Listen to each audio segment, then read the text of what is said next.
This book intricately weaves the life of Liu Sheng, the king of Zhongshan during the Western Han Dynasty, as its central narrative that vividly portrays his legendary existence amid the backdrop of Emperor Wu's consolidation of power through the reduction of feudal states. Liu Sheng employs a life strategy steeped in indulgence and pleasure, reveling in opulence, accumulating concubines, and fostering a prosperous lineage. The tale meticulously depicts the aesthetic of the princely lifestyle in the Han era, the undercurrents of courtly intrigue, and the enduring legacy of familial bloodlines. Within the extremes of luxury and debauchery, it explores the wisdom of survival in chaotic times and delineates the historical trajectory of a royal family from its zenith to its flourishing branches, ultimately restoring a genuine, multifaceted, and contentious portrayal of the pleasure-seeking prince. Chapter 1.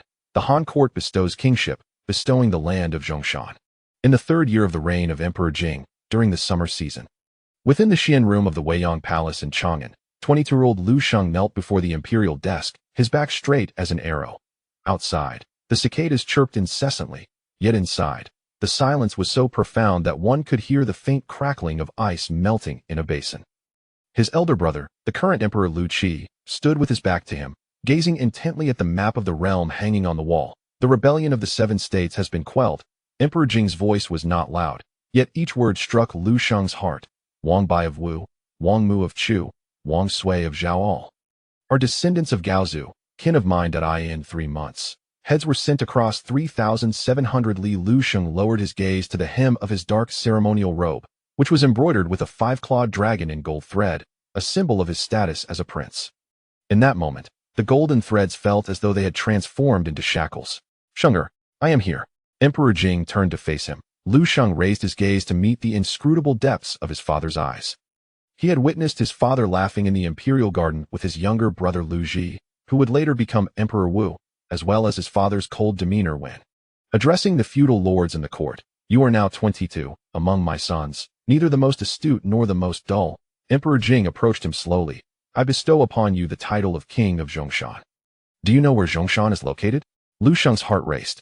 He certainly knew. The kingdom of Zhongshan lay at the eastern foothills of the Taiying Mountains, in the territory of the former Chongshan Commandery, bordered by the Xiongnu to the north and connected to the strong Zhao to the east, serving as the northeastern gateway to Guanzhong, a strategic stronghold. Such a fief was typically granted only to the most trusted princes or those deemed least concerning.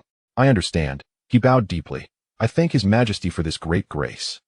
Emperor Jing stood before him, placing a hand on his shoulder.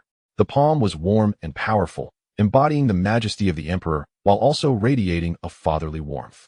I grant you 1,200 li of fief and 40,000 households for sustenance. Emperor Jing's voice suddenly dropped, more than what I bestow upon the other princes. Liu Sheng's heart skipped a beat. However, Shenger, the emperor's grip tightened. I need you to remember one phrase. Please instruct me, Your Majesty.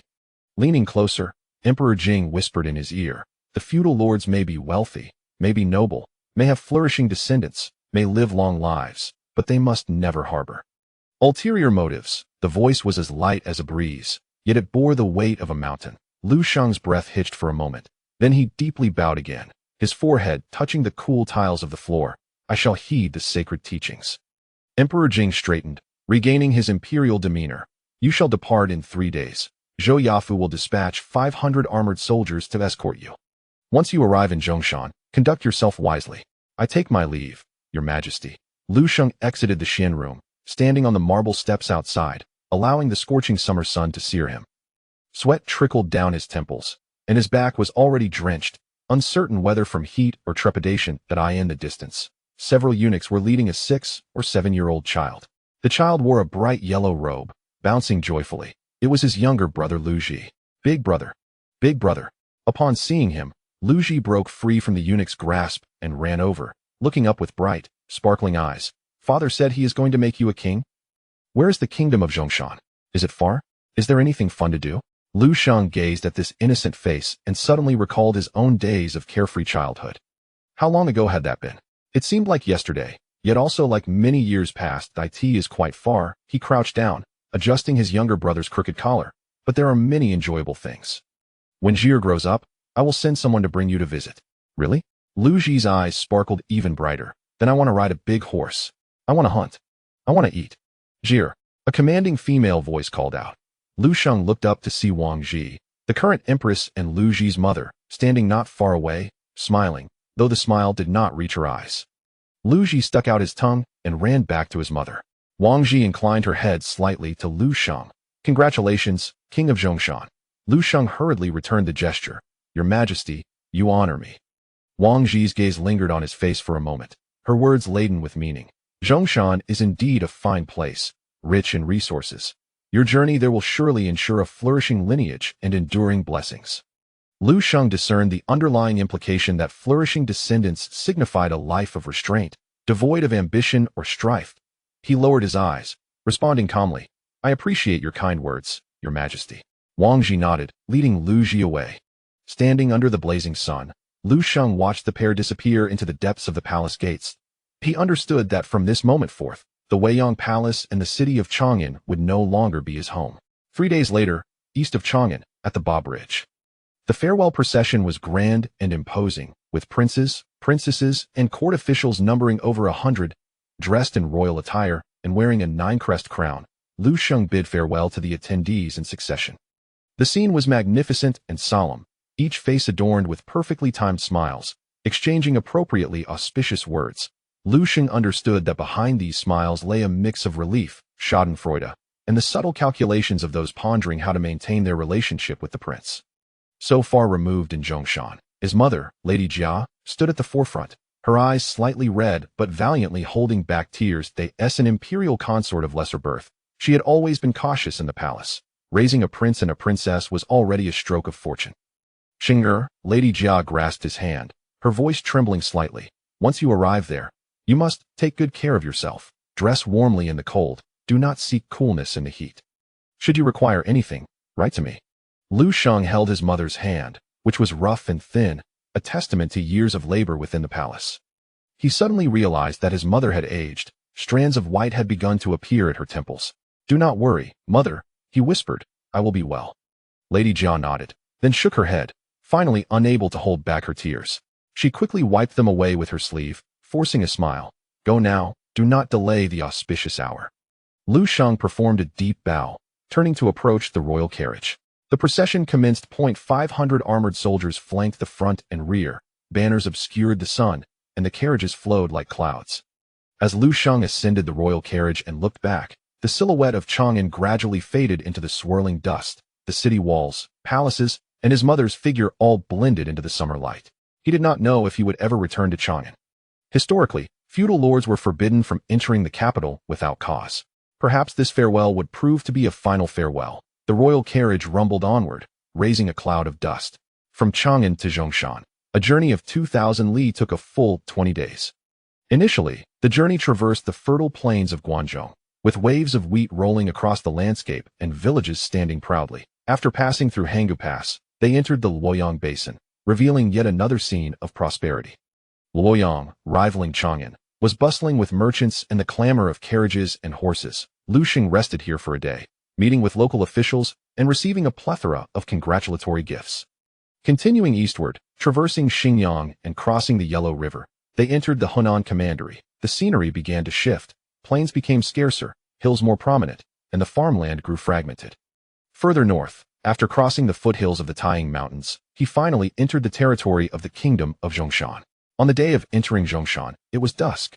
Liu Sheng lifted the curtain of the carriage and gazed outside. In the distance, the Taiying Mountains stretched majestically, their peaks bathed in a golden-red hue by the setting sun. Closer to him lay vast stretches of wilderness, overgrown with weeds, sporadically dotted with villages of earthen walls and thatched roofs, with wisps of smoke curling upwards. From cooking fires that a soldier approached to report, "Your Highness, 10 li ahead lies the county seat of Lunu, the capital of the Kingdom of Zhongshan." Liu Sheng nodded, yet his gaze remained.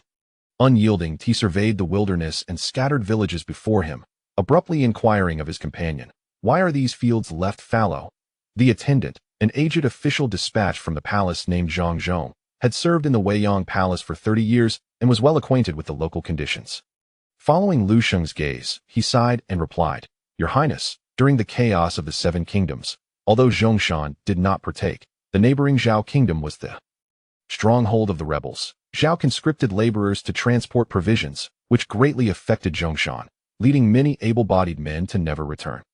Moreover, last year's severe drought and this year's locust plague have caused widespread mortality and flight among the populace, rendering these fields barren. Liu Sheng fell silent. He was aware of the turmoil during the Seven Kingdoms strife, of the rebel lords being systematically eradicated, their severed heads displayed for all to witness. Yet he had never contemplated the ramifications of such a rebellion manifesting before his very eyes in this manner. What of Lenu City? He asked. Zhongshan hesitated momentarily before responding. The city is still passable. After all, it is the royal capital and retains some semblance of vitality. Liu Sheng comprehended his implication that passable meant barely tolerable, and that some semblance of vitality fell woefully short of the grandeur of Chang'an or Luoyang. He refrained from further inquiries. The royal carriage advanced onward. As dusk deepened, the silhouette of Lenu City gradually emerged in the distance. The city walls were low, and the towers appeared somewhat dilapidated, resembling a slumbering giant in the twilight. Leaning against the carriage wall, Liu Sheng closed his eyes. The rhythmic sound of the wheels, the synchronized footfalls of the guards, and the mournful whisper of the wind through the wilderness enveloped him. He suddenly recalled his father's words. A feudal lord may possess wealth, nobility, a flourishing lineage, and a peaceful end, yet he must never harbor ulterior motives. Opening his eyes, he gazed toward the approaching city. This was his domain, 1,200 li of fiefdom, 40,000 households of sustenance, a measure of his wealth and nobility. But what lay beyond that? He thought of his mother's tear-filled eyes, his younger brother's innocent smile, and the queen's significant remark about a flourishing lineage. Liu Sheng unexpectedly smiled. Amidst the jostling of the royal carriage, in the desolate twilight of Zhongshan, he laughed silently to himself. Very well, he murmured, then let it be a flourishing lineage. In Lenu City, within the Zhongshan Wangfu, though referred to as a royal palace, it was merely a somewhat larger old residence, rumored to have belonged to a former governor. After the chaos of the Seven Kingdoms, the elder brother of the former Zhongshan king, Emperor Jing, was relocated elsewhere, leaving the dwelling vacant. Although it had undergone temporary repairs, it was incomparable to the grandeur of Weiyang Palace in Chang'an. Liu Sheng stood before the main hall, observing the weathered beams, the aged drapes, and the hastily arranged bronze and lacquer wares, rendered mute. Forgive me, Your Highness, the Zhongshan State Minister Cheng Yanqing, who awaited him, knelt in trepidation. The time was short, and the residence is not yet perfected. Please bear with us. We are already preparing for expansion to ensure Your Highness. Minister Cheng, please rise, Liu Sheng interrupted, extending a hand in a gesture of support. As I am new here, I am still unfamiliar with many matters and will rely on your guidance. Cheng Yin was taken aback, not anticipating such affability from the young lord, and hastily bowed his head. I shall do my utmost to alleviate Your Highness's concerns. Liu Sheng nodded and stepped into the main hall. That a welcome banquet had been prepared within. The wine, locally produced, though not comparable to the imperial wine of Chang'an, was quite refreshing. The dishes consisted of mountain delicacies such as venison and rabbit legs, roasted to perfection. The attendees included local officials and dignitaries, all wearing smiles and exchanging flattering words. Liu Sheng responded graciously, drinking and conversing, appearing in high spirits. After several rounds of drinks, Cheng Yin leaned in, lowering his voice. Your Highness, may I dare to inquire how many palace maidens you have brought with you? Liu Sheng regarded him for a moment. 12. Why do you ask? A meaningful smile crept across Cheng Yan's face. 12 seems a trifle few. Your Highness is youthful and vigorous, and it would be prudent to have more attendants in the palace. I have taken the liberty of identifying several local maidens, all of good family and beauty, should Your Highness find them agreeable. Liu Sheng set down his wine cup, his gaze lingering on Cheng Yan's face. He understood the implication. This was the local official's tribute to the new feudal lord, a test to discern whether this prince favored power or the company of women. Liu Sheng suddenly smiled. Minister Cheng is thoughtful. He raised his cup and downed it in one gulp. If there are beauties, why not invite them in to meet? Cheng Yan's delight was palpable as he clapped his hands. From behind the curtain, 4 maidens emerged in succession. The foremost, approximately 17 or 18 years of age, wore her hair elegantly styled, with willow brows and apricot eyes, dressed in a light green gown that accentuated her graceful figure, akin to a breeze stirring the willow branches. The other 3 also possessed distinct charms, some demure, others vivacious, and yet others radiant. The 4 maidens curtsied in unison, exclaiming, We pay our respects to Your Highness. Liu Sheng's gaze swept over them, finally resting on the lead maiden's face. Her eyes were as clear as water, yet held a hint of imperceptible defiance. subtly lifting her gaze to meet his gaze. Their eyes locked. She quickly averted her gaze, her cheeks flushing. "What is your name?" Liu Sheng inquired.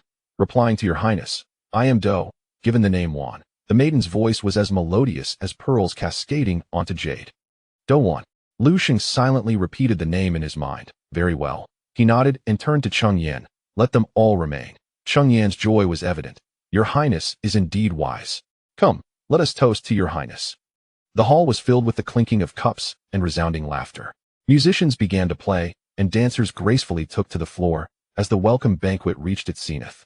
Seated at the head of the table, Liu Sheng drank and observed the dance, a smile gracing his lips. Occasionally, his gaze flitted to the four new maidens, with Do Wan standing by his side, serving him wine and delicacies with gentle yet dignified movements. "Do," Liu Sheng suddenly spoke softly. "Where are you from?" Do Wan was slightly taken aback, then replied, "Your Highness, I am a local from Zhongshan. My family resides in Tang County." "Tang County?" Liu Sheng pondered. "Is that place not far from Manching?" A flicker of surprise crossed Do Wan's eyes. "Your Highness knows of Manching." Liu Sheng smiled, but did not respond. He was aware of Manching because he had heard it mentioned during his journey to Zhongshan.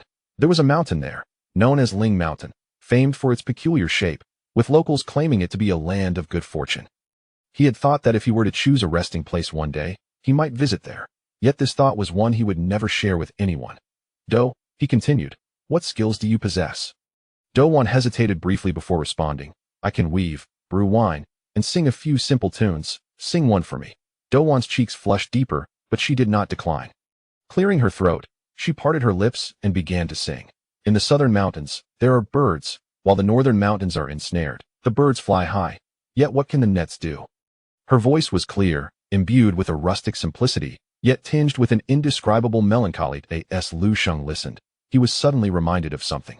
He recalled his childhood, in the depths of the palace in Chang'an, where he had once heard such melodies.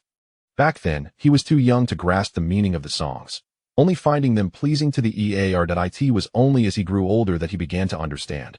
The songs spoke of freedom, of helplessness, of a bird yearning to escape its net. As the song concluded, applause erupted throughout the hall. Liu Sheng clapped as well, addressing Do Wan, "Well sung. From now on, sing for me often." A glimmer of surprise flashed in Do Wan's eyes, and she curtsied gracefully. "Yes, your highness." As night deepened and the banquet dispersed, Liu Sheng stood outside the main hall, gazing up at the starry sky. The night sky in Zhongshan was clearer than in Chang'an, with countless stars twinkling and the Milky Way shimmering. He heard soft footsteps approaching from behind. It was Zhongshan. "Your highness," Zhongshan spoke softly. Tonight, let Do Wan attend to me," Liu Sheng replied without turning around. Zhongshan acknowledged and departed. Liu Sheng continued to gaze at the starry sky. He recalled his father's words, his mother's tears, and the queen's significant smile. A flourishing lineage, he suddenly pondered. Perhaps this truly was a path. Between power and the sword, there lay a third avenue. The utmost wealth, the utmost pleasure, and the utmost continuation of lineage. To reassure the court, to find peace within oneself, and to ensure the continuity of his bloodline. In the southern mountains, there are birds, while the northern mountains are ensnared. He murmured, "The birds fly high. Yet what can the nets do?" Yet he is ultimately not that bird. He is the king of Zhongshan, a descendant of the Liu clan, a mere pawn in the grand chessboard of this realm. Being a pawn entails adhering to the life of a pawn. Liu Sheng turned and proceeded towards the sleeping quarters. The candlelight filtered through the silk curtains, casting the silhouette of a figure in waiting. He pushed the door open and stepped inside. The night was profound, and the stars remained silent. Thus concluded the first day of the kingdom of Zhongshan. And this is merely the beginning. Chapter 1 end. Chapter 2. The construction of the palace. A beginning of extravagance. Liu Sheng resided in the Zhongshan Wangfu for 3 months and finally grasped the true meaning of dilapidation. As autumn arrived, a series of heavy rains fell. Half of the east wing of the main hall collapsed, fortunately without causing any injuries as it was uninhabited. The corridor pillars in the western courtyard were hollowed out by termites and collapsed overnight, tragically crushing 2 white cranes sent by Chengyang. Liu Sheng's own sleeping quarters remained intact. However, on rainy days, water would leak from the southeast corner, necessitating the use of several copper basins to catch the drips, creating a cacophony that echoed through the night. "My lord," Chengyang knelt on the ground, pressing his forehead to the floor. "I am guilty. This residence is truly unfit for habitation." I have summoned craftsmen and drawn up plans. We are merely awaiting your command to commence the construction of a new palace. Liu Sheng leaned against a somewhat antiquated lacquer table, idly playing with a piece of Hittian jade he had recently acquired from Dowan. The jade was warm and smooth to the touch, gently warming in his palm, serving as one of his few recent sources of amusement. Bring me the plans to examine, he instructed. Shenyang promptly presented them. As Liu Sheng unfurled the silk scroll, his gaze traversed the magnificent design of the palace, featuring a grand front hall, a rear sleeping quarter, ancestral shrines to the left, and a community shrine to the right, with east and west wings pavilions, and winding corridors, an apparent miniature of the Weiyang Palace. Is this designed according to the standards for feudal lords? Liu Sheng inquired. Indiet, Cheng Yang replied. I have engaged artisans from Chang'an to design it strictly in accordance with the guidelines outlined in the Han Guandian, without daring to deviate in the slightest. Liu Sheng nodded, his eyes settling on a particular annotation. What is this? Cheng Yang leaned closer to examine. Ah, that is the Chu Shui Liu Shang Pool, modeled after the Shangling Garden in Chang'an, designed to draw fresh water into the garden, allowing for boating, feasting, and the floating of cups along the water. Too large. Liu Sheng interrupted him. Cheng Yang was taken aback. Does your lord mean? Liu Sheng pointed to several areas on the plan, reduced the front hall by 30%, the sleeping quarters by 20%, and each of the east and west wings by one section. The space saved. His finger traced on a plan to what was originally the rear garden, expands this area threefold. The Chu Shui Liu Shang Pool should be deepened and widened by 50%, with an island constructed in the center, complete with a pavilion. The banks should be planted with rare flowers and unique trees, remaining evergreen throughout the seasons. Pavilions should be built along the banks, providing a walking path for enjoyment regardless of the weather. Cheng Yang stoet dumfundet. Liu Sheng continued, beyond the rear garden, construct another garden spanning 300 acres. To nurture rare birds and exotic beasts, white cranes, peacocks, elk, antelopes, and all manner of extraordinary creatures that can be found. Establish a hunting ground within the garden, and a racetrack, for I wish to ride at will. Cheng Yang's forehead broke into a cold sweat. My lord, a 300-acre garden, such a scale. Scale? Liu Sheng lifted his gaze to meet Cheng Yang's. Are there any explicit prohibitions in the Han Guandian against the size of a feudal lord's garden? Cheng Yang was left speechless. Liu Sheng gently placed the jade seed on the lacquer table, producing a crisp sound. Cheng Xianghua, I ask you, what is the annual revenue of the Zhongshan kingdom? Cheng Yang quickly responded, Your Highness, the Zhongshan kingdom has 40,000 households, approximately 200,000 citizens, with annual tax revenues amounting to around 30 million in cash. After deducting salaries for officials, military expenses, sacrifices, and repairs, approximately 12 million can be allocated to the palace each year. 12 million. Liu Sheng nodded. How much is needed to construct such a palace? Cheng Yang wiped his sweat. I roughly estimate it would require around 80 million. Liu Sheng chuckled. 80 million. That means I would need to save for more than 6 years to reside in this palace. Cheng Yang dared not respond. Liu Sheng stood and walked to the window. Outside, the autumn rain fell like silk, pattering against the decayed lotus leaves, creating a delicate sound. Cheng Xianghua, he turned his back to Cheng Yang, speaking calmly. I know what you're thinking. You worry that I might indulge in militarism and excessive construction, provoking discontent among the people in my fief, ultimately leading to inquiries from the court. I would not dare.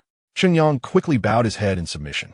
As my chancellor, you are tasked with considering the welfare of the Zhongshan kingdom and my own interests. What is there to fear? Liu Sheng turned around, a smile unexpectedly gracing his face. Cheng Xianghua, I ask you, how do the common people of Zhongshan fare nowadays? Cheng Yang hesitated, then sighed, to speak frankly, after the turmoil of the 7 kingdoms. Zhao was weakened, and Zhongshan, as a neighboring state, was also affected. In recent years, there have been constant natural disasters, leaving the populace in hardship.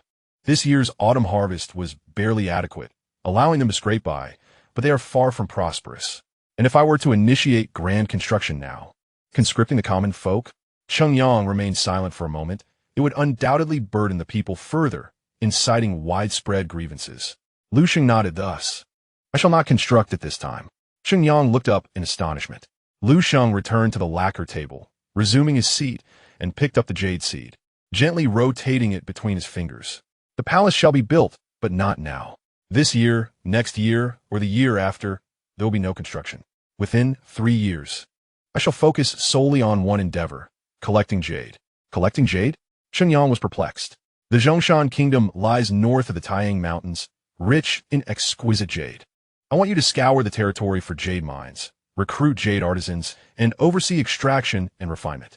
All jade obtained, regardless of quality, must be delivered to the palace. Liu Sheng paused. Additionally, send people to the western regions, to Yuqian, to acquire top-quality Hetian jade. Acquire as much as possible. Sheng Yang began to grasp the underlying intention. Your Highness intends to... Liu Sheng did not provide a direct answer, but instead asked, Cheng Xianghua, do you know what the feudal lords of Chang'an are currently engaged in? Sheng Yang pondered. I have heard that Wang Luda of Hejian spends his days immersed in literature, diligently searching for forgotten texts. Wang Luyu of Lu is devoted to palace construction, expanding his residence, and Wang Lu Pengzu of Zhao excels in administrative affairs, personally managing state matters. Wang Lu Pengzu of Zhao. Liu Sheng interjected, my brother wrote to me recently, criticizing my extravagance for endangering the state, urging me to govern more and indulge less in pleasure. Shenyang did not dare to respond. Liu Sheng smiled, though the expression was somewhat ambiguous. Cheng Xianghua, you are an astute individual. I ask you, how should the feudal lords position themselves in the current world? Sheng Yang's forehead began to bead with sweat. He did not dare to answer this question. Liu Sheng required no response. He continued, Wang Luda is well-read, a virtuous king, praised by both court and populace. But do you know that every book in his collection has been meticulously examined by court-appointed scholars? Any text that touches upon ancient regulations, the distribution of power, or the responsibilities of the emperor and the lords is confiscated and never returned. Sheng Yang's pupils slightly contracted. Wang Liu of Lu is focused on palace construction, heavily taxing the populace. But do you know that every blueprint for his palace expansion must first be submitted to Chang'an for review? Any slight deviation is rejected outright. Half of the craftsmen in his employ are court-appointed overseers. Cheng Yang Briat quickened. As for Wang Lu Pengzu of Zhao, Liu Sheng's tone dripped with sarcasm.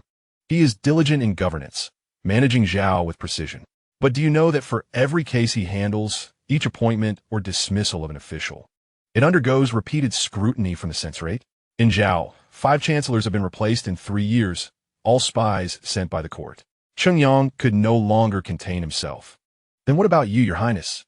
Liu Sheng gazed at him, his expression as tranquil as still water. What I intend to do, I've already conveyed to you. Sheng Yang was momentarily stunned, then realization dawned upon him. Collecting jade, not to build the palace, but to amass a collection. A prince who loves jade, indulges in pleasure, and seeks the company of women. A ruler unconcerned with state affairs, uninterested in forging alliances with the powerful, and disengaged from court politics. Such a sovereign would not raise any concerns from a court. Chang Yang boed deeply, eat understand. Liu Sheng smiled faintly, tossing the jade seed into the air and catching it deftly. It is good that you understand. Now go, take action. In the subsequent 3 years, Liu Sheng indeed adhered to his word, refraining from any grand construction. He merely indulged in play, specifically the pursuit of jade. The jade mines within the Zhongshan kingdom were thoroughly explored, with white jade, green jade, and black jade from the Taiyang Mountains continually arriving at the palace. He even dispatched individuals to the western regions, trading silk and textiles in exchange for exquisite Hetian jade from Yutian. After 3 years, the palace's treasury was filled with an array of jade materials, from fist-sized seeds to several dozen pounds of raw stone, creating a stunning spectacle. He recruited over 100 jade artisans, establishing a workshop on the west side of the royal palace. The sound of jade carving, a continuous melody of clinking and chiseling, filled the air daily, giving birth to exquisite jade artifacts such as jade discs, jade song, jade huang, jade pendants, jade belt hooks, jade sword ornaments, jade cups, and jade bowls. Liu Sheng often immersed himself in the workshop, pondering over jade materials and discussing techniques with the artisans. He even personally designed several jade pieces, commissioning meticulous carvings as gifts. In addition to the company of women, Do Wan, Chang Yin sent over 20 more maidens, and local officials and aristocrats followed suit, presenting the most beautiful women from their families or villages to the royal palace. Liu Sheng welcomed them all, categorizing them by their beauty and talents into various courtyards, assigning specialists to teach them songs, dances, and musical instruments. After 3 years, the number of concubines in the palace had exceeded 50, with daily celebrations of song and dance creating a lively atmosphere. Regarding feasting, Liu Sheng hosted grand banquets every few days, sometimes inviting officials and aristocrats. At other times enjoying the company of scholars and poets, or merely reveling with his concubines. The banquet's dishes range from the imperial cuisine of Chang'an to wild delicacies of Zhongshan, and from exotic fare of the western regions to seafood from Nanhua.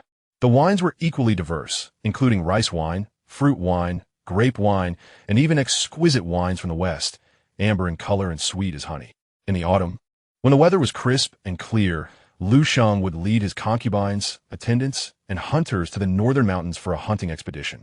Tigers, leopards, bears, wild boars, deer, rabbits, all were his quarry. On one occasion, he even personally dispatched a fierce tiger, whose skin he had preserved and laid on the floor of his chamber, a testament to his prowess for guests to admire. After 3 years, the lavish reputation of the Zhongshan royal palace had spread across the land. Some claimed that Liu Sheng, the king of Zhongshan, was a quintessential dandy, indulging in pleasure without concern for governance.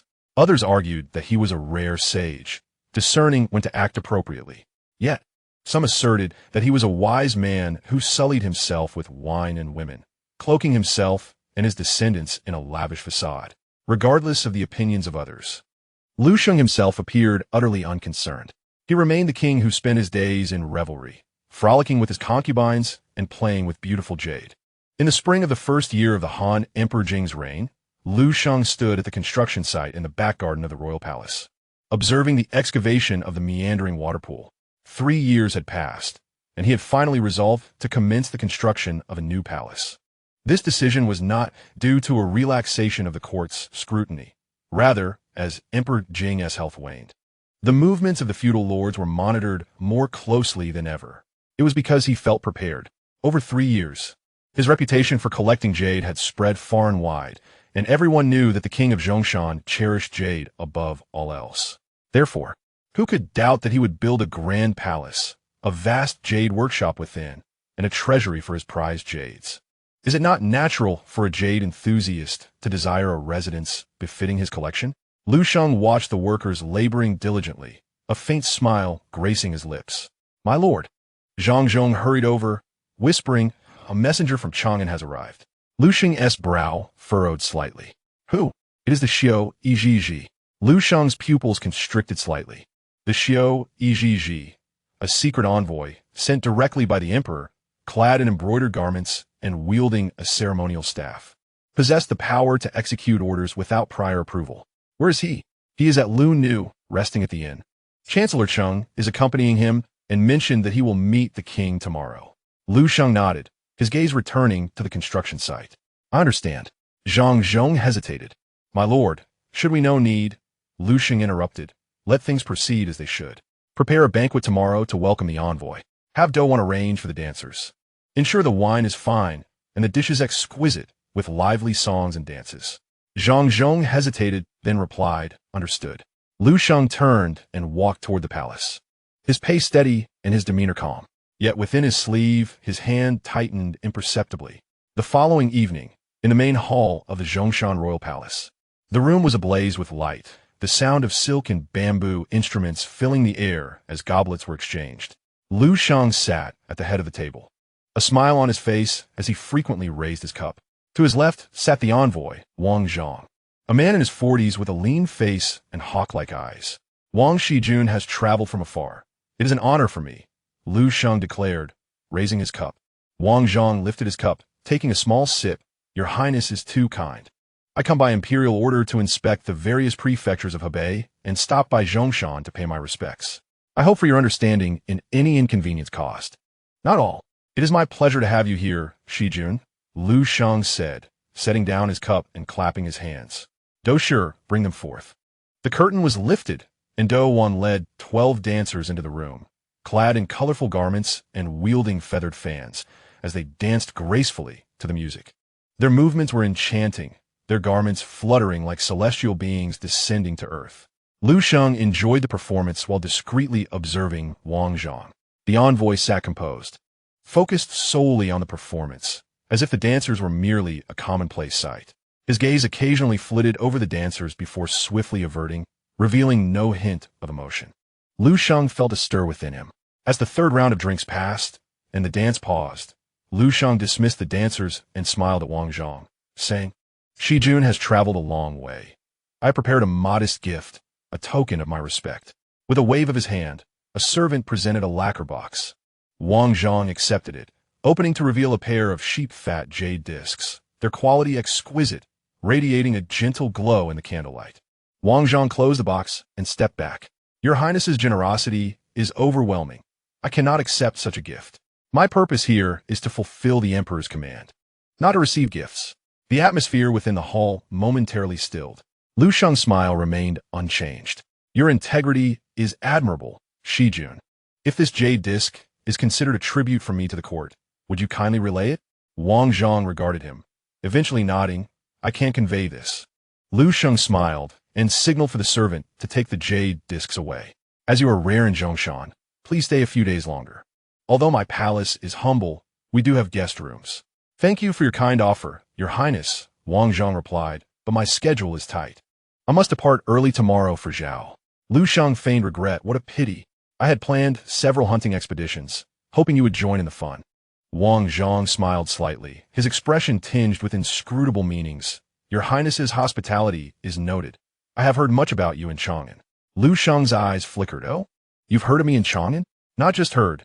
Wang Zhang raised his cup, taking a delicate sip. "In Chang'an. Who doesn't know of the king of Zhongshan as penchant for wine, beauty, jade, and music? Some say you're a rare sage, while others say," he paused, leaving the sentence unfinished. Liu Sheng interjected, "Others say I am merely a hedonistic fool, correct?" Wang Zhang did not deny it. Liu Sheng burst into laughter exuberantly, startling everyone in the hall. "Well said. Excellently put. I am indeed a hedonistic fool. In this world, there are countless clever individuals. One more or one less of me matters not. Yet, even a fool has his way of living. Do you not agree?" Wang Zhang regarded him, his gaze profound. "Your Highness is truly unique." Liu Sheng ceased laughing, raising his cup to Wang Zhang. "Shi Jun, I toast you. Not for any reason other than your boldness to speak such words before me in the palace of the king of Zhongshan." Wang Zhang paused, then finally raised his cup and drank it all. As night deepened, the banquet concluded, and Wang Zhang was escorted to his guest room to rest. Liu Sheng stood alone on the steps outside the main hall, gazing at the night sky. Douwan approached quietly from behind, draping a cloak over his shoulders. "Your Highness, the night is late and the dew heavy. You should rest." Liu Sheng did not turn around but asked, "What do you think of that, Wang Zhang?" Douwan pondered for a moment. "He is a tough nut to crack. Iubi bu su, ge vedup bukan, zingzi zethagsi kinchang. Se yan de ren, sui nan duifu. Liu Sheng ti to suan, ten bu bai kin sai zhe zong, bu bai mi huo. Ji xiaolong tianzi ren. Xiao yi ji, tianzi zhao ya, ming bu shu chuan. Douwan qing dao, wang ye bu bi dan xin. Deming gri juzule. Liu Sheng yao tu, tele, bushi wei le sha w se yan de ren, bu si de te cha. Dali. Shi yao gao, sui jian shi. Shemi shi. Liu Sheng sung guo shn. Kan se do wn de yn jng. W fu wang, q buk single. WN ch le YJNG, Wang Yi, typique su Y ZHCHN ZHJNGO, Ming Wek Sanchi, Shi Wei Zeng She. Liu Sheng de SHNG in de Shen, TY accent ravo ren su ZH, Wang du ZH Dao, Ju suant tes le, XN JNG Wei. Setinsia YI si Liu si de Tinsia, Luan Bude. Do Wan Shema. Liu Sheng gash Han Xiao le. Na si zong lo zai ze yi sha go she, yi zai ze yi sha si zan, fu huang yi ming shi. L'un le AI, Y accent gravo we Z, SN ko XN. Vedup Z joa EZ, Bnagabu Shang Shen Mang, Z hao neng zang de fang sena. Te lene su do WN de himen, Sian Kuen de Yansuku. Zuba, Si Seku. Mingri AI, Y accent gravo Soin Kenne. Liu. Si Ri Ching Chen. Wang Zhang Chi Chen. Liu Xing Chin, Zi Song Dao Chimen Ko. Lon Bisha, Angs Han Kuren Deng Si Yo, Kutukens Heta. Wang Ya. Guan seta chenje de ese chenje y en chene cueneje. Seta h yuling renen teneje jian. Si hago nin sin yan. Ahí si ayu y jujua. Zan sai gun zun gao wang ie. Lu sheng sna do i zen. Min sang kwe bu jong shudi. Shudina gu zin. Angs hang ken theta. YZ Ju Dao. Aixia Shu. Sheng Er Shi Je Ho Hai Zi. Zeng YZ Du Ze Hash Dao. Liu Sheng de Hx Gui YZ. Wang Z Shen Je Jian Le Jian Shu. Fn Shen Shangem. Yang Binerku. Liu Sheng San Sai Cheng Menku. Guang Sen Yunku de Vy. ZZ Mu Zhong. Feng Shui Gua. Zhuan Chi Di Luoya.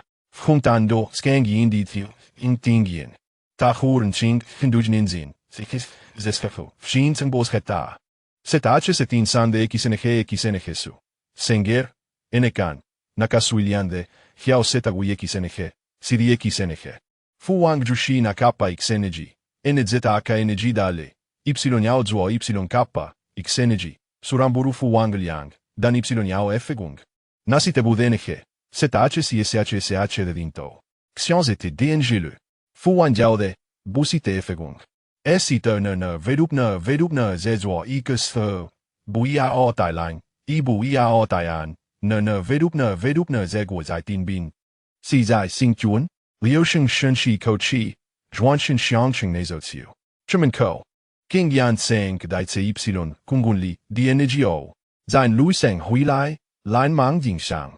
Guanie, hota eneri de genege hian liwi. Shifo Zhao Chong. Lu seng zio bu ting. Zhu, Gu Gunge Zi Kan. Sheng Yan YLNG. Wang Yi, Jian Ribuche Yan Le. Lisking Yob Yiden, Hutukenta. Ching Xiangua, Ben Wang Wenni. Igeren Yao Jing Ming Zi Ji Shi Fei Wu. Suyo de Van Fsi Senme. Cheng Zan Bai De Wen Ju Le, Ne Zao. Ze Zi Zan Si Bu Jua Si.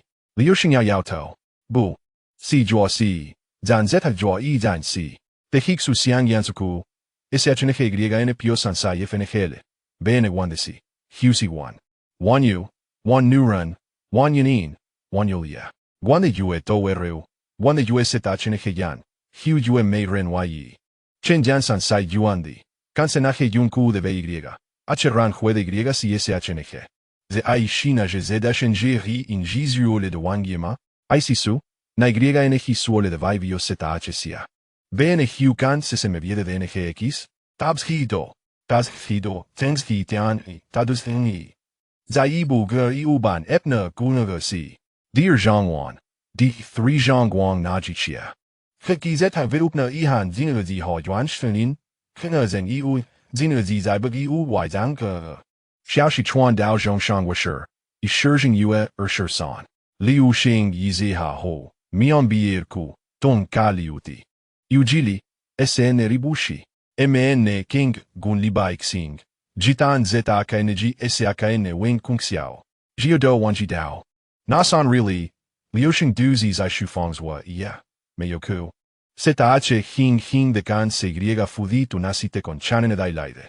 Sangmin Bio Zu Zego Zet Eli Li Zai Zeta Ho Wang Ze Epne Di Bankin. Down links Ha. Tab. Druidu WN Shulu Y Jua. Fu Wang Zulu. Kong Jien Y. Zetanxia. Shizi Erdele. Do an bougie Dao guys and me, Jiahua. Liu si nache de enege nyan sai wei yan henege ben tiao de yuton. Rujien ne ypsilon shishi si sui de shao nyan. Jiming de liuke. Bailey wait id zeta. Jijing jiwei waiting zeta. Liu shing meyo, zai shuashin me. Sandr, das a tus hufing, think it aiho, it sandr bisho. Si yue. Sna zi si han vedup di. Da shetting xia, chizeta aka o wing. Lie OG Enebo. Liu Sheng LNG le Y Fen. Kosie Wanene. Rano Hiksu Tedesinle. Shi Kong ze Y Nyanku. ZHNG SHN Wangef de Jikie. Turan du Lecule. Erguanie. Sesichene Kisene Sunde de Lingwe Miren. Nichane Sechene Huni Griega Duihi Meyu. Niane FNG Herbe. Segisung Hue Guanie. Sesisiagun con Andene son JN Pin Lai de WJ. Jusus en Sai Sao Wan GNG ZHNG Sianji. Y kukuyo siu se yobu ren en Higuanie, se si ZHNG SHN wo hing ne sui fu sen de Cayenne. JNG TNG SH. Yo Shanguchin. Lu Seng Lai Zhao Bu Ying. Zun Ban Nin Zhao Nai. Guan FS ZHNG de J con W si Iu ren JZNG si Himbi ren. Yuan YQ de Yuan Luo Zu Buk Siale. Tebiamin ren Hing Guan FX C de J Suosa Yuan Y Vimisia. De TNG Sin Yan. Chongsen CC. Suove XN J de J Su. Sexy J Kielai Zidopia Vu Si. SAKN Fen J. Yo Yang Jian Uzi. Uue ugj, uxioli zakn, ushkngja zak, fushensi ulingren, shizuiken zko. BNG me ru gun fwinu, Kebe Liu Sheng Xing FNG Y accent grave le golet. WWN SHN Weiz Ruiz au F de J qui est ZHY, Ining YQ le LNG tout ZHI. Les King Suir Mius Hinks Filtavi Fulton, Der King Kachio, Ing Li Sing Ong, Du Yuta Chaos. XNRUF de Jotai, Y Yo Te Sinkangwo, Sayene Pai Ku Hian Liu Seng. J. Ri. WWN Seng Sai Yuan ZHNG Hinkane Kisene Son Lai de YPY Liao. Acheteng men by Y Sensunwa.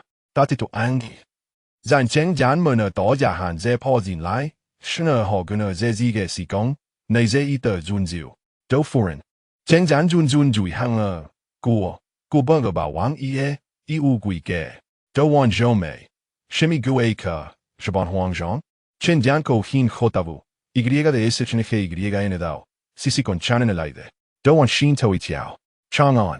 Si koneki senediji guejo, chanan el aide que ren hiu mei duangwo. Juming mian sang de SHZH.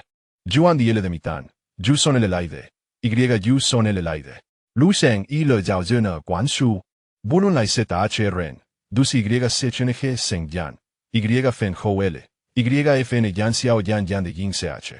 Zan cheng yan ze buna hong zet hai si do yi hui, jiu zhong herin, do wan wan. Chen yan de SHNG se heng hi hei. Si Y YNZ. Do Wani Zhang. Chen Dian Y de SHNG YN. Si Chanen en Abin Pai Ren Son Laide. Susi Ai Sia CHN. Do WN de To PN que Gui SH Su. Zihuin. Zeling Jezi. Kuena GPU Piuda. Que Zong Ruo King Jotena. De Shenski Kuki. Min San Kwe Bu Zong Shudi. Zizuko. Kun ke Ven Sin Di Ke Shesise. Vedup Zezu Ikubur Ba Wang Ie. San Liu Sheng Jing Zai Yuzwa Fong Li. EJ lo yu GNG kusuo MNG kwaye kisenedd tian Juliao. And SA Y Kui Ben Yanaga Zeta Y. Zior Shi Eugene. Tongting Bai, Wu Isi Zaji. Liu Sheng Na et Dui Eri Gung Duixiang le HNG. Hueding Diochen Y Zeta N Yuren. Busi PTNG de Yuren. Ersian Saute de SHN Sing Xiang Mao. Diaocheng Izuin Shengren Xiang. Guani Equenege Kan. Lo yu GNG ZH se yu liao san de Y dao tin rang wen lu. Se dao wen. Ruo shi kio miao liang. Kappa dio king. Y. ZNY. Wen ZAKN. Un ran tin king. Liu sheng dian diento. Zheng yao shua hua. Hector shen ho juan lai zio bu shfe. Wang ya. Si do wen de SHNG YN. Lis king hutu. Yin das henzim ku. Shen se yo diani ji. Zeden mulu? Doan approached a few steps closer, lowering her voice to recount the events. Liu Sheng listened in silence for a moment before suddenly breaking into laughter. His Majesty has arranged a marriage? Splendid, splendid, splendid. He repeated the word thrice. Setting down the jade he had been handling and brushing off the jade shavings from his hands. Where's she? She has been settled in the guest house. Let's go have a look. Liu Sheng strode out with a lightness in his step, as if he were merely attending an ordinary banquet. Doan followed behind, watching his retreating figure, her heart a tumult of emotions. In the main hall of the guest house, Liu Sheng met the young woman bestowed upon him by the emperor. She appeared to be around 17 or 18 years of age, clad in a pale blue deep robe, her hair neatly styled in an elevated coiffure. Her features were delicate, not strikingly beautiful, yet she possessed an air of grace. She knelt at the table, her back straight, her gaze lowered, exuding neither servility nor arrogance. Upon Liu Sheng's entrance, she lifted her head, meeting his gaze for a fleeting moment before lowering her eyelids and performing a formal greeting. This humble girl, Su Shi, pays her respects to the prince. Her voice was cool and clear, akin to a mountain stream. Liu Sheng took a seat opposite her, scrutinizing her closely. Her attire was of good fabric, reflecting the styles popular in Chang'an, yet it bore signs of wear, with the cuffs slightly frayed. Her fingers were long and slender, with faint calluses at the tips, suggesting she had practiced the arts of music, chess, calligraphy, and painting. Liu Sheng suddenly spoke. Raise your head. Susi Kimplaith. Her gaze steady as she met his eyes. They were clear, almost transparent, yet beneath that clarity, Liu Sheng discerned a flicker of something else. Wariness, detachment. Or perhaps an indefinable stubbornness. Where are you from? Liu Sheng inquired. This humble girl hails from Nei, having followed my father to Chang'an in my youth. What was your father's profession? Su Shi paused for a moment before answering. He once served as an official in the Taichung, but was dismissed due to certain matters and passed away in Chang'an. Liu Sheng nodded. The position of Taichung official, with a rank of 600 stones, was responsible for the rites of the ancestral temple. The phrase dismissed due to certain matters was subtly vague. Yet Liu Sheng comprehended its meaning. He had likely been embroiled in some political turmoil, lost his position, and ultimately succumbed to despair. Did the emperor send you here? Su Shi's gaze flickered slightly. Yes. Liu Sheng waited for a moment, seeing her silence, and then asked, Did the emperor have any message for me? Su Shi nodded. The emperor merely instructed that I serve the prince well. Liu Sheng studied her for a moment and then burst into laughter. Serve me well?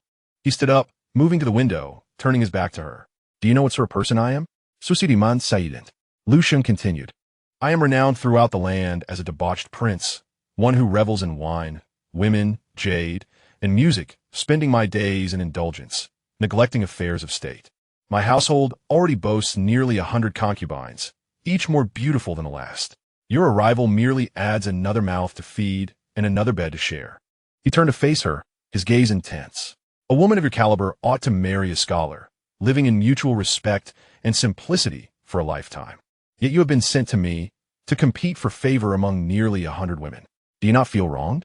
Su Shi lifted her eyelids, meeting his gaze. In her clear eyes, a glimmer of light suddenly emerged. Prince, her voice remained calm. Whether I feel wronged is of little consequence. What matters is that the emperor sent me, and thus I have come.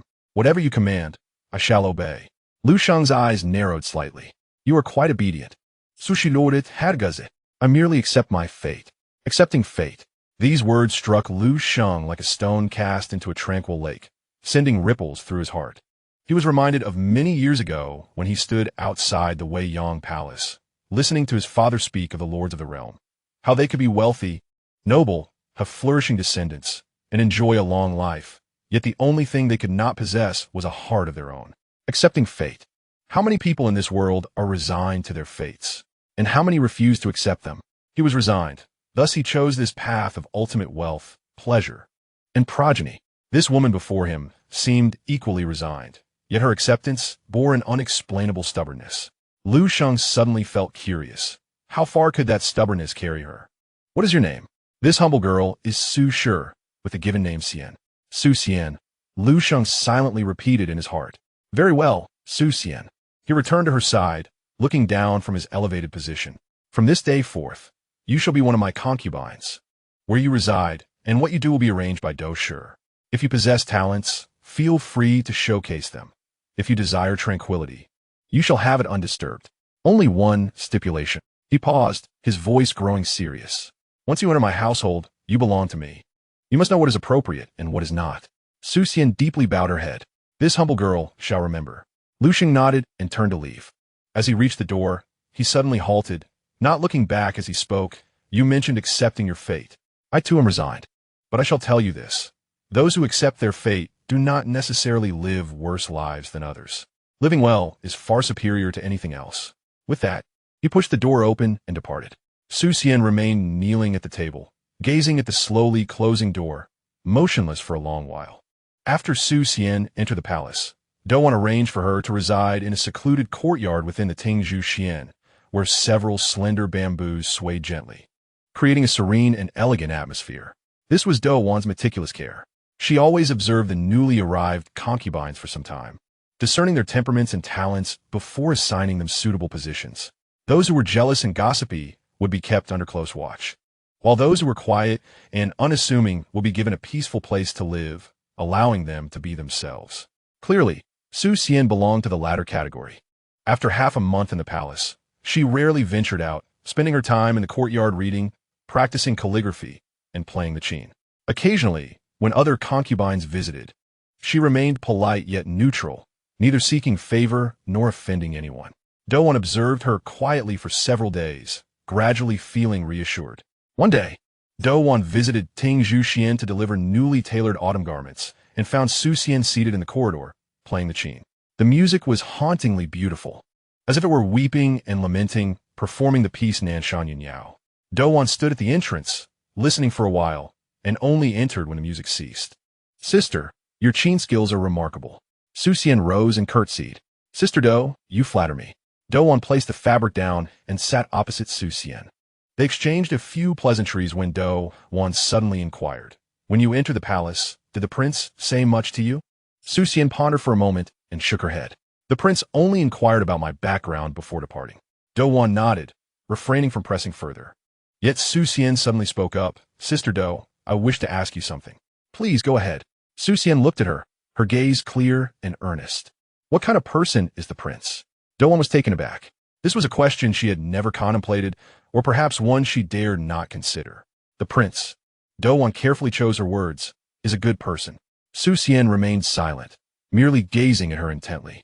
Do felt somewhat uncomfortable under her scrutiny and added, he does not treat the concubines harshly. We receive the best in terms of food and clothing.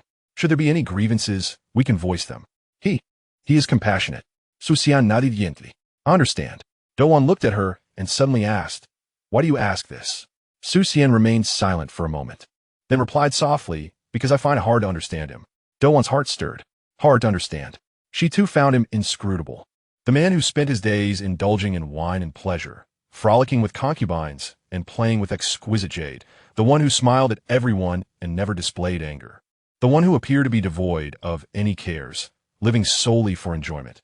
What kind of person was he? Do did not know. She only knew that every deep night, when she awoke from dreams, she occasionally saw Liu Sheng standing alone by the window, gazing blankly at the night sky. In those moments, his profile reminded her of a line from a poem, Nanshan Yunyao, Beishan Zhang Luo. The birds fly high. Yet what can be done about the nets? Sister, Do suddenly said, if you cannot see through him, then do not try. In this palace, those who see too clearly do not live long. Su Xian regarded her and nodded slightly. Time passed quickly, and Su Xian had been in the palace for over 3 months. In the past 3 months, the number of concubines in the Wangfu has continued to rise, surpassing 120. Liu Sheng remains immersed in feasting and revelry day and night, seemingly oblivious to fatigue. However, the observant may notice a pattern in his affections. On the 1st and 15th of each month, he visits Do Wan, spending the night with her, sharing intimate conversations. On other days, he rotates his nights among the various courtyards, ensuring that no one is neglected, bestowing his attention equally upon all. Some say the prince adheres to ancient customs, maintaining order among his legitimate and illegitimate offspring. Others suggest he is simply indulgent, enjoying pleasures within moderation. Only Do understands that Liu Sheng's actions are driven by a singular purpose, progeny. He once confided in her after a night of drinking, stating, in this life, I seek not to serve the state with merit, but to ensure an heir for the world. The more, the better. The greater the lineage, the better. Initially, Do did not grasp the depth of his obsession with offspring, but gradually she came to comprehend it. In this realm, a feudal lord wishing to live in peace must either dedicate himself to scholarship like the Wang of Hejian, remain oblivious to worldly affairs, or engage in grand constructions like the Wang of Liu, draining his resources, or be diligent in governance like the Wang of Zhao, yet constantly facing constraints. Liu Sheng has chosen a different path, progeny. With 100 sons, would the court still fear rebellion? Certainly not, for one's thoughts would be consumed by the care of these sons. Your fiefdom would be divided into 100 portions, no longer a threat. Your bloodline would scatter far and wide, becoming the most extensive yet harmless branch of the Liu royal family. Establishing progeny as a bulwark is Liu Sheng's method of survival. The first step in this endeavor is to ensure his concubines bear children promptly. In the winter of the 3rd year of the reign of Emperor Jing of Han, the Wangfu of Zhongshan welcomed its first newborn. This child was Liu Sheng's eldest son, born to a concubine surnamed Li, a well-bred woman for Zhongshan. On the day of the birth, Liu Sheng surprisingly did not visit the jade workshop nor host a banquet. Instead, he stood vigil outside the delivery room for an entire night. When the midwife emerged with the infant to deliver the joyous news, Liu Sheng took the child in his arms, gazing at the wrinkled little face, and suddenly smiled. This smile was entirely different from the jovial expressions he wore at feasts. It was genuine and heartfelt. Good, he repeated, I have an heir. Upon hearing the news, officials throughout the city hurried to offer their congratulations. Liu Sheng hosted a grand banquet, celebrating for 3 consecutive days with his guests. The concubine, Li was subsequently elevated 3 ranks, rising from a common concubine to a favored consort, second only to Douwan. During the festivities, someone complimented, "At just 26, the prince has sired a firstborn. Surely, he will have a house full of descendants and enduring blessings." Liu Sheng laughed heartily, raising his cup. "I toast to your good wishes. Come, let us drink to this." Amid the clinking of goblets, Liu Sheng's gaze wandered past the crowd, settling on a slender figure in the corner. It was Su Xian.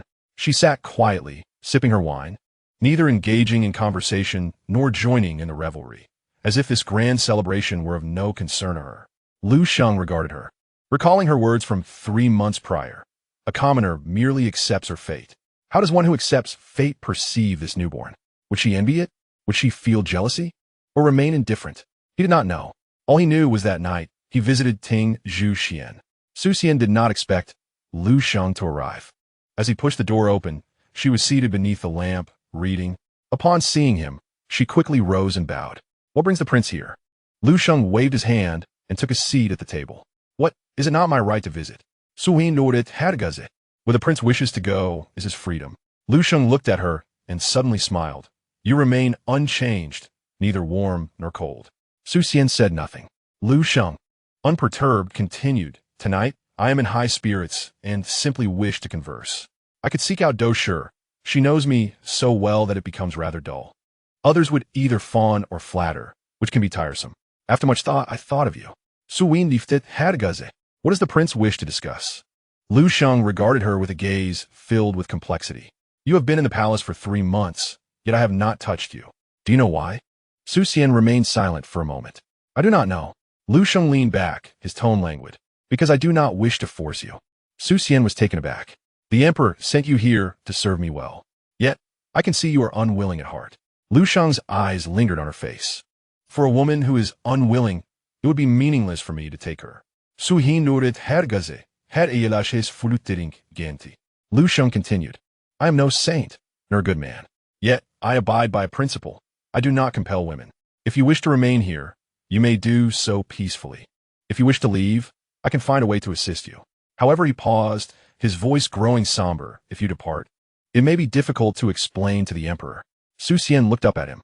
In her clear eyes, something stirred. "Prince," her voice was slightly trembling. "Why do you share this with me?" Liu Sheng gazed at her and suddenly chuckled. "Because you remind me of someone." "Who?" Liu Sheng did not answer. He stood and walked to the window, gazing out at the night sky. The moonlight, like water, bathed him, outlining a solitary silhouette. "When I was young, I saw a palace made in Chang'an. She too was sent to the palace against her will. Eventually, she died." His voice was soft. "I was young then and did not understand.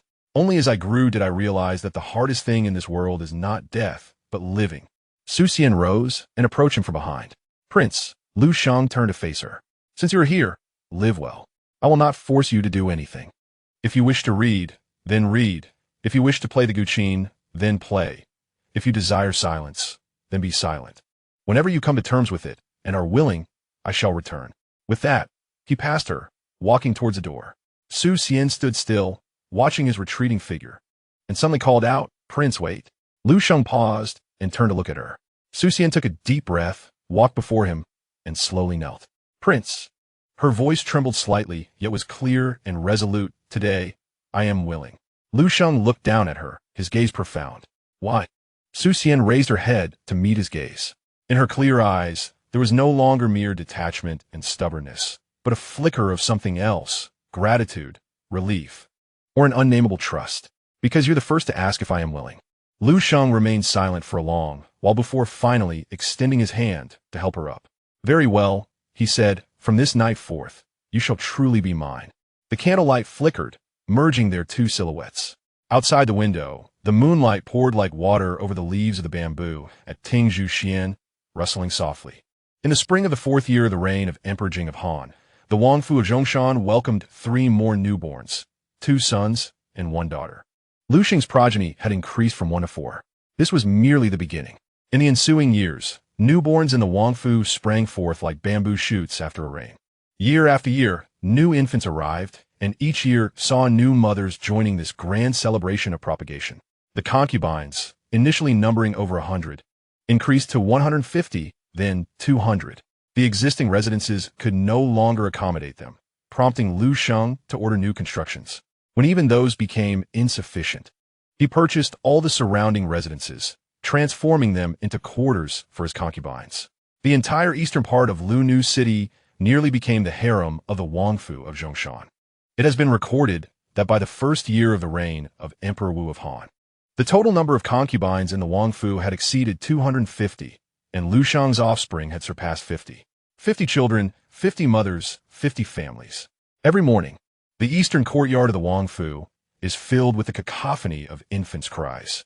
The wet nurses bustle in and out, some feeding, others changing diapers, while a few attempt to lull the little ones to sleep, creating a delightful chaos.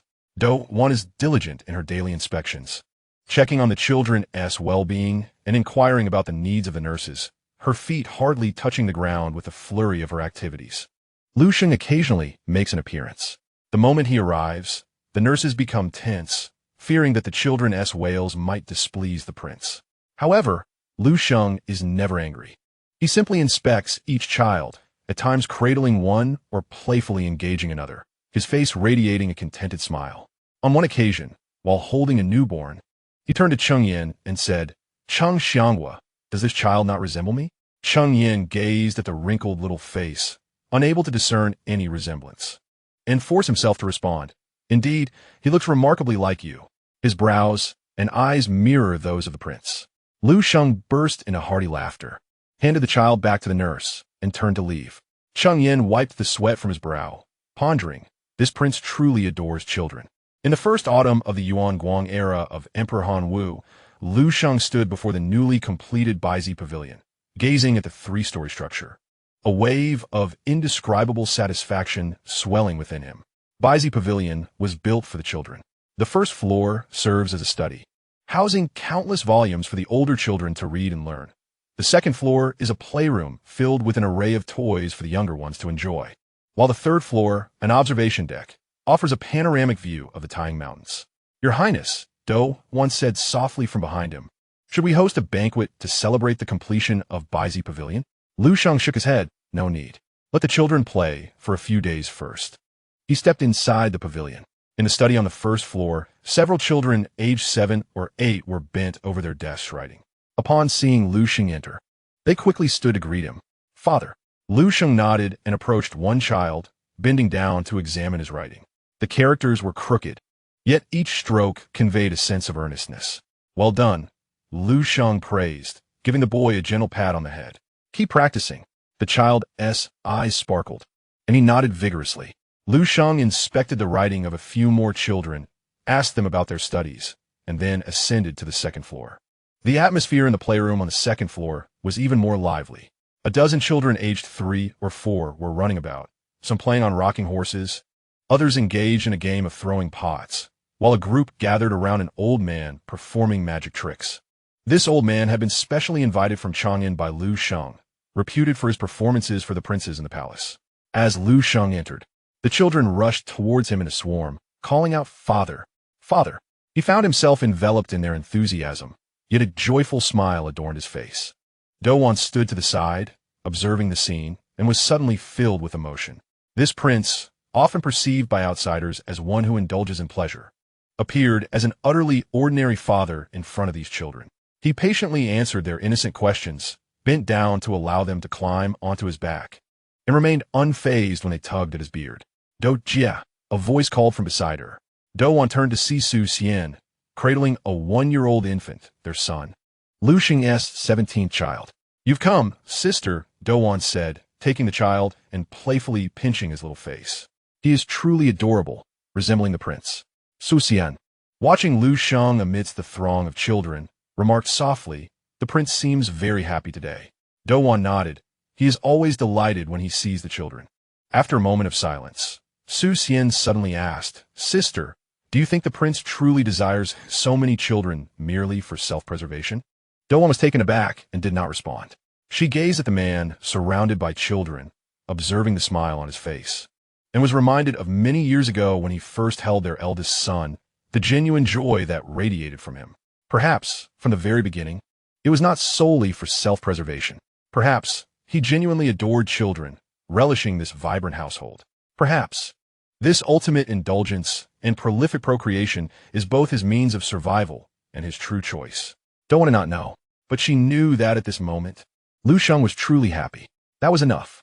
As the sun set, the shadow of Baizi Pavilion stretched long.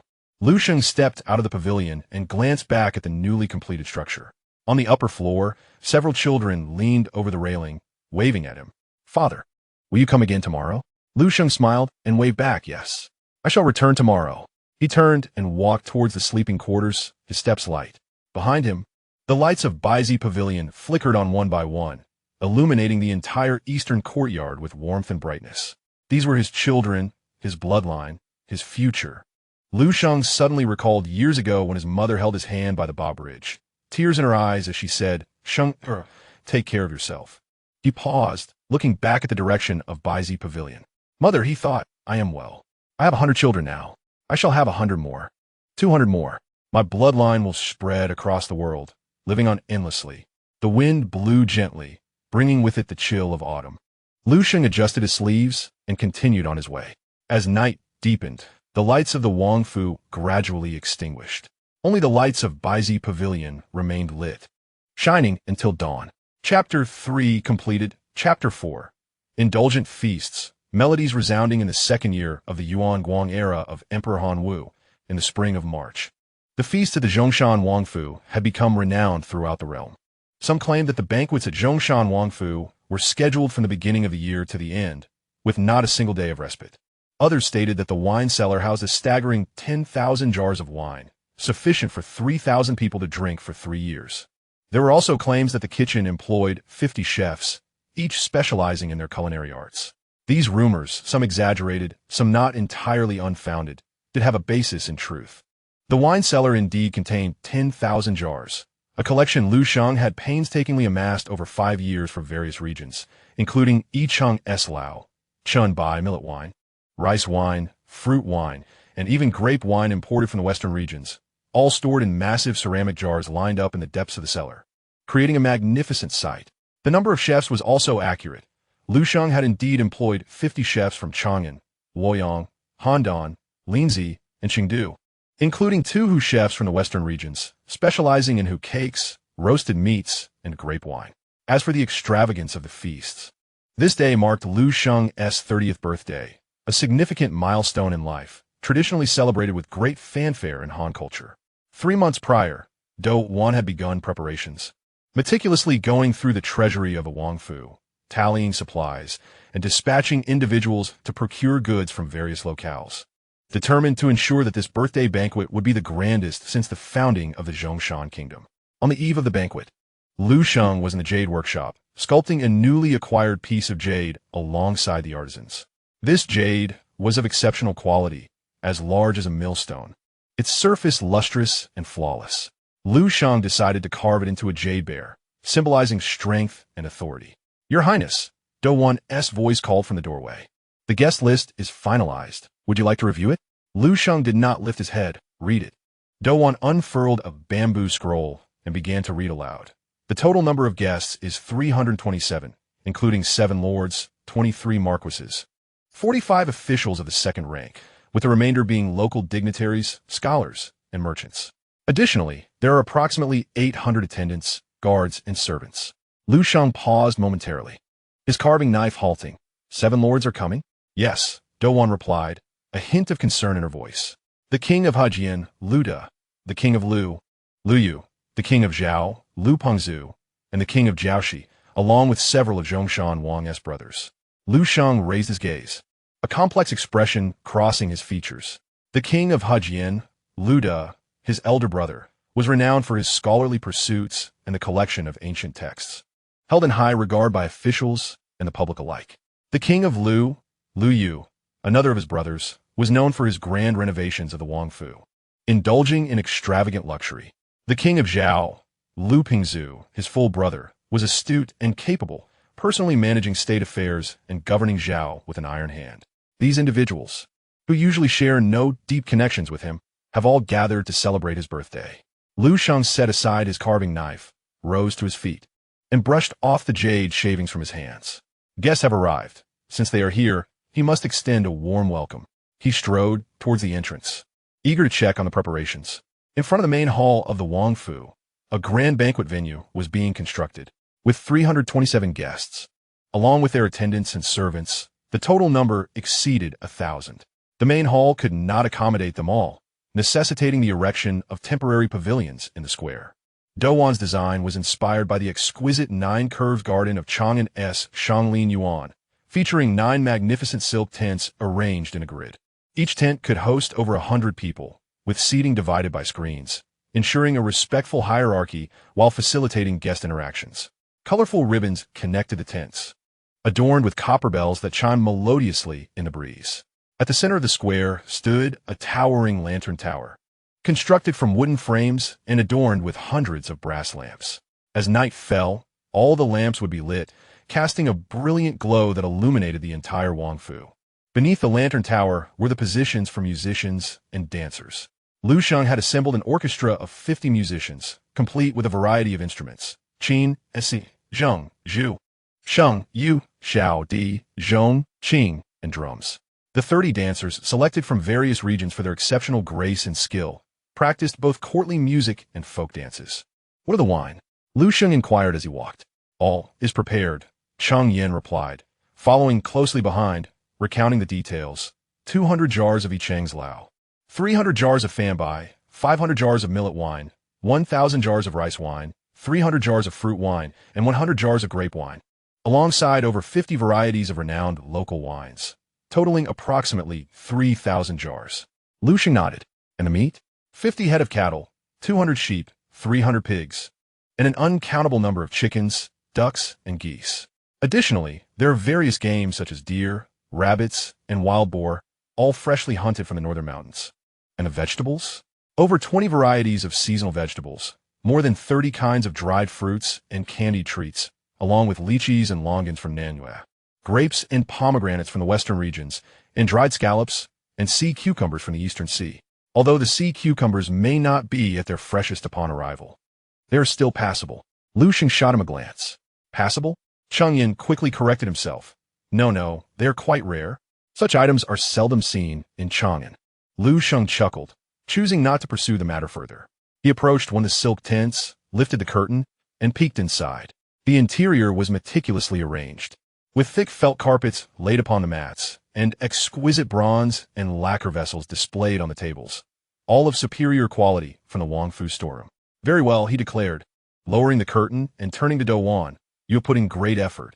With her head bowed, Douwan replied, "Serving the prince is my duty." Liu Sheng gazed at her, then suddenly reached out to gently caress her cheek. Over the years, Douwan had managed the household without a single mistake.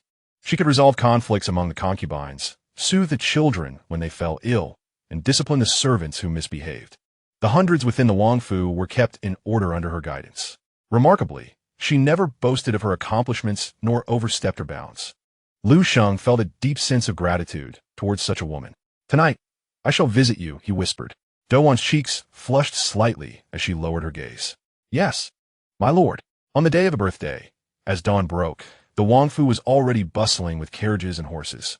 The first arrivals were guests who had traveled from afar, some journeying hundreds of miles to rest in Lunyu City the previous day before coming to pay their respects. Liu Sheng sat in the main hall, receiving each guest, exchanging pleasantries before directing them to the silk tents for rest. Around noon, the various lords and kings began to arrive. The carriage of King Liu Da of Hejian was the first to appear.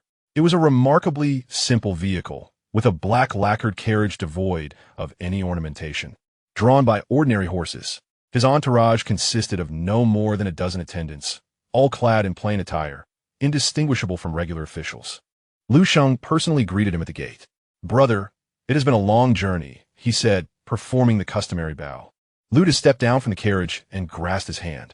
He appeared to be in his early 40s, with a lean face and gentle eyes, dressed in a simple, deep-colored robe with no adornments. 32 years have passed," Liu Da remarked, his expression somewhat nostalgic. "I recall when you were this tall." He gestured to indicate his own waist. "Now I am also 30 years old." Liu Sheng felt a stirring in his heart. It had indeed been 32 years since they last met, when he had just been appointed as the king of Zhongshan and was about to leave Chang'an. Liu Da had come to see him off, and they had stood by the Ba Bridge for a long time, exchanging many words. "Please, brother." Liu Sheng stepped aside to allow him entry. Luda nodded and followed him inside. As they walked, Luda observed the Wang Fu's elaborate decorations, his gaze drifting over the resplendent silk tents, exquisite bronze wares, and the bustling servants. Yet he said nothing. Upon entering the main hall and taking a seat for tea, Luda finally spoke.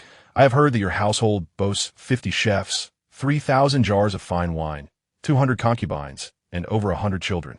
Liu Sheng chuckled lightly. "Brother, you are well informed." Luda regarded him with a look that conveyed a mix of emotions. "Sheng," he suddenly altered his address, lowering his voice. "Are you truly happy?" Liu Sheng was taken aback. Happy?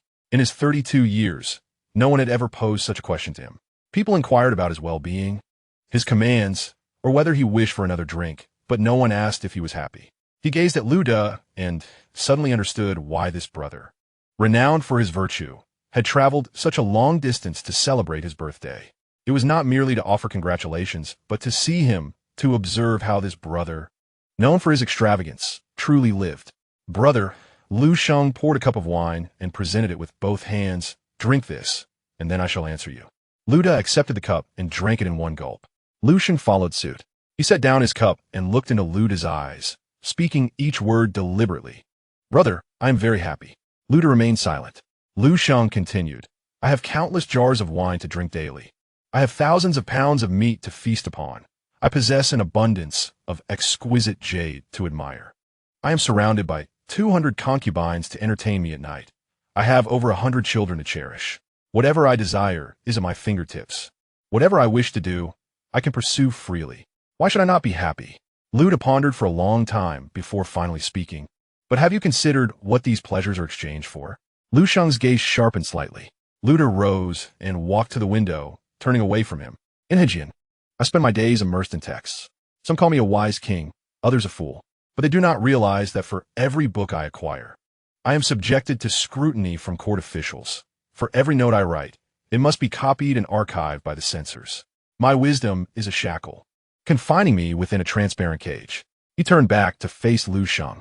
"You and Zhongshan indulge in banquets daily and revel in nightly festivities. Some label you a wastrel, others a clever man. But tell me, each time you drink a cup of wine, do you not wonder if tomorrow you will still be able to drink? Each time you lie with a woman, do you not consider whether she might bear a child that the court would fear?" Liu Sheng's expression shifted slightly. Luda returned to stand before him, leaning down to meet his gaze. "Shenger, we are both cage birds. Only your cage is gilded, while mine is bamboo. Yours holds wine and meat, while mine houses books and music. Yet a cage is still a cage. Neither of us can fly free." Liu Sheng looked at him for a long moment before suddenly laughing. This smile was different from those he wore at banquets. It was tinged with a hint of bitterness. "Brother, you speak true. We are indeed cage birds. But have you ever considered that cage birds also have their own way of living?" Luda was taken aback. Liu Sheng approached the window and pushed it open. Outside the window, the square bustles with people coming and going, adorned with splendid tents and towering lanterns, creating a scene of vibrant prosperity. "My elder brother is engrossed in his studies within a cage, his virtuous reputation renowned throughout the land. Yet, does he realize that his esteemed name has kept countless individuals awake at night?" He turns to gaze at Luda, aware that the officials and scholars in the court scrutinize him daily, fearing he might utter something inappropriate from his readings.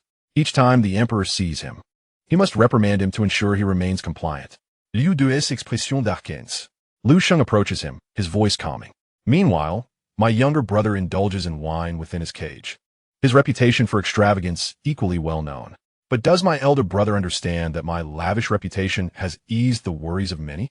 The court knows I am only inclined to revelry, not rebellion. The emperor knows I am solely focused on fathering sons, posing no threat to his throne. They do not watch me closely or admonish me, allowing me to live my life in peace." He extends his hand to rest upon Luda's shoulder. "Brother, even a bird in a cage has its hierarchies. Your cage hangs in the wind, exposed to the elements, deprived of tranquility. My cage, however, is nestled in a warm alcove, shielded from wind and rain, allowing me to enjoy life in peace, raising children and indulging in pleasures. Tell me, whose cage is more desirable?" Luda gazes at him, momentarily speechless. After a long silence, he finally sighs. Sheng, you have grown up. Liu Sheng smiles, this time genuinely. Brother, let us drink. In the afternoon, the lords and kings arrive one after another. King Liu Yu, brings with him 100 carts laden with gifts, fine timber, stones, bronze vessels, and lacquerware, purportedly for the expansion of Liu Sheng's royal residence. Liu Sheng accepts them with a smile, fully aware that this is a display of Liu state's wealth. King Zhao, Liu Pengzu, arrives with 30 robust warriors, claiming they are for the protection of Liu Sheng's palace. Liu Sheng receives them with a smile as well, equally cognizant that this serves as a reminder of Zhao state's formidable military strength. Other lords present various gifts, each with their own intentions. Liu Sheng engages with each one, exchanging pleasantries effortlessly. As the sun sets, the banquet officially commences. 327 guests take their seats, filling the 9 splendid pavilions to capacity. Liu Sheng occupies the terrace at the front of the main hall, elevated above the square, affording him a view of the entire gathering. Do Wan personally oversees the banquet proceedings, standing to one side of the terrace with a small flag in hand. She waves it gently. In the center of the square, hundreds of copper lanterns atop the tower are ignited simultaneously. Flames leap skyward, illuminating the entire royal residence as brightly as day. A chorus of admiration erupts from the guests. Liu Sheng raises his cup and stands. Esteemed guests, his voice, though not loud, resonates clearly in every ear. Today marks my 30th birthday. I'm grateful for your presence, traveling from afar to celebrate with me. In return, I can only offer this humble cup of wine for us to share in joy. He lifts his cup and drinks deeply. The 327 guests raise their cups in unison and drink to the last drop.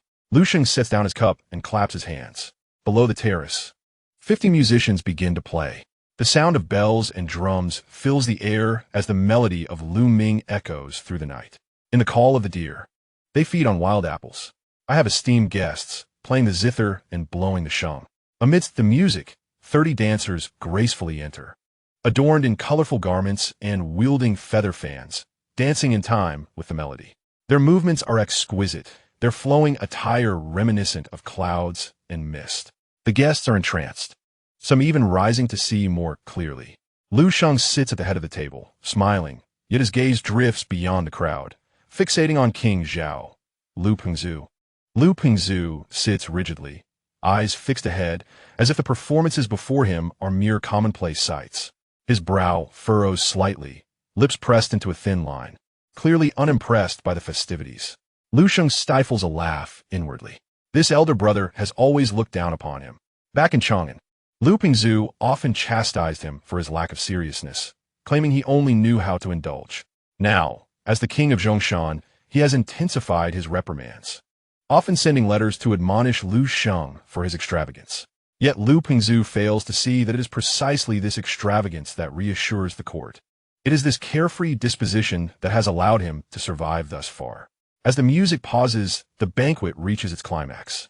Servants bustle about, presenting an array of dishes: roasted venison, braised bear paw, fish stew, grilled lamb, steamed chicken, boiled duck, fried sparrow, and pickled rabbit, each dish a feast for the senses, igniting appetites. The wine flows abundantly. East City liquor, sweet rice wine, millet wine, fruit wine, grape wine, all serve in various beautifully crafted vessels, filled by the servants as they circulate among the guests. Liu Sheng frequently raises his cup, toasting with the lords, with the marquises, with the officials of 2,000 stones, with the local gentry, scholars, and merchants. Cup after cup, vessel after vessel. His face grows increasingly flushed, eyes brightening, his voice growing louder. Kulme, another drink. What fine wine. Bring me another cup. Esteemed guests, I toast to you all. Do Wan stands nearby, observing him downing cups without restraint, her heart filled with subtle concern. Yet she knows that now is not the time for intervention. The prince is in high spirits, and to advise him would invite misfortune. After 3 rounds of wine, Liu Sheng is noticeably intoxicated. He sways as he rises, approaching the edge of the terrace, shouting to the guests in the square. Esteemed guests, today I am filled with joy, immense joy. The guests respond in unison. Long live the prince. Liu Sheng laughs heartily and turns to the musicians, commanding, play. Bir formida, fengi jie. The musicians exchange glances, De Fengge is a composition by Emperor Gaozu, not typically played in any casual setting. However, Liu Sheng is a prince and a grandson of Gaozu, so it seems permissible for him to request it. The lead musician grits his teeth and raises the conductor's baton. The wind rises and the clouds soar. Liu Sheng stands on the terrace, singing loudly along with the music. His voice is hoarse and terribly off-key, yet he remains oblivious, completely immersed in the performance. With might across the land, I return to my homeland. The guests look at one another, unsure of how to react. How can a valiant warrior guard the four corners? As he reaches the final line, Liu Sheng suddenly halts. He stands on the terrace, gazing at the sea of guests, at the soaring lights, at the distant dark silhouette of the Taihang Mountains, remaining motionless for a long while. The music ceases. The square falls into silence. All eyes are fixed upon the figure on the terrace, uncertain of what has transpired. After a long moment, Liu Sheng suddenly smiles. That smile carries a hint of melancholy, a touch of desolation, yet also a sense of release. Esteemed guests, his voice is soft but clear, reaching every ear. Today, I turned 30. In these 30 years, the wisest thing I have done is to refrain from trying to be wise. He turns and, swaying slightly, makes his way back into the hall. Douwan quickly follows, steadying his arm. My prince, you're drunk. Liu Sheng nods, leaning against her shoulder, murmuring, yes, I am drunk. It is good to be drunk. When intoxicated, I need not ponder those thoughts that should remain unthought. Douwan supports him, step by step, towards the sleeping quarters. Behind them, the banquet in the square continues. The music persists, the clinking of cups carries on. No one notices that the main character has already departed. Within the sleeping quarters, candlelight flickers. Liu Sheng lies upon the couch, eyes wide open, staring at the canopy above. Douwan kneels beside him, wiping the sweat from his brow. My prince, have some sobering soup. Liu Sheng shakes his head, taking her hand in his. Do, what sort of person do you believe I am? Douwan is momentarily taken aback, unsure how to respond. Liu Sheng does not expect an answer, continuing to speak. Some say I'm a wastrel, others call me clever, some deem me worthless, while others think He falters, unable to continue. Douwan gently tightens her grip on his hand. What kind of person my prince is? I do not know. I only know that you treat me well, treat your sisters well, and care for your children. That is enough. Liu Sheng turns to look at her. In the candlelight, her face is gentle and serene, her eyes reflecting only him. Do, he suddenly inquires, do you regret it? Regret following me? Douwan shakes her head. I do not regret it. I am a resident of Zhongshan, born and raised in this land. To serve the prince is indeed a blessing bestowed upon me. Liu Sheng gazed at her and suddenly smiled. This smile was unlike the jovial expressions typically seen at banquets, nor was it akin to the forlorn smile he had shown earlier on the terrace. It radiated warmth and comfort. Very well, he said, as long as there are no regrets. He then closed his eyes and fell into a deep slumber. Douwan remained by his side, sleepless throughout the night. The birthday celebration lasted for 3 consecutive days. During this period, the royal palace was abuzz with feasting from dawn till dusk, never pausing. 3,000 jars of wine were consumed, 500 heads of livestock were devoured, and the number of dishes was incalculable. Guests came and went. Some were escorted away, inebriated. Others persisted in their revelry, while some had already collapsed on the ground, fast asleep. Each day, Liu Sheng emerged to socialize briefly, engaging in conversation with the lords and drinking with the marquises, discussing poetry and literature with the esteemed scholars. However, he no longer drank to the point of drunkenness, nor did he sing the De Fengge as he had on the first day. On the evening of the third day, the banquets finally concluded. Guests began to take their leave, and Liu Sheng bid farewell to each one at the gate, exchanging polite words and accepting their gifts in return. The last to depart was Wang Luda of Hejian. The two brothers stood outside the gate, exchanging silence. After a long pause, Luda spoke. Shenger, take care. Liu Sheng nodded. You too, brother. Luda looked at him and suddenly asked, when you sang the De Fengge that day, what were you thinking of? Liu Sheng was taken aback, but then smiled. Nothing in particular, I just felt compelled to sing. Luda shook his head and did not press further. He turned to board his royal carriage, lowering the curtain. The driver cracked the whip, and the carriage rolled away. Liu Sheng stood at the gate, watching the carriage retreat into the distance, remaining motionless for a long while. The setting sun cast a long shadow behind him. Douwan gently approached him. My lord, it is time to return. Liu Sheng nodded and turned to walk back inside the palace. Behind him, the grand gates of the royal residence slowly closed. The night grew deep. Liu Sheng sat alone in the jade workshop, illuminated by a solitary lamp, meticulously examining the unfinished jade bear. The jade had already taken shape, resembling a charming bear squatting on the ground, gazing skyward. Liu Sheng picked up a carving knife and delicately etched a few strokes around the bear's eyes. Suddenly, the bear's eyes sparkled with life. Liu Sheng set down the knife and admired the jade bear, recalling his childhood in Chang'an when he had seen a real bear. That bear had been a tribute from the western regions, confined in an iron cage, roaring incessantly. He stood before the cage, pondering whether the bear longed to escape, to return to its mountain forest. Eventually, that bear had perished, reportedly from starvation. Liu Sheng lifted the jade bear, gently stroking it in the lamplight. "You are far more fortunate than that bear," he murmured. "You are made of jade. You will not hunger, nor thirst, nor yearn to escape." The jade bear remained silent, its lively eyes quietly gazing at him. Liu Sheng suddenly laughed. He placed the jade bear back on the table, rose to his feet, and exited the workshop. In the night sky, a bright moon hung high. Liu Sheng gazed at the moon, recalling many memories: his childhood in Chang'an, his father at Weiyang Palace, his mother bidding farewell at the bank of the Ba River, and her words, "Sheng, take care of yourself." He took a deep breath and turned toward the sleeping quarters. Inside, Doan awaited his return. Upon seeing him enter, she approached and unfastened his outer garments. "My lord, it is time to rest." Liu Sheng nodded and reclined on the couch. Doan extinguished the candlelight and lay beside him. In the darkness, Liu Sheng suddenly spoke. "Do Shi, how many more years do you think I have left?" Doan was taken aback and softly replied, "My lord, you are in the prime of your life and shall surely live to be 100. Liu Sheng chuckled lightly, but chose not to respond further. He closed his eyes and drifted into a deep sleep. Outside the window, the moonlight poured in like water. In the jade workshop, the unfinished jade bear quietly squatted on the table, gazing up at the moon outside. Chapter 5. Brothers discuss principles to file their own aspirations after the birthday celebration. The lords gradually took their leave, with only one remaining, Zhao Wang Lu Pingzhu. Liu Sheng's elder brother, who was 8 years his senior, was the most astute among Emperor Jing's sons. He had governed the state of Zhao for over a decade, meticulously managing the affairs of this small fiefdom, personally handling cases, appointing officials, and even overseeing tax collection. Under his rule, Zhao boasted a strong military, a full treasury, and a populace that dared not speak out, while officials refrained from deceit. However, Liu Pingzhu's reputation was far from favorable. Court censors labeled him as harsh, local peasants deemed him cruel, and fellow lords criticized him for being overly competent. In such an era, a lord who was too capable was, in itself, a transgression.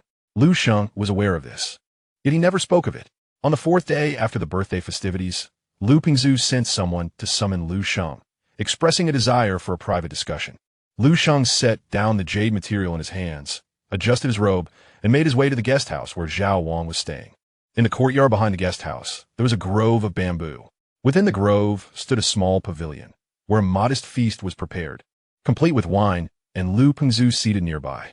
Upon entering the pavilion, Liu Sheng found his brother drinking alone, with only a plate of pickled vegetables and a platter of dried meat before him, a simplicity unbefitting a lord. "Brother," Liu Pingzhu lifted his head, glanced at him, and gestured to the seat across from him. "Sit." Liu Sheng sat down without hesitation, poured himself a cup of wine, and drank it in one go. "You summoned me. What wisdom do you wish to impart?" Liu Pingzhu set down his cup and fixed his gaze upon him. "Sheng," his voice was low, imbued with an indescribable weight. "I observed your birthday celebration for 3 days." Liu Sheng nodded. "Brother, it must have been tiresome." Liu Pingzhu disregarded his pleasantries and continued. "Over those 3 days, I took note. Your household employs 53 chefs, 47 musicians, 32 dancers, and over 200 servants. You consumed 3,000 jars of wine and 500 heads of livestock, amounting to over 20 million coins." Liu Sheng chuckled. "Brother, you have counted meticulously." Liu Pingzhu's eyes narrowed, sharp as blades. "Shenger, let me ask you, do you know how much the common folk of Zhongshan earn in a year?" Liu Sheng remained silent. Liu Pingzhu answered for him. "A typical farmer tending 100 acres might yield only 30 to 40,000 coins annually." After deducting provisions, seeds, and taxes, a good year might leave them with only a few thousand coins. 23 million coins would suffice for 2,000 households for an entire year. Liu Sheng still said nothing. Lu Pingzu's voice grew somber. In those 3 days, you squander the annual sustenance of 2,000 farming families. The bamboo grove fell silent for a moment. Liu Sheng raised his cup and drank again. Brother. He set down the cup and looked at Lu Pingzu. Is this why you came to Zhongshan, to tell me this? Lu Pingzu's gaze remained unwavering. I came to see what kind of brother I had, who once showed some understanding in Chang'an, and how he has changed over the years. Liu Sheng smiled, a smile laced with resignation, mockery, and an ineffable quality. Now you see, he opened his arms in a gesture of display. This is who I am. Fond of fine wine, beautiful women, exquisite jade, and delightful music, indulging in feasts daily and revelry nightly. My palace houses hundreds of concubines, and I have sired over 100 children. I spend 70 to 80% of Zhongshan's taxes each year, leaving the remainder as reserves. Whether the people live well or not, I am unaware and uninterested. Lu Pingzu's countenance darkened. You, brother, please do not be hasty, Liu Sheng interrupted, pouring another cup of wine, which he presented with both hands. After Liu Pingzu accepted and drank it down, Liu Sheng also took a sip. He set down his cup, looked Liu Pingzu in the eye, and spoke deliberately. Brother, I know everything you just mentioned. I understand how much the people of Zhongshan earn in a year. I know how much tax is collected. I am aware that I spent 23 million coins in 3 days. But, he paused, lowering his voice. Do you know why I choose to live this way? Lu Pingzu's gaze flickered slightly. Liu Sheng rose, approached the edge of the pavilion, and gazed at the bamboo grove. His elder brother was in the Zhao state, personally managing affairs and maintaining order. What do people say at court? They claim that the Zhao king is harsh, severe, and usurps power. The censors frequently visit Zhao for inspections, and 5 different ministers have been appointed, all spies sent by the court. What did my brother do right? Nothing at all. He is merely too capable, too diligent, and too much like a promising ruler. Lu Pingzu's expression darkened. Liu Sheng turned around to look at him. In Zhongshan, I manage nothing. Governance is entrusted to the prime minister, taxes to subordinates, and cases to the court. I engage solely in one activity. The more ostentatiously I indulge, the more extravagant I become, the more at ease the court feels. The censors cease their inspections. The prime minister has been stable for 10 years, and each time the emperor sees me, he greets me with a smile. What did I do right? Nothing at all. I am simply too inept, too decadent, too much like a visionless wastrel. He returned to the pavilion and sat before Lu Pingzu. Brother, we are both feudal lords, both descendants of Gaozu, both uncles of the current emperor. We hold soldiers, land, people, and wealth. What does the emperor fear? He fears that we, his uncles, may harbor ulterior motives. So what can we do? We can only let the emperor know that we harbor no such intentions. Lu Pingzu remained silent for a long while before finally speaking. So you resort to this method? To willingly descend into debauchery and ruin your reputation? Liu Sheng chuckled. Willingly descend? Ruin my reputation? He shook his head. Brother, what is reputation? Can it be consumed? Can it quench thirst? Can it prevent the emperor from suspecting me? Can it ensure the safety of my descendants? Lu Pingzu said nothing. Liu Sheng continued. My royal brother, no. I should now call you your majesty. What kind of person is the emperor? You know better than I. He ascended the throne at 14 and is only 19 now. Yet what has he accomplished? He initiated the new policies, dismissed the 100 schools of thought, exalted Confucianism, established the Taishui, broadened the avenues for discourse, and recruited talented individuals from across the realm. He is a person of great ambition, destined for grand achievements. His voice grew somber. A person of great ambitions cannot tolerate even a grain of sand in his path. We feudal lords are the grains of sand obstructing his way. How will he act? He will sweep us away one by one. Those he cannot sweep away will be crushed. Brother, how long do you think Zhao can endure? Liu Pingzu's expression shifted repeatedly, and he finally could not help but ask, how do you know? Liu Sheng looked at him, a hint of pity in his gaze. Brother, I indulge in feasts by day and revelry by night in Zhongshan. Yet my ears have never been idle. News from Chang'an arrives daily by swift horse. I am aware of every word spoken in the court and every action taken by the emperor. He poured a cup of wine and handed it to Liu Pingzu. Brother, believe me, within 10 years, the emperor will turn against the feudal lords. Lu Pingzu took the cup but did not drink. His hand trembled slightly. Then what should we do? Liu Sheng looked at him, enunciating each word. Learn from me. The bamboo grove fell silent for a long time. Lu Pingzhu finally drank from the cup. He set down the cup and gazed at Liu Sheng, his expression complex. Learn from you? Learn to indulge in feasts by day and revelry by night? Learn to squander the annual grain of 2,000 households? Learn to maintain hundreds of concubines and sire over 100 children? Liu Sheng nodded. Yes, learn from me. Lu Pingzhu suddenly stood up, pacing back and forth. I cannot do it. He nearly shouted, I cannot do it. I have known since childhood that a feudal lord must bear the semblance of a feudal lord, must be diligent, must love the people, must govern well, and must honor our ancestors. Now you want me to learn from you to become a wastrel? Liu Sheng regarded him in silence. After a while, Lu Pingzhu finally stopped, breathing heavily. Shenger, do you not feel any guilt? Do you not feel guilty towards the people of Zhongshan? Do you not feel guilty towards the spirit of Emperor Gaozu? Liu Sheng stood, walking to him. Guilt? He chuckled softly. Brother, do you know what guilt truly is? Lu Pingzhu was taken aback. Liu Sheng's gaze drifted beyond him, looking into the distance, where the contours of the Taiying Mountains were faintly visible in the twilight. I felt guilt. His voice was soft. In the first year I arrived in Zhongshan, I felt guilt. Seeing the barren lands, the dilapidated houses, and the impoverished citizens, I felt guilt. I thought I must be a good lord, ensuring they have enough to eat and wear, allowing them to live well. He drew back his gaze, looking at Lu Pingzhu. And then I heard that King Liu De of Hejian was scrutinized by censors for collecting ancient texts from across the realm. Every book he possessed was examined, and every note was copied and filed. What did he do wrong? Nothing at all. He merely wished to preserve some wisdom from his ancestors. I also heard that King Liu Yu of Lu was monitored by court-appointed craftsmen for expanding his royal residence. Every blueprint he drafted had to be submitted to Chang'an for approval, and any deviation would be rejected. What did he do wrong? Nothing at all. He simply wanted to beautify his residence. I further learned that King Liu Duan of Jiaoxi was reported for shooting a deer while hunting, accused of secretly training troops, and lost 300 li of his fief. What did he do wrong? Nothing at all. He merely wished to hunt. Liu Sheng's voice grew heavier. Brother, do you know what I was thinking at that time?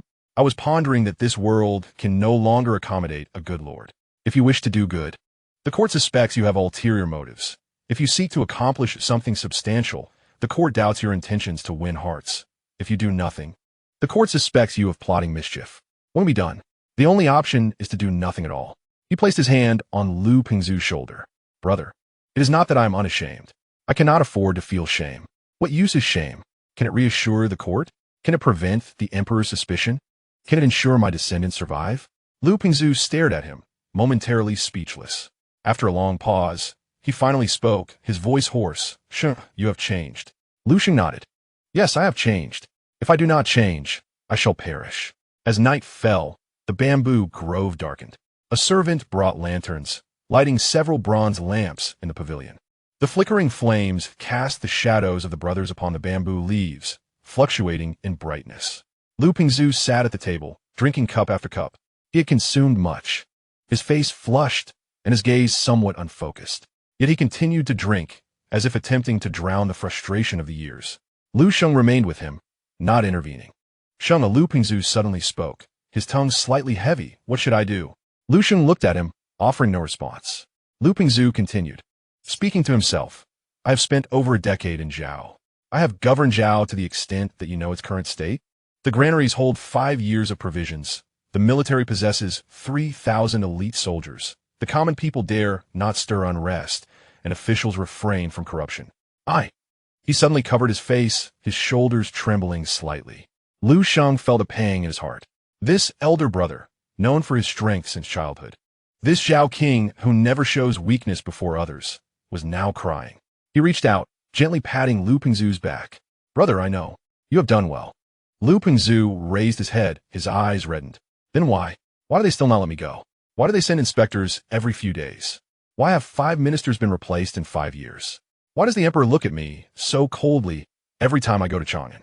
Liu Sheng remained silent for a moment before finally speaking. Because you have done too well, brother. Lu Pingzhu was taken aback. Liu Sheng continued. You have governed Zhao too well. So well that it frightens the court. What do they fear? They fear that one day you will apply this success elsewhere. Lu Pingzu's lips moved, but no words emerged. Liu Sheng poured a glass of wine and handed it to him. Brother, heed my advice. When you return, do not be so diligent anymore. Lu Pingzu accepted the cup, but did not drink. Not be diligent? Then what should I do? Liu Sheng chuckled lightly. Do what? Learn from me. Drinking, feasting on meat, indulging in women, and siring offspring, squandering the taxes of the Zhao state, depleting the granaries, and dispersing the 3,000 elite soldiers. Let the court witness your descent into depravity, your utter decline, rendering you no longer a matter of concern. Liu Pingzu's complexion shifted dramatically. Are you urging me to destroy my own foundation? Liu Sheng nodded. Indeed, to dismantle your own foundation. But have you ever considered, dear brother, can your foundation truly be preserved? Liu Pingzu was momentarily taken aback. Liu Sheng gazed at him, a hint of compassion in his eyes. Brother, do you believe those provisions? Those soldiers, the meticulously managed affairs, can be safeguarded? The emperor has myriad ways to diminish the fiefs. Once the decree is issued, your lands will be divided among dozens of sons. What will remain for you? With harsh laws imposed, any trivial pretext could be used to condemn you. Can your 3,000 soldiers withstand the might of the imperial army? His voice was deep and resonant. Brother, your foundation is but a mound of sand, appearing solid but easily washed away by a flood. It will be better. He paused, lifted his cup, and drank deeply. It will be better to dismantle it yourself. That night, the two brothers drank until late. Liu Pingzu was eventually supported back, intoxicated to the point of oblivion, mumbling about foundations, provisions, and soldiers.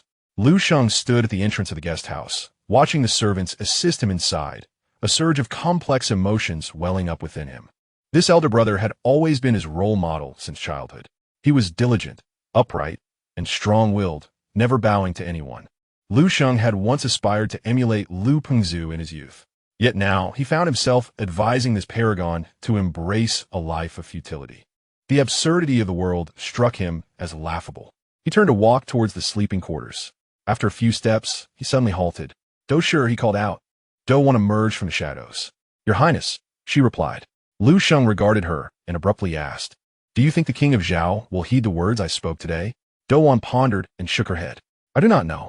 Liu Sheng offered a bitter smile. "Neither do I." He continued onward, as the bamboo grove rustled in the night breeze. On the following morning, Liu Pingzu came to bid farewell. He stood at the gate, his complexion somewhat pale, yet his eyes were considerably clearer. The previous night's intoxication seemed to leave little trace upon him. "Sheng," he began, his voice steady, "I am leaving." Liu Sheng nodded. "Take care, brother."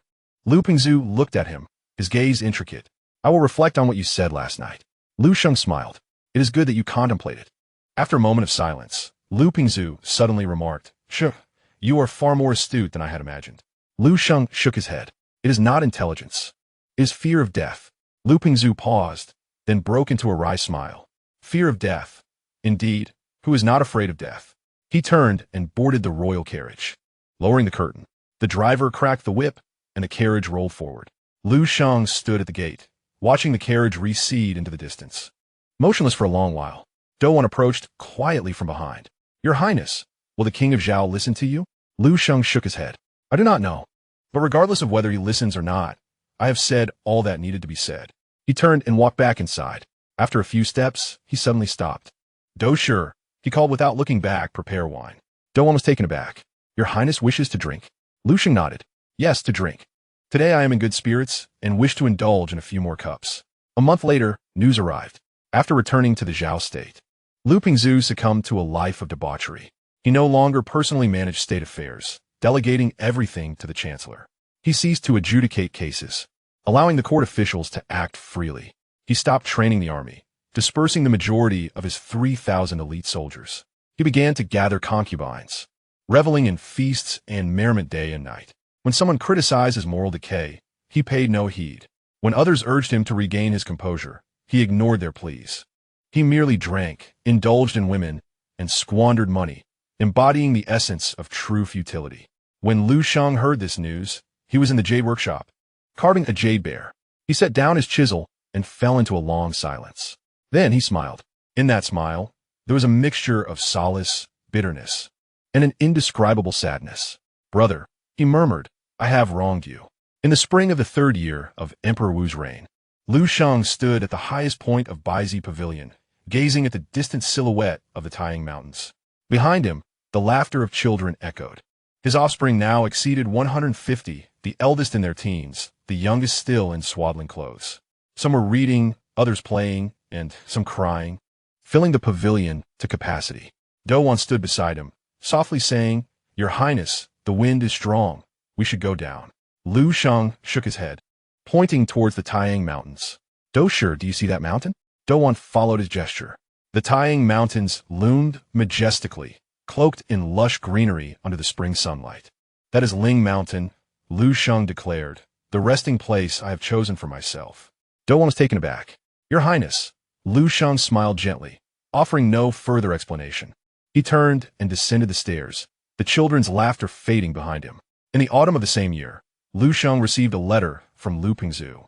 The letter was brief, containing only a single line. "Shenger, I understand. Take care."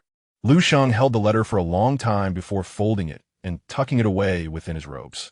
"Come here," he called, "prepare wine." That day, he became intoxicated once more. In his drunken dreams, he found himself back in Chang'an, in the Weiyang Palace, reliving a summer afternoon filled with the cacophony of cicadas. His father stood before him, stating, "Feudal lords may be wealthy and powerful, may have thriving descendants, and may live to old age, but they must never harbor ulterior motives." He knelt upon the ground, bowing his head. "I, your minister, shall heed your sacred instruction." He awoke from the dream. Liu Sheng opened his eyes, gazing at the canopy above. Outside the window, dawn had broken. A new day had begun. 5th chapter complete, Volume 1. The initial establishment of the fief. The awakening of indulgence concludes. Volume 1 epilogue from the 3rd year of Emperor Jing to the 3rd year of Emperor Wu, a span of 16 years. Liu Sheng, the king of Zhongshan, evolved from a young prince newly departed from Chang'an into a renowned and indulgent feudal lord. His palace expanded from a dilapidated governor's residence to a magnificent estate covering 300 acres. His concubines multiplied from 12 to over 300. His progeny grew from none to 153. His reputation transformed from being the son of Emperor Jing to that of a clever man steeped in debauchery. He lived well, so well that the court was at ease, so well that the emperor was satisfied, so well that those who once feared his disloyalty set their minds at rest. Yet, what thoughts occupied his heart? No one knew. Perhaps not even he himself was entirely aware. Volume 1 complete. Volume 1 timeline. The 3rd year of Emperor Jing, 147 BC. Liu Sheng is in theft as king of Zhongshan. From the 4th year of Emperor Jing to the 1st year of Emperor Ho Yuan, 146 to 143 BC, 3 years of collecting jade. The 2nd year of Emperor Jing's Ho Yuan, 142 BC, the embroidered-clad envoy visits. The 3rd year of Emperor Jing's Ho Yuan, 141 BC, Emperor Jing passes away, and Emperor Wu ascends the throne. From the 1st year of Emperor Wu's Jian Yuan to the 1st year of Yuan Guang, 140 to 134 BC, he gathers numerous concubines, and his progeny flourishes. In the 2nd year of Emperor Wu's Yuan Guang, 133 BC, Liu Sheng's 30th birthday banquet, attended by feudal lords. In the 3rd year of Emperor Wu's Yuan Guang, 132 BC, Lu Pingzhu's letter arrives, concluding Volume 1. Chapter 6. The Ascension of the Emperor and the Winds of Fief Reduction in the 6th year of Emperor Wu's Jian Yuan, summer, in Chang'an. Within the Xinshe Hall of Weiyang Palace, the 21-year-old sovereign Liu Che was diligently reviewing memorials. He had grown significantly taller since his youth, shedding the childishness from his brow, replaced by a keen, sharp glimmer, the glimmer of a hunter. The desk was piled high with memorials, reaching almost half a person's height. He sifted through them one by one, discarding some after a cursory glance, while others he meticulously studied, marking them with a vermilion brush. "Your Majesty," murmured the Minister of Internal Affairs, Han Yin, who stood nearby, "it is already past the 3rd watch. It is time to rest." Liu Che did not lift his head. "I'm not tired." Han Yin dared not press further. Having served the young sovereign for many years, he understood that once the emperor resolved to pursue something, he would see it through. Conversely, any matter he wished to disregard would remain untouched, regardless of counsel. After another half an hour, Liu Che finally set down the vermilion brush, leaning back against the desk with a long sigh. "Han Yang, your servant is here. I have perused the memorials from the feudal lords." A hint of mockery laced Liu Che's voice. Hejian Wang Lu submitted a request for the court to fund the publication of books. Lu Wang Luyi reported on the progress of his royal residence's expansion. Zhao Wang Lu Pingzhu detailed this year's tax revenue for Zhao State. And Zhongshan Wang Lu Sheng. He paused, a faint smile gracing his lips. Zhongshan Wang Lu Sheng has written that he has added 23 children this year and requests the court to bestow names upon them. Unable to contain his amusement, Han Yin chuckled. This Zhongshan Wang is indeed amusing. Lu Che picked up Lu Sheng's memorial and read it once more. The writing was simple, a few brief phrases, yet it exuded a jubilant spirit. Liu Sheng mentioned that he had taken in 30 concubines this year and fathered 23 children, bringing his total lineage to over 180. He requested that the sovereign recognize these children not merely with names, but with status, acknowledging them as descendants of the Liu clan, eligible for inclusion in the ancestral records. 180 children, Lu Che murmured. This royal uncle certainly has a prodigious ability to procreate. Han Yin quipped. Zhongshan Wang is only 35 this year. At this rate, by the time he reaches 60, he might have 400 or 500 children. Lu Che smiled, though his expression held a complex nuance. Han Yang, what sort of person do you think my royal uncle is? After a moment's contemplation, Han Yin cautiously replied, I have heard that Zhongshan Wang is known for his extravagance, indulging in feasts and merriment daily, surrounded by hundreds of concubines, lost in a hedonistic haze. Some deem him a fool, while others say he is. Han Yin lowered his voice, a clever man. Lu Che gazed at him, his eyes deep with contemplation. A clever man? Han Yin dared not elaborate. Lu Che fell into silence for a moment before suddenly tossing Lu Sheng's memorial onto the desk. Whether clever or foolish, as long as he remains compliant. I do not mind if he sires a few more children. Rising, he approached the window, gazing into the night. What I fear is that some individuals are neither foolish nor clever, yet insist on engaging in actions they ought not to. Han Yin understood the implication. Over the past year, several feudal lords have been stripped of their titles, lands, and faced punishment. The accusations varied, some for overstepping boundaries, others for disrespect, greed, or moral failings. Yet the true reason was singular. They had become a nuisance to the emperor. Is there news from Huainan Wang? Liu abruptly inquired. Han Yin felt a chill run through him.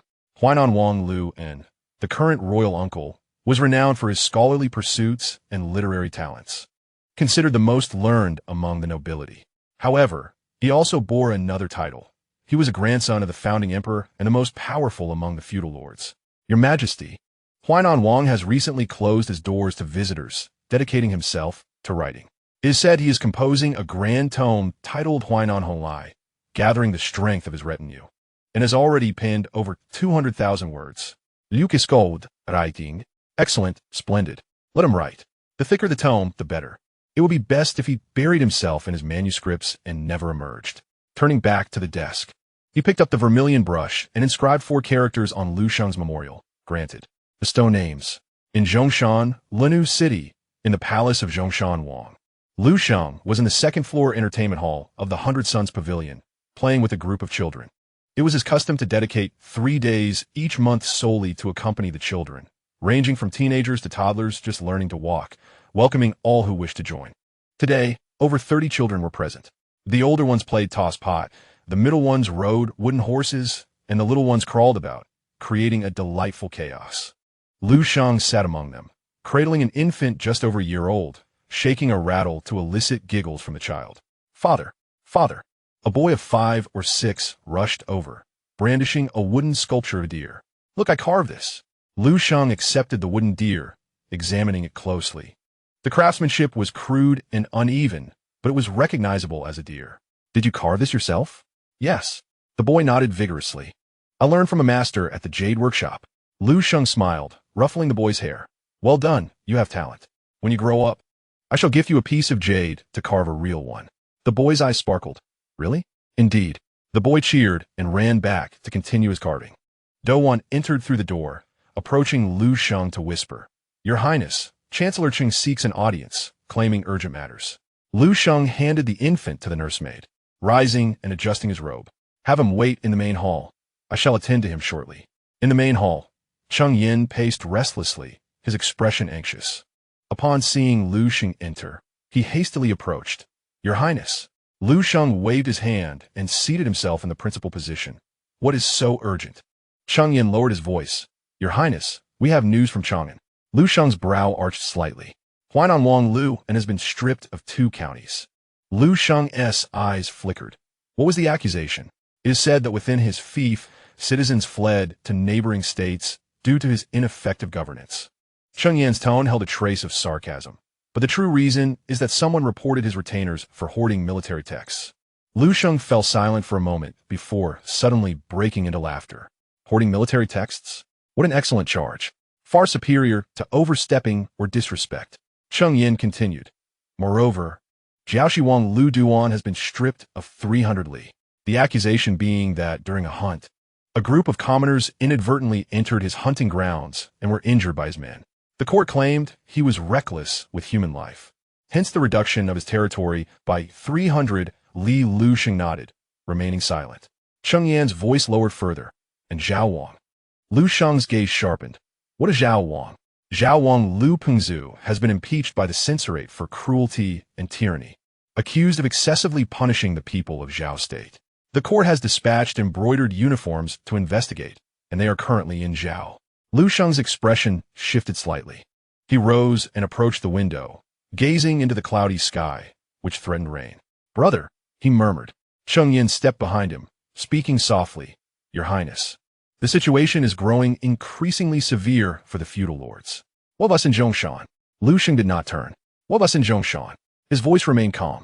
I indulge in feasting and revelry daily, maintain 300 concubines, and have fathered 200 children.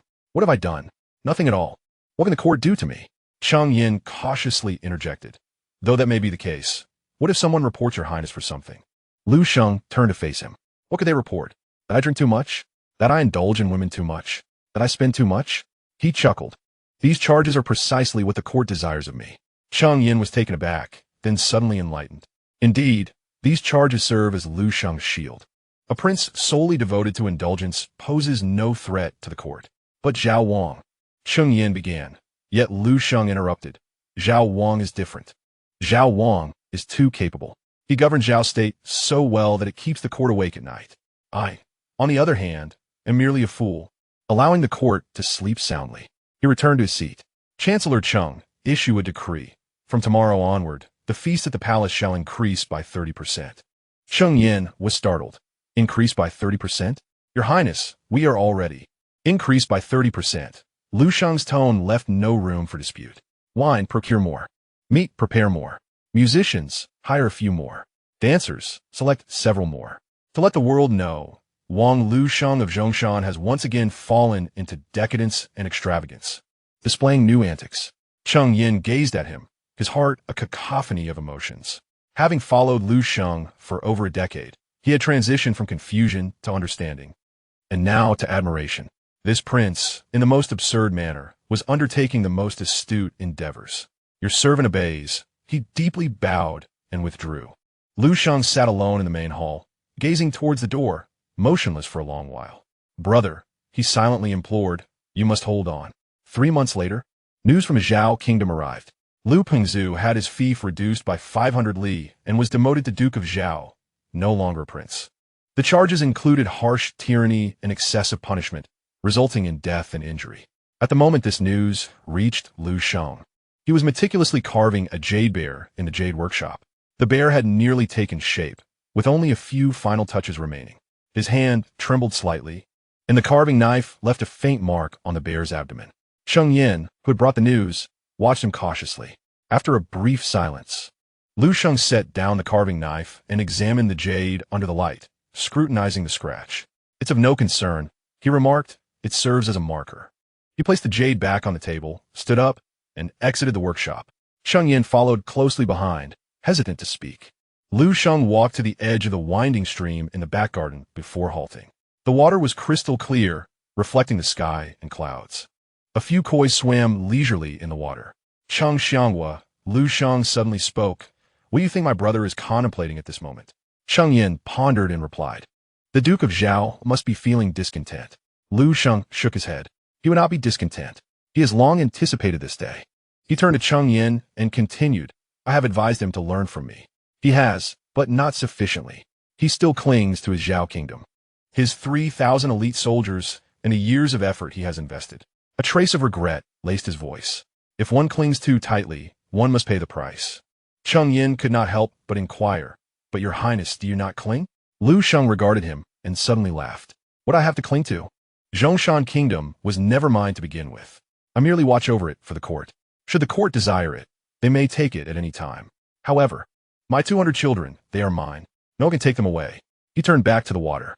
"In this lifetime, I seek nothing but one thing. For these 200 children to live safely.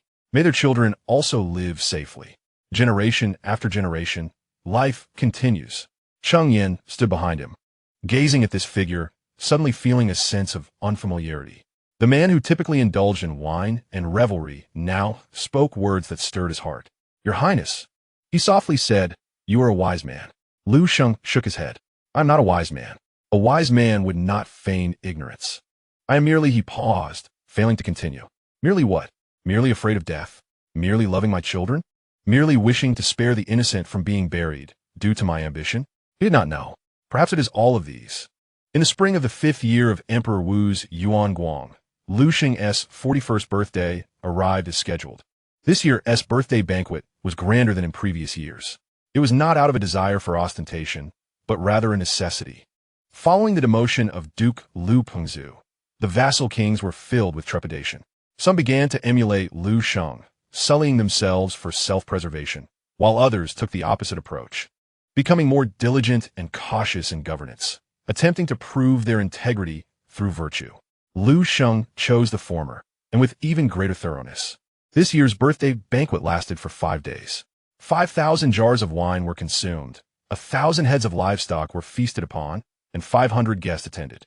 The performances alone changed over a dozen times, and the musicians played over 100 pieces. Liu Sheng attended daily, drinking and engaging in lively conversation with his guests. His face was perpetually adorned with a smile, his lips always uttering jovial words, yet his eyes concealed an inscrutable depth. On the evening of the 5th day, as the banquet was drawing to a close, an unexpected guest arrived. The newcomer appeared to be in his 30s, with a gaunt visage and dressed in plain attire. Yet his eyes were sharp as an eagle's. He stood at the gate, addressing the gatekeeper, informed Wang Liu Sheng that an old friend, Wang Zhang, has come to visit. The gatekeeper, not daring to delay, hurried inside to report. Liu Sheng was in the main hall bidding farewell to several vassal kings when he heard the name Wang Zhang, causing his brow to twitch slightly. "Invite him to the study to wait. I shall be there shortly." In the study, Wang Zhang stood by the window, observing the scenery outside. Upon Liu Sheng's entrance, he immediately recognized the long-absent Wang of Zhongshan. 12 years had passed, and Liu Sheng appeared somewhat heavier, with traces of hardship etched upon his face. Yet his eyes remained as twinkling as ever, enigmatic and untraceable. "Wang Shijun," Liu Sheng greeted with a smile and a clasp of hands. "It has been many years. I hope all is well." Wang Zhang turned and returned the gesture. "This humble official, Wang Zhang, pays his respects to your highness." Liu Sheng waved his hand, seated himself in the main position, and gestured for Wang Zhang to sit. "Is your visit a mere stopover, or have you come specifically?" Wang Zhang regarded him with calm eyes. "I am on imperial orders to inspect the various prefectures of Hebei, passing through Zhongshan. I came to pay my respects to your highness." Liu Sheng nodded, maintaining his smile. "Your journey is arduous. Since you are here, stay a few more days. Though this palace is humble, there are guest quarters available." Wang Zhang smiled slightly. "Your highness's hospitality is appreciated. However, I must attend to official business and will depart tomorrow." Liu Sheng did not press the matter further, but ordered wine and dishes to be served. After several rounds of drinking, Wang Zhang suddenly spoke. "Your highness, I have a question to pose." Liu Sheng set down his cup. "Please, go ahead." Wang Zhang looked at him intently, speaking slowly. "Do you know what the vassal kings are currently engaged in?" Liu Sheng's smile faltered momentarily, but quickly returned to normal. "I spend my days in Zhongshan, cut off from news, and am not particularly aware. If it pleases you, do enlighten me." Wang Zhang nodded and began. "The king of Hejian, Liu De, continues to collect lost writings from across the realm, yet every book is meticulously scrutinized by the censors. Half of the retainers in his court have been dismissed." Liu Sheng remained silent. "The king of Liu Yu, persists in expanding his palace. Yet every blueprint has been rejected multiple times by the court. Half of his craftsmen are sent by the court. Liu Sheng continued to say nothing. Duke Liu Pingzhu, after his demotion, has shut himself away, drinking all day. It is said his health has greatly declined. A fleeting shadow crossed Liu Sheng's eyes, but it vanished swiftly. Wang Zhang scrutinized him, his gaze profound. Your Highness, do you discern a commonality among these individuals? Liu Sheng paused, finally responding, please illuminate this for me. Wang Zhang articulated clearly, they all aspire to accomplish something. Liu Sheng's gaze sharpened slightly. Wang Zhang continued, the king of Hejian wishes to preserve texts. The king of Lu seeks to construct palaces, and Duke Pingzhu aims to govern his territory. They all desire to achieve something. Yet they are unaware that in this era, the act of doing something itself is a transgression. He raised his cup, taking a sip while observing Liu Sheng. Only your Highness does nothing. Liu Sheng chuckled, a blend of resignation, bitterness, and a hint of relief in that smile. Are you praising me or reproaching me? Wang Zhang shook his head. I am merely stating facts. He set down his cup, standing. Your Highness, I have one more message to convey. Liu Sheng also rose. Please speak. Wang Zhang looked at him intently, enunciating clearly. His Majesty expresses that you, the imperial uncle, have worked hard these years. Liu Sheng's breath caught slightly. Wang Zhang bowed deeply. I take my leave. He turned and walked toward the door. Liu Sheng stood still, watching his departing figure, motionless for a long time. That night, Liu Sheng did not return to his sleeping quarters. He sat alone in the study, drinking cup after cup. Though one had previously attempted to persuade him, only to be dismissed. Cheng Yin had also tried to offer counsel, yet was similarly turned away. The servants dared not approach, instead remaining at a distance outside the door. When dawn broke, Liu Sheng finally emerged from the study. His eyes were bloodshot and his steps somewhat unsteady, but his demeanor was remarkably tranquil. Someone, he called out, prepare the carriage. Cheng Yin hurried over, asking, where does the prince intend to go? Liu Sheng gazed into the distance and softly uttered two words, Lingshan. Lingshan, located 30 miles north of Lunu City, is an offshoot of the Taiyang Mountains. Though not particularly high, its unique shape gives it the appearance of a grand mausoleum from afar. Standing at the foot of the mountain, Liu Sheng looked up at its imposing form. He had visited this place numerous times before. Each time, he would stand here for a long while, gazing intently. Your Highness, Cheng Yin ventured cautiously. Were you? Liu Sheng did not respond, but slowly walked along the mountain's base.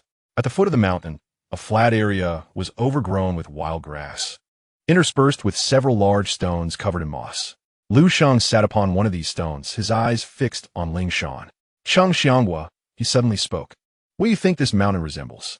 Cheng Yin pondered for a moment before cautiously replying, it resembles a tomb. Liu Sheng nodded in agreement. Indeed, it resembles a tomb. The first time I beheld it, I thought that if one day I were to choose a resting place for myself, it would be here. Cheng Yin was taken aback. Your Highness. Liu Sheng waved his hand, signaling him to remain silent. He stared at Lingshan for a long time before finally speaking again. Cheng Xianghua, do you know why His Majesty sent Wang Zhang? Cheng Yin shook his head. Liu Sheng's voice was soft, almost as if he were speaking to himself. He has come to inform me that His Majesty is aware of what I am doing. He understands why I am doing it. His words, that the royal uncle has worked hard over the years, imply that I am right in my actions and should continue on this path. Cheng Yin was left in stunned silence. Liu Sheng rose, brushing the grass clippings from his robes. For years, I have feigned madness and foolishness, willingly degrading myself, transforming into a useless being. Some have ridiculed me, some have laughed at me, and some have pitied me. Yet, I remain indifferent. The only thing I care about is survival. Surviving for my children, so they too may live on. He turned to Cheng Yin. Cheng Xianghua, do you think my actions are worthwhile? Cheng Yin looked at him, his eyes slightly reddened. Your Highness, you are a good man. Liu Sheng chuckled, a bittersweet smile gracing his lips, tinged with an indescribable melancholy and a hint of relief. A good man? I am no such thing. I am merely a man afraid of death. He turned and began to walk down the mountain. Let us return. There are still many matters awaiting us at the palace. Cheng Yin followed closely behind, a surge of indescribable emotions welling up within him. The prince, whom the world mocked as a useless ruler, perhaps possessed a clearer understanding than anyone else. Upon returning to the palace, it was already evening. As Liu Sheng entered the gates, he was met by Do Wan, who hurried towards him. Your Highness, good news. Liu Sheng regarded her with curiosity. What good news? A smile graced Wan's face. Su Shi has given birth. It is a boy. Both mother and child are safe. Liu Sheng's eyes sparkled with joy. Which number is this? Wan replied with a laugh. If I recall correctly, this is the 217th. Liu Sheng erupted into hearty laughter. Excellent, excellent, excellent. He exclaimed thrice before striding inward. Let's go see. In Zhongshan, the lights shone brightly. As Liu Sheng entered the courtyard, he heard the sound of a baby's cries. The voice was robust and powerful, unmistakably the sound of a healthy child. Su Xian lay on the couch, pale but with a smile in her eyes. Upon seeing Liu Sheng, she attempted to rise to greet him, but he gently pressed her back down. Do not move. Rest well. Liu Sheng took the infant from the nurse and examined him closely. The baby's wrinkled little face, eyes tightly shut, and pursed lips seemed to reminisce about the recent cries. Very well, Liu Sheng murmured softly, a good child. He returned the infant to the nurse and sat beside Su Xian. You have worked hard. Su Xian shook her head, her voice barely above a whisper. To bear children for the prince is my fortune. Liu Sheng gazed at her and suddenly reached out, tenderly caressing her cheek. Over the years, Su Xian had maintained a low profile within the palace. Unlike other concubines, she did not vie for favor, nor did she indulge in socializing. She quietly resided in Zhongshan, reading, playing the qin, and nurturing children. Yet, Liu Sheng knew she understood him better than anyone else. Each time he returned home, burdened with fatigue and worries, it was only in her presence that he could find a moment of peace. Take good care of yourself, he said as he stood. When you are well, I shall return to see you. Su Xian nodded, watching him depart. Liu Sheng stepped out of Zhongshan and stood at the entrance, gazing up at the night sky. The stars twinkled brightly against the dark canvas. Suddenly, he recalled many years ago when his father held him and pointed at the stars, saying, Xing'er, look, that brightest star is called Ziwei Xing, the Emperor's star. Your father is that star. When you grow up, you too must be a star. Though you may not shine as brightly as your father, you must still emit your light. He lowered his gaze to his hands. These hands had cradled over 200 children. These hands had sculpted countless exquisite jade pieces. These hands had lifted innumerable cups. Yet, these hands had never wielded power, never been stained with blood, nor accomplished any earth-shattering deeds. Yet these hands had safely brought over 200 children into this world. Perhaps this was his light. He inhaled deeply and made his way toward the sleeping chambers. Behind him, the lights of Zhongshan remained aglow until dawn. Chapter 7. The Imperial Audience at Chang'an. An apt response to the emperor's heart in the 6th year of Emperor Wu's reign. During the autumn month of July, an edict was dispatched from Chang'an, hastily carried forth to all the provinces and states. The edict was brief, yet its intent was unmistakable. The emperor yearned for his kin and summoned all princes to the court to partake in familial discourse. When Liu Sheng received the edict, he was in the jade workshop, meticulously carving a newly acquired piece of jade. It was a premier piece of inked jade, entirely black and as glossy as a mirror. He intended to sculpt it into an ink bear to complement a white jade bear. To attend court, he set down his carving knife and took the edict. Scrutinizing it closely, Cheng Yin stood nearby, his face etched with concern. Your Highness. Summoning the princes to court at this time, Liu Sheng lifted his gaze to meet Cheng Yin's. At this time? When then? Cheng Yin lowered his voice. Since the Prince of Huainan was stripped of his lands, he has remained secluded. Duke Zhao has been ill since his demotion, and the kings of Hejian and Lu are entangled in their own troubles. Summoning the princes to court at this moment, it is likely, Liu Sheng chuckled, passing the edict to Wan. Likely what? Cheng Yin hesitated before voicing his thoughts. It is likely a Hongmen banquet. Liu Sheng burst into laughter. A Hongmen banquet? Sheng Xianghua. Such words are most disrespectful. He rose, brushing off the jade shavings from his robes. If His Majesty intended to eliminate us, a single edict would suffice. Why go to such lengths? Cheng Yin refrained from replying. Liu Sheng approached the window, gazing out at the sky. The azure expanse was clear and cloudless, a splendid day. To attend court, he murmured, I have not returned to Chang'an in over a decade. Wan approached his side and gently asked, Does the prince wish to return? Liu Sheng offered no response, his gaze fixed on the view outside, lost in thought. 3 days later, Liu Sheng reached a resolution. We shall go, he informed Cheng Yin. Make preparations. We shall depart on an auspicious day. Cheng Yin was taken aback. Your Highness, are you truly going? Liu Sheng regarded him. What should I not go? Cheng Yin implored. Your Highness, given the current circumstances, the princes attending court are likely to face peril. The Prince of Huainan and Duke Zhao will not be attending. Why must you? Liu Sheng waved his hand, interrupting him. Precisely because others will not attend, I must go. Cheng Yin was momentarily speechless. Liu Sheng stepped closer. His voice calm. Cheng Xianghua, consider why His Majesty has summoned the princes to court. Cheng Yin pondered for a moment before replying, I am but a dullard. I cannot fathom. Liu Xingdao, Your Majesty wishes to ascertain which of these feudal lords remain reliable and which do not. If Wang of Huainan abstains from attending, Your Majesty may wonder if he harbors ulterior motives. Should Duke Zhao refrain, Your Majesty might suspect lingering resentments. If Wang of Hejian is absent, Your Majesty may ponder whether he has other intentions. He paused briefly, chuckling softly. If I attend, Your Majesty shall think, this royal uncle, who indulges solely in revelry, is rather forthright.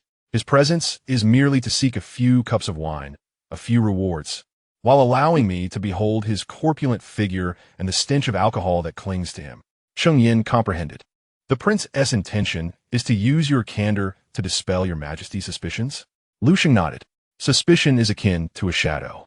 The more one attempts to evade it, the more it pursues. If one walks towards the light, it dissipates. He patted Cheng Yin's shoulder, reassuring him, I know how to handle this. Cheng Yin gazed at him, his heart a tumult of emotions. This prince, in the most absurd manner, engages in the most astute actions. Then let us prepare. The date of departure was set for the first day of August. Before leaving, Liu Sheng meticulously entrusted the affairs of the estate. Douwan was to manage internal matters. Cheng Yin would oversee politics, and several elder concubines would assist in caring for the children. With over 200 children, the oldest nearing 17 or 18, and the youngest still in swaddling clothes, they required diligent supervision. Rest assured, Douwan softly assured him, I shall care for the children well. Liu Sheng nodded and gently caressed her cheek. You have worked hard. Douwan shook her head, her eyes glistening. Liu Sheng then visited Su Xian. Her son, now over a year old, could walk and called out for his father, eagerly rushing to Liu Sheng upon sight. Liu Sheng lifted him, kissing his small face.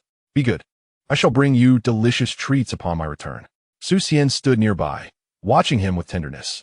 May you take care on this journey, my lord. Liu Sheng nodded, returning the child to her. And you as well.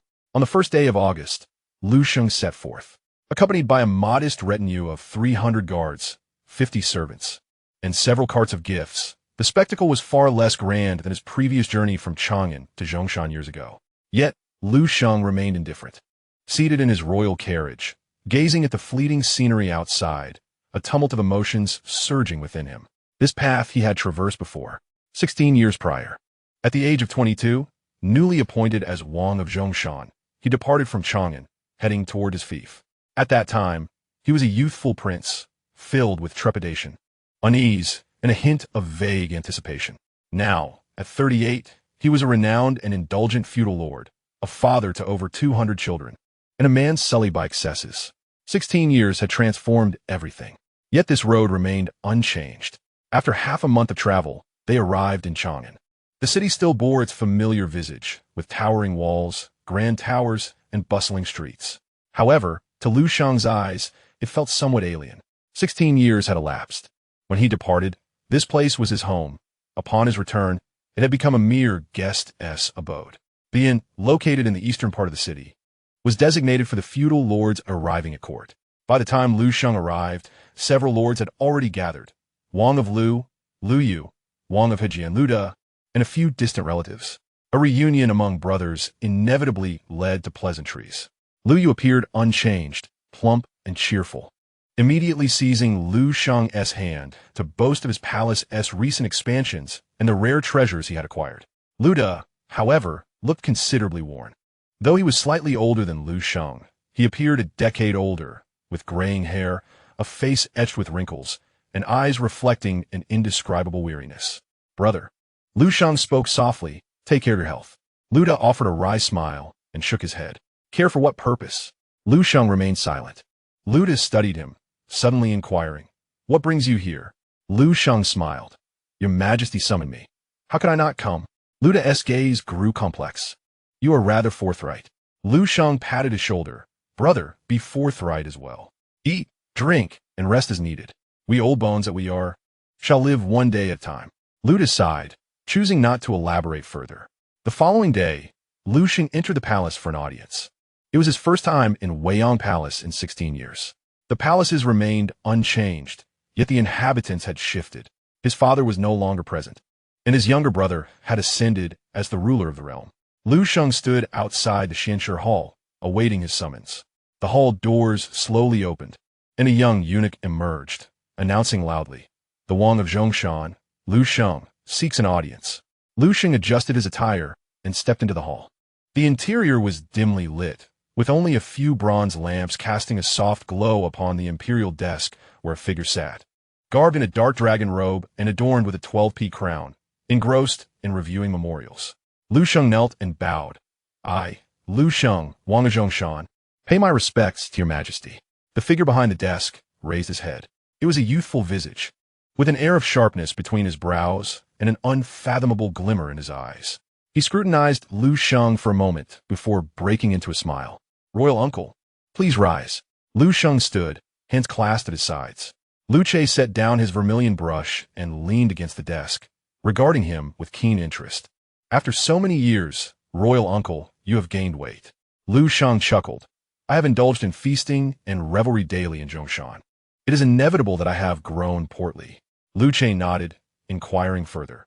"I have heard that royal uncle's household boasts 300 concubines and 200 offspring?" Liu Sheng replied, "To your majesty's inquiry, there are 312 concubines and 117 children." Liu Ke laughed et 117 children. "Royal uncle, you have truly labored hard." Liu Sheng chuckled as well. "I possess no great talents, only the ability to bear more children to extend the Liu lineage." Liu Che regarded him, his gaze laden with complex undertones. "Royal uncle, your words are indeed sincere." Liu Sheng bowed his head. "I would not deceive my sovereign." Silence enveloped the hall for a moment. Suddenly, Liu Che stood, circumventing the desk to stand before Liu Sheng. He was slightly shorter, needing to tilt his head to meet Liu Sheng's gaze. Yet his presence bore down upon Liu Sheng, almost rendering him breathless. "Royal uncle." His voice dropped to a whisper, for only the two could hear. "I have a question, and you must answer truthfully." Liu Sheng's heart quickened, yet his demeanor remained composed. "Your Majesty, please ask." Liu Che's gaze bore into his eyes as he articulated each word. "Over these years, has royal uncle truly been intoxicated or merely feigning inebriation?" Liu Sheng's heart jolted. The question was direct and piercing, akin to a blade thrust into his innermost being. He understood this was the emperor's test. A poor response today could spell his demise. Yet Liu Sheng was indeed Liu Sheng. He lifted his gaze, meeting Liu Che's eyes with calmness akin to still waters. "Whether I am genuinely intoxicated or merely pretending," he smiled softly, "I cannot say." Liu Che's brow furrowed slightly. "You do not know?" Liu Sheng nodded. "I only know that I drink heavily each time. As I drink, I become inebriated. The sensation of drunkenness is more pleasant than that of sobriety.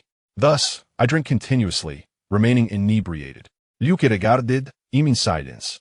Liu Sheng continued, "I am uncertain whether I am genuinely intoxicated or feigning it. I only know that inebriation allows me to think of nothing and fear nothing. In sobriety, there are too many thoughts and fears." He paused, lowering his voice. "I fear death, fear suspicion, and fear implicating my wife and children.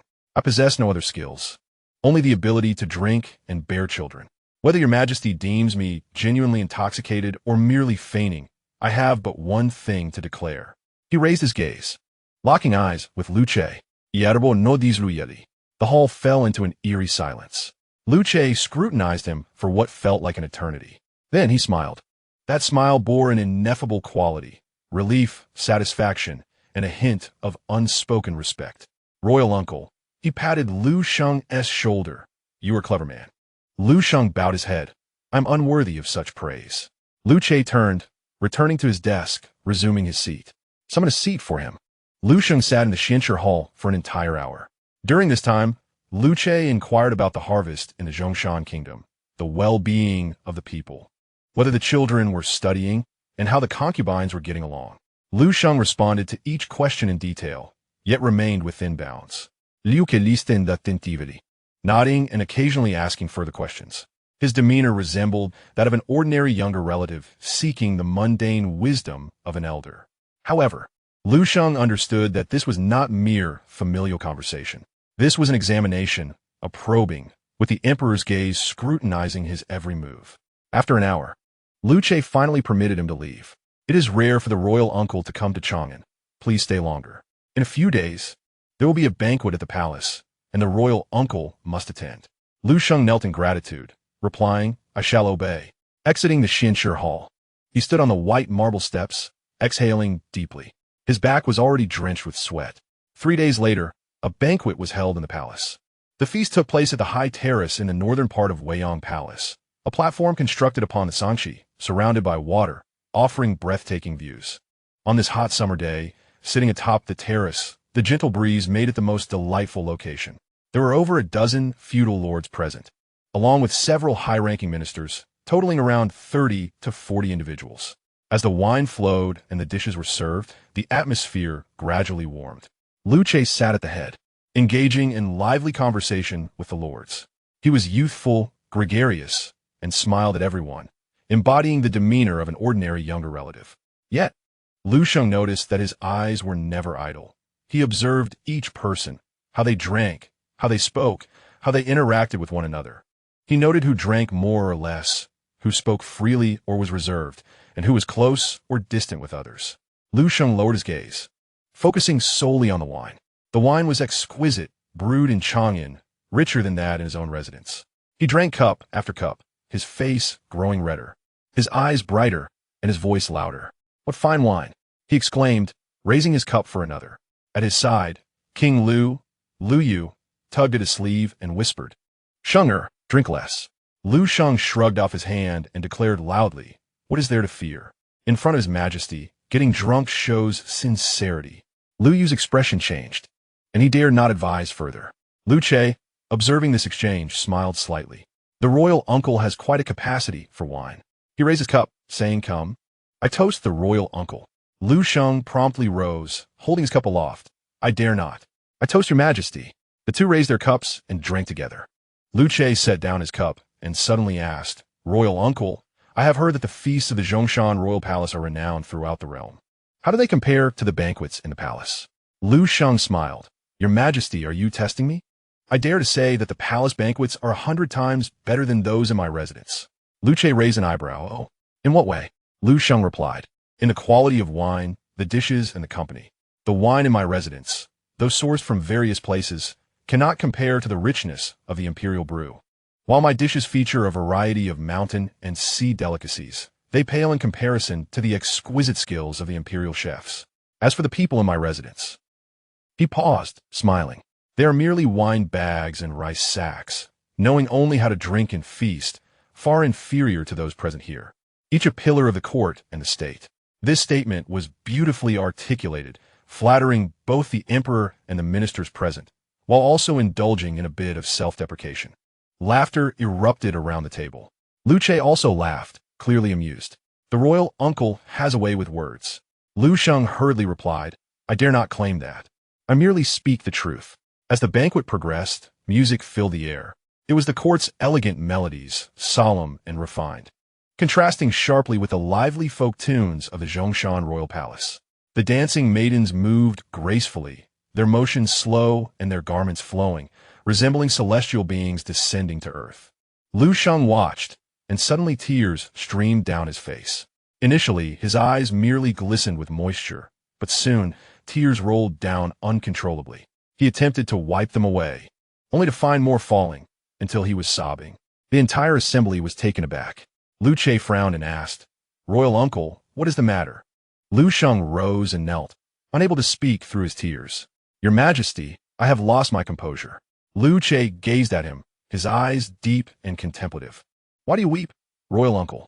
Liu Sheng lifted his head, tears streaming down his face. Your majesty, upon hearing this music, I was reminded of my father.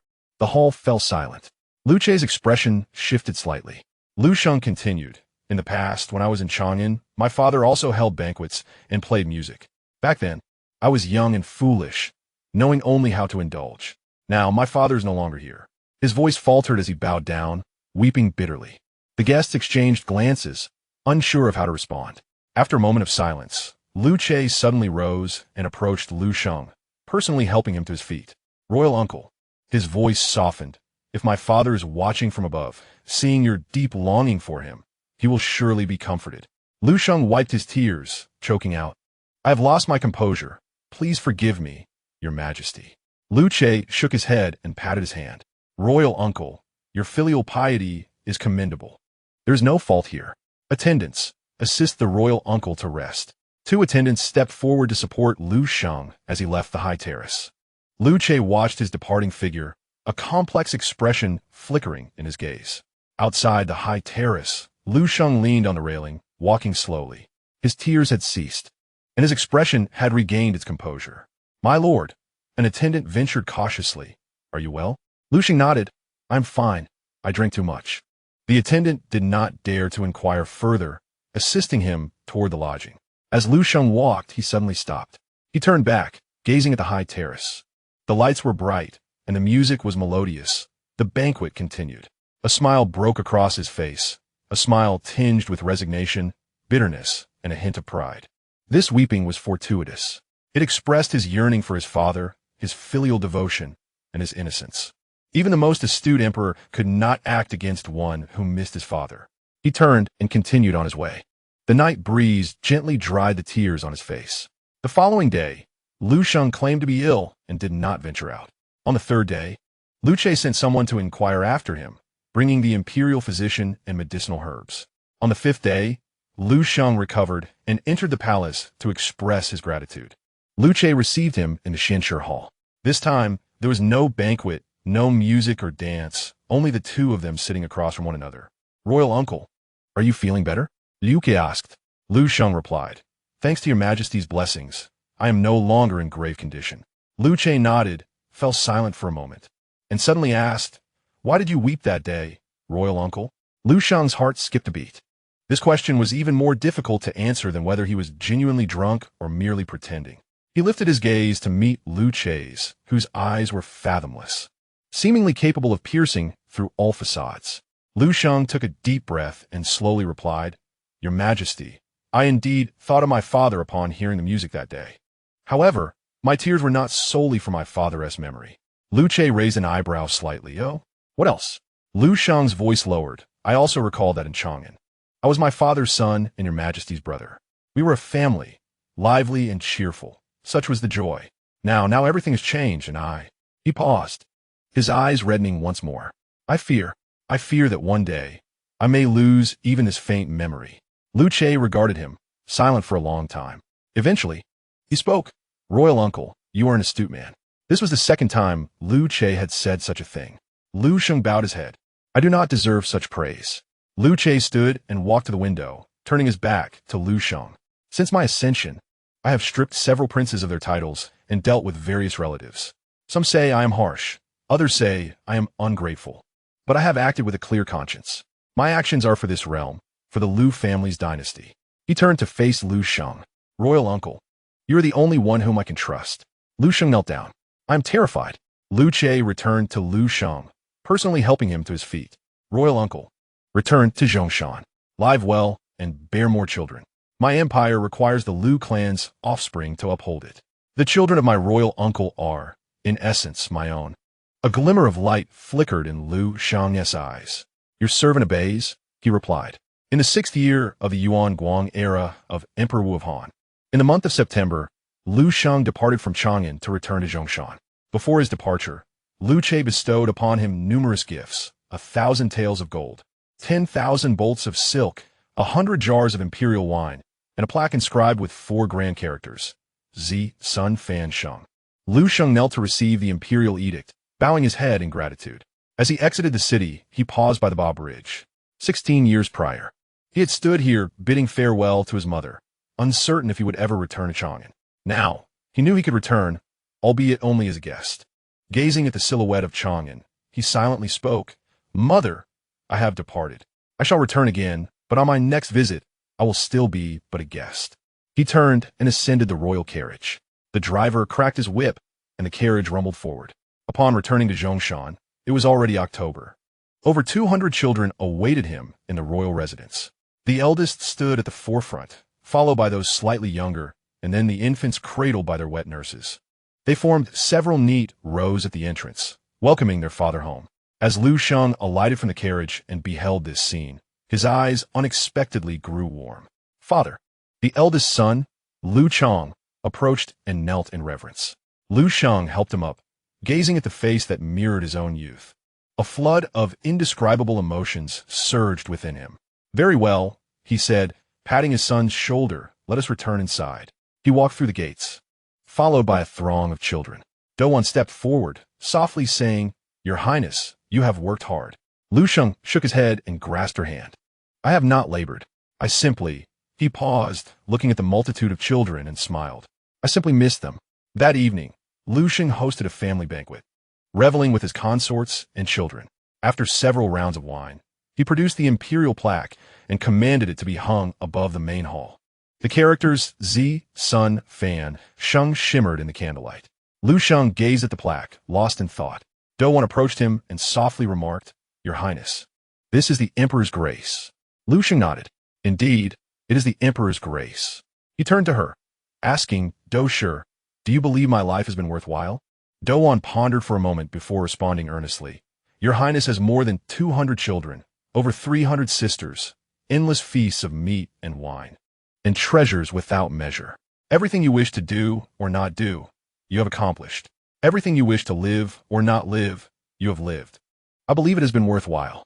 Liu Sheng looked at her and suddenly smiled, an expression of indescribable contentment gracing his features. "Very well, as long as it is worthwhile." He raised his cup and drank deeply. Outside, the moonlight poured like water. Within the royal residence, lights illuminated the halls, laughter and joy echoing late into the night. In the winter of the 6th year of the Yuan Guang era of Emperor Wu of Han, after returning from Chang'an, Liu Sheng undertook an unexpected endeavor. He began to expand the royal residence. This was not merely a matter of minor repairs. It was a grand undertaking.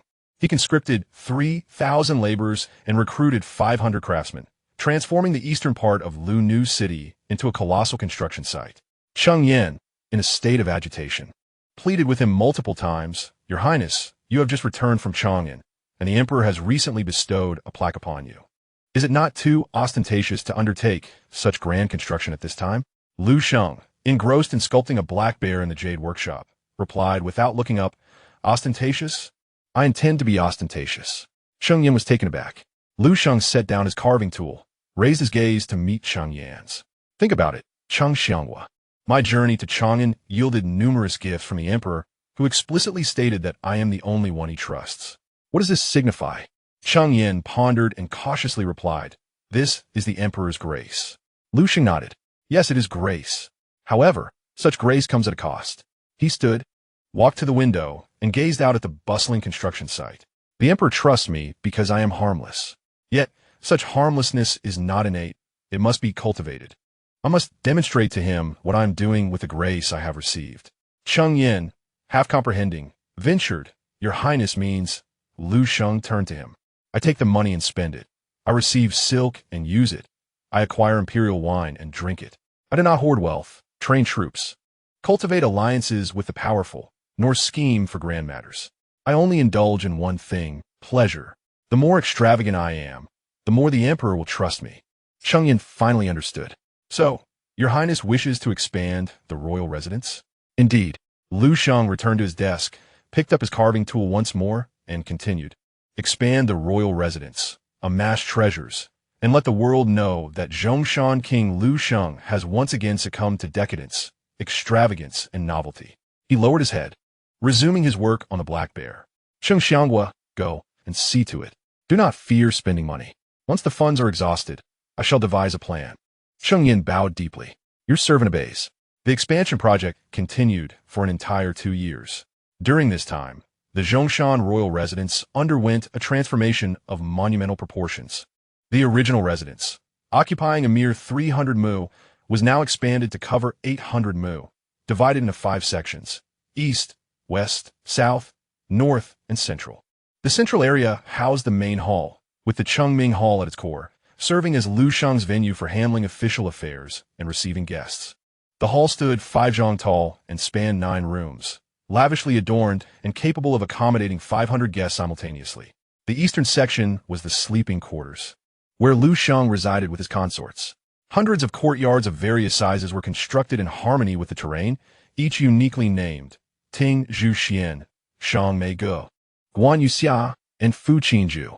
Douwan resided in the largest, Lan Yu Ge, while Su Xian continued to dwell in Ting Zhu Xian. The western section was dedicated to workshops, centered around the Jade Workshop, alongside gold, wood, lacquer, and textile workshops, specifically crafting various items for the royal residence. The Jade Workshop occupied the largest area, employing over 50 artisans who worked tirelessly day and night. The southern section was a garden spanning 300 mu, home to an array of rare birds and exotic beasts, white cranes, peacocks, elk, antelopes, and even a lion gifted from the western regions. The garden featured an artificial lake for boating and a hunting ground for horseback riding. The northern section was the storage area, with warehouses lining up, stocked with grains, silks, bronze wares, lacquer wares, jade wares, gold, silver, and an assortment of treasures Liu Sheng had collected over the years. Most astonishing was the treasure pavilion located between the central and eastern sections. This 3-story edifice was dedicated to housing Liu Sheng's treasures. The first floor contained bronze and lacquer wares. The second floor held gold, silver, and precious gems, while the third floor was reserved solely for jade. The exquisite jades Liu Sheng had amassed over the years were displayed on the third floor. White jade, green jade, black jade, yellow jade, and blue jade, ranging from massive mountain stones weighing dozens of pounds to tiny thumb-sized pebbles, creating a magnificent spectacle. On the day the treasure pavilion was completed, Liu Sheng ascended to the top, gazing into the distance, and asked Douwan, "Doushi, do you believe my life has been worthwhile?" Douwan had heard him pose this question many times before. She understood that he was not inquiring of her, but rather reflecting upon himself. She offered no answer, merely taking his hand in hers. Simultaneously with the expansion of the royal residence, Liu Sheng also sought to acquire treasures from across the land. This was no secret. The infatuation of Zhongshan Wang with treasures was well known. Merchants, brokers, tomb raiders, and opportunists flocked to Zhongshan, bringing with them a myriad of treasures. Liu Sheng welcomed them all. As long as it was a rare item, he accepted it without question, disregarding its origin or authenticity. If it caught his eye, he would pay handsomely for it. Within just 2 years, the treasure pavilion storerooms were overflowing. Cheng Yin, holding the account book, recited item after item. 1 bronze vessel with a Taotai pattern from the Han Dynasty, 2 Kuei dragon pattern Gui from the Western Zhou, 3 gold and silver vessel from the Warring States, 1 bronze weight from the Qin Dynasty, and numerous bronze wares from previous dynasties, totaling 127 items. Liu Sheng nodded. Lacquerware, a painted lacquer coffin from the Warring States, 2 cloud pattern lacquer tables from the Qin Dynasty, and various lacquer wares from previous dynasties, totaling 83 items. Liu Sheng nodded again.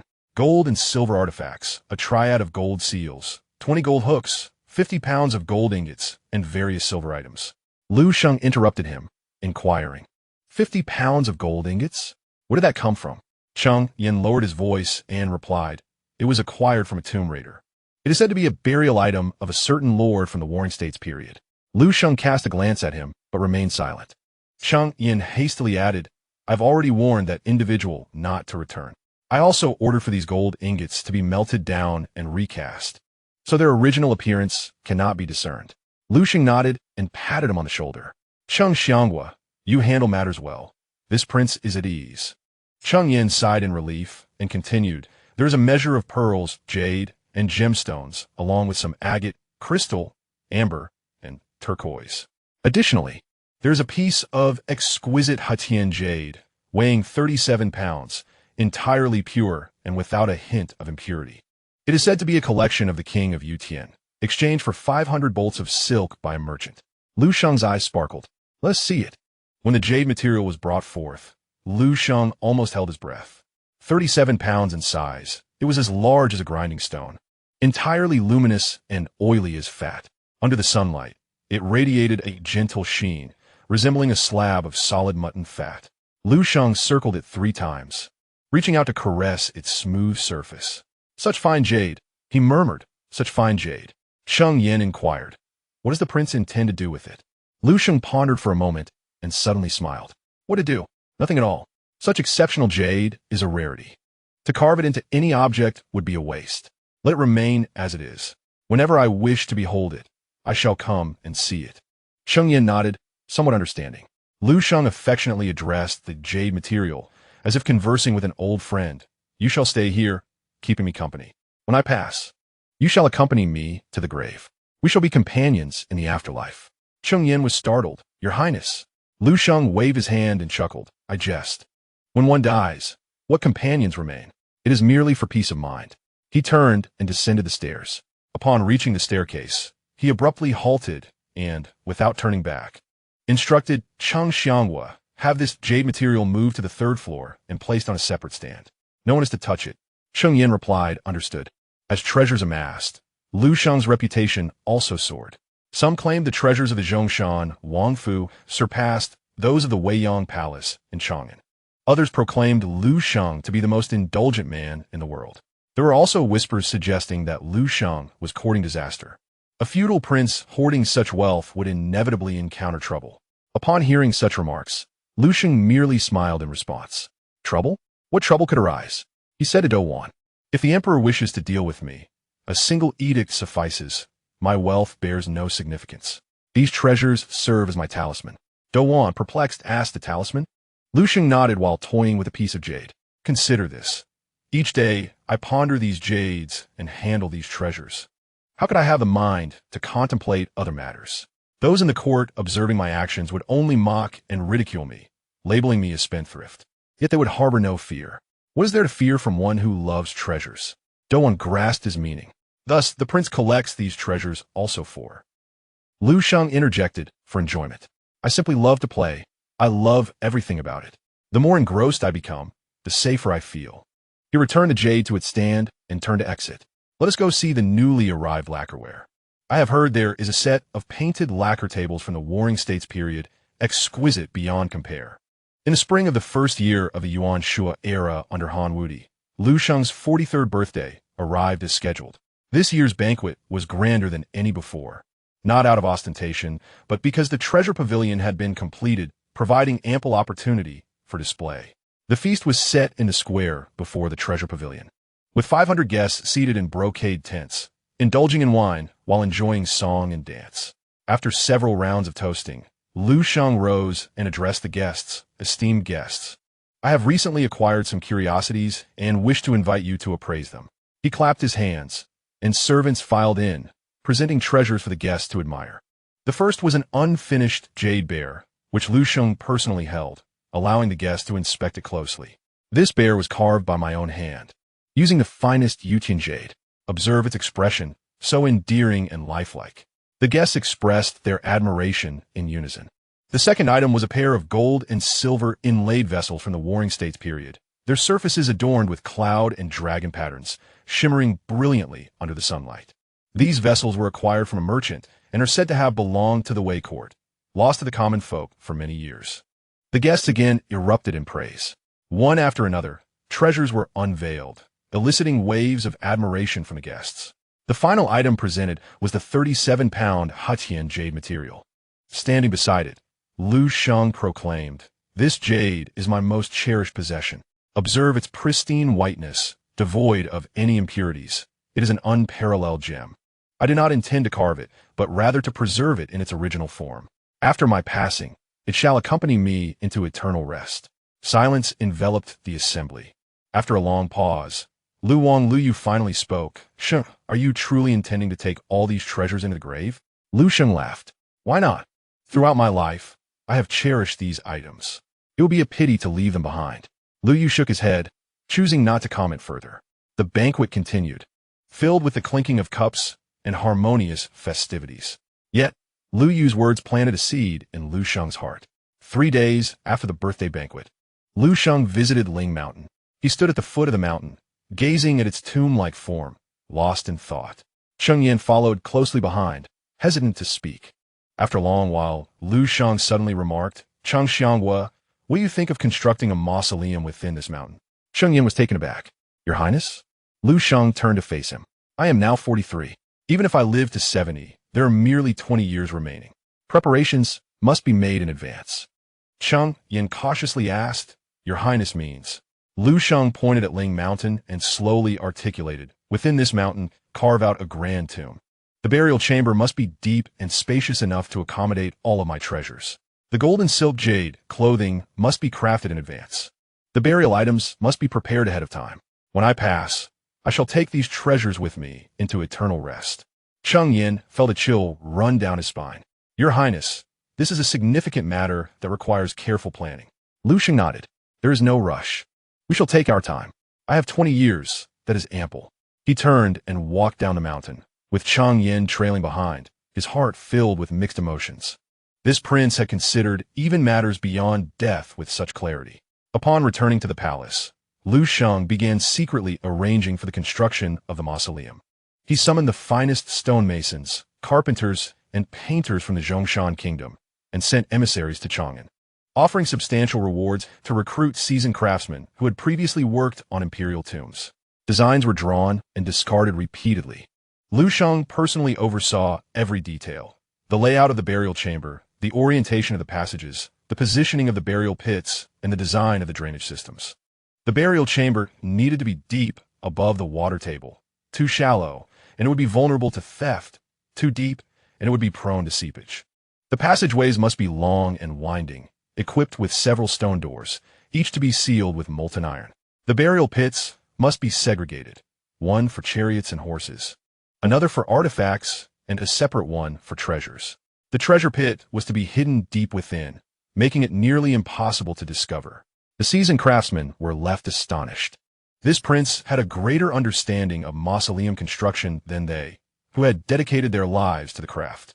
Observing their astonishment, Liu Sheng chuckled. In these years, I have had little else to do but read. I have studied how to construct mausoleums and how tomb raiders operate. The seasoned craftsman dared not inquire further, merely nodding in agreement. Regarding the matter of the Julie tomb, Liu Sheng confided only in a select few, Cheng Yin, Douwan, and several of his most trusted old artisans. To the outside world, he remained the indulgent king of Zhongshan, reveling in extravagant feasts, nightly revelries, admiring exquisite jade, and surveying construction sites. The expansion of the royal residence continued unabated. The collection of treasures grew ever larger, the number of concubines multiplied, and the offspring increased steadily. Everything unfolded as it had in the past. Only Douwan was privy to the fact that each night, after the banquets concluded and the music ceased, Liu Sheng would sit alone in his study, engrossed in the tomb blueprints until the early hours of dawn. One night, she brought him a hangover remedy and found him lost in thought over a particular drawing. Your Highness, it is time to rest. Liu Sheng lifted his gaze to her and unexpectedly asked, Doushi, what do you think happens to a person after death? Douwan was at a loss for words. Liu Sheng did not require her response. He lowered his head, returning his attention to the blueprint. I do not believe in the tales of ghosts and deities. When one dies, that is the end. Nothing remains. Yet, I still wish to construct a grand tomb for myself, to take along the things I cherish. Why? Perhaps it is due to my unwillingness to let go. The joys enjoyed in this life vanish upon death, which seems such a pity. He lifted his gaze towards the night sky beyond the window. Thus, I desire to build a magnificent tomb to encapsulate all my fortunes within. Even in death, these blessings shall not dissipate. They will accompany me forever by my side. As Douwan listened to his words, an indescribable sorrow welled up within her. She gently approached him from behind and placed her hand upon his shoulder. Your Highness, I do not grasp the grand philosophies. I only know that while you live, I shall be by your side, and after 100 years, I shall still accompany you. Wherever you go, I shall follow. Liu Sheng grasped her hand and lightly patted it. Very well. In the second year of the Yuan Shua era of Emperor Wu, autumn arrived. The construction of the tomb officially commenced, with 3,000 laborers and 500 craftsmen toiling day and night within the heart of Ling Mountain. The sound of chiseling echoed incessantly. Every few months, Liu Sheng would visit the site, standing at the foot of the mountain. He listened to the sound of stone being carved, a satisfied smile gracing his face. Cheng Yin occasionally could not restrain his curiosity and asked, Your Highness, do you not fear that this matter may leak out? Liu Sheng regarded him with an inquisitive look. Leak out? To whom? Cheng Yin hesitated. If it were to leak out, what if someone were to report your private construction of a tomb, exceeding regulations? Liu Sheng chuckled. Cheng Xianghua, you overthink matters. It is permitted for princely kings to construct tombs. As long as one does not exceed the regulations, no one will interfere. My tomb has been meticulously designed according to the standards for princely kings and is considerably smaller than the imperial tombs. The court cannot find fault with it. He paused, gazing towards Ling Mountain. Moreover, even if someone were to report me, what of it? Would His Majesty punish me for this? Certainly not. His Majesty would merely think, this royal uncle is utterly unambitious, indulging in pleasures in life and even in death. What is there to be concerned about? Cheng Yin, reassured by his words, finally felt at ease. In the third year of the Yuan Shua era of Emperor Wu, spring arrived. Liu Sheng's 45th birthday celebration took place in the Chengming Hall of the royal residence. This year's celebration was grander than ever before, not out of a desire for ostentation, but because he had an abundance of achievements to showcase. The royal residence, now completed, spanned 800 acres, adorned with magnificent pavilions and exquisite beauty. The treasure pavilion, completed 2 years prior, housed thousands of rare treasures, each a unique gem. After a year of construction, the tomb's chamber had begun to take shape, and it would be completed in a few years. The number of offspring had surpassed 300, while that of concubines exceeded 400. He stood before the Qingming Hall, gazing at the throng of guests, a profound sense of satisfaction swelling within him. Ladies and gentlemen, he raised his wine cup, to our successes. The hall echoed with a chorus of voices responding, to our successes. Goblets clinked, and the music soared. Liu Sheng stood amidst the crowd, wearing a smile as he frequently raised his cup. No one knew the multitude of thoughts concealed behind his smile. No one knew the intricate calculations hidden beneath his lavish exterior. They merely perceived Liu Sheng, the king of Zhongshan, as a frivolous libertine. That was sufficient for them. Liu Sheng raised his cup and drank deeply. Outside, the spring light was resplendent. Chapter 9. The Harem Overflowing. Offspring abundant in the 4th year of the Yuan Shua era of Emperor Wu, summer arrived. The eastern courtyard of the Zhongshan royal residence had become a veritable kingdom of women. 405 concubines resided in 98 courtyards, each with its own name, Tingzhu Xian, Shangmeigu, Guanyu Xia, Fuqinzhu, Inshi Zhai, Xiujin Fong, and Pinming Liu, names chosen by Liu Sheng, while the arrangements within were orchestrated by Dou Wan. Housing women from all corners of the world. Their statuses varied. Some were virtuous daughters, some courtesans, daughters of minor officials, wives of merchants, descendants of convicted criminals, and even women from the western regions. Their ages also differed, with the eldest over 40, part of the first group of concubines Liu Sheng had taken, while the youngest was merely 15 or 16, having entered the residence last year. Their relationships were equally diverse. Some shared sisterly bonds, living closely together, while others maintained polite facades, secretly undermining each other. Some were outright adversaries, choosing to avoid one another entirely. Liu Sheng was unconcerned with these dynamics. He focused solely on 2 matters. First, to rotate his stays among the various courtyards monthly, ensuring equitable attention.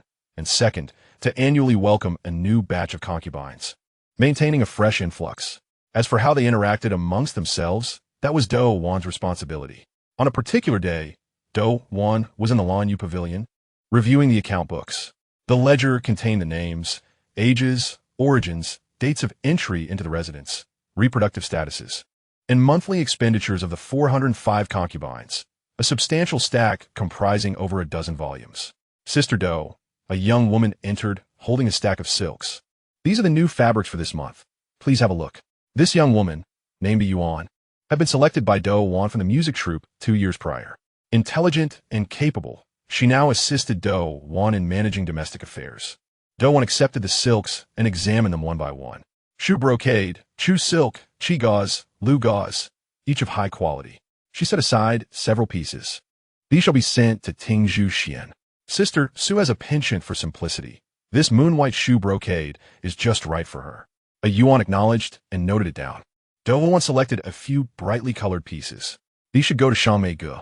The new arrivals are young and favor vibrant attire. A Yuan noted that as well. Dou Wan continued to peruse the account books, suddenly furrowing her brow. Why has the expenditure on cosmetics for Shangmei Gu increased by 30% this month? A Yuan leaned closer to observe and whispered, Sister Do, you may not be aware, but the new Sister Zhou in Shangmei Gu is particularly fond of embellishments. She spends nearly half an hour daily applying makeup. The cosmetics she uses alone equal that of 3 others combined. Douwan sighed and penned a few words in the ledger. Inform her that cosmetic expenditures have limits and that exceeding them requires personal funds. A Yuan complied and then asked, Sister Do, there's one more matter. Douwan lifted her head. What is it? A Yuan lowered her voice. There have been some rumors in the eastern courtyard recently. Douwan raised an eyebrow slightly. What rumors? A Yuan hesitated, but eventually spoke.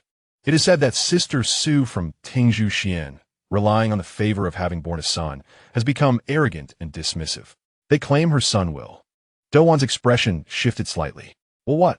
A Yuan's voice dropped even lower. They say he will inherit the throne. Douwan fell silent for a moment before suddenly laughing. There was an indescribable nuance in her smile. Inherit the throne? They are thinking far too ahead. The king has over 300 sons, all of whom are bastards. Where would any throne come from? A Yuan cautiously added, but it is well known that the king favors Sister Su above all. Douwan regarded her with calm eyes. A Yuan, you have followed me for 2 years, and I shall impart a lesson to you. A Yuan quickly bowed her head and said, Please, elder sister, enlighten me. Douwan spoke slowly. In this royal residence, favor is one matter, love is another, and the throne is yet another. The prince is well aware of his priorities. We need not fret over such matters. Let the idle talk continue. Once they have said enough, they will cease. A Yuan nodded. Indeed, sister will remember. Douwan closed the ledger and rose. Come, let us visit the east courtyard. The east courtyard is the area where the prince's concubines most densely reside. 98 courtyards are built according to the terrain, arranged in an aesthetically pleasing manner. Pathways of blue stone connect the courtyards, bordered by flourishing flowers and grasses. It is the height of summer, and the blossoms bloom vibrantly, with bees buzzing and butterflies dancing, creating a scene of abundance. Douwan strolled along the path, pausing occasionally to greet the passing concubines. Greetings, Sister Do. Sister Do, you have worked hard. Sister Do, would you care to sit in my courtyard? Douwan responded to each greeting with a measured warmth. As she approached the Shangmei pavilion, she suddenly heard a commotion. Douwan halted, straining to listen. On what grounds do you accuse me of stealing your hairpin? I saw it with my own eyes. It was you. You are slandering me. Douwan frowned and made her way to the Shangmei pavilion. At the entrance of the courtyard, 2 young women were embroiled in a heated argument, one in red, the other in green, both new arrivals in the residence. A crowd had gathered, some attempting to mediate, while others stirred up the chaos. Silence. Douwan's voice, though not loud, commanded immediate attention. The women in red and green paled at the sight of her and hastily bowed. Sister Do. Douwan approached them, her gaze sweeping over their faces. What has transpired? The woman in red spoke first. Sister Do, my gold hairpin has gone missing. It was a gift from my mother. I saw her. She pointed at the woman in green. The latter's face flushed crimson. You lie. I did not take it. Douwan locked eyes with the woman in green. There was anger and grievance, yet no hint of guilt. She then turned her gaze to the woman in red, whose eyes flickered momentarily. Douwan understood the situation. Enough of this bickering.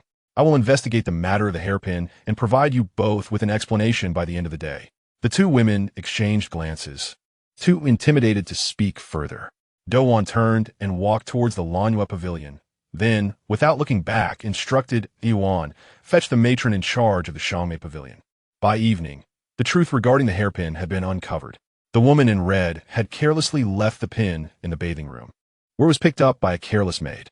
The maid had intended to hide it, but was discovered by the matron and, under interrogation, confessed. Douwan dealt with the maid and instructed the matron to return the hairpin to the woman in red. Blushing, the woman in red apologized to the woman in green. Although the latter still harbored resentment, she chose to let it go in light of Douwan's intervention. Thus, the tempest subsided. Returning to the Lanyue pavilion, Douwan felt fatigued. A Yuan massaged her legs and quietly asked, Sister Do, do you not find it tiresome to handle such trivial matters daily? Douwan closed her eyes and gently shook her head. What is there to be vexed about? This is my life. A Yuan, perplexed, responded. But you are the prince's most trusted confidant. Why must you? Douwan opened her eyes and gazed at her. A Yuan, Do you have any idea how many people reside in this royal estate? Yuan pondered for a moment. Over 400 concubines, more than 300 children, and countless servants, craftsmen, and guards. Surely there are nearly 2,000 souls altogether. Douan nodded. 2,000 individuals living in a single grand courtyard, all requiring sustenance, clothing, and care. Alongside their interpersonal connections and entangled grievances, it resembles a miniature court. The prince is the sovereign, and I am the one managing the affairs of state for him.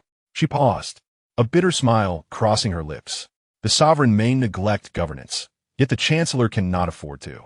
The prince may indulge in pleasure, but I cannot overlook these matters. Yuan nodded slowly, as if beginning to grasp the weight of Douan's words. Douan closed her eyes once more. Yuan, remember this, in this royal residence.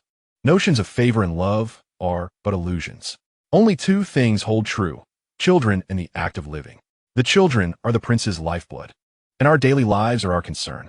Yuan softly replied, Sister will remember. In the Tingzhu pavilion, Su Xian was playing the guqin. The melodious notes echoed through the bamboo grove. It was her favorite piece, Nanshan Yinyao. She had not performed this song in front of others for a long time. Occasionally, during the quiet of the night, she would play it, as if reminiscing about something. What was she reminiscing about? Perhaps it was the girl from Chang'an, the one who believed life would pass peacefully. At that time, she never imagined she would come to Zhongshan, become a prince's concubine, and bear his children. Now, she was the mother of 3. Her eldest son was 8, her second son 5, and her youngest daughter 3. These 3 children were both her support within the royal residence and her tether to the world. As the music gradually subsided, a lingering echo remained. Mother. A boy dashed in, throwing himself into her embrace. It was her eldest son, Liu Zong. The 8-year-old already bore a resemblance to Liu Sheng. What troubles you? Su Xian asked, holding him close. Liu Zong looked up, his eyes sparkling. Mother, today the teacher praised me. He said my writing is excellent. Su Xian smiled, ruffling his hair. That is wonderful. Mother is very pleased. Liu Zong continued. Mother, when will father come to see us? Su Xian's smile faltered slightly. Father is busy. He will come when he has time. Liu Zong expressed his disappointment with a soft O. Su Xian said inwardly. Liu Sheng certainly visited less frequently than before. It was not that he loved them less. Rather, he was simply overwhelmed, preoccupied with feasts, admiring exquisite jade, inspecting construction sites, and entertaining various guests. With over 400 concubines and more than 300 children, even the most devoted father could find himself stretched thin. Mother, Liu Zong suddenly asked, can I be like father in the future? Su Xian was taken aback. Like father? In what way? Liu Zong pondered. Like father, with many, many women, many children, and countless treasures. Su Xian could not help but chuckle. Silly child, not everyone can emulate your father. Liu Zong looked puzzled. Why not? Su Xian was at a loss for words. Why? Because Liu Sheng's way was one forged with sacrifice.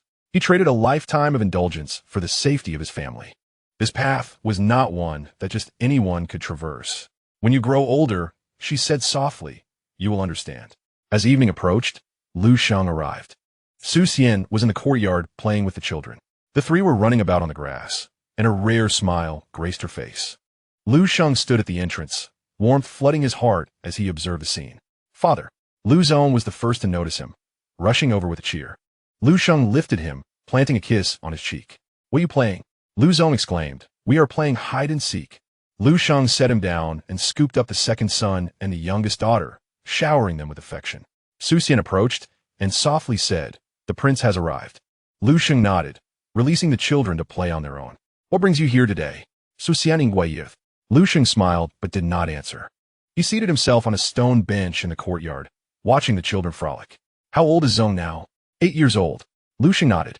It is time to find him a better tutor. Su Xian paused in surprise. Do you mean? Liu Sheng gazed at her, his expression gentle. In recent years, I have focused solely on having children and neglected their education. I have been contemplating the need to hire good tutors to teach them reading and writing, as well as skills for their future lives. Su Xian felt a stir in her heart. The prince was considering. Liu Sheng raised a hand to indicate she should not overthink it. There is no ulterior motive. I merely feel that the children are growing up and should learn something. They cannot all remain in the royal residence. They must find their own paths. Learning more can only benefit them. Su Xian nodded in agreement. Liu Sheng remarked, You are a learned individual, more discerning than other concubines. Please take great care in educating Song. Suxian softly replied, "I understand." That night, Liu Sheng remained in Tingzhuxian. In the stillness of the night, he lay on the couch, gazing at the canopy above, unable to find sleep.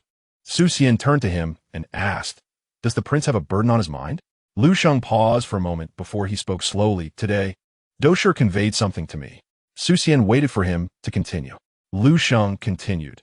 "She mentioned that there are rumors within the palace, suggesting that Song is destined to inherit the throne." Su Xian's heart sank suddenly. "Who said such a thing?" Liu Sheng shook his head. "I do not know, nor is it significant. What matters is that such words must not be allowed to spread." Su Xian's complexion changed. Liu Sheng grasped her hand gently, reassuring her. "Do not worry. I will ensure these words do not harm Song. However, you must understand that in this palace, when certain words are spoken too often, they can lead to disaster." Su Xian bit her lip and nodded. Liu Sheng continued, "I have over 300 children. In the future, when the decree of bestowal is issued, each will receive a small fief. It is not much, but sufficient for survival. This is the path provided by the court, and it is also my assurance to them." He turned to Su Xian and added, "I do not expect them to achieve great success. I only wish for them to live safely, to marry and bear children, and to continue our lineage. Do you understand?" A glimmer of tears sparkled in Su Xian's eyes. "I understand." Liu Sheng reached out to wipe away the tear at the corner of her eye. "As long as you understand. Sleep now." In the 5th year of Emperor Wu's reign, in the spring, 2 new tutors arrived at the palace. One, surnamed Zheng, was an elderly Confucian scholar from Hejian, specializing in the classics. The other, surnamed Wei, was a distinguished poet from Luoyang, focusing on poetry and prose.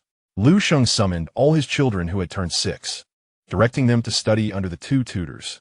The older ones were in their teens, while the youngest was merely 6, totaling over 80, crowded in the first floor of Baizigo, a cacophony of noise.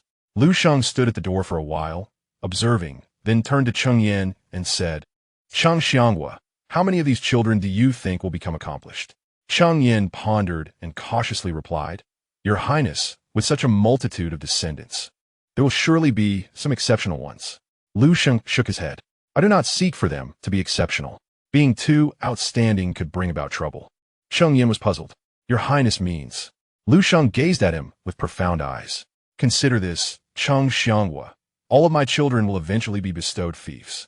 With a decree, each will receive a small piece of land to sustain themselves. Those who are too capable may attract envy, while those who are too mediocre may be bullied. It is best for them to be moderately skilled, living peacefully." Cheng Yin realized the depth of Liu Sheng's thoughts. "Your Highness thinks far ahead." Liu Sheng smiled wryly. "I cannot afford not to think ahead. My life has depended on foresight." In the autumn of the 5th year of Yuan Shuo, 117 newborns graced the palace. Liu Sheng, at the age of 47, saw his offspring number surpass 400. Cheng Yin, holding the newly registered roster, recited the names to him. Illegitimate son Liu Zhong, mother Zhao. Born on the 15th of August. Illegitimate daughter Liu Yuan, mother Sun, born on the 19th of August. Illegitimate son Liu Huang, mother Li, born on the 23rd of August. Liu Sheng leaned against the table, eyes closed, listening.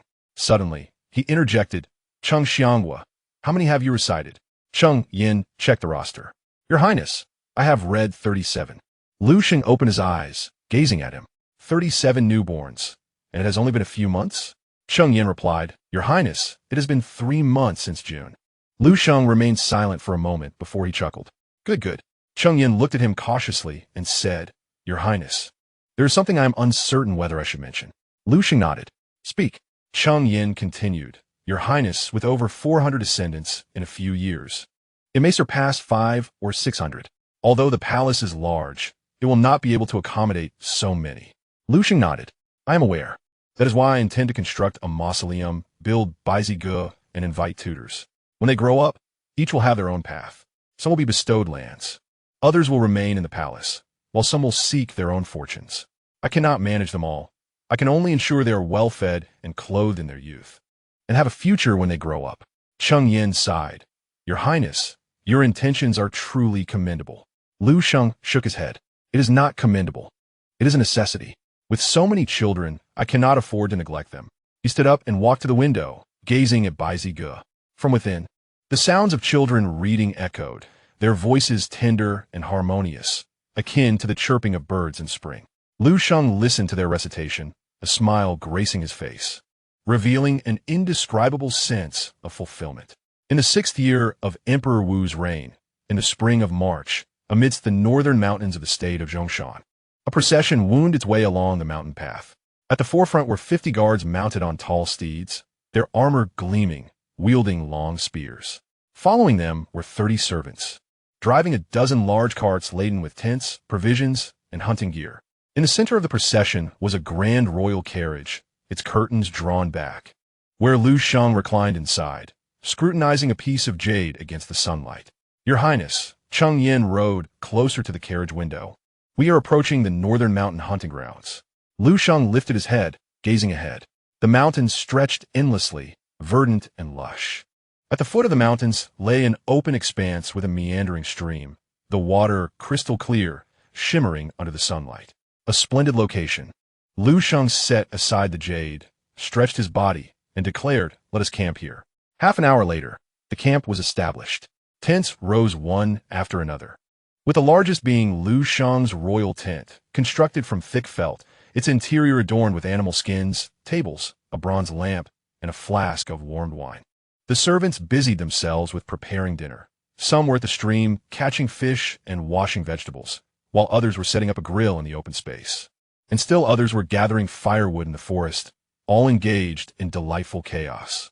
Liu Sheng emerged from the royal tent, standing by the stream, gazing at the distant mountains. As the sun set in the west, it painted the mountains in golden hues. Flocks of birds returned to their nests, soaring overhead while chirping melodiously. "Your Highness," Cheng Yin approached, "for tomorrow's hunt, what do you plan to pursue?" Liu Sheng smiled. "Anything will do. If I catch something, we feast. If not, we enjoy the scenery. I'm not particular." Cheng Yin smiled in response. Over the years, he had grown increasingly attuned to Liu Sheng's character. Every word Liu Sheng spoke and every action he took seemed casual, yet were profoundly considered. Just like this spring hunt. On the surface, it appeared to be a leisurely outing, but in reality, it served as an escape from the endless banquets, social obligations, and interpersonal entanglements of the palace. Within the palace, Liu Sheng was the host, meeting guests daily and drinking wine incessantly. Out here, he became an ordinary hunter, free to drink when he pleased and sleep when he wished, with no one to impose upon him.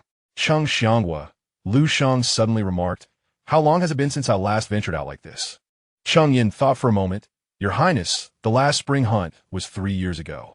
Liu Sheng nodded. 3 years.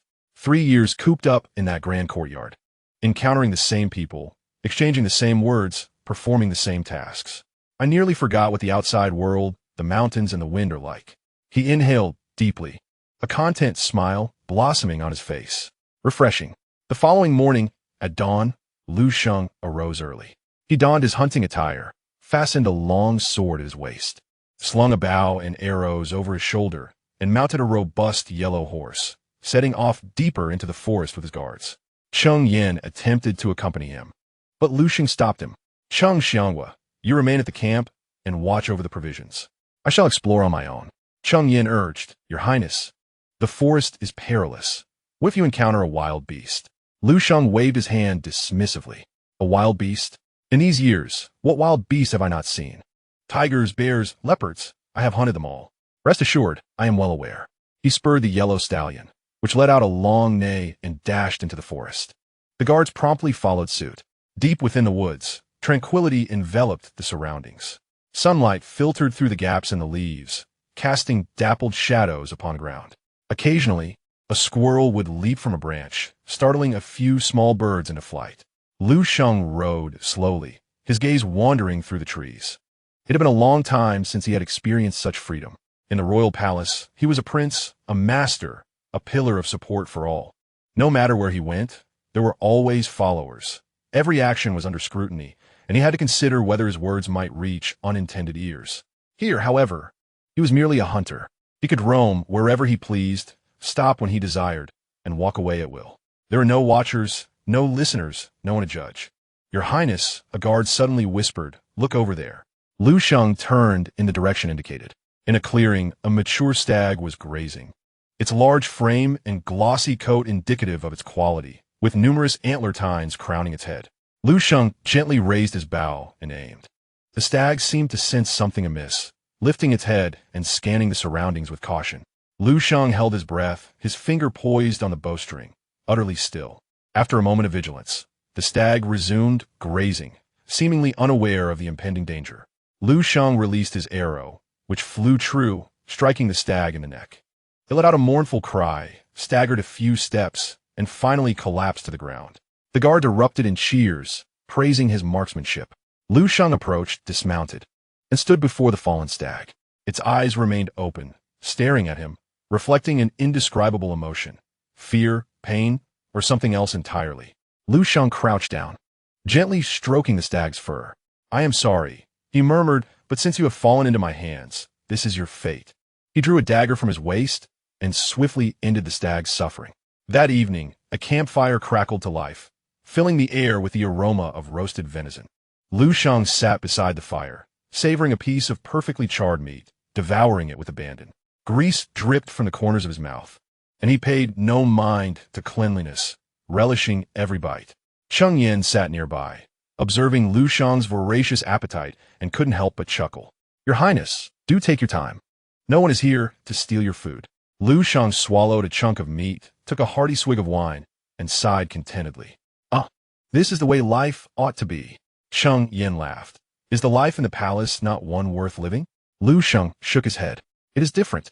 In the palace, one dines at banquets, toasts at gatherings, and every morsel is weighed against decorum.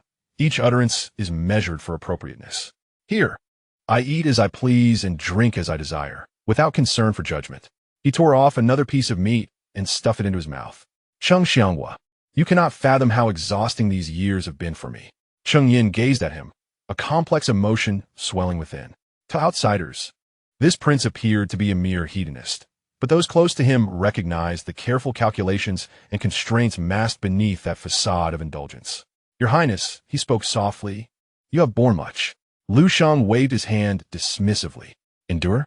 I do not suffer. Compared to my brothers who have been stripped of their lands, demoted, or punished, my burdens are trivial." He raised his cup and drained it, tossing it to the ground. "Bring more wine. Let us drink to our heart's content tonight." The spring hunt lasted a full 10 days. Upon their return, the party was laden with spoils, dozens of deer, rabbits, wild boars, pheasants, and a ferocious tiger that Liu Sheng had personally slain. The tiger's pelt was meticulously skinned and cured, laid upon the throne in the Chengming Hall, a testament to his prowess to showcase to guests. Once back at the palace, Liu Sheng slipped back into his former routine, days filled with feasting, nights of revelry, admiring fine jade, and inspecting construction sites. Guests came and went, banquets unfolded one after another, and performances of song and dance were ceaseless. Yet, observant individuals would note that he had grown more indolent than before. He took no interest in state affairs. When Cheng Yin brought documents for his review, he scarcely glanced at them, delegating all matters to Cheng Yin. Cheng Yin dared not overstep, to which Liu Sheng replied, "You are the prime minister. Such matters are your responsibility. I shall concern myself only with pleasure." He refused to meet with officials. Whenever representatives from various regions sought an audience, he dismissed them, claiming ill health and promising to reschedule. That promise of a later date would forever remain unfulfilled. Guests were entertained, but he kept them at a distance. The wine flowed, conversations abounded, laughter echoed, yet he never delved deeply into discussions or formed genuine connections. Whenever someone attempted to engage him in serious matters, he would deflect with humor, and if unable to divert the conversation, he feigned intoxication. Cheng Yin, unable to contain himself, once asked, "Your Highness, what is this all about?" Liu Sheng chuckled lightly. "Cheng Xianghua, do you know what the most challenging task in this world is?" Cheng Yin shook his head. Liu Sheng continued, "It is to instill confidence in others. I have already assured His Majesty, and now I must assure everyone. Those officials must know I will not meddle in their affairs. Those powerful families must trust one will not encroach upon their interests.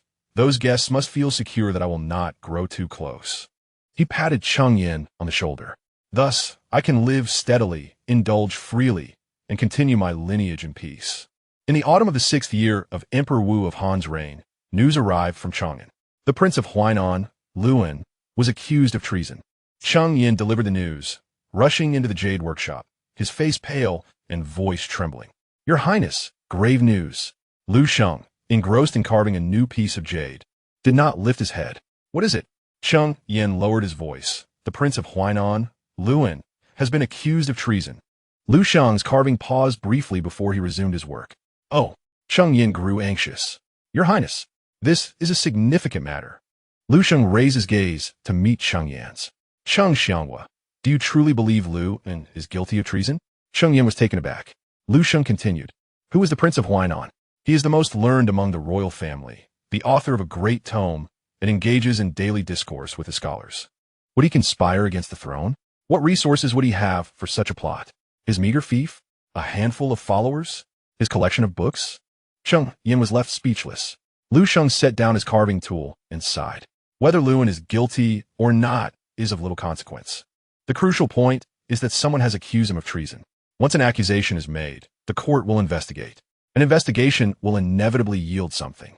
Even if nothing is found, a charge can be fabricated." He stood and gazed out the window at the sky. "The Prince of Huainan is finished." Cheng Yin cautiously remarked. "Your Highness, what shall we do?" Liu Sheng turned to him. "What shall we do? I indulge in wine, meat, women, and father children daily. What is there to investigate? Let the court investigate. Even 100 inquiries will only reveal that I am but a wastrel." He returned to his desk and resumed his carving. "Cheng Xianghua, carry on with your tasks. Do not let this matter disrupt our lives." The case of Luan, the Prince of Huainan, sent shockwaves throughout the realm. The court dispatched officials clad in embroidered robes, accompanied by troops, to Huainan. Luan's followers were arrested and interrogated, his family was imprisoned and monitored, and he himself was escorted to Chang'an for trial. 3 months later, the verdict was delivered. Luan, fearing the consequences, committed suicide by poison during transport. His queen was executed, his children exiled, and his followers were largely exterminated. The kingdom of Huainan was dissolved and reformed as Zhongshan Commandery. When news reached Zhongshan, Liu Sheng was in the Baizi pavilion, observing the children as they studied. Standing outside the window, he listened to the resonant voices of the children reading, his expression unreadable. Cheng Yin stood behind him, speaking softly. "Your Highness, Luan truly took his own life." Liu Sheng remained silent for a long time before finally speaking. "Cheng Xianghua, what do you think the Prince of Huainan was contemplating in his final moments?" Cheng Yin shook his head. "I do not know." Liu Sheng's gaze drifted beyond the window, resting on the children engrossed in their studies. Perhaps he pondered, if only he had been like this king, a mere wastrel consumed by indulgence. Would he have avoided his fate? Cheng Yin dared not respond. Liu Sheng turned and strode towards Lan Yuge. After a few paces, he suddenly halted, not looking back, and declared, "Cheng Xianghua, tonight a grand banquet shall be held.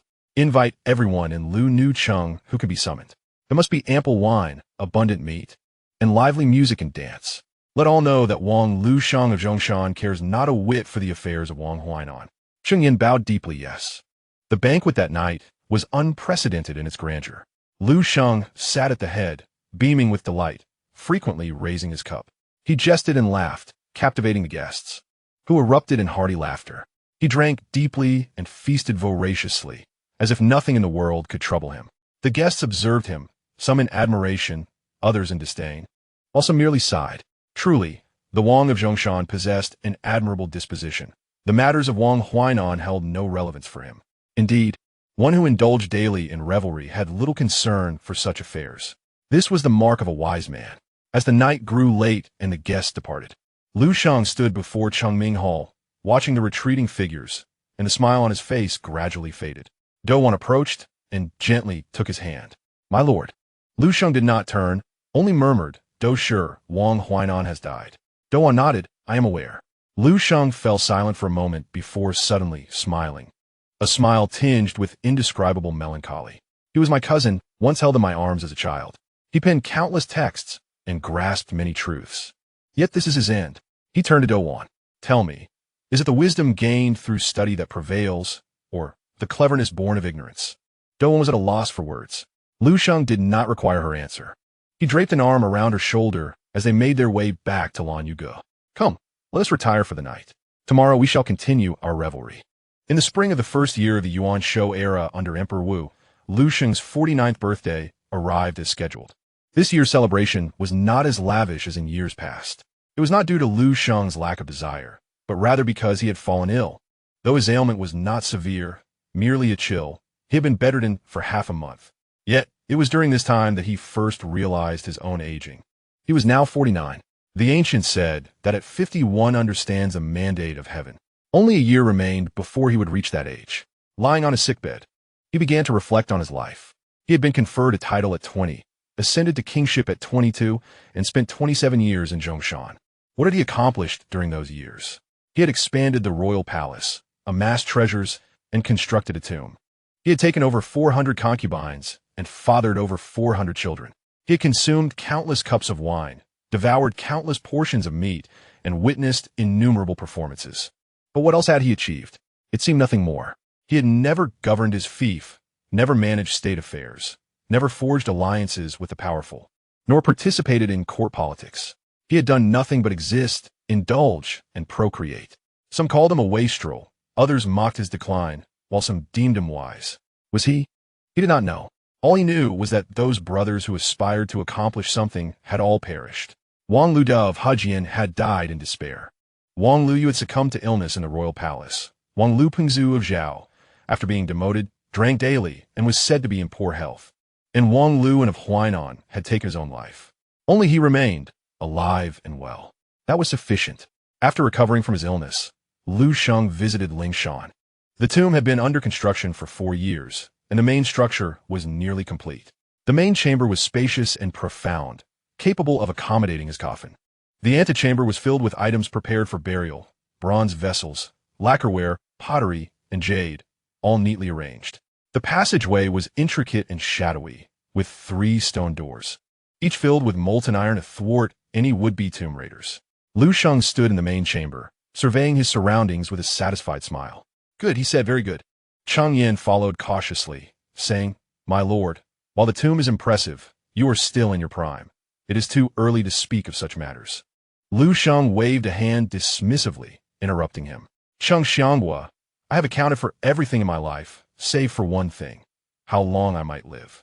Thus, what must be prepared should be done in advance. Once prepared, there is nothing to fear." He exited the chamber, standing at the cave's mouth, gazing at the distant mountains.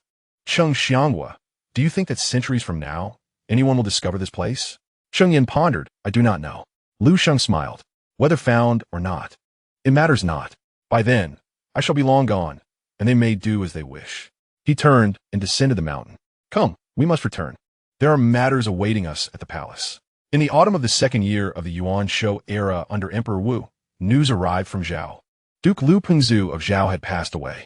At the moment Liu Sheng received this news, he was sculpting a black bear in the jade workshop. Having worked on it for 7 or 8 years, it was finally nearing completion. His hand trembled suddenly, and the chisel left a deep gash on the bear's abdomen. "My lord," Cheng Yin called cautiously. Liu Sheng set down the chisel and examined the bear under the light, scrutinizing the mark. After a long while, he placed the bear down, stood, and exited the workshop. Cheng Yin followed silently. Liu Sheng walked to the edge of the meandering pool in the back garden, where the water remained crystal clear and the koi swam leisurely. Yet, as Liu Sheng gazed at them, his expression was vacant. "Brother," he murmured, "you have departed." Cheng Yin could not help but inquire, "My lord, do you wish to pay your respects in Zhao?" Liu Sheng shook his head. "I cannot go." Cheng Yin was puzzled. "Why not?" Liu Sheng turned to face him. "Cheng Xianghua, consider who I am, the infamous wastrel king, the indulgent Wang of Zhongshan. And who is the duke? A disgraced prince, a failed man shunned by the court. If I were to offer my condolences, what would the court think?" Cheng Yin was rendered speechless. Liu Sheng forced a smile. "I cannot go.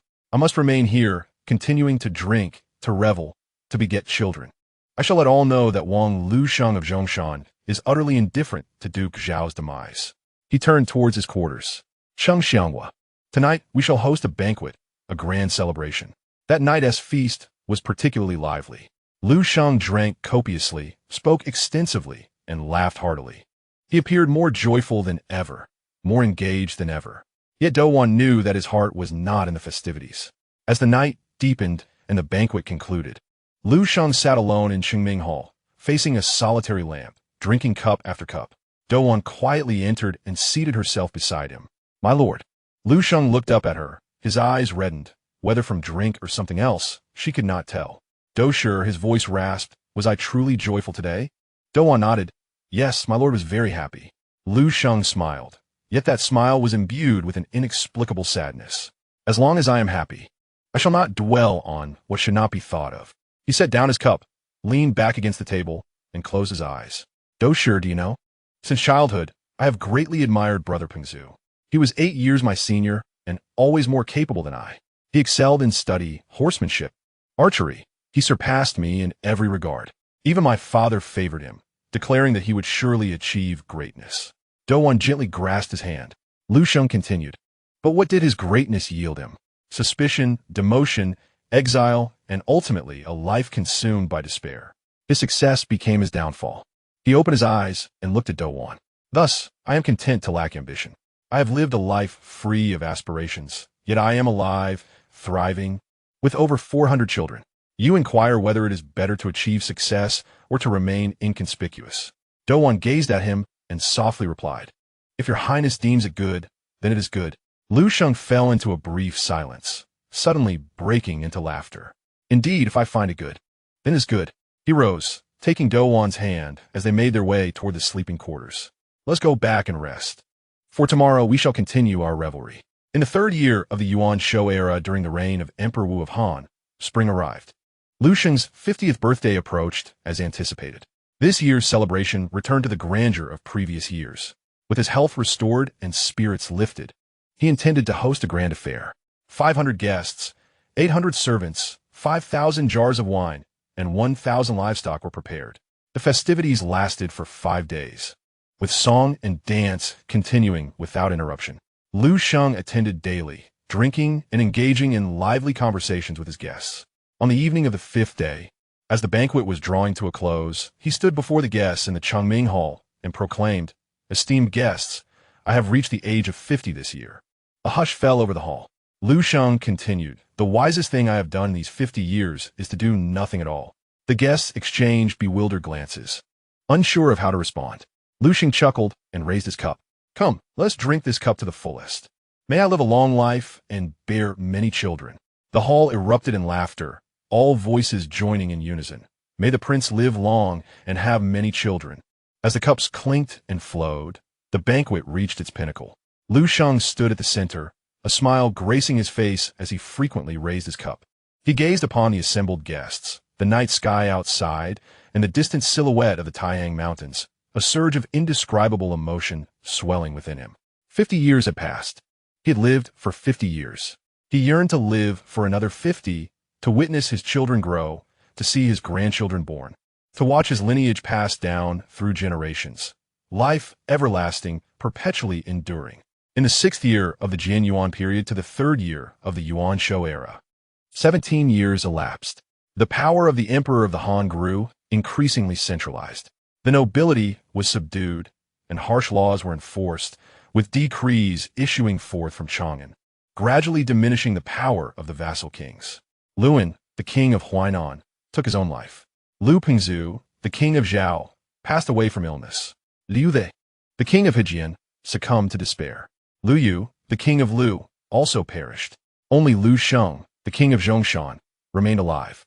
He thrived, indulging in banquets and revelry, collecting exquisite jade, and fathering offspring. His palace expanded, his treasures increased, his concubines multiplied, and his progeny flourished. He already had 437 children and sought to have even more. The court overlooked him, the emperor trusted him, and while the world mocked him, they could not help but admire him. He exchanged a life of decadence for the safety of his family. Was he truly a fool, or was he a clever man?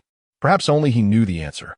In the 4th year of the Yuan Shou era, during spring, March, an unprecedented 9-curve garden was constructed before the Chengming Hall of the Zhongshan King's palace.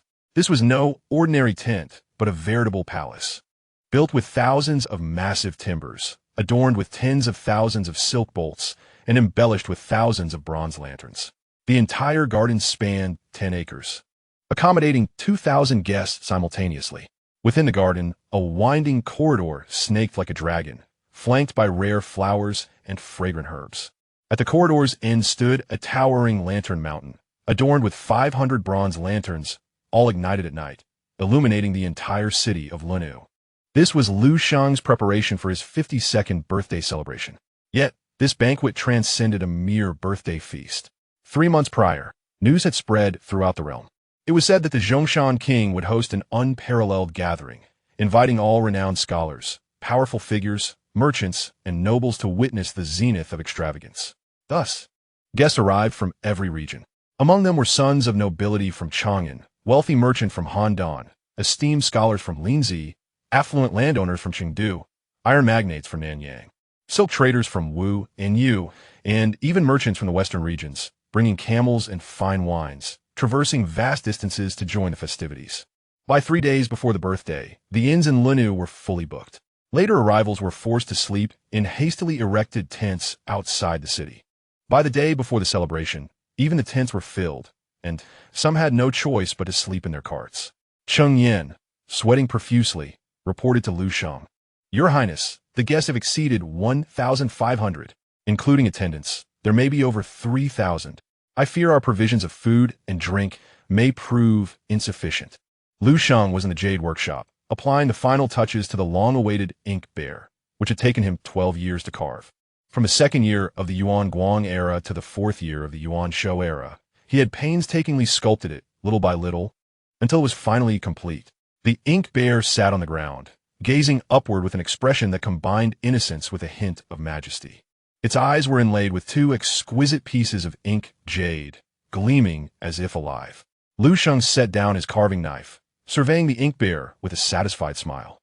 "Cheng Xianghua," he said without turning, "if we lack wine and meat, send someone to Han Dynasty to purchase more. If Han Dynasty is insufficient, go to Luoyang. If Luoyang cannot supply, then to Chang'an. Money is no object. What I desire is an unrivaled banquet." Cheng Yin gulped nervously. "Understood. I shall make arrangements immediately." On the day of the birthday, as dawn broke, the square before the Chengming Hall was already teeming with people. In a 9-curved garden, 2,000 tables were arranged meticulously. Each table was laden with an abundance of food and drink, exquisite bronze and lacquer wares. The tables were separated by screens, ensuring a respectful hierarchy while facilitating guest interactions. At the center of the garden stood a grand music platform towering 5 zhang high. 100 musicians were poised to perform, including court musicians from Chang'an, folk virtuosos from Han Dynasty, and musicians from the western regions, all bearing various instruments, strings, flutes, bells, and drums. Below the music platform was an even larger stage, where 200 dancers made their final preparations, adorned in colorful garments, holding feather fans, and exquisitely made up, radiating beauty. As the hour of Chun approached, guests took their seats. Liu Sheng, clad in royal robes and wearing the 9-crest crown, sat upon the terrace before the Chengming Hall. To his sides sat several of his sons, the eldest Liu Chong now in his 20s, while the youngest still lay in swaddling clothes and could not attend. Do Wan stood behind him, overseeing the entire event. With a small flag in her hand, she waved it gently, signaling the commencement of the banquet. The music swelled. 100 musicians played in unison, the bells and drums resounding, strings and bamboo instruments harmonizing, as the melody of deer call echoed through the skies. In a serene ambience, the gentle sound of deer calls echoed, accompanied by the fragrance of wild apples. Guests of honor gathered, as the melodious strains of the Qin and Sheng filled the air, heralding the entrance of 200 enchanting dancers. They formed 10 teams, each comprising 20, adorned in 10 distinct hues of silken garments, moving gracefully to the rhythm of the music. Their dance was a spectacle of elegance, their flowing attire akin to clouds and mist. The guests were entranced, some rising from their seats for a clear view. Liu Sheng, seated at the high table, wore a serene smile as his gaze swept over the assembly. He noticed the noble youths from Chang'an, resplendent in their finery, yet visibly captivated by the dancers. He observed the wealthy merchants from Han Dynasty, their corpulence apparent, indulging in wine and laughter.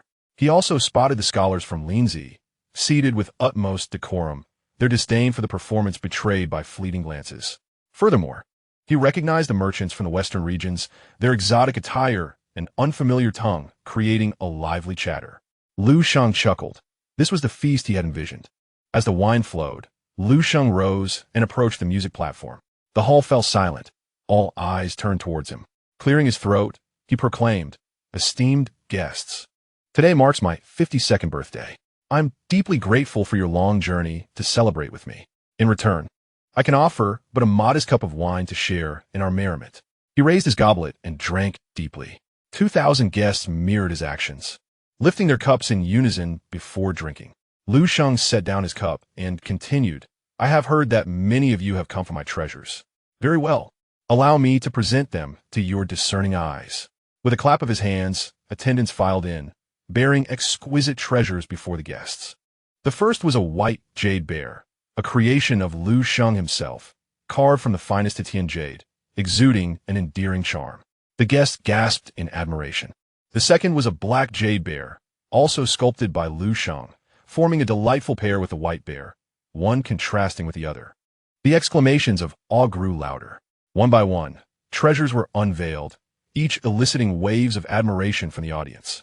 The final piece displayed was a 37-pound Hetian jade boulder. Liu Sheng stood beside the jade and proclaimed, "This stone is my most cherished possession. Behold its pure, unblemished whiteness, a rare gem indeed. I have no intention of carving it. I will let it remain as is, to accompany me in eternal rest after my time is done." A hush fell over the hall. Eventually, someone called out, "Your Highness, you are magnanimous. We are in awe." The hall erupted into applause and cheers. Liu Sheng smiled and descended from the platform. The banquet continued, the music and dance ongoing, and the exchange of vessels persisted. Liu Sheng mingled among the guests, sharing cups and laughter, thoroughly engrossed in the festivities. As he approached a group of noble youths from Chang'an, a young man suddenly rose to block his path. "Your Highness, please wait." Liu Sheng halted and regarded the youth, who appeared to be in his early 20s, handsome and elegantly attired, unmistakably of noble descent. "And you are?" The young man bowed respectfully. "I am Zhang, son of Zhang Tang, here to pay my respects to your Highness." Liu Sheng raised an eyebrow slightly. Zhang Tang was a renowned official, known for his strict enforcement of law, having brought numerous nobles and officials to justice in recent years. Why would his son come to Zhongshan? Liu Sheng's smile remained unchanged. "Ah, Master Zhang, how does your esteemed father fare?" Zhang replied, "My father is well. Before my departure, he instructed me to convey a message to your Highness." Liu Sheng's interest peaked. "Oh, what message?" Lowering his voice to a whisper meant only for Liu Sheng's ears, Zhang said, "My father remarked that the king of Zhongshan is an astute man, and he wishes for his son to broaden his horizons." Liu Sheng paused momentarily before bursting into laughter. "Your father is too kind. I am but a man of indulgence, lacking true wisdom." Zhang regarded him with a look that conveyed a complex mix of emotions. "Your Highness, if I may be so bold, how much did this banquet cost?" Liu Sheng chuckled. "I have not counted, perhaps 200 to 300 million. Zhang pupils contracted slightly. That sum could sustain 50,000 farming households for a year. Your Highness, he lowered his voice further. Are you not concerned about the whispers of extravagance? Liu Sheng met his gaze with calm resolve. Master Zhang, what do you define as excessive extravagance? I am a prince, governing 40,000 households, with annual tax revenues of 30 million. The funds I spend are my own, without burdening the populace or neglecting my duties. I will spend as I see fit. Who dares to question? Zhang found himself at a loss for words. Liu Sheng patted his shoulder, smiling. Young Master Zhang, you are still naive. When you reach my age, you will understand. Some wealth is necessary to spend. The more you spend, the safer you are. He then turned to engage with the next guest.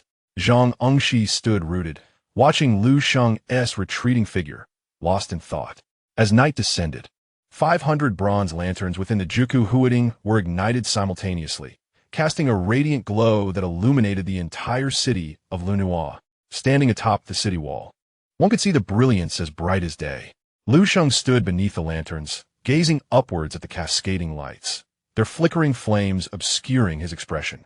One approached his side, softly saying, Your Highness, it is time to retire. Liu Sheng shook his head. No hurry. I wish to observe a while longer. He regarded the lanterns and suddenly inquired, sure, how long do you think these lights will shine? After a moment's contemplation, One replied, The oil in the lanterns will last for one night. Liu Sheng nodded. One night. Just one night. When the sun rises, they will extinguish. He turned to Do Wan.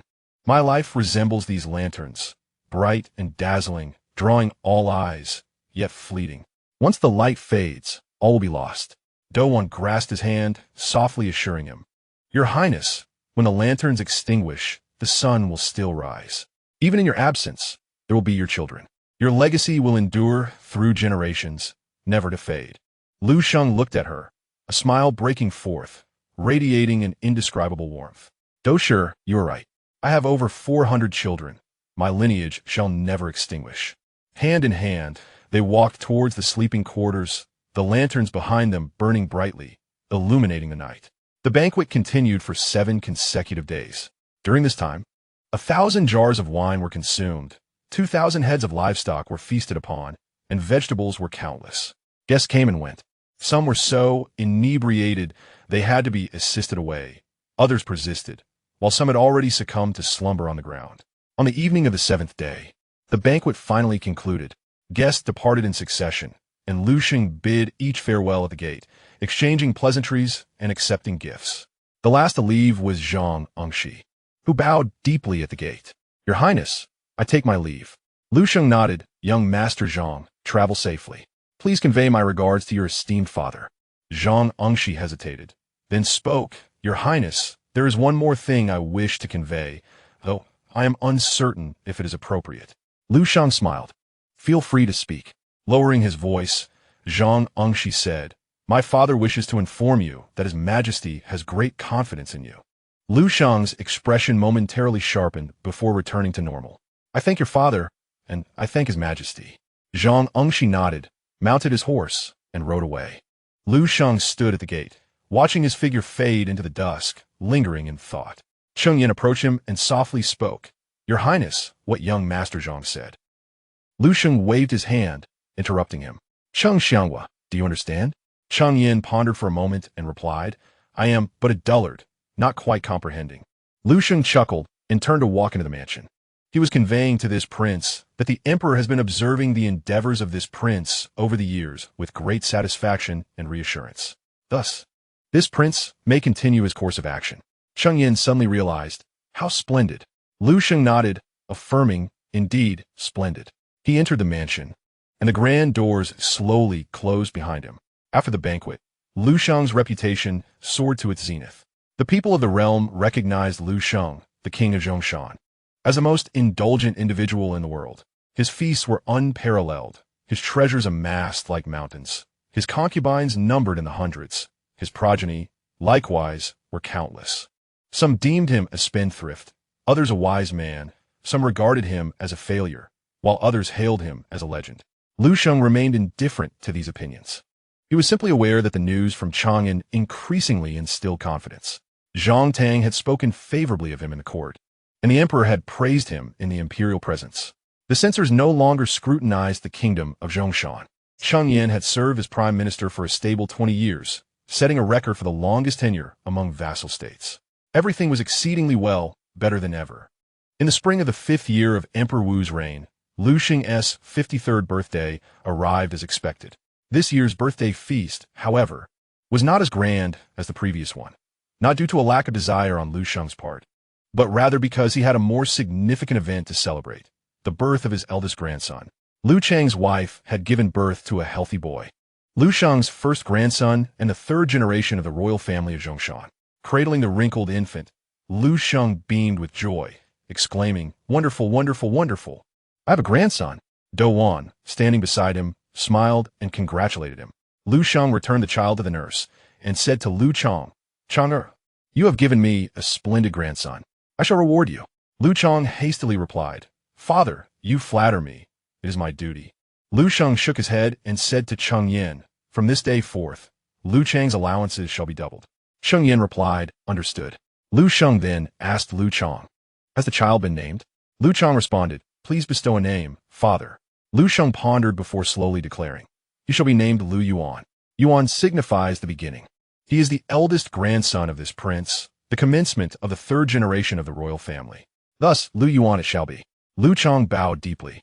Thank you for the name, Father. That night, Liu Sheng spoke at length with Do Wan in the Lanyu Pavilion. Do sure, I have a grandson now. Indeed, Your Highness, my life has been worthwhile. If your highness deems it worthwhile, then it certainly is. Liu Sheng reclined on the couch, gazing at the canopy above.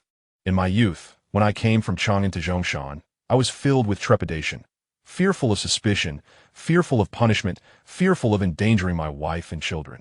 Subsequently, I devised a strategy to feign ignorance, to masquerade as a fool solely concerned with indulgence. This charade persisted for 30 years. Douwan gently grasped his hand. Liu Sheng continued, over these 30 years, I have watched my brothers fall one by one. The king of Hejian has perished. The king of Lu has passed. The king of Zhao has died. The king of Huainan has succumbed. Only I remain alive. He turned to look at Douwan. Sure. Do you think I am fortunate? Douwan nodded. Yes, your highness, you are indeed fortunate. Liu Sheng smiled. It is not merely fortune, it is wisdom. I exchanged 30 years of descent for the safety of my entire family. It is immensely worthwhile. He closed his eyes and fell into a deep slumber, while Douwan kept vigil by his side, remaining awake throughout the night. In the summer of the 6th year of Emperor Wu's reign, news from Chang'an reverberated throughout the realm. Wei Qing and Hua Xiubing led armies northward against the Xiongnu, achieving a resounding victory. The Xiongnu retreated far away, leaving no royal court in the southern desert. When Liu Sheng received this news, he was in the Baizi pavilion, playing with his grandson. Liu Yuan was already over a year old, able to walk and call out to his grandfather, eagerly rushing into Liu Sheng's arms each time they met.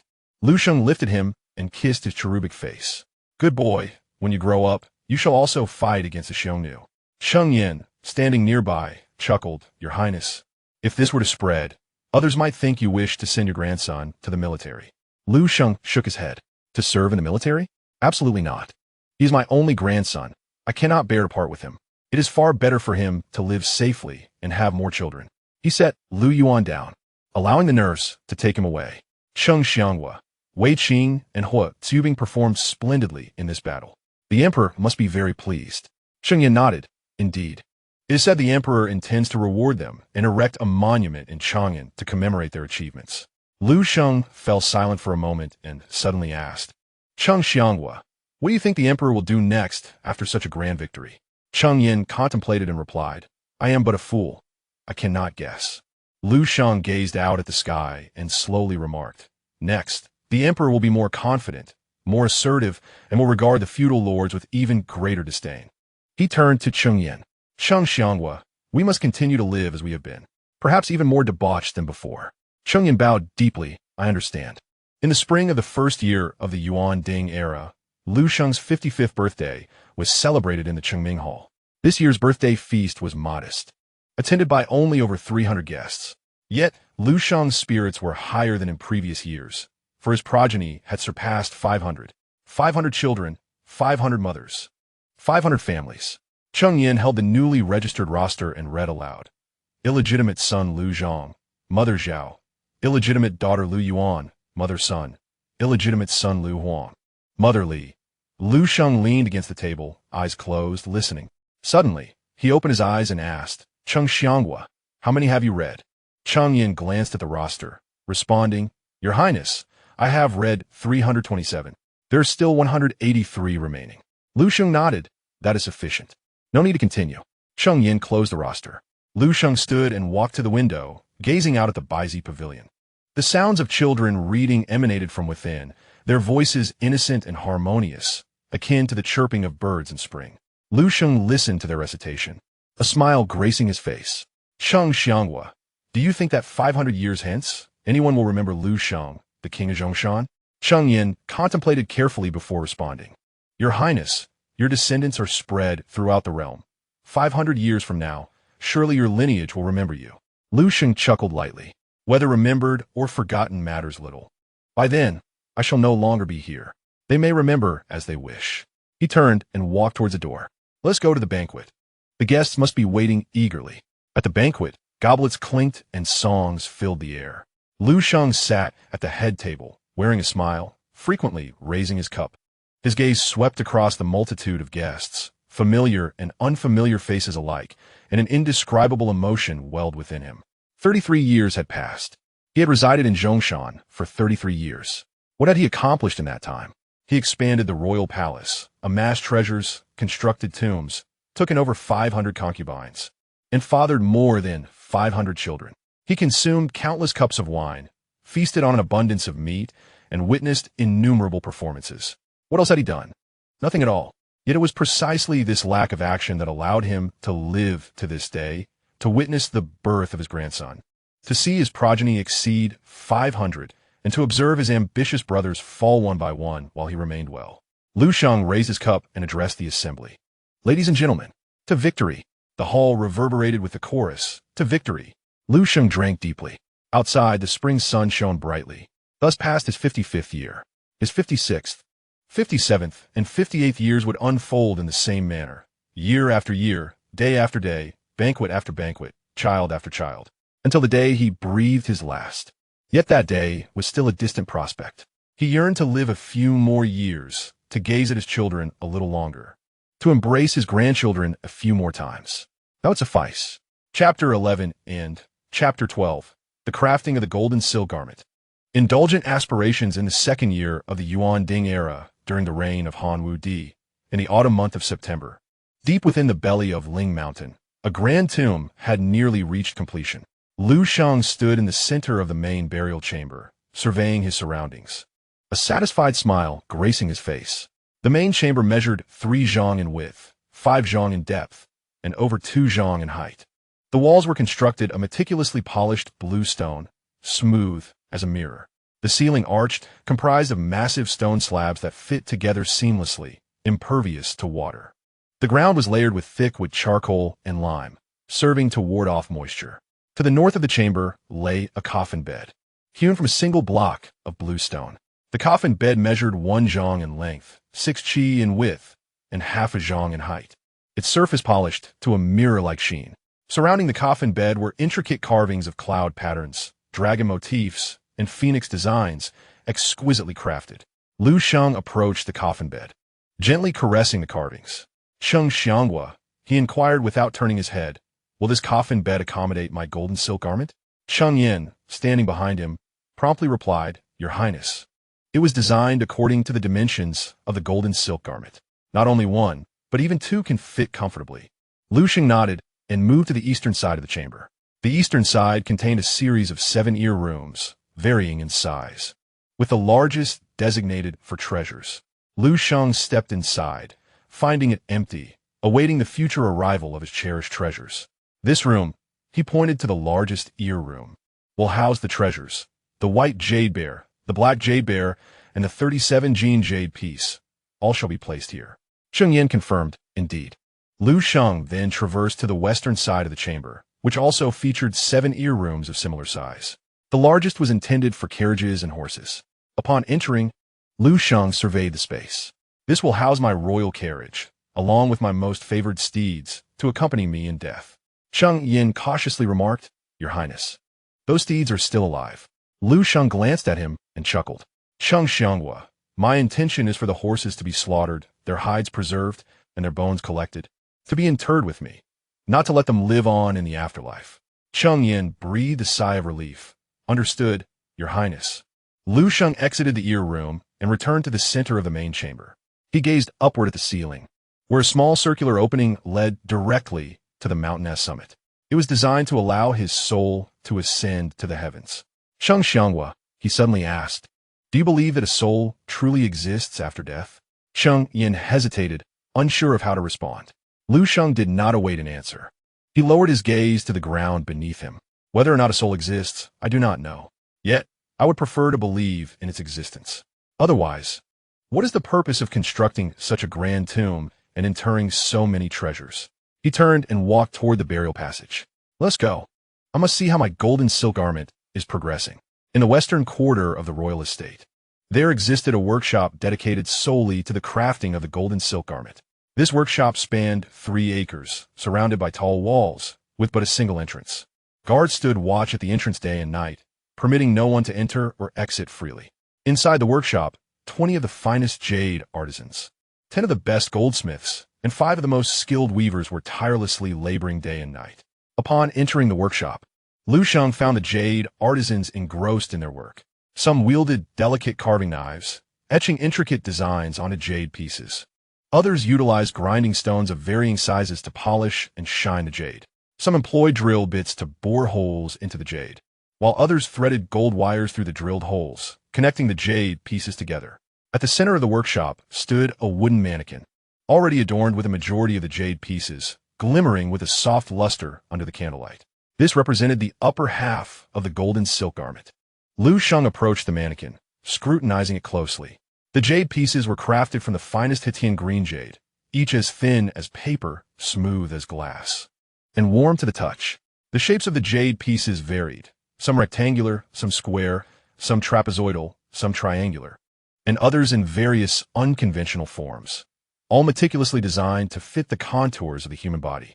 The carvings upon the jade were diverse, featuring cloud motifs, dragon patterns, phoenix designs, and intricate geometric shapes, all breathtakingly exquisite. The edges of the jade pieces were punctuated with tiny holes through which fine gold threads, as slender as strands of hair, wove the pieces into a cohesive whole. Liu Sheng extended his hand, gently caressing the jade pieces. The texture was warm and slightly cool to the touch. "Excellent," he remarked. "Truly splendid." The lead jade artisan knelt before him, his voice trembling with excitement. "Your Highness, this jade garment is the finest work we shall ever create. Rest assured, we will make it perfectly, so you may don it with great honor." Liu Sheng regarded him with a sudden smile. "Walk with great honor? I have no plans to depart just yet. Take your time. There is no rush. The longer you take, the better it will be." The artisans bowed repeatedly. "Yes, we shall take our time to create the best." Liu Sheng remained in the workshop for a full hour. He examined each completed piece, the hood, the upper garment, the sleeves, the gloves, the trousers, and the shoes. Each was crafted with unparalleled beauty and perfection. He lifted the hood, scrutinizing it closely against the light, noting its impeccable construction. Observe the placement of the facial features. How precise. Should I wear this, even in death, I would still resemble myself. The artisans nodded in agreement. Liu Sheng set the hood down and picked up a glove. The glove was composed of over 100 small jade pieces, each no larger than a fingernail, intricately shaped, yet seamlessly stitched together to allow for the natural movement of the fingers.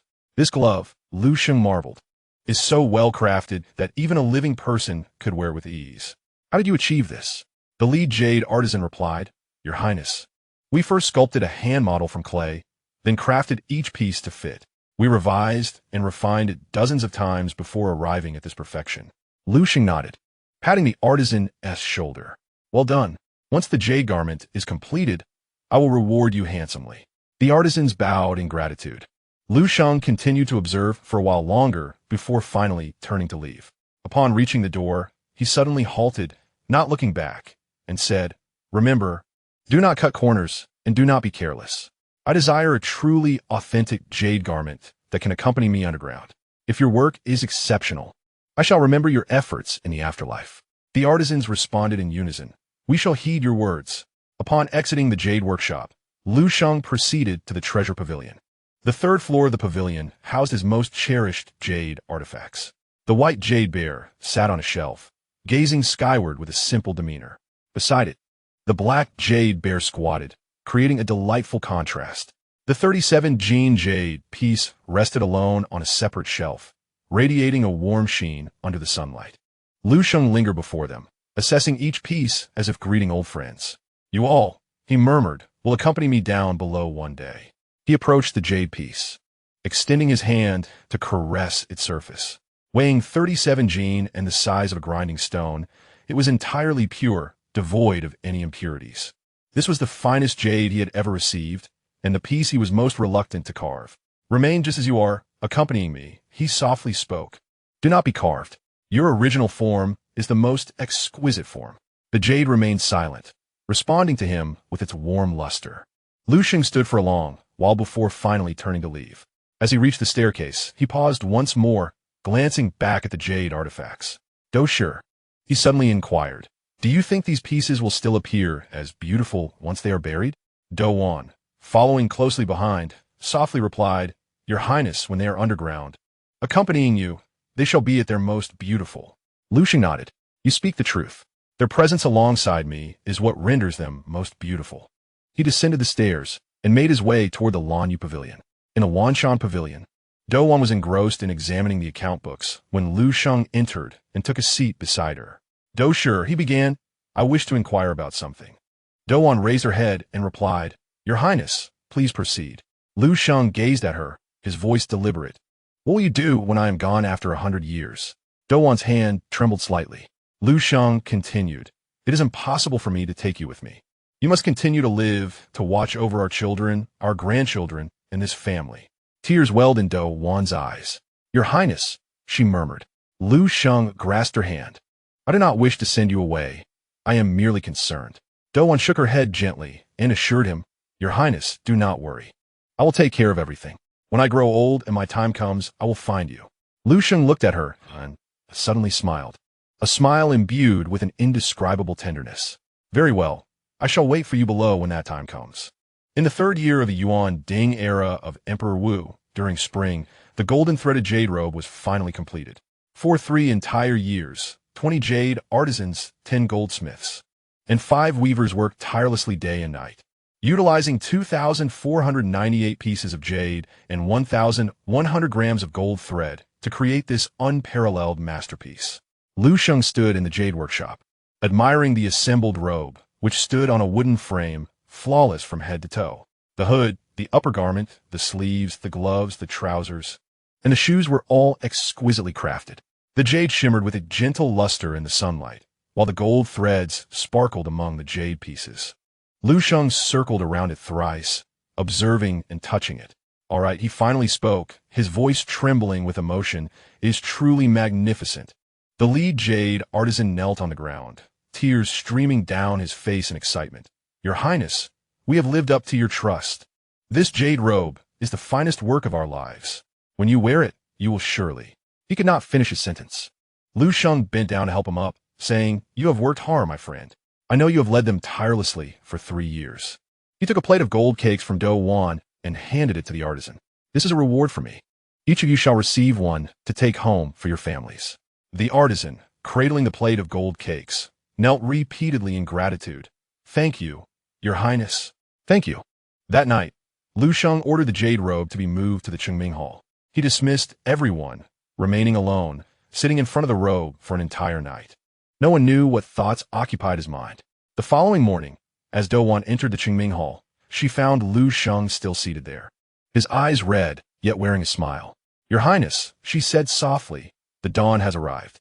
Liu Sheng nodded, rising to approach the robe for one last touch. "Put away. Place on the 3rd floor of the Jinbao Pavilion alongside the other jade artifacts. When I'm gone, bring it out." Douwan replied, "Understood." As Liu Sheng turned to leave, he paused at the doorway, speaking without looking back. "Sure. Do you think it would be too ostentatious for me to wear this robe?"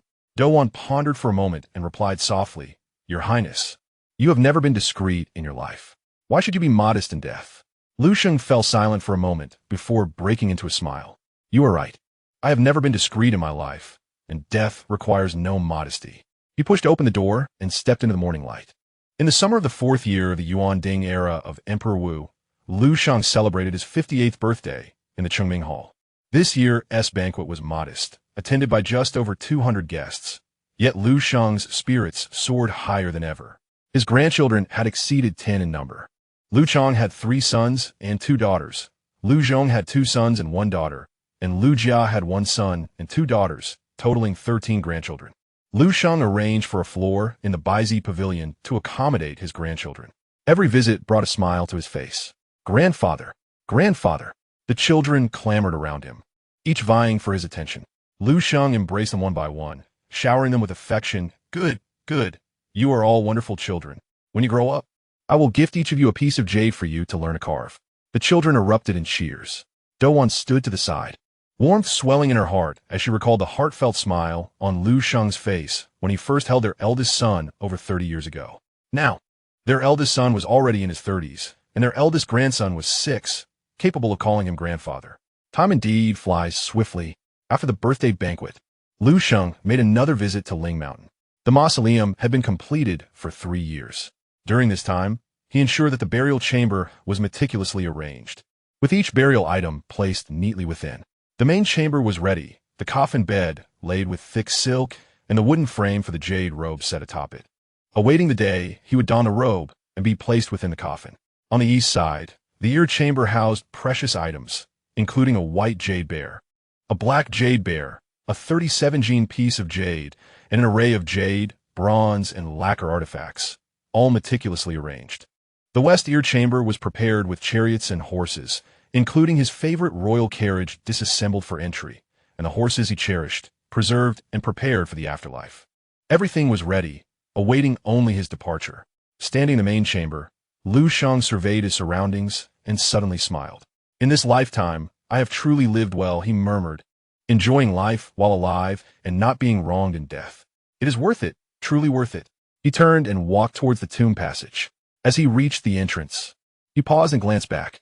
The depths of the tomb were shrouded in darkness. Yet Liu Sheng knew that within that darkness lay all the treasures of his life. When he died, he would join them there, together for eternity. Chapter 13. The Nurturing of Offspring.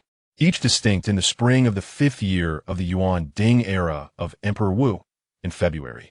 The classroom on the first floor of the Baizi Pavilion resonated with the sound of children reciting. The master said, "To learn and practice what you have learned is a joy, is it not? To have friends come from afar is a joy, is it not? To be unperturbed when others lack knowledge is the mark of a gentleman." More than 30 children, the eldest around 15 or 16, the youngest 7 or 8, were nodding their heads, following Master Zheng in chanting the Luanyu.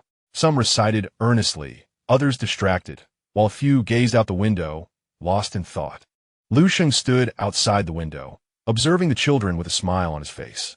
Cheng Yin stood behind him, speaking softly, "Your Highness, among these children, there are a few who excel in their studies. That one," he pointed to a young man sitting in the front row, Liu Zhang, who was 15 this year and could recite the Luanyu and Shaojing fluently. Master Zheng praised him, stating that had he been born into an ordinary family, he would surely have passed the civil service examination and entered the court as an official. Liu Sheng followed Cheng Yan's gesture to look at Liu Zhang, the son of the Zhao family, sitting upright, his eyes fixed on the book, lips moving slightly as he recited along with the master, his youthful face bearing an uncharacteristic gravitas. Entering the court as an official, Liu Sheng shook his head. "I do not require him to pursue that path. I only wish for him to live a peaceful life and bear many children." Cheng Yin dared not respond. Liu Sheng then glanced at the other children. One was slumped over the desk, seemingly asleep. Another was secretly fiddling with an object in his hand, while a third was exchanging mischievous glances with a peer, only to be met with a sharp glare from the master, prompting him to sit up straight. Liu Sheng chuckled. "Cheng Xianghua, look at these children. Some are earnest, some are lazy, some are clever, and some are dull. Yet regardless of their nature, they are all my children." He turned and walked toward the classroom door. "Let us go in and take a look." Liu Sheng pushed open the door and was met with an abrupt silence, the lively chatter of students coming to an immediate halt. The children hurriedly rose to their feet, bowing in respect. "Father," they exclaimed. Master Zheng also stood and greeted him with a bow. The old man pays his respects to the prince. Liu Sheng waved his hand to indicate they should continue. He found an empty seat in the back row, settling down like an ordinary student to listen to Master Zheng expound on the Analects. Master Zheng cleared his throat and continued. "This lesson discusses the importance of learning and reviewing. Learning refers to acquiring knowledge. Reviewing means revisiting and practicing. After learning something new, one must frequently review it to retain and apply the knowledge." As Liu Sheng listened, memories of his childhood in Chang'an surfaced. He recalled sitting in a classroom, listening to his own teacher. At that time, he was just 6 or 7 years old, studying alongside his brothers under the tutelage of a stern old scholar who was known for his harsh discipline. The old scholar was the person he feared the most. On one occasion, he was punished for failing to recite his lessons and was struck 10 times on the palm, leaving his hands swollen and painful for several days. In tears, he sought comfort from his mother, who held him close and wept alongside him. When his father learned of this, he summoned the old scholar for a reprimand. From that moment on, the old scholar dared not strike him again. However, the expectation to memorize lessons remained. A smile crept onto Liu Sheng's lips as he reminisced. Although those days were difficult, they now seemed warm and nostalgic. "Father?" A voice interrupted his reverie. Liu Sheng looked up to see Liu Zhang standing before him, cradling a bamboo slip. "Father, this is a piece of writing by your son. Please have a look." Liu Sheng accepted the slip and unfolded it. Neatly inscribed in clerical script was a passage from the Analects. The strokes were precise and vigorous, revealing the effort behind it. Well done. Liu Sheng nodded. This is better than what I wrote at your age. Liu Zhang's eyes sparkled with pride. Liu Sheng returned the slip and inquired, do you enjoy reading? Liu Zhang nodded. I do. Master Zheng says that within books lie golden houses and beautiful faces. I wish to read more so that in the future, he suddenly paused, leaving his thought unfinished. Liu Sheng regarded him with gentle eyes. In the future. What? Liu Zhang lowered his head and whispered, in the future, to ease father's burdens. Liu Sheng remained silent for a moment before breaking into a smile. He reached out and tousled Liu Zhang's hair. Good boy. Your intentions bring me joy. However, I do not require you to bear my burdens. All you need to do is study diligently, grow well, marry, raise a family, and live a peaceful life. That is sufficient. Liu Zhang lifted his gaze, puzzled. Liu Sheng offered no explanation, merely patting his shoulder. Go on, continue your studies. Upon exiting the school, Liu Sheng proceeded to the artisan's district where his other son, Liu Huang, was. Liu Huang, 14 years old and the son of the Li family, had little interest in books. He preferred to work with wood. From a young age, he had carved various figures, a little deer, a small horse, and tiny people, each crafted with lifelike precision.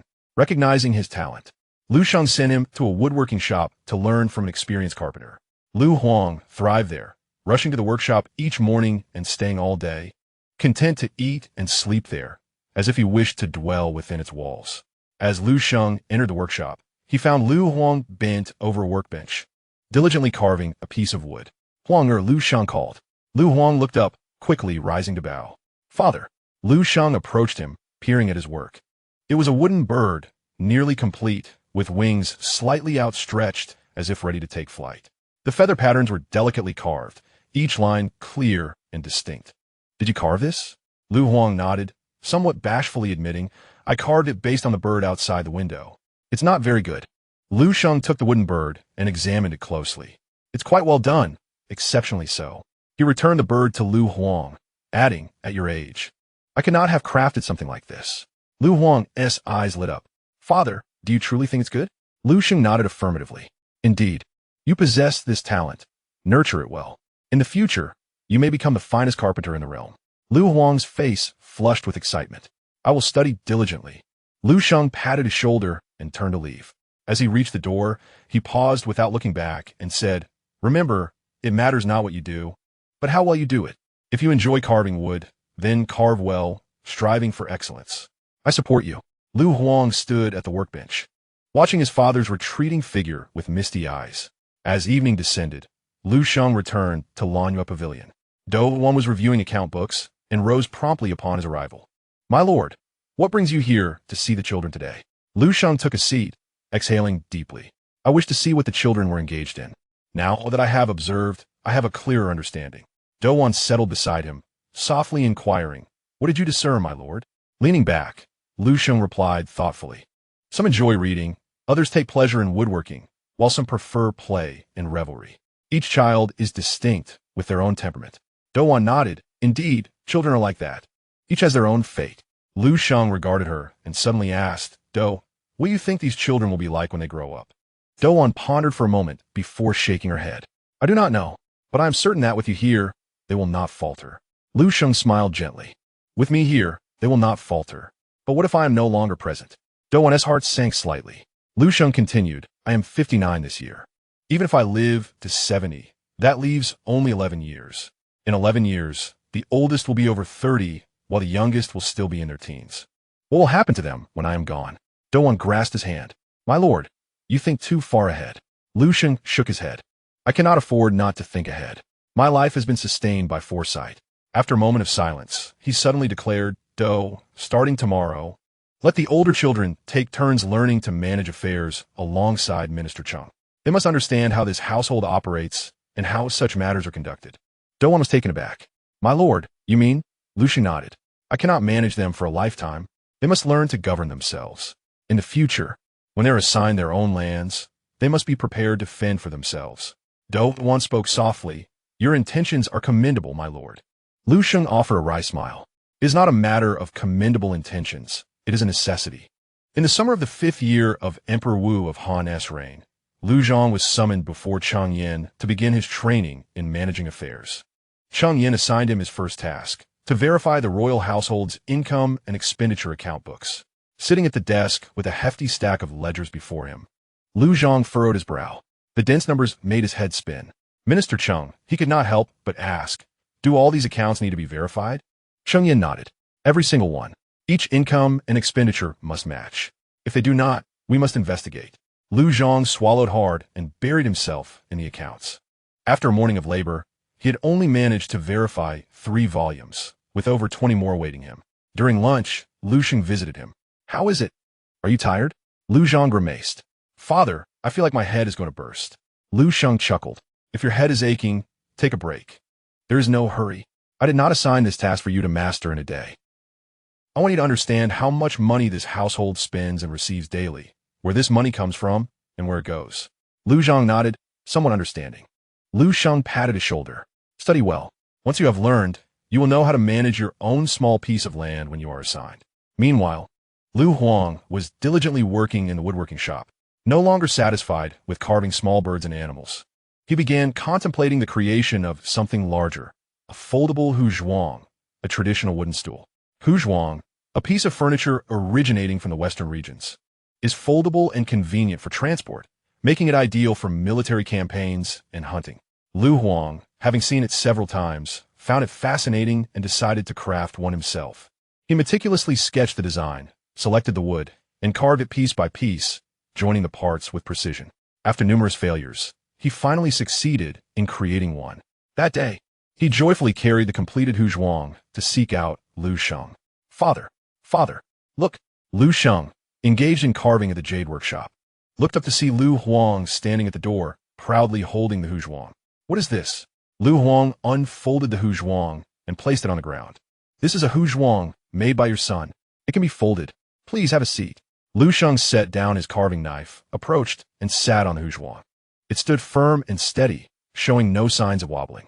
Liu Sheng stood up, sat down again, and repeated the action several times, a smile gradually spreading across his face. Good, very good.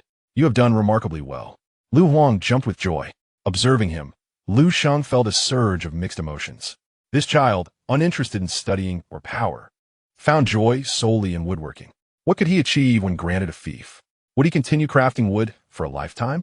Perhaps this was also a way of life, more grounded than those who vie for power and profit. Huanger, he suddenly said, your skill can be passed down. Teach your son, and let your grandson learn as well.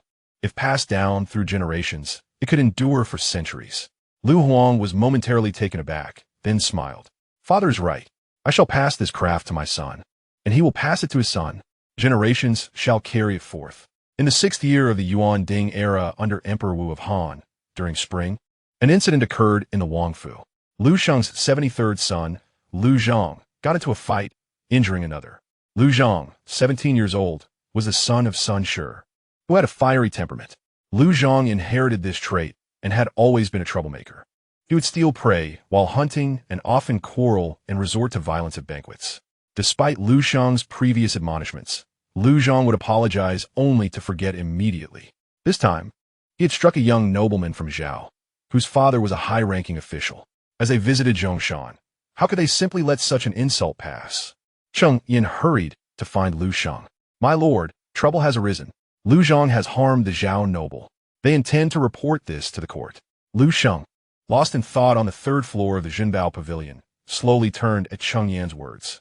Injured? How severe is the injury? Cheng Yan replied. His nose is broken and he bled quite a bit.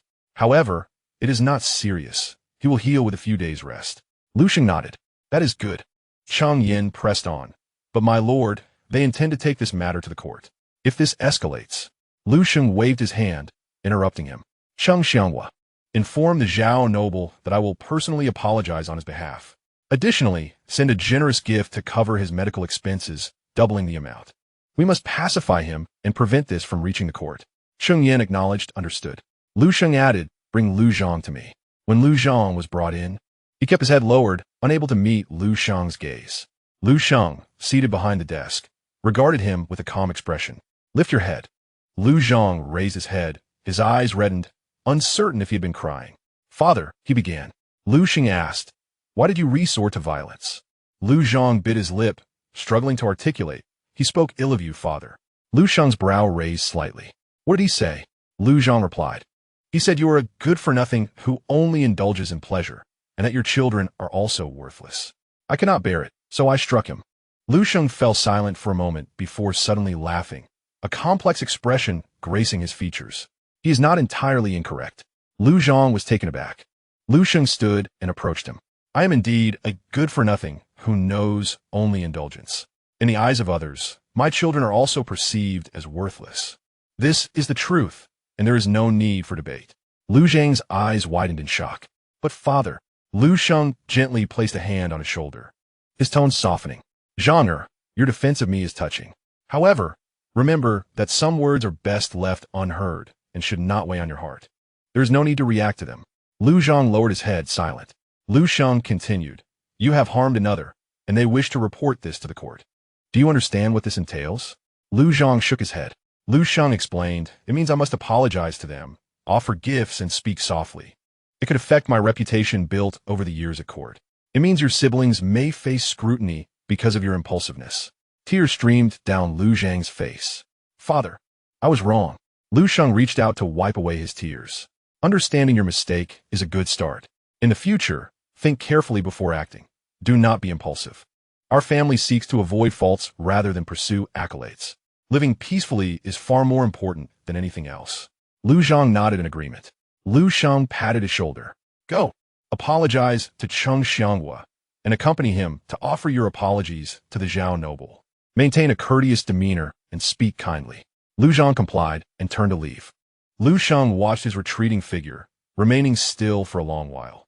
That evening, Liu Sheng summoned Liu Zhang, Liu Huang, and Liu Zhang to the Lanyue Pavilion. The three sons knelt before him, uncertain of what their father wished to convey.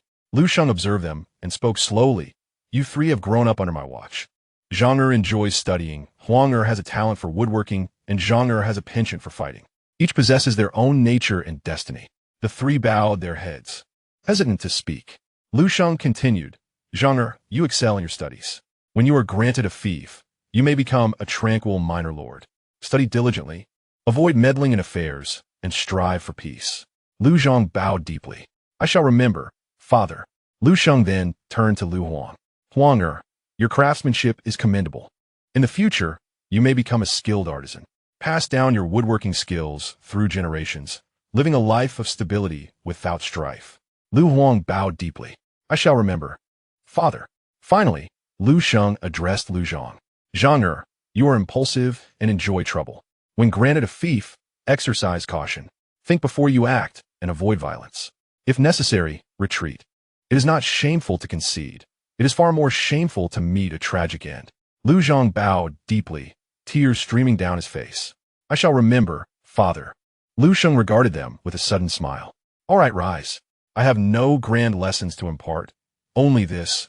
Living is the greatest virtue. As long as you live, as long as your children live, and your grandchildren too, that is the ultimate achievement. The three sons stood, gazing at him with glistening eyes. Liu Sheng gestured dismissively. Go. Return to your rest. Attend to your duties, come morning. They bowed and withdrew. Do Wan emerged from the inner chamber, gently taking Liu Sheng's hand. My lord, the words you spoke today may not have been fully understood by them, but in time, they will come to comprehend. Liu Sheng nodded. Indeed, they will understand in the future. When they reach my age and have their own children and grandchildren, they will grasp the meaning. He leaned against the table, closing his eyes. Do sure, I feel somewhat weary today. Do Wan softly replied, Allow me to attend to you, my lord, as you rest. Liu Sheng nodded in agreement. Do Wan assisted him, guiding him toward the sleeping quarters. Upon reaching the door, Liu Sheng suddenly paused, glancing back. His three sons had departed, leaving the Lanyue Pavilion empty, illuminated only by a few copper lamps flickering in the night. Liu Sheng withdrew his gaze and continued onward. In the autumn of the 6th year of the Yuan Ding era under Emperor Wu of Han, Liu Sheng celebrated his 60th birthday. That year, his progeny had surpassed 600. Among them were 389 sons, 223 daughters, totaling 612 individuals, with 47 grandchildren and 3 great-grandchildren, all living together across 4 generations. On the day of the longevity banquet, more than 600 children gathered, Those who could attend were present. The eldest were in their 30s, while the youngest were still in swaddling clothes, cradled by their wet nurses. They stood densely packed in the square before the Chengming Hall. Stretching beyond sight, Liu Sheng stood on the terrace, gazing at these children, his heart swelling with an indescribable emotion. 60 years had passed. He had lived for 60 years and fathered over 600 children. He had witnessed countless events, weathered numerous storms, and seen many fall. Yet he remained standing. Long live father! The 600 children shouted in unison, their voices resonating through the heavens. Liu Sheng felt a warmth in his eyes. Taking a deep breath, he raised his wine cup. Good children, drink! The 600 children raised their cups in synchrony and drank in unison. Liu Sheng looked at them and suddenly smiled. In that smile resided contentment, satisfaction, and an indescribable pride. Chapter 14. Intrigues in the Inner Court. Concubines competing for favor in the 7th year of the reign of Emperor Wu, during the 3rd month of spring, in the Lanyu Pavilion. Doan was troubled as she stared at a long scroll of names.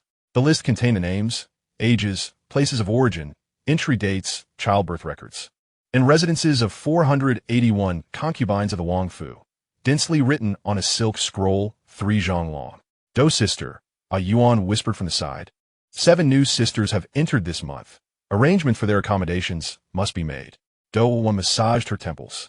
Are there any vacant courtyards in the eastern courtyard? A Yuan flipped through her ledger and shook her head. The eastern courtyard has 98 courtyards, and 97 are already occupied. Only the smallest one remains, with just 3 rooms, which cannot accommodate 7 people. After a moment of contemplation, Do-Wan inquired about the western courtyard. The western courtyard is a workshop area with no living quarters. The southern courtyard is a garden, and the northern courtyard is storage. None are suitable. Do-Wan sighed. Then we can only squeeze them into the existing courtyards. Choose a few spacious ones, and let 2 or 3 share a courtyard. They can manage for now. A Yuan agreed and asked, which courtyard should we use? Do-Wan pondered and replied slowly, Ting Zhu Xian is spacious. Su Mei is the only one there, so we can fit 2 in. Shang Mei Ge is also roomy. But there's Zhou Mei, who has a fiery temperament. It might be difficult to get along with her. Let's send 2 docile ones there. Zhao Mei from Guanyu Xie is easy to talk to. We can place 1 there. As for Fu Qinju, she continued to allocate, and A Yuan diligently noted each arrangement. By the time they finished, a good half of an hour had passed. Do-Wan set down the list, leaned against the table, and exhaled deeply. A Yuan, do you think that more than 400 people living together daily will not lead to conflicts? A Yuan cautiously replied, with you overseeing them, it should be manageable, right? Do-Wan smiled bitterly. Manageable? You have no idea. On the surface, they appear polite, but who knows how many issues brew behind the scenes. She rose and walked to the window, gazing outside. The spring sunlight was delightful, and peach blossoms were in full bloom. However, a shadow loomed in her heart. A Yuan, remember, in this Wangfu, the most untrustworthy thing is a woman's smile. In the Shangmei Gu, Zhongshan was preening before the mirror. At 25 years old, she had been in the palace for 5 years and had given birth to a son and a daughter. With striking beauty and a fiery disposition, she was known as a troublemaker in the Wangfu. Sister Zhou, her maid whispered, I heard that 7 new sisters have arrived, and Do sister plans to assign them to various courtyards. Zhongshan paused momentarily before continuing her grooming. Let them come. What does it matter to me? The maid continued. I heard they plan to assign 2 to our courtyard. Zhongshan halted abruptly. She turned and glared at her maid. What? Assign people to me? The maid bowed her head under Zhongshan's intense gaze. Zhongshan stood up, pacing the room. In Shangmei-Ge, there are only 5 rooms. I occupy 3. My 2 sons share 1, and you have 1. Where's the space for newcomers? The maid timidly replied. Do's sister means to have the 2 newcomers share a room. Your 2 sons could. Could what? The maid hesitated to finish. So on Skofet, make my sons give up their space? Dream on. My sons are the royal blood. Why should they yield to those new lowborns? She strode to the door and flung it open. I will confront Do-Wan. In the Lanyu Pavilion, Zhongshan confronted Do-Wan. Do's sister, on what grounds do you assign people to my courtyard? Tu-Ven said calmly at disk, her gaze unwavering. Sister Zhou, the eastern courtyard has no available rooms. The new sisters must have a place to stay. Shengmei is spacious. 2 can squeeze in and manage. So on Lig hid coldly. Spacious? I occupy 3 rooms. My 2 sons share 1, and the maid has 1. Where's the space? Do-Wan replied, Your 2 sons, one 5 years old and the other 3, can comfortably share a room with you. Free up one for the newcomers. Zhongshan's expression darkened. You want my sons to share with me? Do-won, what are you plotting? My sons are royal blood. Why should they endure such humiliation? Do-won looked at her and said slowly, Sister Zhou, your sons are royal blood, but so are others. Every child in the Wangfu is royal blood. You care for your sons, and so do others. But rules are rules. If there is no space, they must squeeze in. Struggling to find her voice. After a long moment, she finally said, Fine, I will make room. But Do-won, remember, I will keep a record of this grievance. She turned and stormed out. Do-won watched the door sway, her face devoid of any expression. All you yon vi spirit, du sister, Suhan. Do-won waved her hand. Do not mind her. Let her make a fuss. When she tires of it, she will settle down. Zhongshan returned to Shangmei-ge. Increasingly agitated, she paced the room, muttering, That wretched Do-won, relying on her time with the prince, dares to bully me. Make my sons yield space? Not a chance. I refuse to budge. Let her see what I can do. The maid cautiously suggested, Sister Zhou, shall we just endure it for now? Do-won is the prince's most trusted confidant. Angering her, Zhongshan abruptly turned, glaring at her. You want me to endure? Why should I? I call her sister out of respect. Without respect, what is she? The maid fell silent. Zhongshan pondered and suddenly commanded, Go fetch Sun Shi for me. Sun Shi, Liu Sheng's mother, was in her 40s, having entered the palace over 20 years ago and given birth to 3 sons and a daughter. Liu Sheng was her youngest and the most troublesome. Recently, he had been punished by Liu Sheng for fighting. Zhongshan sought her out not without reason. They shared a good rapport, both possessing fiery temperaments, resulting in endless conversations when together. After Sun Shi arrived, Zhongshan recounted the situation regarding Do-won's decision to assign people. Sun Shi chuckled upon hearing it. I knew it. That Do-won woman pretends to be fair, but she's quite biased. Just look at how she assigned Su Xian to Tingzhu Xian. It's spacious, quiet, and adjacent to Bai Zige. Why should that be? So unconsidered, exactly. That wretched Su Xian has only given birth to 3 children. Who hasn't T? Why should she enjoy such privilege while we are forced to squeeze? The two grew increasingly incensed, feeling that Do-won was biased, and that Su Xian was favored while they suffered. We cannot let this go, Zhongshan declared suddenly. We must take action. Sun Shi's eyes sparkled with interest. What do you have in mind? Zhongshan leaned in and whispered a few ideas. Sun Shi's face broke into a smile. A splendid idea. Let them taste the bitterness of being squeezed. 3 days later, an incident occurred at Tingzhu Xian. The chickens raised by Su Xian all died overnight, poisoned. In the early morning, Su Xian rose to feed the chickens and discovered several of them lying in the cage, frothing at the mouth and already lifeless. She stood before the chicken coop for a long while silent. Her maid turned pale with fright. Sister Su, who did this? Su Xian did not respond. She squatted down, gently picking up each of the dead chickens and wrapping them in cloth. Let's bury them, she said, her voice calm as if nothing had happened. The maid cautiously asked, should we inform Sister Do? Su Xian shook her head. No need. They are merely a few chickens. If they are dead, they are dead. Yet the news still reached Do-won's ears, and she arrived at Tingzhu Xian that very afternoon. Sister Su, I heard your chickens have died. Su Xian was playing the qin on the corridor and, upon seeing her enter, rose to greet her. Yes, a few have died. Do-won observed her with a complex gaze. Do you know who did this? Su Xian shook her head. I do not know, nor do I wish to know. Do-won fell silent for a moment, then sighed. Sister Su, you are always like this. You keep everything bottled up inside, never fighting for yourself, never causing a stir. But because of this, others may perceive you as easy to bully. Su Xian smiled lightly. Sister Do, I am not easy to bully. I simply feel that arguing and fighting is pointless. They are just a few chickens. If they are dead, they are dead. They will vent their anger and then quiet down. Do-won looked at her, suddenly feeling a pang of sympathy. This woman, since the day she entered the household, has always been like this. She does not vie for favor, does not create trouble, and does not attract controversy.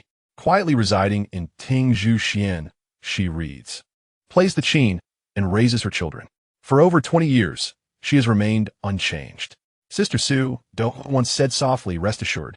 I will get to the bottom of this matter. I will not allow you to suffer in vain. Su Xian shook her head. Sister Do, truly, there is no need. There are just a few chickens. It is not worth it. Do-won said no more. She turned to leave, but her heart was already calculating.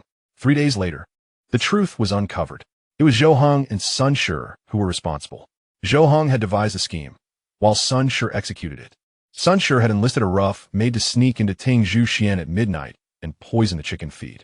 Douwan reported this to Liu Sheng. Liu Sheng was in the jade workshop, lost in thought over a piece of newly acquired jade. After listening to Douwan's account, he remained silent for a long time. Zhou, Sun Shi, he murmured, one is Liu Zhang's mother, and one is... What is their motive? Douwan explained. It is because I sent someone to the Shangmei pavilion, and Zhou was dissatisfied. Sun Shi likely assisted her, primarily due to the incident where Liu Zhang was reprimanded by the prince a few days ago. Liu Sheng nodded. I see. They harbor resentment and dare not confront you. So they choose to bully Su Xian, as she is perceived as easy to intimidate. Douwan lowered her head. It is my unfair handling of matters that has implicated Sister Su. Liu Sheng waved his hand. Do not blame yourself. You have done nothing wrong. It is their resentment that leads them to seek an outlet for their anger. He set down the jade and stood up. Bring those two maids to me. When Zhou and Sun Shi were brought before Liu Sheng, their expressions were grim. They understood their actions had been exposed and were filled with trepidation, uncertain of how Liu Sheng would deal with them. Liu Sheng sat behind the desk, observing them with a calm gaze. Zhou, Sun Shi, do you know why this prince has summoned you? The two knelt on the ground, afraid to raise their heads. Yes, Zhou voice trembled. I have done wrong. Liu Sheng nodded. What wrong have you done? Zhou bit her lip and took a long time to respond. I had someone poison Su Xian's chickens. Liu Sheng looked at her, speaking slowly. Why? Tears streamed down Zhou face. Because I was filled with resentment. Sister Dou sent someone to the Shangmei pavilion, causing my son to lose his place. I couldn't bear it, so I sought an outlet. Liu Sheng turned his gaze to Sun Shi. And you? Sun Shi lowered her head, speaking softly. I assisted her because I was also unhappy about Liu Zhang being scolded by the prince a few days ago. Liu Sheng remained silent for a moment, then suddenly laughed. There was an indescribable meaning in that smile. Zhou, your son is the prince's own flesh and blood. Su Xian's son is also. If you have grievances, direct them at this prince or at Douwan. That would be acceptable. But to target a woman who has never caused trouble and poison the chicken she cares for, do you think that is right? Zhou and Sun Shi knelt on the ground, unable to speak. Liu Sheng continued, you have been in this household for so many years. You should understand.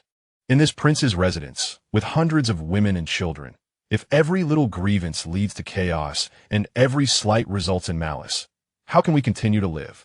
He stood up and approached them. This prince will not strike you today, nor will he scold you or imprison you. I will simply tell you one thing. He crouched down to meet their gaze. This residence belongs to this prince. You are this prince's women, and your children are this prince's kin. I hope for your well-being and for harmony within this family. If anyone disturbs this harmony, this prince will not spare them. Zhou and Sun Shi repeatedly bowed their heads. We acknowledge our mistakes. We will never dare to do this again. Liu Sheng stood up. Go back. Remember today's words. The two scrambled to their feet and stumbled out. After Zhou and Sun Shi departed, Douwan approached Liu Sheng. My lord, you're just letting them go like this? Liu Sheng looked at her. What else should I do? Beat them? Lock them up? Drive them out? Douwan was at a loss for words. Liu Sheng sighed. Dou, with hundreds of women and children in this residence. If we punish every minor mistake with beatings and scoldings, there would be hardly anyone left. Women, by nature, harbor a bit of resentment. It is normal for them to stir up trouble or act out. As long as it does not escalate into a major issue, we can turn a blind eye. Douwan spoke softly, but Sister Su has suffered injustice. Liu Sheng nodded. Indeed, Su Xian has been wronged. This prince will compensate her. However, those two maids should also be given a chance to save face. If they are pushed too hard, their resentment will deepen, and next time, they may cause an even bigger problem. What then? Douwan fell silent. Liu Sheng took her hand. Dou, you manage this inner courtyard, and I know it is exhausting for you. Yet some matters should not be taken too seriously. If you do, it will only lead to more trouble. Know when to ease up and when to let go. As long as the surface remains calm, that is sufficient. Douwan nodded. I understand. That evening, Liu Sheng visited Ting Zhuxian. Su Xian was playing the qin in the corridor. The moonlight poured down like water, illuminating her and accentuating her ethereal beauty. Liu Sheng stood at the entrance of the courtyard, listening for a moment before stepping inside.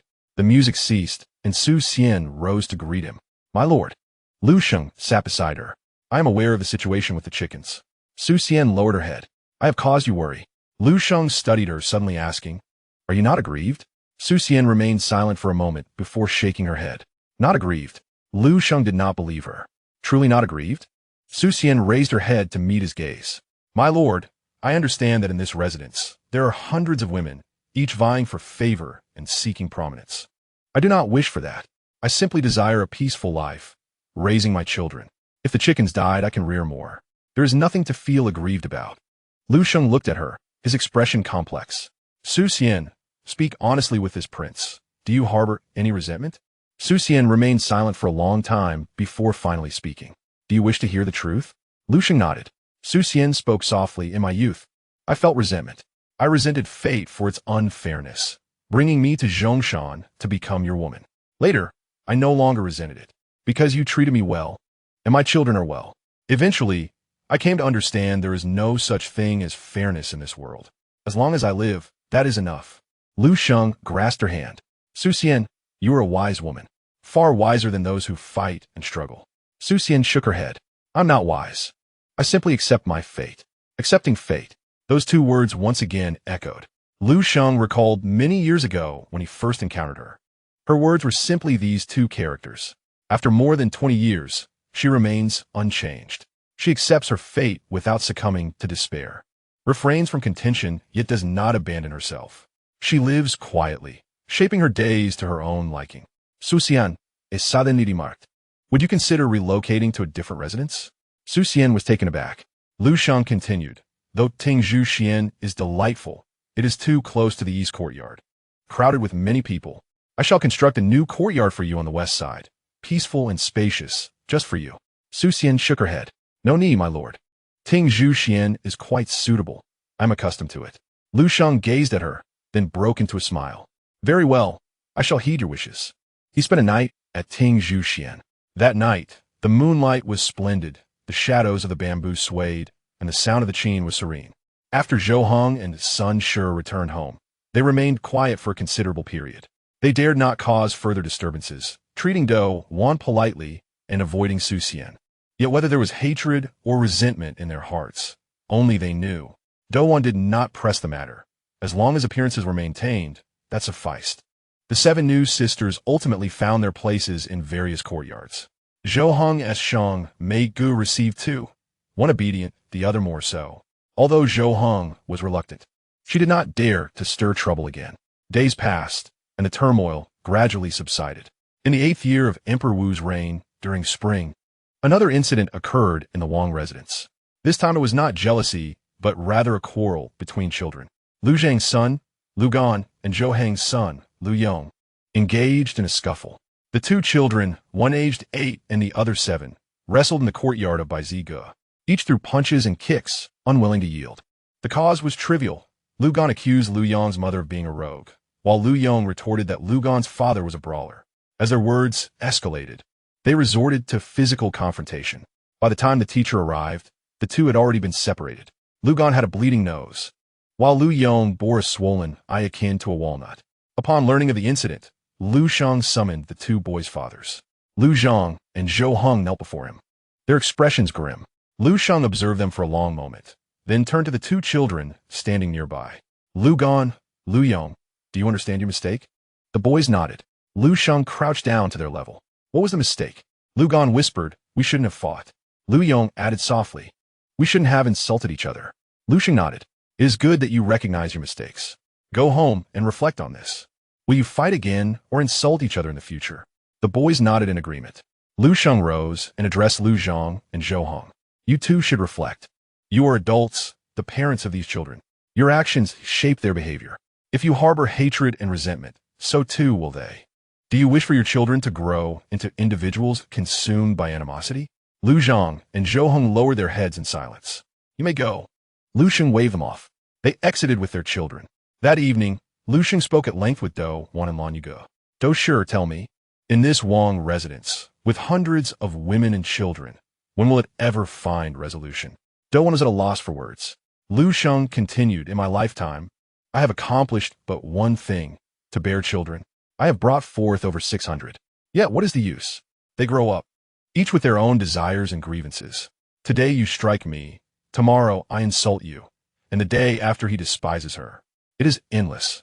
Do gently grasped his hand. My lord, every family has its conflicts. Even teeth may bite the tongue. Liu Sheng managed a wry smile. Indeed, a family. Yet this family is rather extensive. Leaning against the table, he closed his eyes. Dosher, sometimes I think if I had but 10 or 8 children, how much simpler it would be to manage and educate them, and their disputes would be fewer. Doan replied softly, but my lord, if you had not borne so many, could the court have been at ease? Liu Sheng fell silent. After a long while, he opened his eyes. Indeed, if I had not borne so many, the court would have been uneasy. Yet having so many brings me turmoil. Is there anything in this world that is entirely perfect? He rose and walked toward the sleeping quarters. Let us rest. Tomorrow brings its own matters. In the 9th year of Emperor Wu's reign, during spring, Liu Sheng's 63rd birthday was celebrated in Chengming Hall. By this year, his progeny had exceeded 700. There were 443 sons, 267 daughters, totaling 710, with 102 grandchildren and 19 great-grandchildren, 5 generations under one roof. At the birthday banquet, all the children who could attend, over 700, were present. The eldest were in their 40s, while the youngest were still cradled in the arms of wet nurses. They stood densely packed in the square before Chengming Hall, a sight that seemed endless. Liu Sheng stood on the terrace, gazing at these children. A complex wave of emotions surged within him. 700 children, each with a distinct personality, each destined for a different fate. Some excelled in studies, some were skilled with their hands, some stirred trouble, while others remained serene. Some harbored resentment, some bore grievances, some were at peace, and some were content. He could not manage them all. He could only watch and hope for their well-being. Long live our father! The 700 children shouted in unison, their voices echoing to the heavens. Liu Sheng raised his cup. Good children, drink up. The children all lifted their cups in unison and drank deeply.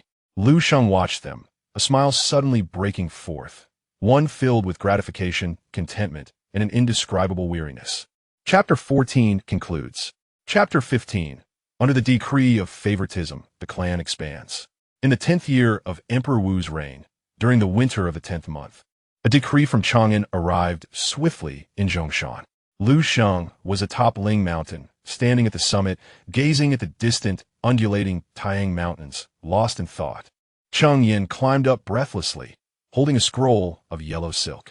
My lord, a decree has arrived from Chang'an. Liu Sheng turned, accepted the decree, and unfurled it to read. It was lengthy, but after only a few lines, he comprehended its significance. The decree of favoritism was officially enacted. He had awaited this law for a long time. Since the ascension of Emperor Wu, discussions had circulated in the court. Over the years, it had been trialed in several counties, and now, at last, was formally promulgated throughout the realm. If the feudal lords wished to allocate their private benefactions to their kin, let the regulations be established. I shall personally determine their titles. Liu Sheng murmured, a smile gracing his lips. Cheng Yin cautiously observed him. My lord, this decree of favoritism. Liu Sheng returned the decree to him with a smile. It is a good thing, a tremendous blessing. Cheng Yin was taken aback. A good thing? The decree of favoritism is a good thing? This law clearly aims to divide the feudal lords' territories, diminishing their power and scattering their influence, rendering them incapable of opposing the court. How can it be deemed a good thing? Liu Sheng discerned his confusion and patted his shoulder. Cheng Xianghua, consider this. I have over 700 children. Without the decree of favoritism, what will become of them? The eldest inherits the throne, while the rest receive nothing. Would they accept such a fate? Would they not stir unrest? Would they not harbor resentment? Cheng Yin found himself speechless. Liu Sheng continued, with the decree of favoritism, each child can receive a parcel of land. Though small, it suffices for their sustenance. They will possess their own domains, their own subjects, and their own homes. They will not cause disturbances, harbor no grudges, and will not create chaos for the court. He gazed toward the distant mountains, his voice calm and resolute. Cheng Xianghua, this decree is a calamity for other feudal lords, yet a blessing for me. Upon returning to the royal residence, Liu Sheng summoned all his sons. Inside the Chengming Hall, a sea of black-clad figures knelt upon the ground. The eldest was over 40, while the youngest was still cradled in the arms of a wet nurse. Liu Sheng estimated there were over 300 who could walk on their own. As he gazed upon these sons, a complex wave of emotions surged within him. Over 700 sons, each with distinct visages. Some resembled him, others their mothers. Some were astute, while others were not. Some were composed, while others were impetuous. Some he frequently encountered, while others he might see only a few times a year. Yet they were all his sons. "Rise," he gestured, standing as he spoke. The sons stood, gazing at him. Liu Sheng cleared his throat and proclaimed, "I have called you here today to reveal significant news." The hall fell silent. Liu Sheng continued, "The court has issued the Tuan decree. From this day forth, feudal lords may distribute their territories among all their sons. Each of you shall receive a portion." The hall erupted in murmurs. Some were overjoyed, others perplexed, while whispers exchanged among them, and eyes widened in surprise. Liu Sheng raised his hand, signaling for silence. "I have over 700 sons, yet the kingdom of Zhongshan comprises only 4 counties and over 100 townships. Each of you may receive merely a village, or perhaps just a few households." His voice grew somber. "Do not despise the smallness of your allotment. Having something is better than having nothing." Liu Sheng, standing at the forefront, inquired on behalf of all, "Father, how will this distribution occur?" Liu Sheng regarded him and replied slowly, "It will be divided by age. The elder will receive larger portions, while the younger will receive less. There will be no distinction between legitimate and illegitimate sons. All will be treated equally. I have already tasked Cheng Xianghua with surveying the land and counting the population. Once that is complete, we shall commence the distribution." He paused, scanning the assembly of sons. "After the allocation, you shall each depart to your respective territories. No matter how small, it will be your home. You must cultivate it diligently and live well. Procreate, and ensure our lineage continues." The sons knelt in unison, vowing, "We shall faithfully obey our father's command." The preparations for the distribution spanned half a year. Sheng Yin and his team meticulously surveyed every inch of the kingdom of Zhongshan. For counties, 137 townships and 652 li were recorded, documenting the number of households, population, and arable land. Liu Sheng, upon reviewing the ledgers, felt overwhelmed. "Cheng Xianghua, just give me a general overview. No need for excessive detail." Sheng Yin began to recite. "The kingdom of Zhongshan totals 4 counties, 137 townships, 652 li, with 43,800 households and over 216,000 individuals." Liu Sheng waved his hand. "Enough. Just tell me how many of my 718 sons will receive what share?" Sheng Yin flipped through the records and replied, "Your Highness, based on age, the elders can expect about 1 li each, roughly 100 households. The younger ones will receive only a few dozen, perhaps even just 10 households. The youngest may only receive a few." Liu Sheng nodded. "A few households will suffice. Having something is better than nothing." He contemplated further and added, "Those who have already established families should receive their shares first, allowing them to settle in their new territories. Those yet unmarried may receive their portions later and stay here until they take brides." Sheng Yin acknowledged, understood. In the 11th year of Emperor Wu's reign, the first batch of distributions commenced. Liu Cheng, as the eldest son, received the largest territory, a township outside Lenu City, comprising 300 households. Liu Zhong was allotted a neighboring township with 280 households, and Liu Jia received another township with 250 households. On the day of distribution, Liu Sheng personally entrusted them with the seals of authority. Liu Cheng knelt before him, accepting the seal with both hands, his eyes glistening. "Father, I may not be able to visit you often from now on." Liu Sheng helped him to his feet, patting his shoulder. "Silly child, you now have your own home. Why would you need to visit me so frequently? Live well, procreate, and ensure our lineage continues. That is the greatest filial piety." Liu Cheng nodded, tears streaming down his face. Liu Sheng observed him, feeling a pang of bitterness within. This was his firstborn son, cradled in his arms as an infant, now preparing to leave him. "Go," he gestured, "travel safely." Liu Cheng bowed deeply and turned away. Liu Sheng watched his retreating figure, motionless for a long while. After bidding farewell to Liu Cheng, Liu Sheng lingered in front of Qingming Hall for an extended period. Douwan approached and gently clasped his hand. "Your Highness, you are reluctant to let him go." Liu Sheng nodded. "Indeed, I am reluctant. Yet reluctance must yield to necessity." He gazed into the distance, his voice hoarse. "Throughout my life, I have fathered over 700 children. Yet, in the end, they must all depart, one by one, to distant lands. In the future, it will become difficult for me to see them even once. Douwan softly reassured him, Your Highness, they may leave, but there will be grandchildren. When grandchildren depart, there will be great-grandchildren. Your lineage will spread far and wide, passed down through generations. Is this not what you have always desired? Liu Sheng fell silent for a moment, and then suddenly smiled. Indeed, it is what I have longed for. Yet as the day arrives, an emptiness lingers in my heart. He turned and walked towards Lanhua Pavilion. Let us proceed. We must prepare for the second batch tomorrow. The distribution continued for an entire year. Throughout this year, Liu Sheng sent off over 400 sons. The eldest were in their 40s, while the youngest were merely teenagers. Some had families, departing with wives and children, while others were still unwed, embarking alone to their territories, awaiting future brides. With each departure, Liu Sheng stood before Qingming Hall for an extended period. Douwan accompanied him in silence, fully aware of his contemplative gaze. He was watching the departing figures, each one representing a son, and each son embodying a cherished memory. On the day Liu Chang left, he recalled the moment of his birth, wrinkled with a rosy face and a loud wail. He held him close, thinking, This is my firstborn, my bloodline, beginning its legacy today. On the day Liu Zhong departed, he remembered him at 3 years old, riding on his shoulders, frolicking in the garden, laughter echoing with carefree joy. On the day Liu Jia left, he recalled Liu Jia at 5, earnestly studying in class, shaking his head in concentration. On the day Liu Zhang departed, he remembered him in the classroom, reciting the Luanyu with remarkable proficiency, so composed and understanding. On the day Liu Huang left, he remembered him in the carpentry workshop, diligently carving wood, so focused and captivated. On the day Liu Yang departed, he recalled the moment he had to discipline him for fighting, so stubborn and defiant, yet ultimately admitting his fault. Each son, each memory, now all gone. In the 12th year of Emperor Wu's reign, the final batch of sons departed. Liu Sheng stood before Qingming Hall, gazing at the empty square, silent for a long time. Over 700 sons had all left. The royal residence fell eerily quiet. The familiar sounds of reading, laughter, and argument faded into oblivion.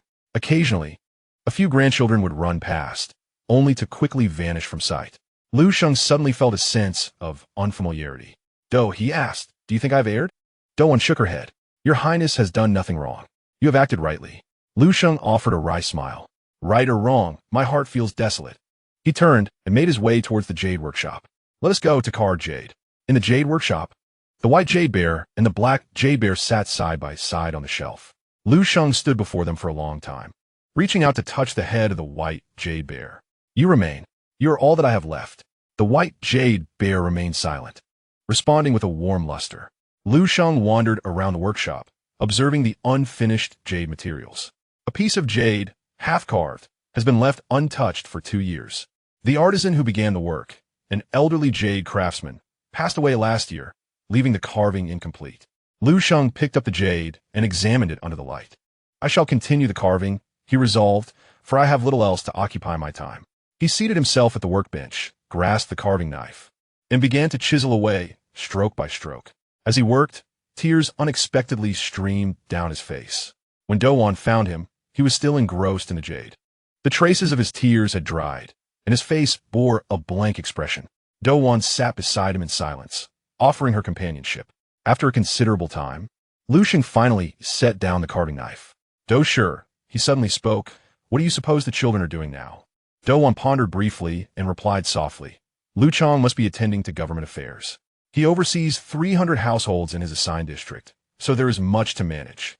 Liu Zhong is likely inspecting the fields, ensuring the populace is sowing during the spring planting season. Liu Jia should be with his children, for his youngest is only 2 years old and is at the most playful age. Liu Zhong is probably reading. His love for literature surely leads him to carry many books to his fief. Liu Huang is likely engaged in woodworking. He must have established a workshop in his domain. Carving daily. Liu Yang is probably hunting, as his energetic nature suggests there are mountains within his territory to explore. As Liu Sheng listened, a smile crept onto his face, one that conveyed an indescribable sense of comfort. Good. As long as they are well. He stood, taking Douwan's hand. Let's return and rest. Tomorrow, I shall continue the carving of this jade. In the 13th year of Emperor Wu's reign, during autumn, news arrived from Zhuo County. Liu Sheng's 73rd son, Liu Yang, had gotten into a brawl with someone in his fief and was reported. The accuser was a minor official from Zhuo County. While hunting, Liu Yang had been confronted by this official and his men, who claimed to be apprehending a fugitive. Liu Yang, infuriated, retaliated with a couple of slaps. Though the blows were not severe, the official was indignant and reported the incident to the county magistrate. The magistrate, hesitant to act independently, escalated the matter to the court. At the time Liu Sheng received this news, he was in the jade workshop, diligently carving the jade, which had nearly taken the form of a reclining deer. Its demeanor serene. His hand trembled, and the carving knife grazed the deer's back. Again, it is him. Cheng Yin spoke cautiously. Your Highness, this matter could escalate. Should the court pursue it earnestly? Liu Sheng set down the knife, remaining silent for a prolonged moment. Sheng Xianghua, you must travel to Zhuo County. Bring a generous gift to apologize to that minor official. Also, take another gift to the magistrate, requesting leniency. Cheng Yin acquiesced. Yes, Your Highness. Liu Sheng continued.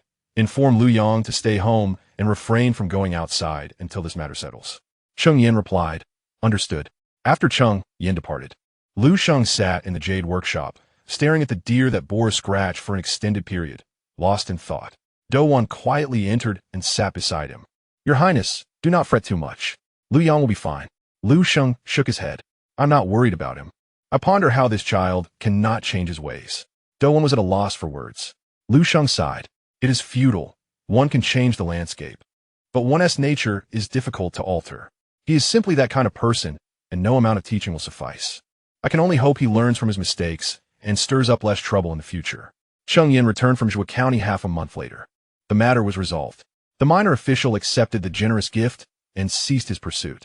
The magistrate also received a gift and agreed not to report the incident to the court. Liu Yang was unharmed. Upon hearing Cheng Yin's report, Liu Sheng exhaled deeply. Well, you have worked hard. Cheng Yin replied.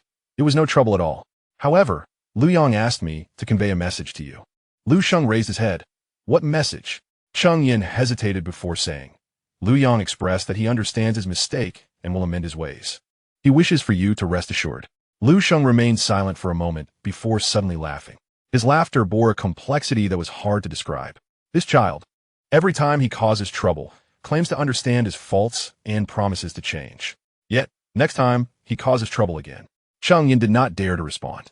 Liu Sheng waved his hand. Let it be. As long as he does not create a significant issue, he may act as he pleases. If he enjoys hunting, let him hunt. If he likes to fight, let him fight. After all, his fief consists of merely a few dozen households, and it will not amount to much. In the spring of the 14th year of Emperor Wu's reign, news arrived from Shu. Liu Sheng's 32nd son, Liu Huang, had established a woodworking workshop in his fief, specializing in various wooden implements. His craftsmanship was renowned far and wide, even drawing the attention of the magistrate of Shu County, who commissioned him to create a set of furniture. Consequently, Liu Huang earned a significant sum, becoming a well-known master carpenter in the region. When Liu Sheng received this news, he was lost in thought on the third floor of the treasure pavilion, gazing at the jade objects. He turned to Cheng Yin. Liu Huang, the one who loved carving since childhood? Cheng Yin smiled. Indeed, Your Highness. You were right to encourage him to pursue carpentry. Now he thrives through this skill, living better than anyone else. Liu Sheng also smiled, his expression reflecting an unspoken satisfaction. Good. This child has succeeded. He approached the window, gazing out at the sky. Those who read have their paths, those skilled with their hands have their ways, and those who enjoy causing trouble have their destinies. Each has their own path and fate. As long as they are well, that is sufficient. In the 15th year of the Yuan Ding era, during spring, Liu Sheng's 70th birthday was celebrated in the Chengming Hall. That year, his offspring had surpassed 900. Among them were 567 sons and 343 daughters, totaling 910. There were 287 grandchildren, 83 great-grandchildren, and 11 great-great-grandchildren. 6 generations gathered under one roof. During the birthday feast, all the descendants who could attend were present. They had traveled from all corners of the realm, the eldest over 60 and the youngest still in swaddling clothes, standing densely in the courtyard before Chengming Hall. An endless sea of faces. Liu Sheng stood on the terrace, gazing at these descendants, his eyes becoming misty. 900 children, over 200 grandchildren. more than 80 great-grandchildren, 11 great-great-grandchildren, 6 generations together. He had lived 70 years, fathered over 900 children, and witnessed the birth of his great-grandchildren. It was worth it, truly worth it. Long live our ancestors! Over 900 descendants shouted in unison, their voices resonating to the heavens. Liu Sheng raised his cup, his hand trembling slightly. Good children, let us drink. Over 900 descendants raised their cups in unison and drank deeply. Liu Sheng looked at them, suddenly laughing. His smile carried a blend of comfort, satisfaction, unspoken pride, and an undeniable weariness. He was aging. Indeed, he was aging. That evening, Liu Sheng summoned Cheng Yin to the Lanyu Pavilion. Cheng Yin, now over 70, had white hair and a stooped back. He knelt before Liu Sheng, trembling. Your Highness, you called for me. Liu Sheng gestured for him to rise. Cheng Xianghua, how many years have you served me? Cheng Yin thought for a moment. Since the year you ascended to the throne, I have been by your side. It has been 48 years. Liu Sheng nodded. 48 years. Half a century. He regarded Cheng Yin with a gentle gaze. Cheng Xianghua, you have grown old. Cheng Yin smiled wryly. I have aged, and so have you, your Highness. Liu Sheng chuckled. Yes, we have both aged. After a moment of silence, he suddenly said, Cheng Xianghua, I wish to ask you for a favor. Cheng Yin was startled, quickly kneeling again. Your Highness, you honor me. Whatever you require. Please command me. Liu Sheng looked at him and said slowly, After I pass, I entrust these children, grandchildren, great-grandchildren, and great-great-grandchildren to your care. Tears streamed down Cheng Yin's face. Your Highness, what are you saying? You are still in your prime, and have many years ahead of you. Liu Sheng waved his hand. I will not live for many more years. I'm aware of my own fate. He rose from his seat and walked to the window, gazing at the night sky outside. In this lifetime, he felt fulfilled. After living for 70 years and fathering over 900 children, he had witnessed the birth of his great-grandchild. It was worth it. He turned to Cheng Yin and said, Cheng Xianghua, please keep an eye on them. Ensure they live well and continue to bear children, passing down our lineage through the generations. Cheng Yin knelt on the ground, tears streaming down his face. I shall obey your command, your Highness. Chapter 15 End, Volume 3, The Realm of Extravagance. Flourishing Branches and Leaves End. Epilogue of Volume 3, from the 6th year of the Yuan Ding era to the 15th year, a span of 47 years. King Liu Sheng of Zhongshan transformed from a 33-year-old middle-aged man into a 70-year-old elder. His royal residence expanded from 300 mu to 800 mu, only to gradually empty out again. Over 700 sons departed for their own fiefs, leaving behind a vast estate occupied only by him, his consorts, and the young ones yet to marry. His treasures grew from thousands to tens of thousands.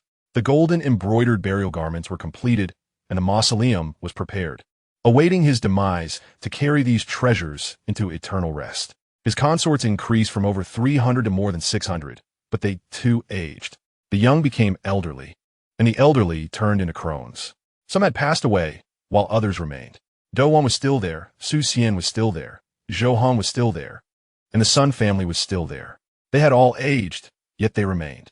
His descendants increased from over 400 to more than 900, over 700 sons and over 200 daughters, more than 200 grandsons, over 80 great-grandsons, and 11 great-great-grandsons. 6 generations lived under one roof. He had lived enough, truly enough, yet he did not wish to die. He longed to witness what those children, grandchildren, great-grandchildren, and great-great-grandchildren would become. He wished to see how far his bloodline would extend. Volume 3 End, Chapter 16, Time Grows Old. Yet indulgence persists in the 16th year of the Yuan Ding era. In the spring of March, Liu Sheng awoke to a bright day. Lying on his couch, he gazed at the canopy above, feeling somewhat dazed. The canopy had been newly replaced last year, crafted from brocade, tribute from Shu, embroidered with 100 children playing joyfully in a garden, vividly depicted. This was a design he had specifically chosen with Douwan. Has His Highness awakened? Douwan's voice came from nearby. Liu Sheng turned his head and saw her dressed neatly, seated by the window, reviewing account books. The morning light streamed through the window, casting a soft golden hue on her silver hair. She had aged. Liu Sheng suddenly realized that Douwan had also grown old. The girl he had known at 17 or 18 was now a woman in her 60s. Wrinkles adorned her face, age spots marked her hands, and her hair had turned mostly white. Yet her eyes still sparkled, her posture remained dignified, and her focus on the account books was unwavering. "Doshi," Liu Sheng spoke. His voice hoarse. "What time is it?" Doan raised her head and smiled. "It is the hour of C. You have slept for a full 8 hours, Your Highness." Liu Sheng was taken aback. 8 hours? That meant he had slept from the previous evening until the morning. He had never slept so long. 4 or 5 hours had always sufficed. He propped himself up, his joints cracking. Doan rushed to support him. "Take it slow, Your Highness." Liu Sheng waved his hand, steadying himself. "It is nothing. I'm not yet old enough to be unable to rise from bed." Doan smiled, not challenging his bravado. The servants brought forth washing implements, and Liu Sheng took his time to wash and dress before slowly exiting the sleeping quarters. The sunlight was somewhat blinding. Squinting, he stood on the steps, surveying the royal residence before him. Chungming Hall remained as grand and imposing as ever. The treasure pavilion still stood tall, and the Baizi pavilion was unchanged, though the sounds of children reading had grown scarce. Over 700 sons had all departed, leaving only a few dozen unmarried young ones and several hundred consorts. The royal residence felt empty. After standing for a moment, Liu Sheng suddenly asked, "Doshi, what arrangements are there for today?" Doan perused her small booklet and read, "At the hour of Chun, Master Zheng will come to pay his respects and discuss the children's studies. At the hour of C, Zhongshan will come to discuss affairs, stating that the taxes from various counties have been collected and require your review. At the hour of Wu, a banquet will be held, though there will be only a few local dignitaries." Liu Sheng waved his hand dismissively. "Enough, enough. Just listening to you recite this makes my head ache." Doan closed her booklet and smiled. "Then what does His Highness wish to do?" Liu Sheng pondered briefly before replying. "I shall visit the Jade Workshop." The Jade Workshop was still the same, yet the workers had changed several times. The old artisans had either passed away or left, with only 2 or 3 remaining. The new jade artisans were unfamiliar to Liu Sheng, and they merely nodded when they met. The half-carved green jade stag lay on the workbench. Liu Sheng approached it, picking up a carving knife and examining the figure. A scratch marred the stag's back, a remnant from when Liu Zhang had caused trouble last time. His hand trembling and leaving a mark. He had refrained from fixing it, leaving it as is. "Old friend," he murmured, "you are the only one who remains with me." He sat down and began carving, each stroke deliberate yet slightly shaky. In his youth, when carving jade, his hand had been as steady as a rock. The knife would glide effortlessly over the jade, carving whatever he envisioned with intricate precision. Now, however, it was different. A tremor would lead to an imperfect cut, necessitating a redo, yet he still found joy in carving. In that moment, nothing else mattered. His mind was consumed solely by the jade and the knife in his hand. Those troubling thoughts, those unresolved emotions, and the memories he cherished were temporarily forgotten. As he carved, a thought struck him suddenly. "Doshi," he called without turning. "Have there been any updates regarding Lu Huang recently?" Doan stood beside him and replied, "Yes. Last month, he wrote to say that he has expanded his woodworking workshop in Shu, hiring over 20 apprentices. He also sent a set of woodenware, saying it was for your birthday celebration." Liu Sheng nodded. "Good. That boy is doing well." He continued carving for a while before inquiring, "And what of Liu Zhang?" Doan answered, "There is news from him as well. He mentioned that he has been studying the Chuanqiu and has some insights he wishes to share, asking for your guidance." Liu Sheng chuckled. "Guidance? What I know of the Chuanqiu? Let him seek Master Zheng." Doan acquiesced. Liu Sheng then asked, "And what of Liu Zhang?" Doan paused for a moment. Liu Sheng halted his carving and turned to look at her. "What is it? Has he caused trouble again?" Doan shook her head. "No. He wrote last month to say that his eldest son has married a local farmer's daughter, a virtuous and capable girl, and he's quite satisfied." Liu Sheng was momentarily taken aback before breaking into a smile. Within that smile lay an indescribable sense of comfort. Good, good. That boy has finally settled down. He lowered his head and resumed his carving. At noon, a banquet was held in Chungming Hall. The guests were few, merely a dozen local dignitaries. They were affluent residents of Lunu City, some owning shops, others running workshops, and some engaged in lending. Liu Sheng was well acquainted with them, meeting several times a year for drinks. After a few rounds of wine, a local dignitary named Ma raised his glass and said with a smile, "Your Highness, I toast to you. May you live long and have many descendants." Liu Sheng raised his glass and drank it all at once. "Thank you, Ma Wang. I already have enough descendants. If I have any more, I want to be able to remember their names." Laughter erupted around the table. Another dignitary named Zhao remarked, Your Highness, I have heard that your great-grandsons are already running about. Liu Sheng nodded.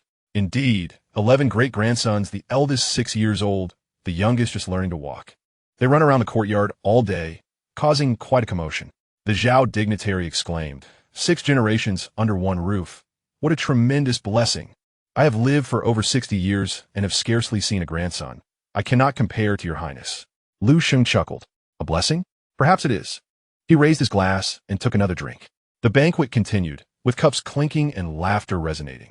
Liu Sheng sat at the head of the table, a smile gracing his face as he frequently raised his cup. However, observant individuals would notice that he drank less than before. In the past, he would down cup after cup, but now he sipped 1 cup over the span of half a day. He had aged. Indeed, he had grown old.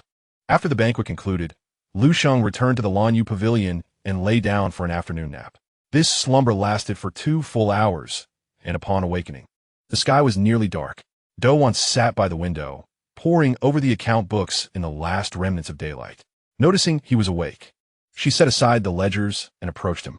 Your Highness, dinner is ready. It features your favorite stewed deer tendons and roasted lamb.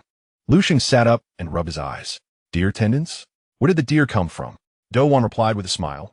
Liu Zhang had someone send them over. He hunted several deer this autumn and, reluctant to consume them, sent some tendons to you for nourishment. Liu Sheng paused momentarily. Sent by Liu Zhang? Douwan nodded.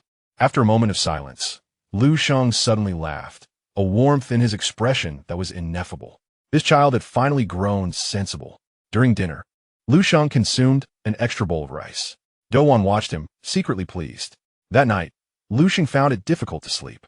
Lying on the couch, he gazed at the embroidered canopy above, his thoughts a chaotic jumble. He recalled Liu Chang as a child, riding on his shoulders and running about the garden. He remembered Liu Zhong in his youth, shaking his head while reading in the study. He thought of Liu Jia as a boy, chasing after him, calling out Father King and requesting to be held. He reminisced about Liu Zhong, Liu Huang, and Liu Zhong, each still resembling children in his memory. Yet now, they had all aged. Liu Chang was already in his 50s, his hair turned white. Liu Zhong also reached 50, with grandchildren of his own. Liu Jia was 48. Liu Zhong 45, Liu Huang 44, and Liu Zhong 43, all had aged. They had all become grandfathers. He turned onto his side to face Douwan. Do sure, are you asleep? Douwan gently replied. No. Liu Sheng said, I was thinking those children, they have aged.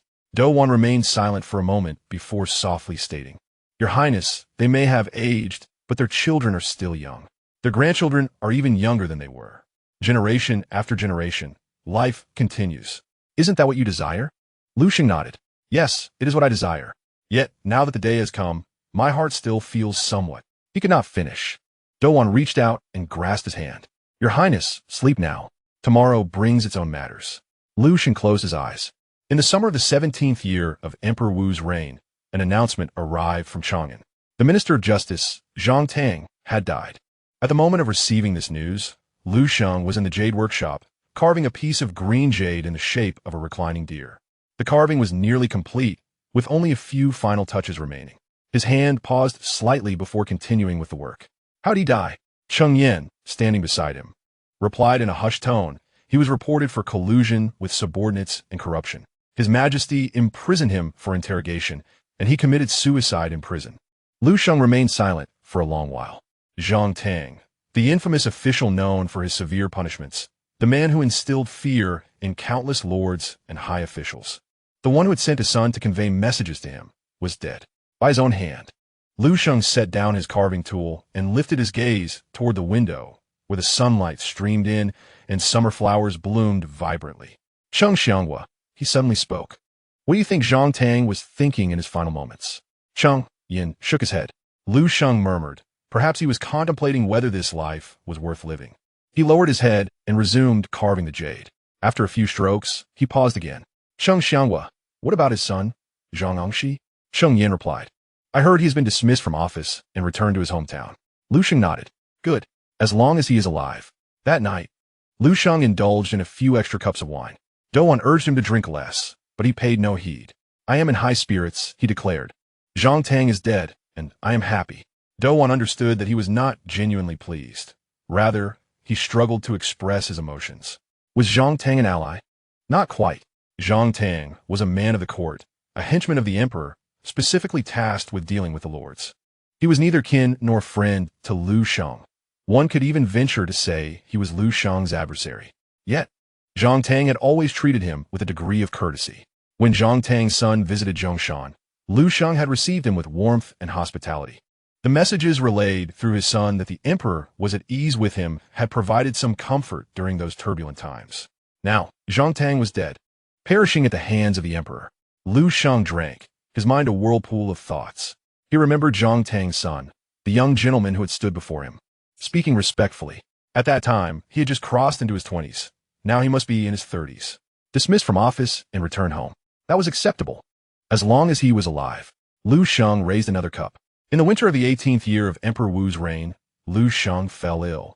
It was not a grave illness, merely a chill. However, at 73, this ailment lingered for over a month. Throughout this month, he lay on the couch, unable to venture outside, carve jade, or partake in banquets. Doan remained by his side, never leaving his side. On the sickbed, he contemplated many things. He recalled his childhood in Chang'an, reading and playing with his brothers. He remembered his father holding him, pointing to the stars and saying, "Sheng, look, that brightest one is the Ziwei star, the emperor's star." He thought of the day he left Chang'an, his mother grasping his hand, tears in her eyes, saying, "Sheng, take care of yourself." He reminisced about his arrival in Zhongshan, the dilapidated royal palace, and the barren fields. He recalled Cheng Yin kneeling before him, trembling in fear, saying, "Your Highness, please bear with it. I am preparing for expansion." He remembered Do Wan's first appearance before him, clad in a light green robe, her willow-like brows and apricot-shaped eyes captivating him. Her voice singing Nan Shan Yunyao was clear and resonant, evoking a sense of freedom within him. He remembered Su Xian's first encounter with him, her gaze pure, declaring, "I am merely accepting my fate." Accepting fate, yet never despondent. He recalled waiting outside the delivery room for Liu Chang's birth, waiting an entire night. When the midwife emerged with the child, he took the infant in his arms, gazing at the wrinkled little face and suddenly smiling. He had thought of many, many things. After his recovery, Liu Sheng had lost some weight. Do Wan, watching him with concern, diligently prepared nourishing soups. Liu Sheng took a few sips, but soon lost his appetite. "Do sure, I have grown old." Do Wan shook her head. "Your Highness, you're not old. You have many years ahead of you." Liu Sheng chuckled. "Many years? To live as an old monster?" Do Wan laughed as well. "Even if you become an old monster, I will accompany you." In the spring of the 19th year of Emperor Wu's reign, news arrived from Shu. Liu Huang had died. At the moment Liu Sheng received this news, he was basking in the sunlight in the Lanyu Pavilion. The spring sun was warm and inviting, lulling one into a drowsy state. Cheng Yin knelt before him, his voice trembling. "Your Highness, Liu Huang. He fell ill last winter and did not survive." Liu Sheng was taken aback. Liu Huang, the child who had loved carving wood since childhood, the one who would spend an entire day lying on the workbench in the carpentry workshop, the one who excitedly showed him the folding stool he had crafted, the child who had opened a woodworking shop in Shu and became the king of carpentry, was dead. Liu Sheng remained silent for what felt like an eternity. Cheng Yin knelt on the ground, afraid to speak. Do Wan stood nearby, her eyes reddening. After a long while, Liu Sheng finally spoke. How old was he? Cheng Yin replied, "Your Highness, Liu Huang was 51 this year." 51, 22 years younger than Liu Sheng. Yet he had departed first. Liu Sheng closed his eyes, leaning against the table. Did he have children? Cheng Yin stated, "Yes, he had 2 sons and 3 daughters. He also had several grandchildren." Liu Sheng nodded. "Good, as long as he has descendants." He opened his eyes and gazed at the sky, which was a deep blue, unmarred by clouds, a fine day. "Cheng Xianghua, send someone to Shu to express my condolences. Bring a generous gift for his son. It is said that this king has grown old and can no longer venture forth." Urging his son to live well, Cheng Yin responded affirmatively. After Liu Huang's demise, Liu Sheng fell into a deep melancholy. He ceased his visits to the jade workshop and abandoned his jade carving. The half-finished green jade sculpture of the reclining deer remained untouched on the workbench. He withdrew from banquets and avoided company, spending his days in the Lanyu Pavilion, either lying down or sitting in a stupor. Do Wan was greatly distressed and sought various ways to cheer him up. "My lord, Miss Su has composed a new melody and wishes to play it for you." Liu Sheng merely shook his head. "My lord, Liu Chang has sent some new tea. claiming it to be from his fief. Would you care to taste it? Liu Sheng shook his head again. My lord, the Chancellor Cheng remarked that this year, the harvest in the Zhongshan kingdom has been particularly bountiful, with taxes increasing by 20% compared to last year. Liu Sheng still shook his head. Do Wan, feeling helpless, resolved to accompany him daily, engaging him in trivial conversations. One day, she suddenly inquired, My lord, do you remember your childhood in Chang'an? Liu Sheng paused for a moment. Childhood? Do Wan nodded. Please tell me about it. I have never been to Chang'an and wish to know what it was like. Liu Sheng remained silent for a moment before speaking. Chang'an. He began to narrate, describing the city walls, tall and thick, from which one could gaze far beyond. He spoke of the streets, wide and straight, lined with locust trees, their shade providing respite from the summer sun. He described the Weiyang Palace, grand and majestic, with its numerous halls, where one could easily lose track of direction. He spoke of the emperor, both intimidating and kind, whose embrace felt warm. He described his mother, gentle yet timid, who would hide behind in fear whenever the emperor lost his temper. He spoke of his brothers, some kind, others unkind, some who perished, and others who as he spoke. Tears streamed down his cheeks. Do Wan gently grasped his hand. My lord, you miss them. Liu Sheng nodded. I do. I miss them all. In the 20th year of the Yuan Ding era under Emperor Wu of Han, during the spring, Liu Sheng celebrated his 75th birthday in the Qingming Hall. That year, his descendants had surpassed 1,000. He had 623 sons and 387 daughters, totaling 1,010 offspring. There were 452 grandchildren, 197 great-grandchildren, 58 great-great-grandchildren, and 9 great-great-great-grandchildren. 7 generations lived under one roof. At the birthday banquet, all the descendants who could attend gathered.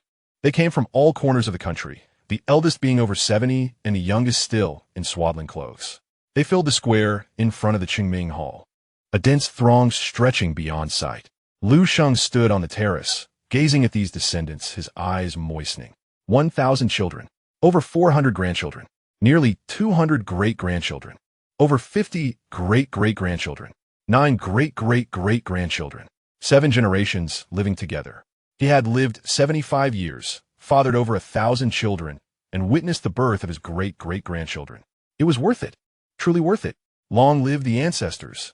The unified voices of over 1,000 descendants echoed through the heavens. Liu Sheng raised his cup, his hand trembling fiercely. Good children, drink. The descendants raised their cups in unison and drank together. Liu Sheng looked at them and suddenly smiled. In that smile resided contentment, fulfillment, an indescribable pride, and an unspoken weariness. He was old, truly old. That evening, Liu Sheng summoned Do Wan to his side. Do Shi, I wish to ask you something. Do Wan knelt before him. My lord, please inquire. Liu Sheng gazed at her with gentle eyes. How many years have you been with me? Do Wan pondered briefly, replying to my lord, I entered the palace in the 6th year of the Yuan Guang era. This year marks a full 50 years. Liu Sheng nodded. 50 years. Half a century. He reached out and took her hand. Do Shi, I appreciate your efforts over these 50 years. Tears streamed down Do Wan's face. My lord, I do not find it arduous. It is my fortune to serve you. Liu Sheng shook his head. It is not merely service. It is companionship. You have accompanied me for 50 years. Pausing for a moment, his voice became hoarse. The greatest fortune of my life has been to meet you. Do Wan wept silently, resting her head on his knee. Liu Sheng gently stroked her white hair. Do Shi, should I depart before you, please take good care of yourself. Watch over these children and grandchildren, great-grandchildren, and great-great-grandchildren for me. Keep an eye on this family. Do Wan nodded, unable to utter a word. Liu Sheng smiled. Enough. Do not cry. What is there to cry about? I'm still here. Do Wan looked up at him, her eyes brimming with tears. Liu Sheng wiped her tears away. Go to sleep. Tomorrow brings its own matters. In the 21st year of the Yuan Ding era under Emperor Wu of Han, during the summer of June, when Liu Sheng awoke, he heard the laughter of children. He opened his eyes and, peering through the window, saw 7 or 8 children frolicking in the courtyard before the Lan Yu Pavilion. The eldest were 7 or 8 years old, while the youngest were 3 or 4, running about, laughter ringing out as they perspired. Whose children are these? He inquired. Do Wan, nearby tidying clothing, chuckled. My lord, have you forgotten?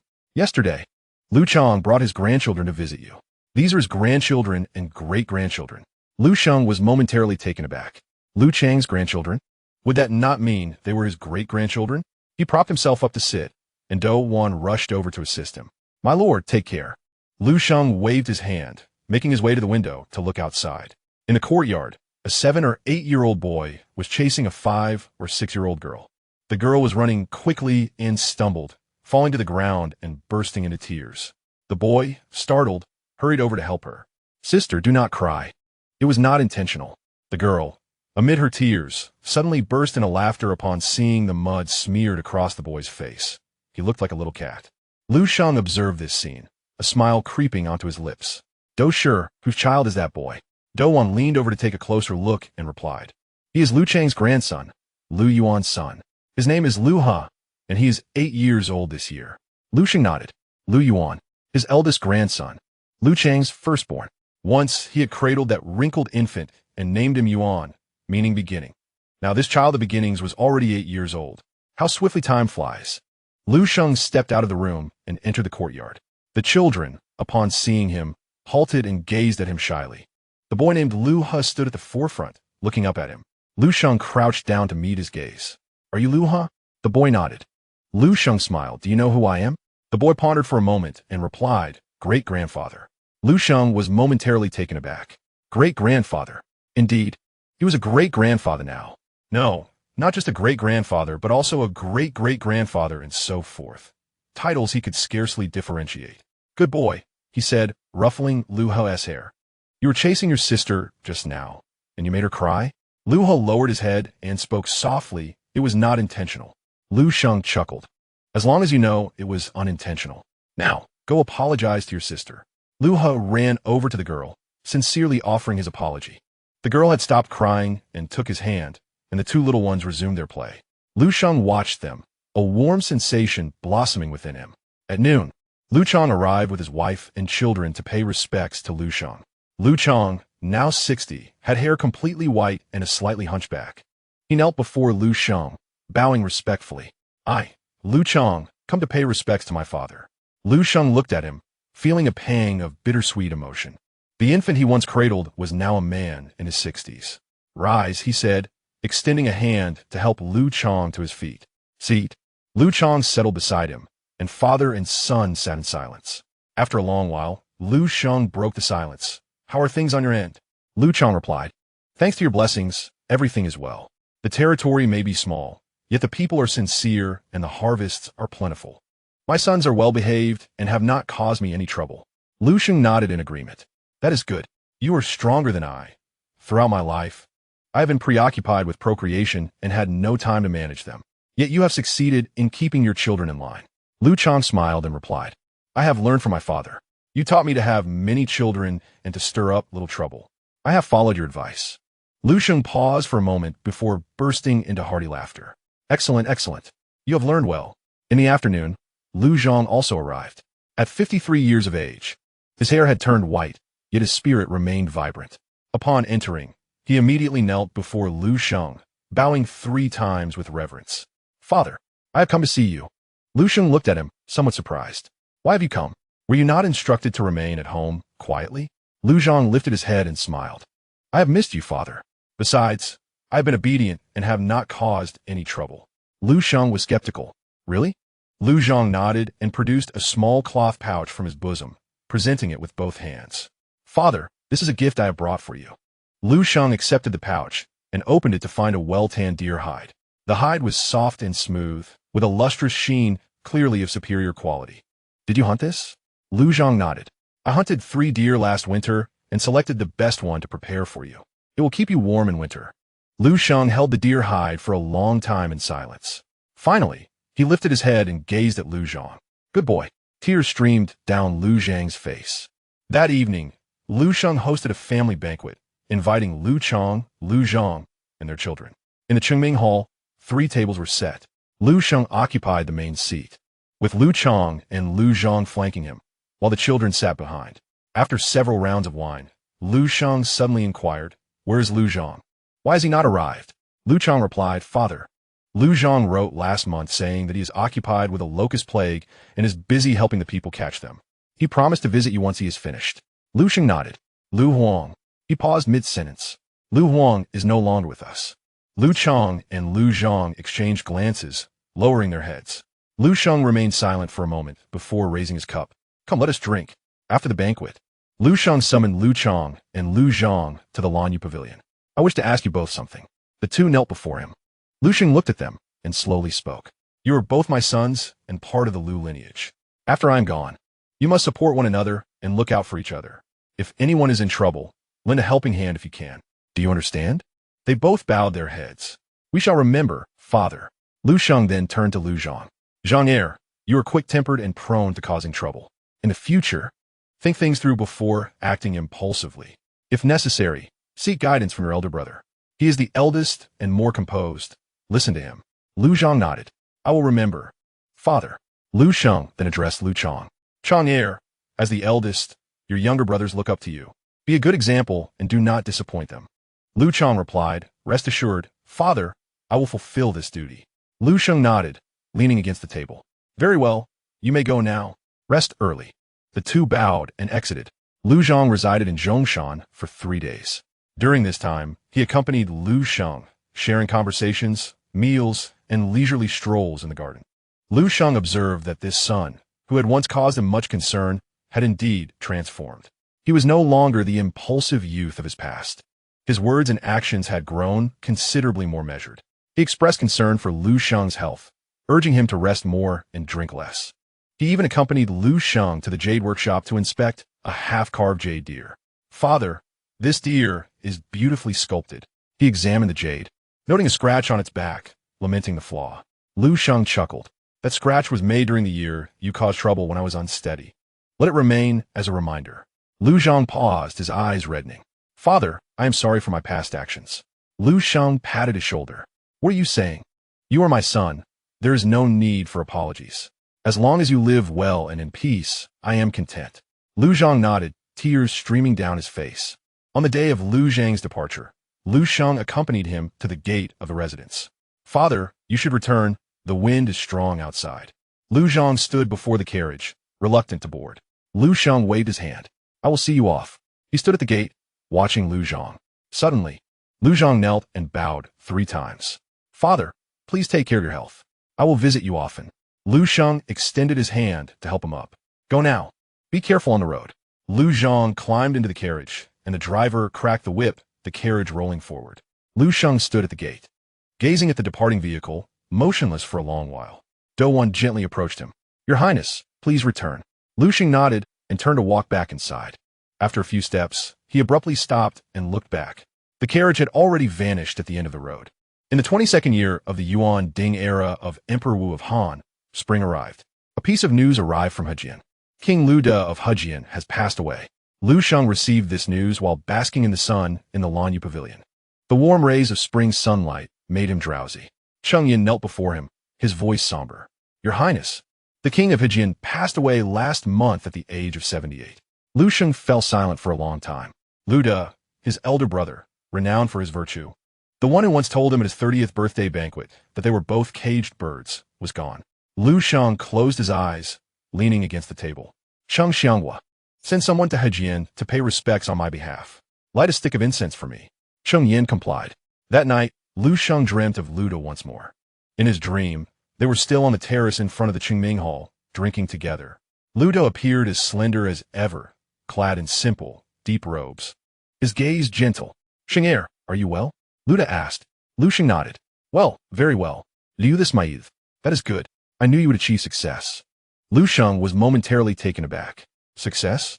Brother, did you not once say that I am a caged bird? Lu De shook his head. There are distinctions among caged birds.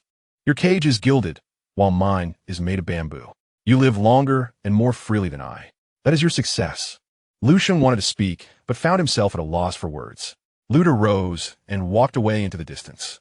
Brother, Lu Sheng called out. Where are you going? Lu De did not turn back, merely waving his hand. I'm going to find father. Father misses me. Lu Sheng chased after him, but could not catch up. He suddenly awoke with a start. Outside the window, the day had dawned. Do once sat beside him, looking at him with concern. Your Highness, did you have a nightmare? Lu Sheng shook his head. It was not a nightmare. I dreamt of my brother. He gazed at the canopy above, murmuring. He said he was going to find father. In the 23rd year of the Yuan Ding era of Emperor Wu of Han, winter came. Liu Sheng fell ill again, this time more severely than before. He lay on the couch, burning with fever and in a state of confusion. Douwan stayed by his side, never leaving. Cheng Yin visited daily, growing increasingly anxious. His distant sons, upon hearing the news, hurried back to see him. Lu Chong came. Lu Zhong came. Lu Jia came. Lu Zhong came. Lu Zhong came. Those who could come all arrived.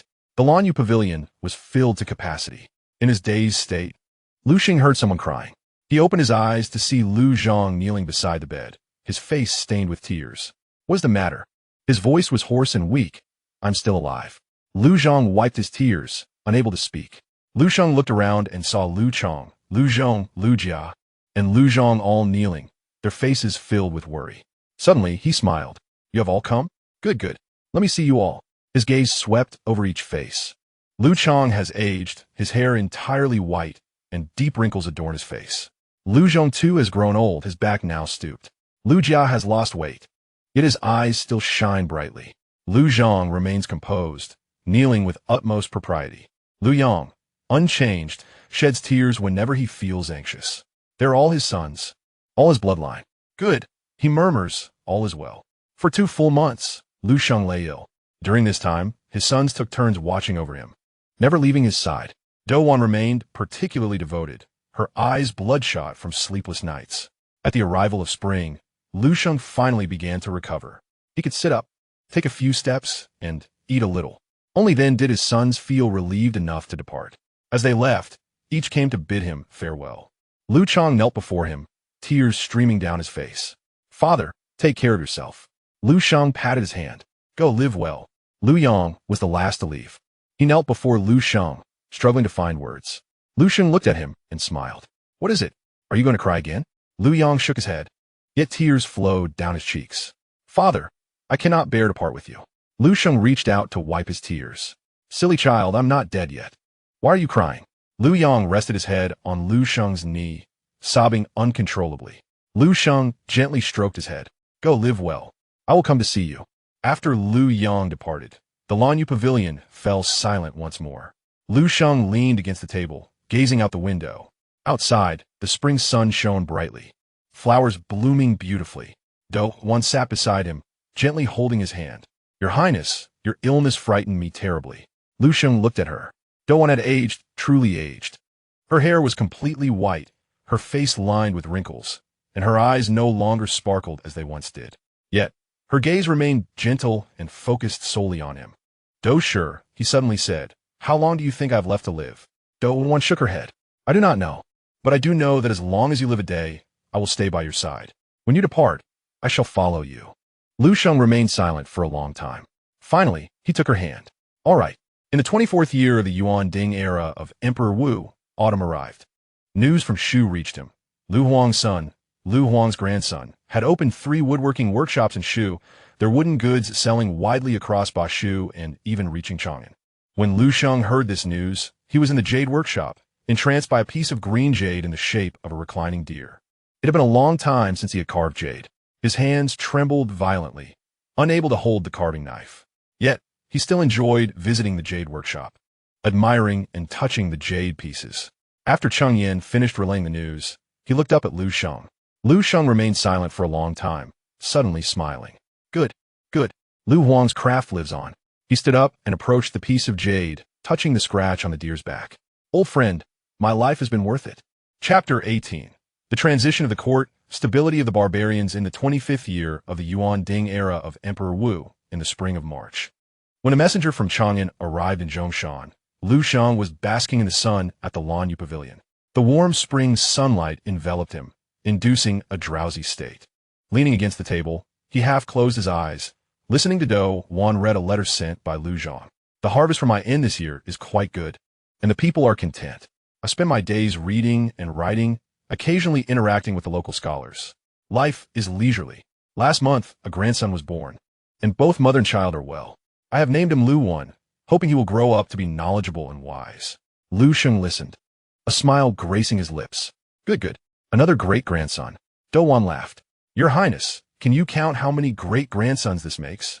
Liu Sheng pondered for a moment, shaking his head. I cannot keep track. There's simply too many. As they were conversing, Changyan hurried in. Your Highness, a messenger from Chang'an has arrived. Liu Sheng opened his eyes, looking at Changyan. A messenger from Chang'an? Who is it? Changyan replied. It is the embroidered clothing envoy, named Wang He. Liu Sheng's gaze flickered slightly. The embroidered clothing envoy, the emperor's secret envoy. Such visitors had become rare in recent years. Since he turned 70, the court had hardly sent anyone to inspect Zhongshan. He had reached a point where the court felt secure enough to overlook him.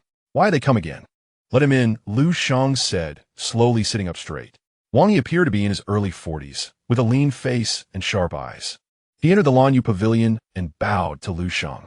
I am Wang He, the embroidered clothing envoy, here on the emperor's orders to greet the king of Zhongshan. Liu Sheng gestured for him to sit. Wang Shijun, having traveled such a distance, must be weary. What is the emperor's message? Wang He produced a roll of yellow silk from his robe and presented it with both hands. The emperor has issued an edict for your perusal. Liu Sheng accepted the edict and unfolded it. It was brief but clear. The emperor longed for his kin and wished to hold a grand court assembly in Chang'an, summoning the feudal lords to reunite. The king of Zhongshan, being advanced in age, may refrain from attending if his health does not permit, allowing his son to represent him. After reading the edict, Liu Sheng remained silent for a moment. The emperor's summons had come for the feudal lords for the second time. The last time had been over 40 years ago when he was 38. He had attended then and had wept at the banquet, dispelling the emperor's suspicions. Now, at 80 years old, he could not make the journey. Wang Shijun, he laid the edict down. I am frail and cannot travel far. Please convey to His Majesty that the king of Zhongshan, Liu Sheng, is grateful for his grace and will send my eldest son Liu Chong to pay his respects. Wang He nodded and then took out a bamboo slip. His Majesty also has a message for you. Liu Sheng's gaze sharpened. Please speak. Wang He unfolded the bamboo slip and read aloud. Royal uncle, you have worked hard over the years. I know you are a wise man. Enjoy your retirement and cherish the remaining years in peace. I will take care of your descendants. Liu Sheng was taken aback. He had heard these words before. Over 40 years ago, the same embroidered clothing envoy had spoken in the same tone. Royal uncle, you have worked hard over the years. At that time, he was 38, in the prime of his life. Now, he was 80, white-haired and frail. The speaker had transitioned from father to son and now to grandson. Liu Ke, the young boy who once frolicked in the Weiyang Palace, the boy who ascended the throne at 14, who centralized power and fought against the Xiongnu, now stood as a weary ruler himself. Liu Sheng suddenly felt disoriented. Wang Shijun, he spoke, his voice hoarse. Is His Majesty in good health? Wang He replied. His Majesty is well, though burdened by state affairs, working day and night. Liu Sheng nodded. That is good. That is good. Wang He stayed in Zhongshan for 3 days. During this time, Liu Sheng engaged him in conversation, feasted with him, and showed him around the royal residence. Wang He spoke little, but each question struck at the heart of matters. He inquired about Liu Sheng's health, his descendants, the harvest in Zhongshan, and the lives of the common people. Liu Sheng answered each question with dignity, neither concealing nor boasting. On the evening of the 3rd day, Wang He took his leave. Liu Sheng accompanied him to the gate. Grasping his hand, Wang Shijun, please convey to His Majesty that the king of Zhongshan, Liu Sheng, is grateful for his grace. My life has been worth it. Wang He nodded, mounted his horse, and rode away. After a few paces, he suddenly reined in his horse and looked back at Liu Sheng. Your Highness, he spoke softly, I have something to say, though I am uncertain if it is appropriate. Liu Sheng replied, please speak. Wang He continued, on my journey, I passed through the former territory of Zhao. It is now Zhongshan County, where the people live in peace and prosperity. However, I have heard that in the days of Zhao Wang Lu Pengzu, the state was even more prosperous than it is now. Liu Sheng remained silent. Wang He went on, I also visited the former territory of Hejian. It too is now a county. Local elders say that during the reign of Hejian Wang Luda, he collected rare books from across the world, amassing an unparalleled library. Unfortunately, those books have since been lost. He paused for a moment, gazing at Liu Sheng. Your Highness, I pondered upon the fate of those kings and nations, all of which have vanished. Only the kingdom of Zhongshan remains, and only you, Your Highness, still reign. Liu Sheng remained silent for an extended period. Eventually, he spoke, Wang Shijun, do you know why? Wang He shook his head. Liu Sheng smiled faintly. Because I have done nothing at all. Wang He was momentarily taken aback. Liu Sheng continued, King Zhao accomplished much, as did King Hejian, King Liu, and King Huainan. They all aspired to achieve something. Yet I, your highness, have done nothing. Thus, I have survived, and so has the kingdom of Zhongshan. He patted Wang He's horse's neck. Wang Shijun, return and inform his majesty that I have achieved nothing in this lifetime, and I shall be incapable of doing anything henceforth. Let his majesty be assured. Wang He gazed at him deeply, clasped his hands in farewell, and said, Your highness, take care. I take my leave. He lifted his whip and departed. Liu Sheng stood at the gate, watching his figure fade into the twilight, motionless for a long time. Dou approached his side, gently grasping his hand. Your highness, let us return. Liu Sheng nodded. He turned and walked back into the residence. After taking a few steps, he suddenly halted and glanced back. The dusk was deepening, and the path was now devoid of anything. In the 26th year of Emperor Wu's reign, summer, a message arrived from Chang'an, shaking the world. The son of heaven, Liu Che, has passed away. When Liu Sheng received this news, he was dozing in the Lanyu pavilion. Cheng Yin knelt before him, his voice trembling as he repeated the news thrice before Liu Sheng comprehended it. His majesty has passed away? Cheng Yin nodded, tears streaming down his face. Liu Sheng remained silent for an extended time. Liu Che had died, the child he had watched grow up, the young emperor who ascended the throne at 14. His nephew, whom he both revered and feared, was gone. He closed his eyes, leaning against the table. His mind was a tumult of thoughts, and he could not focus. The only memories that surfaced were fragments. Liu Che as a child, bouncing around the Weiyang palace, calling him elder brother. Liu Che as a youth, receiving him in the Xian room, eyes sharp as an eagle, asking whether his royal uncle was truly intoxicated or merely pretending. Liu Che in middle age, sending word that his uncle had worked hard over the years. Liu Che in his later years, sending word again, urging him to enjoy a peaceful retirement. Now, he was gone. Liu Sheng opened his eyes, gazing out the window. Outside, the summer flowers were vibrant, and the sunlight was splendid. Cheng Xianghua, he spoke, his voice hoarse. Send someone to Chang'an to offer condolences. Bring a generous gift and light an incense for me. Cheng Yin replied, yes. After Liu Che's death, Crown Prince Liu Ju ascended the throne, becoming Emperor Zhao of Han. The new emperor was young and governed under the regency of General Huguang. The court was rife with change, yet the kingdom of Zhongshan remained as tranquil as ever. No one troubled Liu Sheng, no one inspected his royal residence, and no inquiries were made regarding his descendants. He lived serenely in Zhongshan, continuing his previous way of life. Each day he basked in the sun, listened to Dou on read letters, occasionally visited the jade workshop, and strolled in the gardens. His sons visited him from time to time, his grandsons would playfully disturb him, and his great-grandsons would occasionally call him old ancestor. The days passed quietly and gradually. In the second year of Emperor Zhao's reign, spring, Liu Sheng received a letter. The letter was from Chang'an, signed by Zhang Engshi. Liu Sheng was momentarily taken aback before recalling the name. Zhang Engshi, the son of Zhang Tang.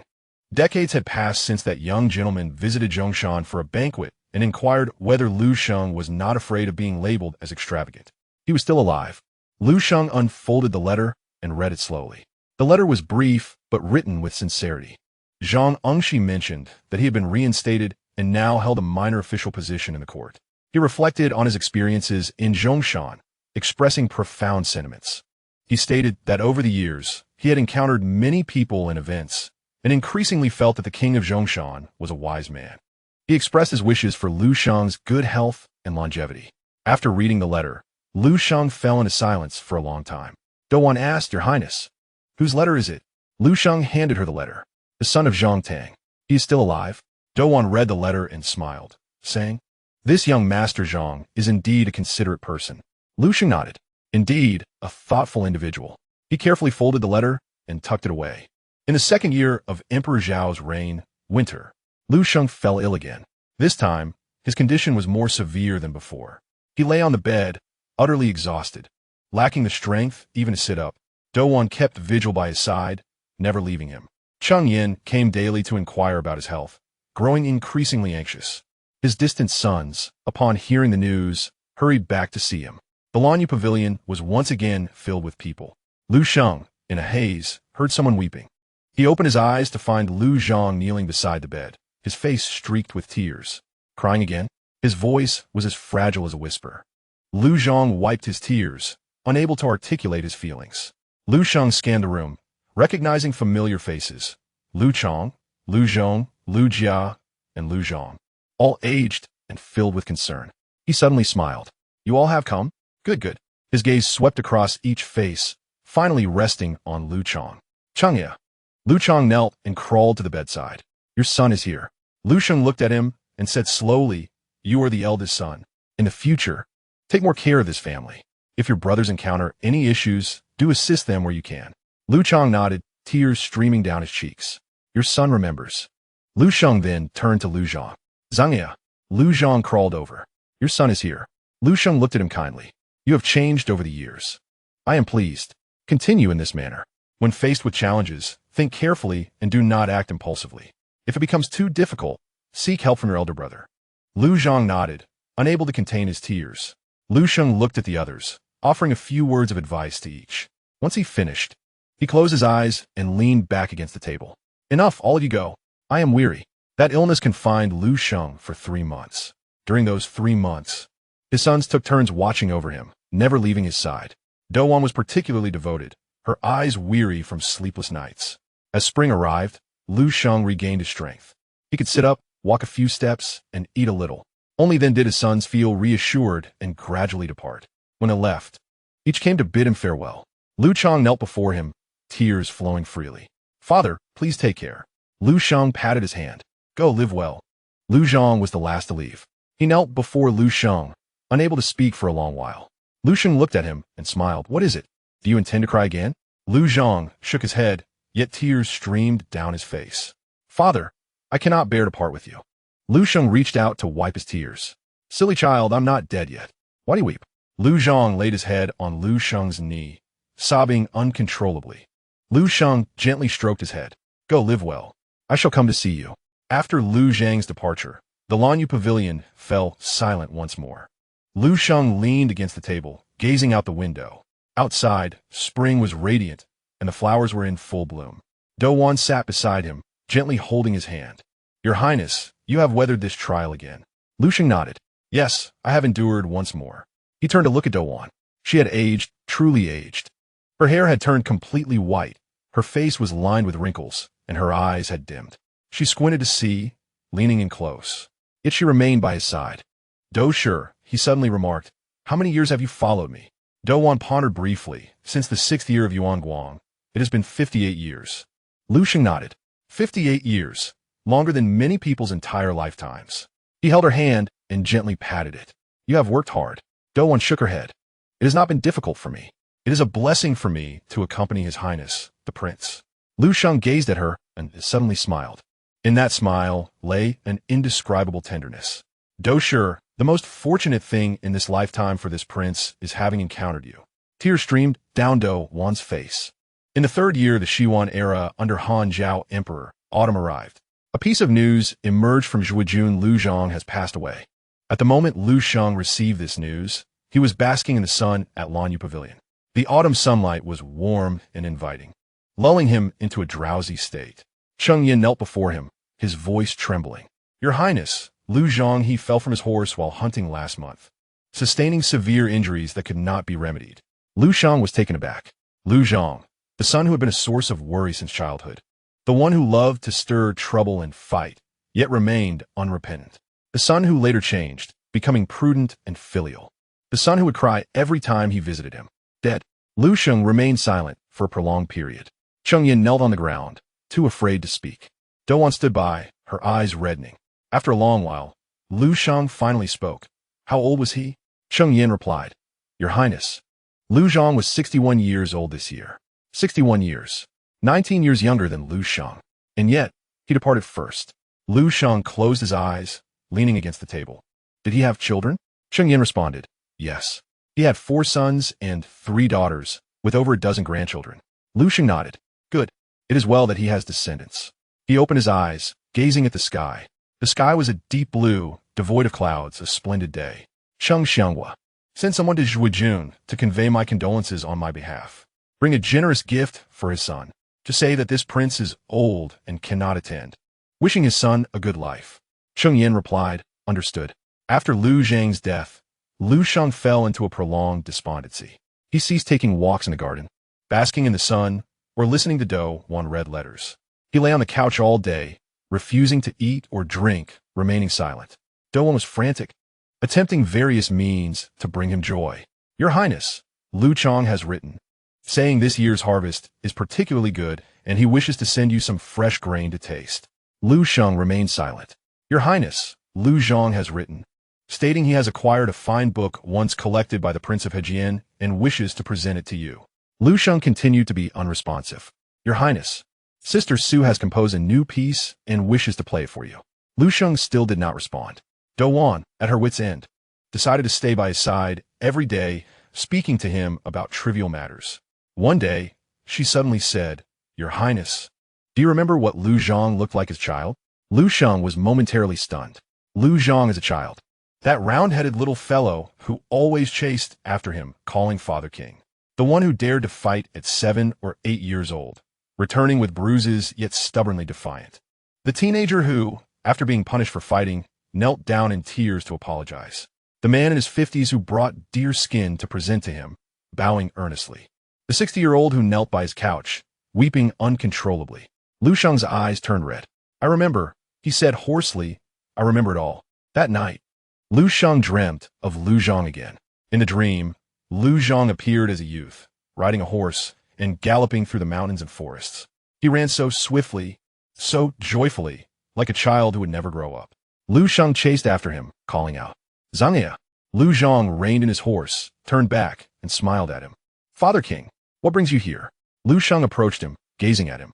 He still bore the visage of his youth, with a hint of rebelliousness in his eyes. His smile radiant. Zhang'er, Liu Sheng asked, Are you well over there? Liu Zhang nodded. Yes, very well. Father King, do not worry. Liu Sheng wanted to say something, but found himself unable to articulate it. Liu Zhang suddenly said, Father King, I must depart first. You must take care of yourself. He spurred his horse and galloped away. Liu Sheng chased after him, yet could not catch up. Zhangya, he called. Liu Zhang did not look back, merely waved his hand. Then, his figure vanished into the distance. Liu Sheng suddenly opened his eyes. Outside the window, the day had brightened. Douwan sat beside him, gazing at him with concern. Your Highness, did you have a nightmare? Liu Sheng shook his head. It was not a nightmare. I dreamt of Zhang'er. He looked at the canopy above him, murmuring. He said he is doing well over there. In the 4th year of the Xiwan era under Han Zhao Emperor, in the spring of February, Liu Sheng awoke. He opened his eyes to see the canopy depicting 100 children playing in the garden, vividly lifelike. He stared at the canopy for a long while, then suddenly smiled. Douwan had fallen asleep at the edge of the couch, her head resting on her arm, her white hair scattered, sleeping deeply. Liu Sheng did not wake her. He simply gazed at her, this woman who had accompanied him for 60 years. For 60 years, she had never left his side. From the age of 17, when she entered the palace, to now at 77. From dark hair to white, from maiden to matron. She had watched him marry one woman after another, fathering child after child. She had never contested, never complained, merely standing quietly behind him, managing everything for him. Liu Sheng extended his hand, gently stroking her white hair. Douwan awoke. She lifted her head to see Liu Sheng looking at her with open eyes, momentarily stunned. Then smiled. Your Highness, you are awake? I must have overslept. Liu Sheng shook his head. I did not oversleep. I have just awakened. Douwan sat up straight, rubbing her sore neck. Are you hungry, Your Highness? I will have someone prepare breakfast. Liu Sheng shook his head, taking her hand. Sure, stay and talk with me. Douwan sat beside him.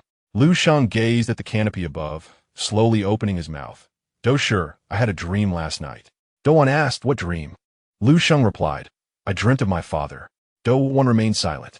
Liu Sheng continued, my father stood in the Wei Yang Palace, facing away from me. I called out to him, but he did not turn. I approached him, yet he still did not look back. I stood there, watching him for a long time. He turned his head, looking at Douwan. Sure, why do you think my father did not turn? Douwan pondered for a moment and softly replied, perhaps His Majesty was waiting for you. Liu Sheng was momentarily taken aback. Waiting for me? He fell silent for a moment, then suddenly smiled. Yes, perhaps he was waiting for me. He gazed at the canopy, murmuring, my father waits for me. My mother waits for me. My brother Pengzu waits for me. My brother Da waits for me. My brother Huang waits for me. And Zhang'er waits for me. All waiting for me. Douwan's eyes turned red. Liu Sheng held her hand. Sure, I am also weary. That morning, Liu Sheng summoned Cheng Yan. Cheng Yan was now over 80 years old and needed assistance to walk. He trembled as he knelt before Liu Sheng, tears streaming down his face. Your Highness, you summoned me. Liu Sheng waved his hand, signaling for him to rise. Cheng Xianghua, how many years have you served me? Cheng Yin thought for a moment. Your Highness, I have been by your side since the year you ascended the throne. It has been 55 years. Liu Sheng nodded. 55 years. A few years shorter than Dou Shi, yet still a significant span. He gazed at Cheng Yin with gentle eyes. Cheng Xianghua, you have worked hard over these years. Cheng Yin knelt on the ground, weeping uncontrollably. Your Highness, I have not suffered. It is my fortune to serve you. Liu Sheng smiled. Rise. Do not kneel. I have matters to entrust to you. Cheng Yin stood up, trembling. Liu Sheng said, after I pass, you must take care of affairs in the palace. Dou Shi is getting older and cannot manage everything alone. Please assist her. Cheng Yin nodded. I will ensure it is done. Liu Sheng continued. Those children, grandchildren, great-grandchildren, and great-great-grandchildren, I can no longer oversee them. Please watch over them for me. If anyone faces difficulties, lend a helping hand where you can. Cheng Yin nodded solemnly, expressing his unwavering commitment. Liu Sheng gazed at him, a sudden smile gracing his lips. Cheng Xianghua, you have accompanied me throughout my life, yet I possess little to bequeath you. When I depart, feel free to select a few cherished items from the storeroom as a token of my appreciation. Cheng Yin knelt, tears streaming down his face. Your Highness, Isaac, no material possessions. All I desire is for you to remain well. Liu Sheng extended his hand to assist him upright. Foolish old man, who among us can escape death? I have lived for 84 years. Enough is enough. In the afternoon, Liu Sheng ordered to be carried to the Zhenbao Pavilion. His legs could no longer support him, and he was lifted by a shoulder litter. On the third floor of the pavilion, the jade artifacts remained. A white jade bear crouched on the shelf, gazing skyward, while a black bear sat beside it, creating a charming contrast. The 37-pound jade stone was displayed alone on a shelf, glistening softly in the sunlight. Liu Sheng instructed the bearers to stop before the jade stone, extending his hand to gently caress its surface. This jade, polished to perfection and devoid of any impurities, was the finest he had ever received, and the one he was most reluctant to carve.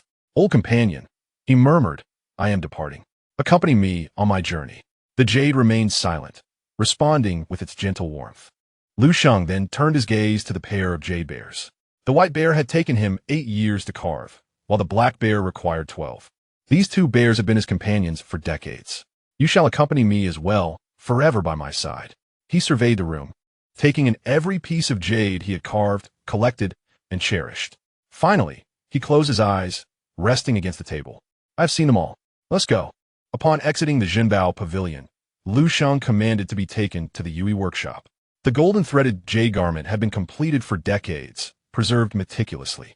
Each year, it was taken out for airing and polishing, maintaining its pristine condition. Liu Sheng directed for the jade garment to be brought forth and laid before him. Comprising 2,498 jade pieces and 1,100 grams of gold thread, it was the culmination of 20 years of craftsmanship. Liu Sheng extended his hand, gently stroking the jade pieces, their cool touch soothing against his skin. Good, he murmured, truly splendid. He instructed for the garment to be unfurled on the ground. Then, with assistance, he lay within it. The garment, shaped perfectly to his form, enveloped him comfortably, the cool jade against his body providing solace. Liu Sheng closed his eyes, envisioning himself in the afterlife, adorned in this jade garment, resting in his tomb, surrounded by treasured possessions. Forever, eternally. He opened his eyes and smiled. Very well, just like this. That night, Liu Sheng summoned Dou Wan to his side. Dou Shi, I have one final matter to entrust to you. Dou Wan knelt before him. Liu Sheng regarded her with gentle eyes. What shall you do after I am gone? Tears cascaded down Dou Wan's cheeks. Your Highness, I shall follow you. Liu Sheng shook his head. No, you must live. Dou Wan was taken aback. Liu Sheng grasped her hand. Dou Shi, you have devoted 60 years to me, never living for yourself. After I depart, you must live for yourself, to see the children, the grandchildren, and this family. Watch over them for me. Dou Wan's tears flowed uncontrollably. Your Highness, I cannot bear to part with you. Liu Sheng chuckled softly. Foolish woman, what is there to lament? I shall go first, and you will follow. We shall meet again one day. He reached out, wiping her tears away. Dou Shi, you have endured much in this life. In the next, I shall marry you again. Douwan laid her head on his knee, sobbing inconsolably. In the 4th year of the Han, Zhao Emperor's reign, on the 23rd day of the 2nd month of spring, Liu Sheng lay on his bed, his breath faint. Douwan remained by his side, holding his hand. Cheng Yin knelt nearby, tears streaming down his face. Several young sons of the royal family knelt outside the door, too afraid to speak. Liu Sheng opened his eyes and looked at Douwan. Douwan leaned closer. Your Highness, I am here. Liu Sheng gazed at her, his eyes unfocused yet striving to concentrate. That song Douwan paused briefly before comprehending. Clearing her throat, she began to sing softly. In the southern mountains, birds take flight. In the northern mountains, nets are cast. The birds soar high. Yet what can nets do? Liu Sheng listened, a faint smile appearing on his lips. He recalled the first time he met Douwan years ago when she sang this very song. He was 22, newly arrived in Zhongshan, and she was 17. Clad in a light blue robe, with willow brows and apricot eyes, her figure graceful. At that moment, he thought, this girl is exceptional. I shall keep her. And so, 60 years passed.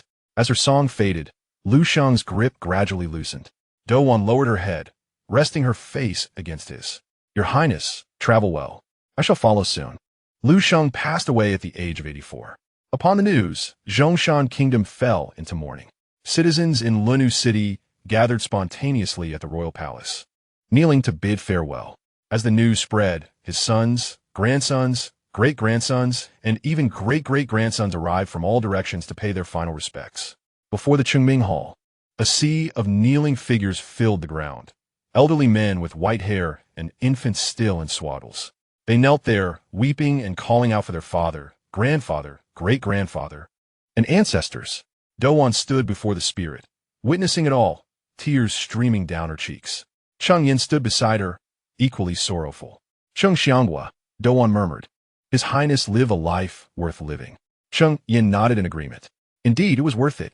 The funeral was conducted with the grandeur befitting a prince, solemn and dignified. Liu Sheng, clad in the golden-threaded jade garment, lay in his coffin, appearing as if peacefully asleep. Surrounding him were his cherished jade artifacts, the white jade bear, the black bear, the 37-pound jade stone, and various jade carvings he had created over the years. The funeral procession departed from the royal palace, stretching all the way to the foot of Ling Mountain. Flags obscured the sun, and mournful songs echoed in the air. Along the route, citizens knelt to bid farewell. At the foot of Ling Mountain, the tomb entrance stood open. The coffin was carried into the burial chamber and placed upon the coffin bed. Accompanying items were carefully arranged within the chamber. Finally, the tomb door slowly closed. With a resounding thud, the stone door sealed shut. From that moment on, Liu Sheng would remain forever united with his beloved treasures. After Liu Sheng's death, the court posthumously honored him with the title of Jingwan. The character Jing, meaning peace and tranquility, aptly encapsulated his life. He lived quietly, died quietly, and accomplished nothing with fanfare. The Zhongshan kingdom endured. His eldest son, Liu Chong, ascended the throne, becoming Zhongshan Ai Wang. Douwan did not perish. She survived to watch over Liu Sheng's family. Residing in the Lanyue Pavilion, she diligently reviewed accounts and managed household affairs. Occasionally visiting Ling Mountain, Cheng Yin also persisted in life. Now in his 80s, he continued to come to the palace daily to assist with matters, honoring his promise to Liu Sheng to watch over the family and descendants. Su Xian remained alive, residing in the Tingzhu Pavilion, devoting her days to reading, playing the zither, and tending to flowers. Rarely venturing out or speaking, she always brewed tea for Douwan whenever she visited. Zhohan was still alive as well. She had aged, no longer vying for favor or causing disturbances, contentedly residing in the Shangmei Pavilion, nurturing flowers and vegetables, occasionally visiting her grandchildren. Sunshire also lived on, having aged and changed. Following Liu Zhang's death, she wept for several days before settling down. She moved to a small courtyard, living alone, reciting Buddhist prayers for her son. They all remained. They continued to watch over Liu Sheng's family. In the 5th year of the Han Zhao Emperor's reign, during the Qingming festival, Douwan ascended Ling Mountain to pay homage to Liu Sheng. At 78 years of age, she could no longer walk and required assistance to be lifted up the mountain. Ling Mountain remained as it had always been, verdant and lush. The tomb gate is tightly shut, the stone door heavy.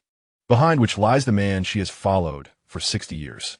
Dowan has arranged the offerings, lit incense and candles, and knelt before the grave. Your Highness, I have come to see you. The wind blows gently, and the pines rustle. Dowan kneels for a long time, speaking many words.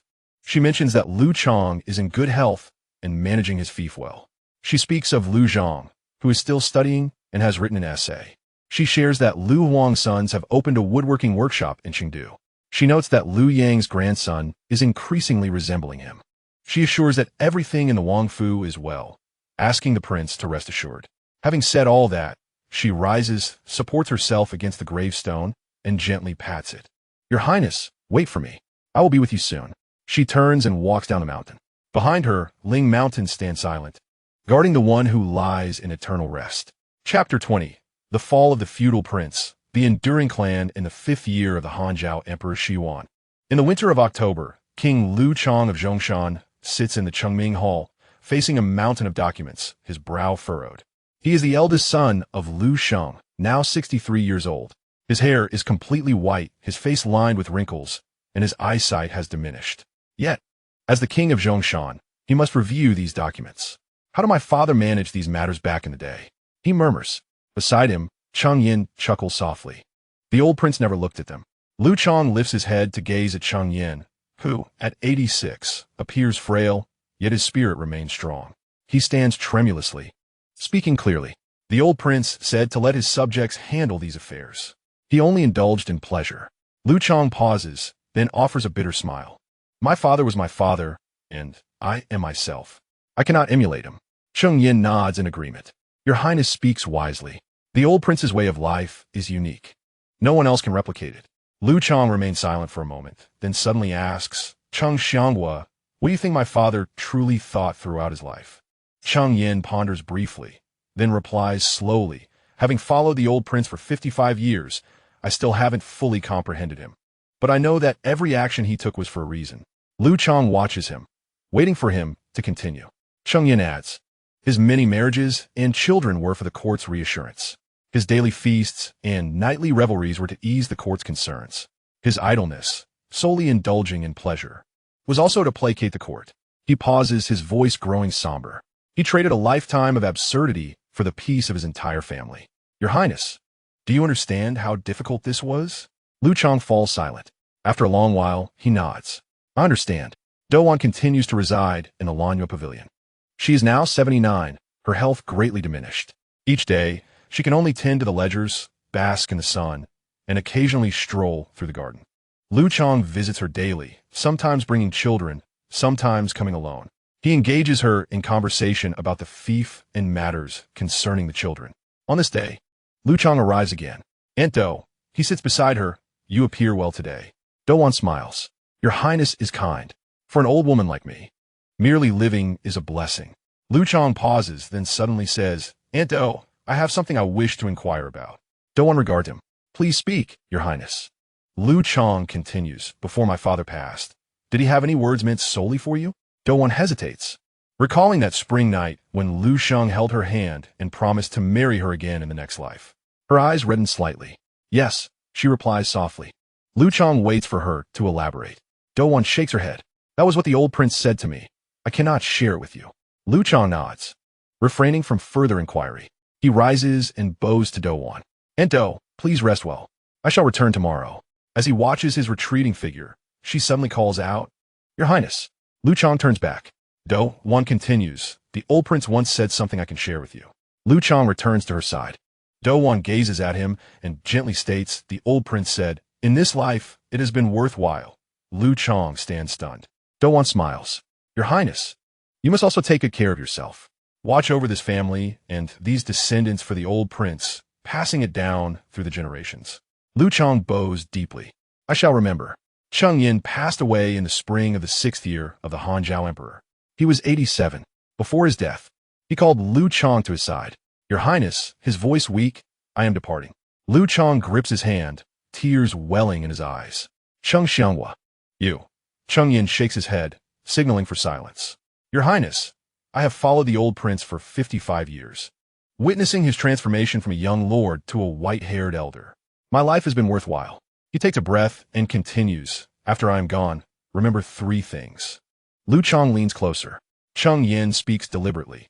"First, do not emulate the old prince. His methods are unique to him. Others will falter if they attempt to replicate them. Second, do not mimic those who have been stripped of power. Being too capable will invite the court's ire. Third, live a stable life. Have many children and stir up little trouble. Pass this down through generations." Upon finishing, he closes his eyes. Liu Chong kneels by his bedside, remaining motionless for a long time.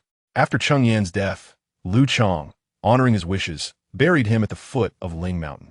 It is not far from Liu Sheng's tomb, and standing before it, one can see the pines and cypress trees on Ling Mountain. The gravestone bears only 6 characters: Zhongshan Guixiang Cheng Yin, devoid of grandiose eulogies or illustrious titles. These 6 characters are as simple as Cheng Yin himself. Liu Chong stands before the grave, bows deeply. "Cheng Xianghua, you accompanied the old prince throughout his life and have been with me for these years. You have worked hard." The wind rustles, and Liu Chong lingers for a long time before turning to leave. In the first year of the Han Zhao Emperor's Yuan Feng, autumn arrives. Douwan has also departed. She passed away peacefully. That morning, she had basked in the sun, reviewed the ledgers, and eaten half a bowl of porridge.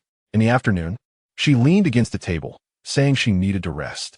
When a maid checked on her, she had already drawn her last breath. Liu Chong rushed over upon receiving the news, kneeling before her bed, weeping uncontrollably. "Aunt Do, Aunt Do." Douwan's face still bore a hint of smile, serene and content, as if she had simply fallen asleep. Liu Chong arranged for her body to be properly handled for burial. However, upon opening her chest, they discovered a letter. The letter was brief, containing only a few sentences.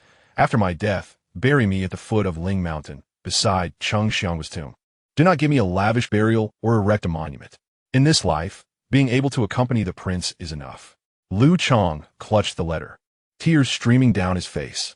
He honored Douwan's wishes and buried her next to Cheng Yin. 2 graves, one for Cheng Yin and one for Douwan, both without monuments, only 2 small mounds of earth side by side. Standing before the graves, one can see the pines and cypress trees on Ling Mountain, where Liu Sheng lies at rest. In the 3rd year of the Han Zhao Emperor's Yuan Feng, Liu Chong has aged. He is now 70, his health declining. Each day, he can only bask in the sun and watch his grandchildren play. His eldest son, Liu Yuan, is in his 50s. Liu Yuan's son, Liu He, is in his 30s, and Liu He's children are now teenagers. 4 generations under one roof. Liu Chong often reflects on his father, Liu Sheng. His father lived to 84, witnessing the birth of his grandchildren. Liu Chong has lived 70 years and has only just seen his great-grandchildren. Compared to his father, he feels inadequate. Yet, he is not greedy. To reach 70 and see his great-grandchildren is already enough. In the 5th year of the Han Zhao Emperor's Yuan Feng, winter descends. Liu Chong falls ill, gravely so, lying for over a month without improvement. His sons, grandsons, and great-grandsons remain vigil by his bedside day and night. Liu Chong, in a state of confusion, often dreams of his father. In these dreams, his father appears as he did in his youth, smiling gently at him, yet saying nothing. He wishes to call out father, but finds himself unable to do so. On one occasion, he dreamt that his father spoke. "Chong-er," his father said, "you have done well." Liu Chong was taken aback. His father continued, "You manage the household excellently and have educated the children admirably." This king feels reassured. Liu Chong wanted to respond, yet words eluded him. His father smiled and turned to leave. Liu Chong chased after him, but could not catch up. In an instant, he awoke. Outside the window, the day had already brightened. His son, Liu Yuan, knelt by the bed, tears streaming down his face. "Father, are you awake?" Liu Chong gazed at him, suddenly smiling. "Yuan, I just dreamed of your grandfather." Liu Yuan paused momentarily. Liu Chong continued, "He said I have done well." He closed his eyes, a smile gracing his face. In the 5th year of the Yuan Feng era of Han Zhao Emperor, in the 12th month of winter, Liu Chong passed away at the age of 73. His son, Liu Yuan, ascended the throne as King Kong of Zhongshan. On the day of the funeral, his sons, grandsons, and great-grandsons gathered from various places, kneeling in sorrow. Liu Yuan stood before his father's coffin, a torrent of complex emotions swelling within him. His grandfather, Liu Sheng, lived to 84, fathering over 1,000 children. His father, Liu Chong, lived to 73, having a dozen children. In his generation, only 5 offspring were born. Each generation seemed to yield fewer descendants. Yet, Liu Yuan felt no regret. The way his grandfather lived was unique to him alone. His father's manner of life suited only him. Liu Yuan had his own way of living steadily, content with enough children. He knelt before the coffin and bowed 3 times. "Father, you may depart in peace. Your son shall watch over this family in your stead."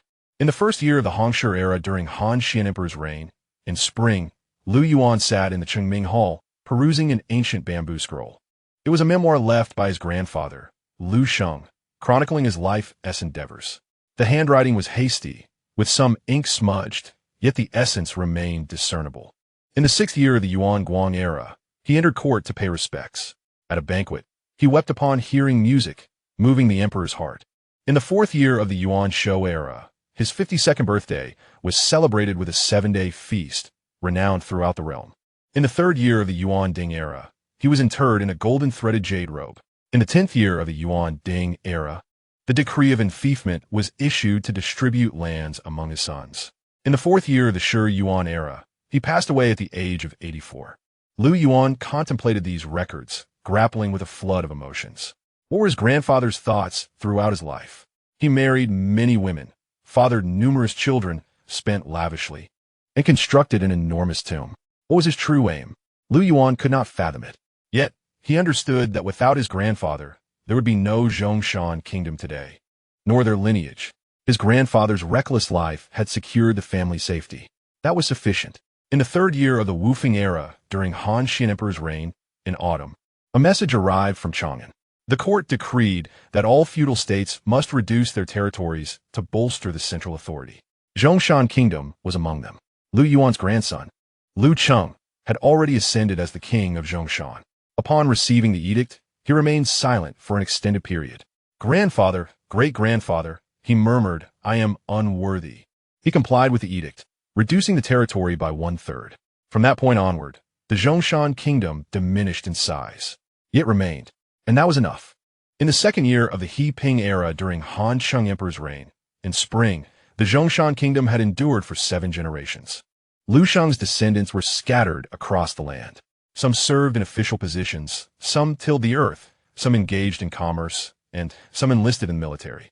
Among them were the wealthy, the impoverished, the renowned, and the obscure. Yet they all shared one commonality. They bore the surname Liu. They were all descendants of Liu Sheng. The territory of Zhongshan Kingdom had shrunk considerably from the original 4 counties to 3, then 2, and now only 1 county remained. Yet, the king of Zhongshan persisted. The Zhongshan Kingdom continued to exist.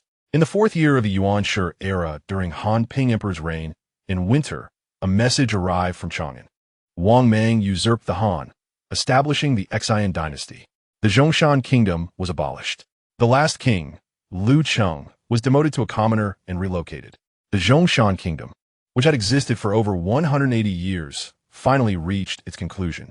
On the day of his departure, Liu Cheng stood before the Qingming Hall, gazing at the royal residence where his ancestors had once dwelled, motionless for a long time. He recalled his great-great-grandfather, Liu Sheng, the man who fathered over 1,000 children.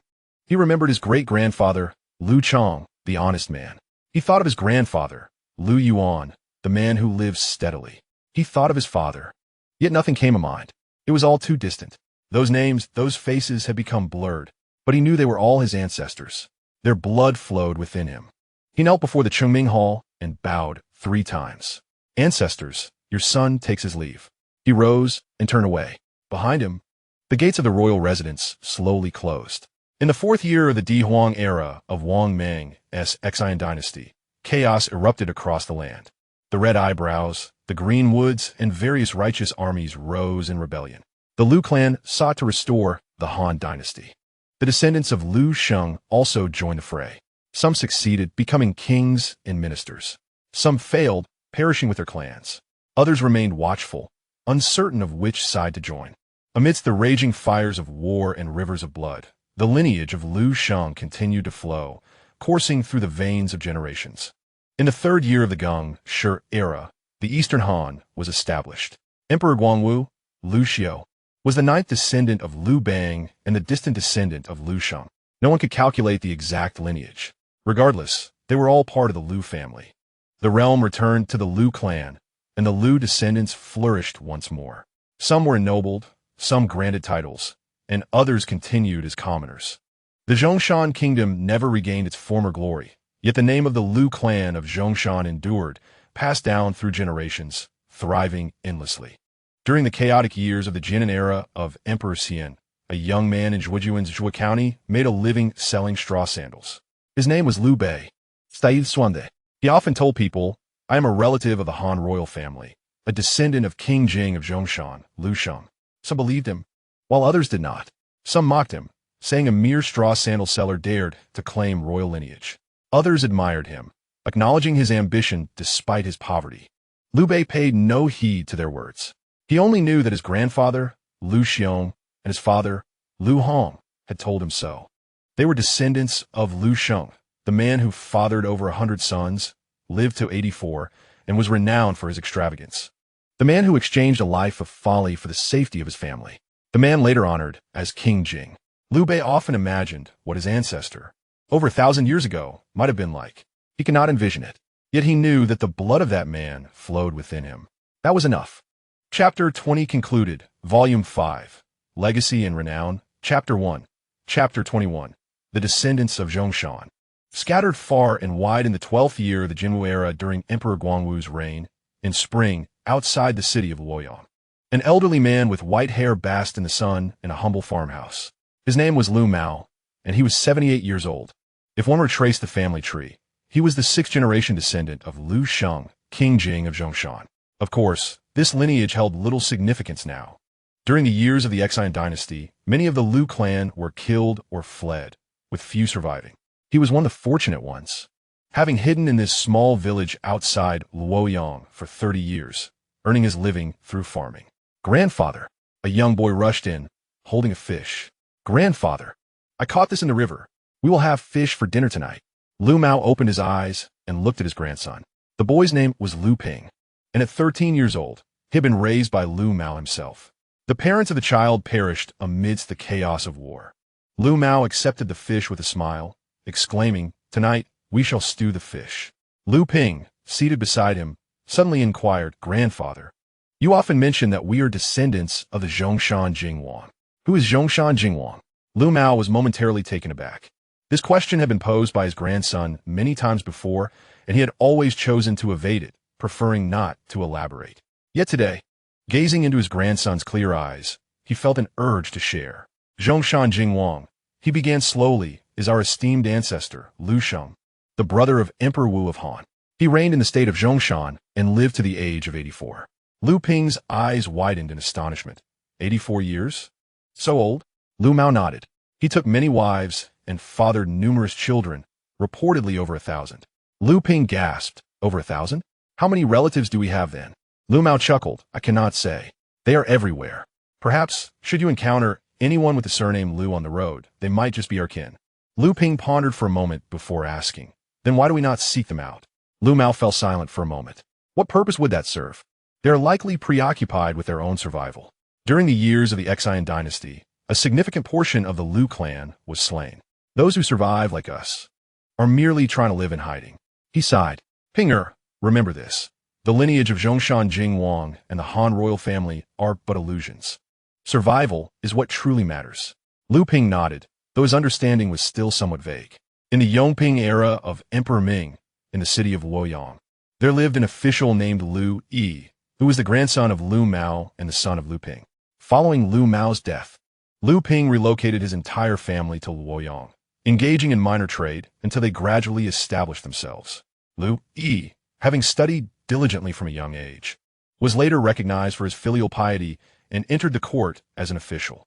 One day, while sorting through old family items, Liu Yi stumbled upon a tattered bamboo scroll. The characters inscribed upon it were faded but discernible. Zhongshan Wang Liu Sheng, son of Emperor Jing, wept upon hearing music at the banquet in the 6th year of Yuan Guang, with over 1,000 descendants. Liu Yi held the scroll, his hands trembling slightly. This was their family genealogy, the very root of the Liu lineage. He carefully stored the scroll and sought out his father, Liu Ping. "Father, have you ever seen our family genealogy?" Liu Ping, basking in the sunlight in the courtyard, looked up at the question. I have. Your grandfather showed it to me. Why do you ask? Liu Yi replied. I wish to organize it, to clearly document the lineage of our branch, so that future generations may know their roots. Liu Ping contemplated for a moment before nodding. Very well. Proceed with your endeavor. It took Liu Yi 3 years to compile the Liu family genealogy, tracing clearly from Zhongshan Jing Wang Liu Sheng through the generations. Liu Sheng, Liu Chong, Liu Yuan, Liu Cheng, Liu Mao, Liu Ping, Liu Yi. Every name, every birth and death date, every notable deed that could be recorded was meticulously documented. Naturally, several generations remained obscure due to the tumult of war. Who had the luxury to maintain a genealogy during such times? Surviving was commendable enough. Nonetheless, the lineage was largely clear.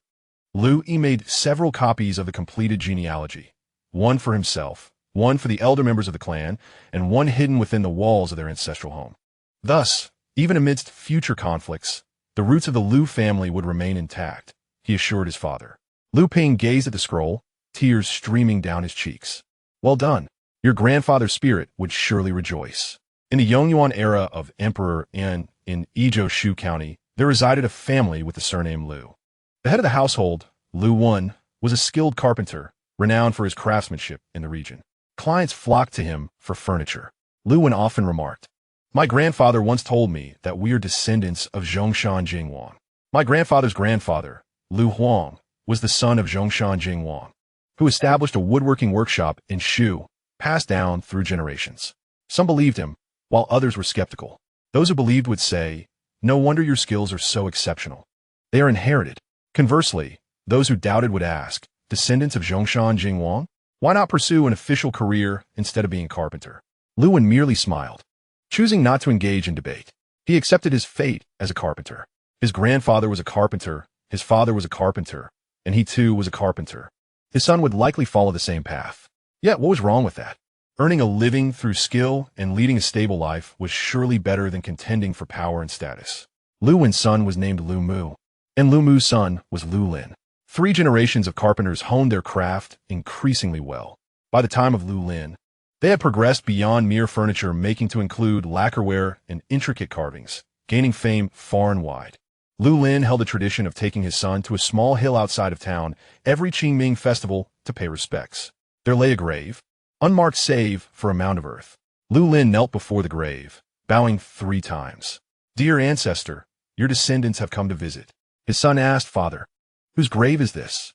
Liu Lin replied, this is the grave of our ancestor, Liu Huang, son of Zhongshan Jingwang. Over 1,000 years ago, he came to Shu and opened the first woodworking workshop. Our lineage descends from him. The boy's eyes widened. Over 1,000 years? Such a long time? Liu Lin nodded. Indeed, it is long, yet our bloodline flows from him. It has been passed down through the ages to the present day. He rose, brushing off the dirt from his knees. Son, remember this. Regardless of where you go or what you do, always remember your roots. We are descendants of Zhongshan Jingwang, the lineage of Liu Huang. This identity cannot be altered. The son nodded in agreement. During the reign of Emperor An in Nanyang County of Jingzhou, there was a powerful Liu household. The head, Liu Sheng, was a prominent landlord, owning thousands of acres of fertile land and hundreds of servants, amassing great wealth. Liu Sheng also claimed to be a descendant of Zhongshan Jingwang. When others accused him of seeking favor with the royal family, he offered no rebuttal. When mocked, he remained indifferent. He simply knew that this was what his grandfather had told him, a tale passed down through generations. Could such words be false? Liu Sheng had a son, Liu Hong, who in turn had a son named Liu Bei. As a child, Liu Bei often sat in his grandfather's lap, listening to tales of their ancestors. Our esteemed ancestor is Zhongshan Jing Wang Liu Sheng. He took hundreds of wives and fathered over 1,000 children. He lived to 84, witnessing the birth of his grandchildren. After his death, he was interred in a golden robe in a majestic mausoleum, with descendants spread across the land. Liu Bei listened intently. Grandfather, can we also have as many children as our ancestors? Liu Sheng laughed heartily. Silly child, why would you want so many children? Can we afford to raise them? We should simply live our lives steadily. Liu Bei nodded, somewhat understanding. After Liu Sheng's passing, the family gradually fell into decline. Liu Hong was not adept at managing their affairs, leading to their downfall. By the time of Liu Bei, the family was in dire poverty. As a child, he helped his mother weave mats and sell shoes to make ends meet. Yet, he always remembered his grandfather's words. He was a descendant of Zhongshan Jingwang. The blood of that great man flowed within him.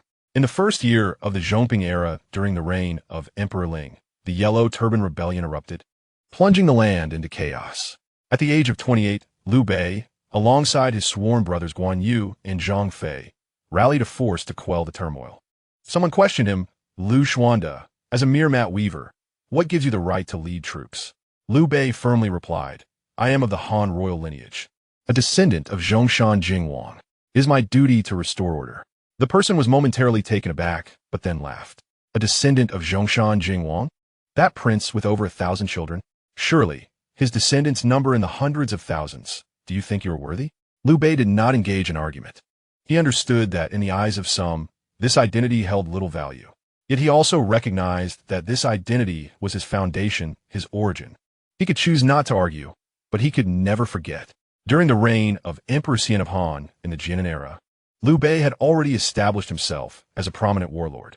He occupied Jingzhou and subsequently conquered Yizhou, his power growing increasingly formidable, despite advice urging him to declare himself emperor. He refused. As a member of the Han royal family, a descendant of the Zhongshan Jingwang, he believed he could not assume such a title while the emperor still lived. Yet, he was acutely aware that the Han Dynasty was essentially defunct. The emperor was under the control of Cao Cao, precariously clinging to power. As a member of the Han Dynasty, his duty was to strive to uphold the legacy of the Liu lineage. In the 24th year of Jianan, Liu Bei proclaimed himself king in Chengdu, adopting the title of Wang of Han. 2 years later, upon hearing that Xiao Pai had usurped the Han and declared himself emperor, Liu Bei, a year thereafter, declared himself emperor in Chengdu, maintaining the name Han, hence referred to as Shu Han. On the day of his ascension, adorned in the dragon robe, seated upon the throne, he gazed upon the courtiers before him, and suddenly recalled his grandfather, Liu Sheng. His grandfather had held him and recounted tales of the Zhongshan Jingwang. Our esteemed ancestor was Liu Sheng of Zhongshan Jingwang. He married hundreds of women and fathered over 1,000 children, living to the age of 84. Witnessing the birth of his great-grandson, Liu Bei's eyes grew teary. Ancestor, do you see? Your descendants have ascended to the throne. After Liu Bei ascended to the throne, his first decree was to compile a family genealogy. He dispatched individuals to seek out Liu family members, meticulously verifying and recording those he could find. From Liu Sheng of Zhongshan Jingwang onward, every generation was documented with clarity.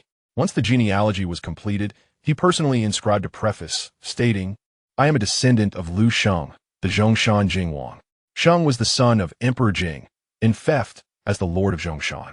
He ruled for over 40 years, leaving behind thousands of descendants scattered across the realm. I inherit his legacy and am thus afforded my present station. This preface was engraved on a stone tablet and placed in the ancestral temple, ensuring future generations would know their roots. Liu Bei ruled for 3 years before passing away. His son, Liu Shan, succeeded him as the last ruler of Shu Han. Liu Shan, however, fell short of his father and grandfather's prowess. He proved to be inept and favored eunuchs, leading to turmoil within Shu Han. Yet, he excelled in one regard. He remembered his lineage as a descendant of Zhongshan Jingwang. Each time he performed ancestral rites at the temple, he lingered before the tablet of Zhongshan Jingwang. Ancestor, he murmured, you fathered over 1,000 children. Your descendants are scattered far and wide. Though I am unworthy, I am still your descendant. Please bestow your protection upon me. The tablet of Zhongshan Jingwang remained silent. Yet Liu Shan felt as though his ancestor was watching over him. In the year of Shu Han's demise, Liu Shan's son, Liu Chun, wept bitterly in the ancestral temple. He understood that Shu Han was nearing its end, with his father poised to surrender. As a prince, he faced a grim choice, to surrender or to perish. He chose the latter. Before his demise, he visited the ancestral temple, kneeling before the tablet of Zhongshan Jingwang. Unworthy descendant Liu Chun pays his respects. He bowed thrice. Shu Han was doomed. The incapable descendants could not preserve their ancestral legacy, yet the bloodline would endure. The children of the descendants, the grandchildren, would live on, generation after generation, in an unbroken chain. He rose, drew his sword, and took his own life. Following the fall of Shu Han, the Liu clan members scattered in flight. Some were slain, others surrendered, while some concealed their identities, blending into the populace. Nevertheless, their bloodline continued to thrive, passing on through the ages. During the Taikang era of the Western Jin Dynasty, in a small village outside Luoyang, there lived a farmer named Liu Sheng. He toiled from dawn until dusk, cultivating the land to support his family, leading a humble existence. When asked, "You bear the surname Liu. Are you a descendant of the Han Dynasty?" Liu Sheng shook his head, uncertain. "Perhaps. My grandfather claimed to be a descendant of the Zhongshan Jingwang. Who knows? That was so long ago." When asked if he desired to restore his ancestors' glory, Liu Sheng chuckled. "Restore what? Farming is quite satisfactory. There's food to eat, clothes to wear, and a warm home with my wife and children. It is far better than those who vie for power." He hoisted his hoe and ventured into the fields, basking in the warm sunlight. Over 1,000 years later, in Hebei's mansion, a farmer named Liu Laohan was tilling the soil. As he worked, he unearthed a small piece of jade. Though the piece was no larger than a fingernail, it was smooth and warm, glimmering softly in the sunlight. Liu Laohan examined the jade piece closely. "What is this?" he asked his son. The son took the jade, scrutinizing it. "It looks like jade. Perhaps it's from an ancient tomb." Liu Laohan pondered, tucking the jade into his pocket. "I shall keep it. It might have belonged to our ancestors." He resumed his work, unaware that the jade piece he had unearthed originated from a grand tomb over a millennium ago, that of Liu Sheng, the Zhongshan Jingwang, his esteemed ancestor. Chapter 21. The rise and fall of the clan in the second year of Emperor Cheng's reign during the summer. Outside the city of Chang'an, a procession of horse-drawn carriages traversed the official road.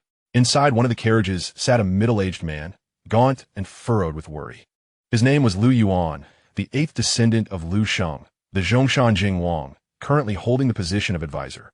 3 days prior, he received an imperial edict indicating that the emperor was gravely ill and summoned him to the capital for discussions. Liu Yuan felt apprehensive, aware that this journey could spell disaster. In recent years, the political climate had been tumultuous. The Wang family wielded excessive power, rendering the emperor a mere puppet. As a member of the Liu clan, Liu Yuan navigated the court with trepidation, constantly at risk. "My lord," the voice of the coachman echoed from outside. "There's a relay station ahead. Shall we take a rest?" Liu Yuan lifted the curtain, glancing at the sky. "Let us rest." The carriage entered the relay station. Just as Liu Yuan alighted, a figure emerged from within, bowing in greeting. "Lord Liu, how do you fare?" Upon closer inspection, Liu Yuan recognized his cousin, Liu Jia, who was a few years his elder and also a descendant of Zhongshan Jingwang, currently serving as a governor in the region. Though they were cousins, they had not met in years, and this unexpected encounter brought them both surprise. "Brother Jia, what brings you here?" Liu Jia sighed. "I too have been summoned to the capital. The emperor's illness has necessitated the calling of Liu clan members from various regions." Liu Yuan's heart sank. "This means—" Liu Jia gestured for silence, signaling him to refrain from speaking further. "Let us converse inside." Within the relay station, the two sat facing each other. Liu Jia scrutinized Liu Yuan, his gaze laden with complexity. "Brother Yuan, as an official in court, do you know why the emperor has summoned us?" Liu Yuan shook his head. "I am unaware. However, I suspect it may involve the Wang family." Liu Jia nodded in agreement. "I share your thoughts. The Wang family has long held power, and the emperor, though desiring to eliminate their influence, finds himself unable. Now, with his condition deteriorating, it is likely." He fell silent.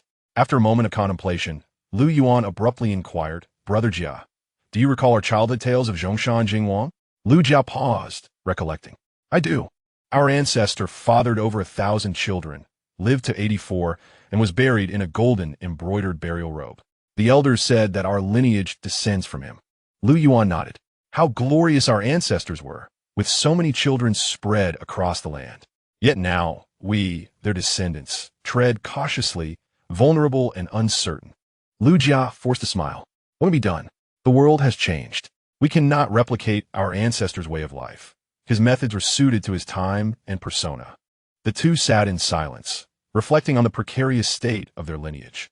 In the summer of the second year of Emperor Cheng's reign, news arrived that the emperor had passed away while Liu Yuan and the others awaited their summons at the relay station. Instead of a call to audience, they were met with tragedy. "The emperor has passed. The relay station erupted into chaos. The Liu clan members exchanged bewildered glances, unsure of how to proceed. Liu Jia grasped Liu Yuan's hand, his complexion pale. "Brother Yuan, we must leave at once." Liu Yuan, bewildered, asked, "Leave? Where to?" Liu Jia whispered, "With His Majesty's passing and the ascension of the new sovereign, the Wang clan will undoubtedly seize power. We, the Liu clan, will be viewed as thorns in their side. Shall we remain and await our demise?" Liu Yuan was taken aback. He recalled the harrowing experiences of the past years. The Wang clan had monopolized authority, ruthlessly eliminating rivals, leading to the disgrace and execution of numerous Liu clan members. Now, with the death of Emperor Cheng and the youth of the new ruler, the Wang clan would become even more audacious. "We must flee," he declared decisively, embarking on their escape that very night. Under the cover of darkness, Liu Yuan and Liu Jia discreetly departed from Chang'an with their families. They avoided the main roads, opting for lesser-known paths, traveling by night and resting by day, heading eastward. After a fortnight of arduous travel, they finally arrived at the remnants of the former state of Zhongshan.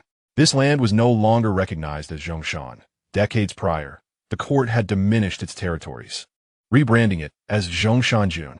Yet, the landscape still bore the imprints of its former glory. Standing atop a small hill, Liu Yuan gazed at the distant Ling Mountain, where his ancestor, Liu Sheng, the king of Zhongshan, lay buried. "Ancestor," he murmured, "your descendants can only flee for their lives now." Liu Jia approached him, inquiring, "Brother Yuan, where shall we go next?"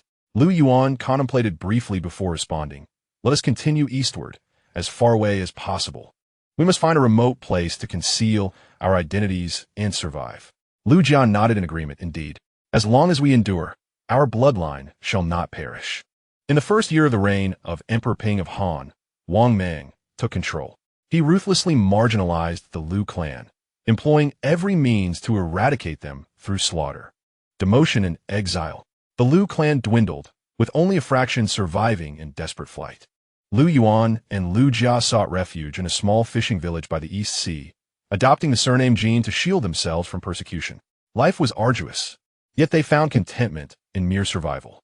One day, Liu Jia suddenly asked Liu Yuan, "Brother Yuan, do you think our ancestor is aware of our plight?" "What do you think?" Liu Yuan remained silent for a considerable time. He may have anticipated this long ago. He finally replied. Liu Jia was taken aback. Liu Yuan continued, "In our ancestor's time, he enjoyed great prestige, yet he understood that such glory was fleeting. Thus, he fathered many children, scattering our bloodline far and wide. This way, even in the face of calamity, some would surely survive." He gazed out at the vast sea. "Brother Jia, our survival today is due to our ancestors' foresight in having many descendants. Some perished, others thrived, and those who survived are our forebears." Liu Jia's eyes glistened with tears. "Our ancestor truly endured great hardships." Liu Yuan nodded solemnly. "Indeed, he sacrificed his life for our lineage." In the inaugural year of the Han Dynasty, Wang Mang officially declared himself emperor, renaming the nation Han. When the news reached the shores of the East Sea, Liu Yuan and Liu Jia were fishing. Liu Yuan fell silent for a long time after hearing the news. "Brother Jia, do you think the world still belongs to the Liu family?" Liu Jia shook his head. "No, it now belongs to the Wang family." Liu Yuan gazed at the sea. "Yet, we still carry the Liu bloodline. Regardless of our surname or where we hide, our lineage remains Liu." He set down his fishing net and suddenly smiled. "Brother Jia, we must have children, many children, to continue our bloodline. Even if we are Jin now, one day, we may reclaim the Liu name." Liu Jia chuckled. "Yes, let us have many children, ensuring our ancestors' bloodline continues for generations." In the fourth year of the reign of Emperor Di of the Han Dynasty, chaos erupted across the land. The Red Eyebrow and Green Forest rebel groups rose in arms. Members of the Liu clan rallied to restore the Han Dynasty. In the small fishing village by the East Sea, Liu Yuan had grown old, his sons now matured.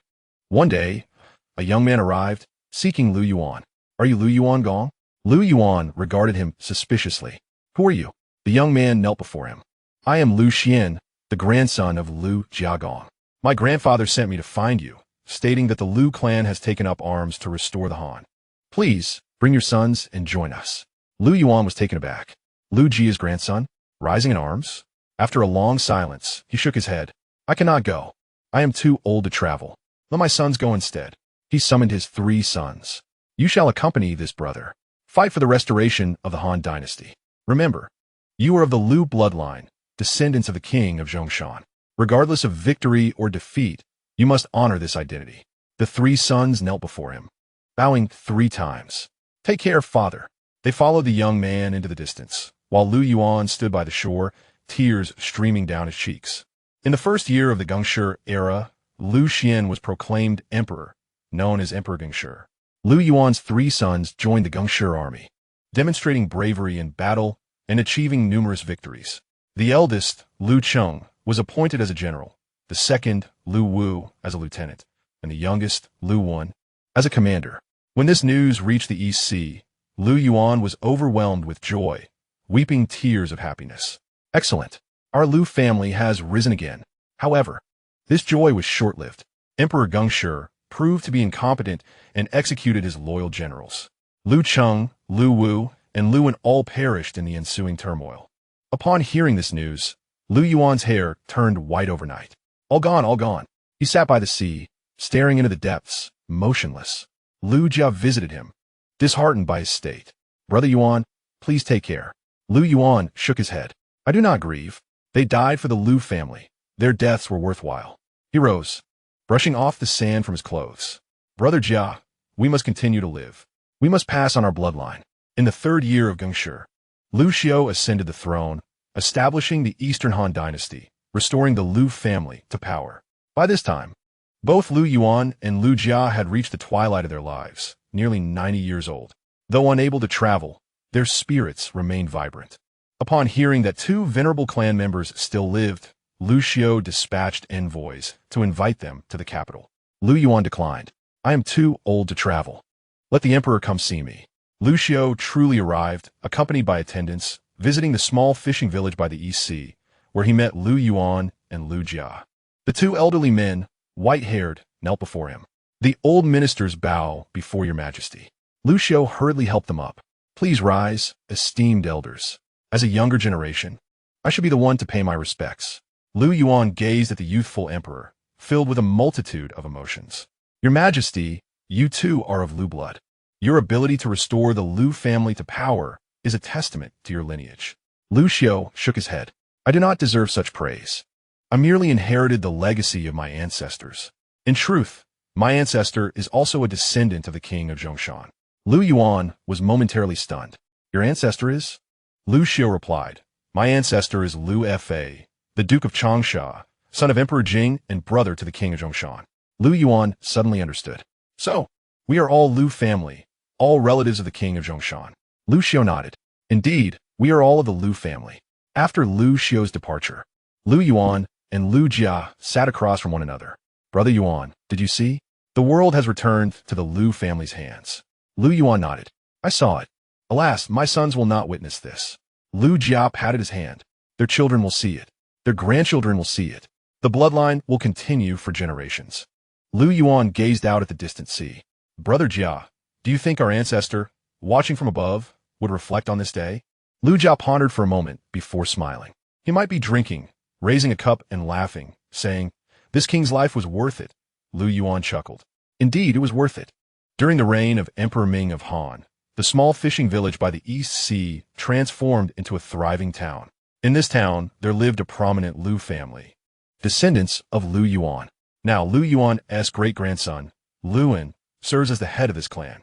He often takes the children to a large stone by the sea, narrating stories of their ancestors. This stone is known as Wang Hai Shi. In those days, our esteemed ancestor Liu Yuangong sat here, gazing out at the sea, yearning for the return of his sons. The children inquired, have the sons returned? Liu Wen shook his head. No, they perished on the battlefield. Yet their lineage endures, embodied in us. The children nodded, half comprehending. Liu Wen continued. Our revered ancestor is Zhongshan Jingwang Liu Sheng, who fathered over 1,000 children and lived to the age of 84. His descendants are scattered across the land. Our branch descends from his 6th-generation grandson, Liu Yuangong. He rose, gazing at the sea. Children, remember, no matter where you go or what you do, always remember your roots. We are the descendants of Zhongshan Jingwang, the progeny of Liu Yuangong. This identity cannot be altered. The children responded in unison. We will remember. The sea breeze rustled, and the waves echoed. Over 1,000 years ago, Zhongshan Jingwang Liu Sheng held his eldest son in the royal palace of Zhongshan, laughing. He could not foresee how far his bloodline would extend, nor could he imagine that his descendants would commemorate him by the sea. Chapter 23. The Establishment of the Eastern Han. The rise of the offspring in the 12th year of the Jinwu era under Emperor Guangwu. During autumn, a grand banquet was underway in the southern palace of Luoyang. Emperor Guangwu Lu Xiu sat at the head of the table, a smile gracing his face as he frequently raised his cup. Flanking him were Lu's surname relatives who had journeyed from various regions. Some were silver-haired, others in their prime, and some were still youth. They were all survivors of the calamity that befell the Han Dynasty. After several rounds of toasting, Lu Xiu set down his cup and surveyed the gathering. Today, I host this banquet to share familial bonds. The chaos of the Han Dynasty nearly obliterated the Lu clan. Fortunately, with divine grace and ancestral protection, we were still able to gather. Silence enveloped the room. Lu Xiu continued, I understand these years have not been easy. Some have perished, some fled, and others concealed their identities. But your survival makes you the heroes of the Lu family. Your bloodline is the root of the Lu clan. He raised his cup. Kulme, let us drink to our lineage, to our ancestors. The assembly raised their cups in unison and drank deeply. The atmosphere gradually warmed as relatives began conversing, sharing their experiences. In a corner, an elderly man with graying hair sat alone, quietly drinking. His name was Liu Ban, the 9th-generation descendant of Zhongshan Jingwang Liu Sheng. During the years of the Han Dynasty, he had fled into the depths of the mountains with his family, subsisting on hunting and foraging for over a decade. Now, he had emerged. A middle-aged man approached him, clasping his hands in greeting. I am Liu Ping, also a descendant of Zhongshan Jingwang. May I inquire which branch you belong to, Liu Gong? Liu Ban looked up at him. My ancestor Liu Mao is the 6th-generation grandson of Zhongshan Jingwang. During the Han Dynasty, he concealed himself by the Eastern Sea, from which our line descends. Liu Ping's eyes brightened. Liu Mao, he is my great-grandfather. They exchanged a glance, both taken aback, and then simultaneously laughed. So they were family. After the banquet, Liu Ban and Liu Ping sat together, conversing throughout the night. They shared their experiences, discussed the family's transitions, and remembered those who perished in the turmoil. Liu Ping recounted, my great-grandfather Liu Mao, along with my grandfather Liu Ping, who shares my name, fled from Chang'an to the Eastern Sea, living under assumed names for decades. Later, when Emperor Gengshi raised his army, all 3 of my great-grandfather's sons enlisted but perished in the civil strife. Upon hearing the news, my great-grandfather's hair turned white overnight. Liu Bonsait. My family's tale is similar. My grandfather Liu Yuan also fled from Chang'an with 3 sons to the Eastern Sea. In time, his sons went to join the army, but none returned. My grandfather lived into his 90s, still murmuring their names on his deathbed. They sat in silence. After a long pause, Liu Ping suddenly asked Liu Gong, how should we treat those who have passed? Liu Ban contemplated and slowly replied, by living on for them. We must carry on their bloodline, generation after generation.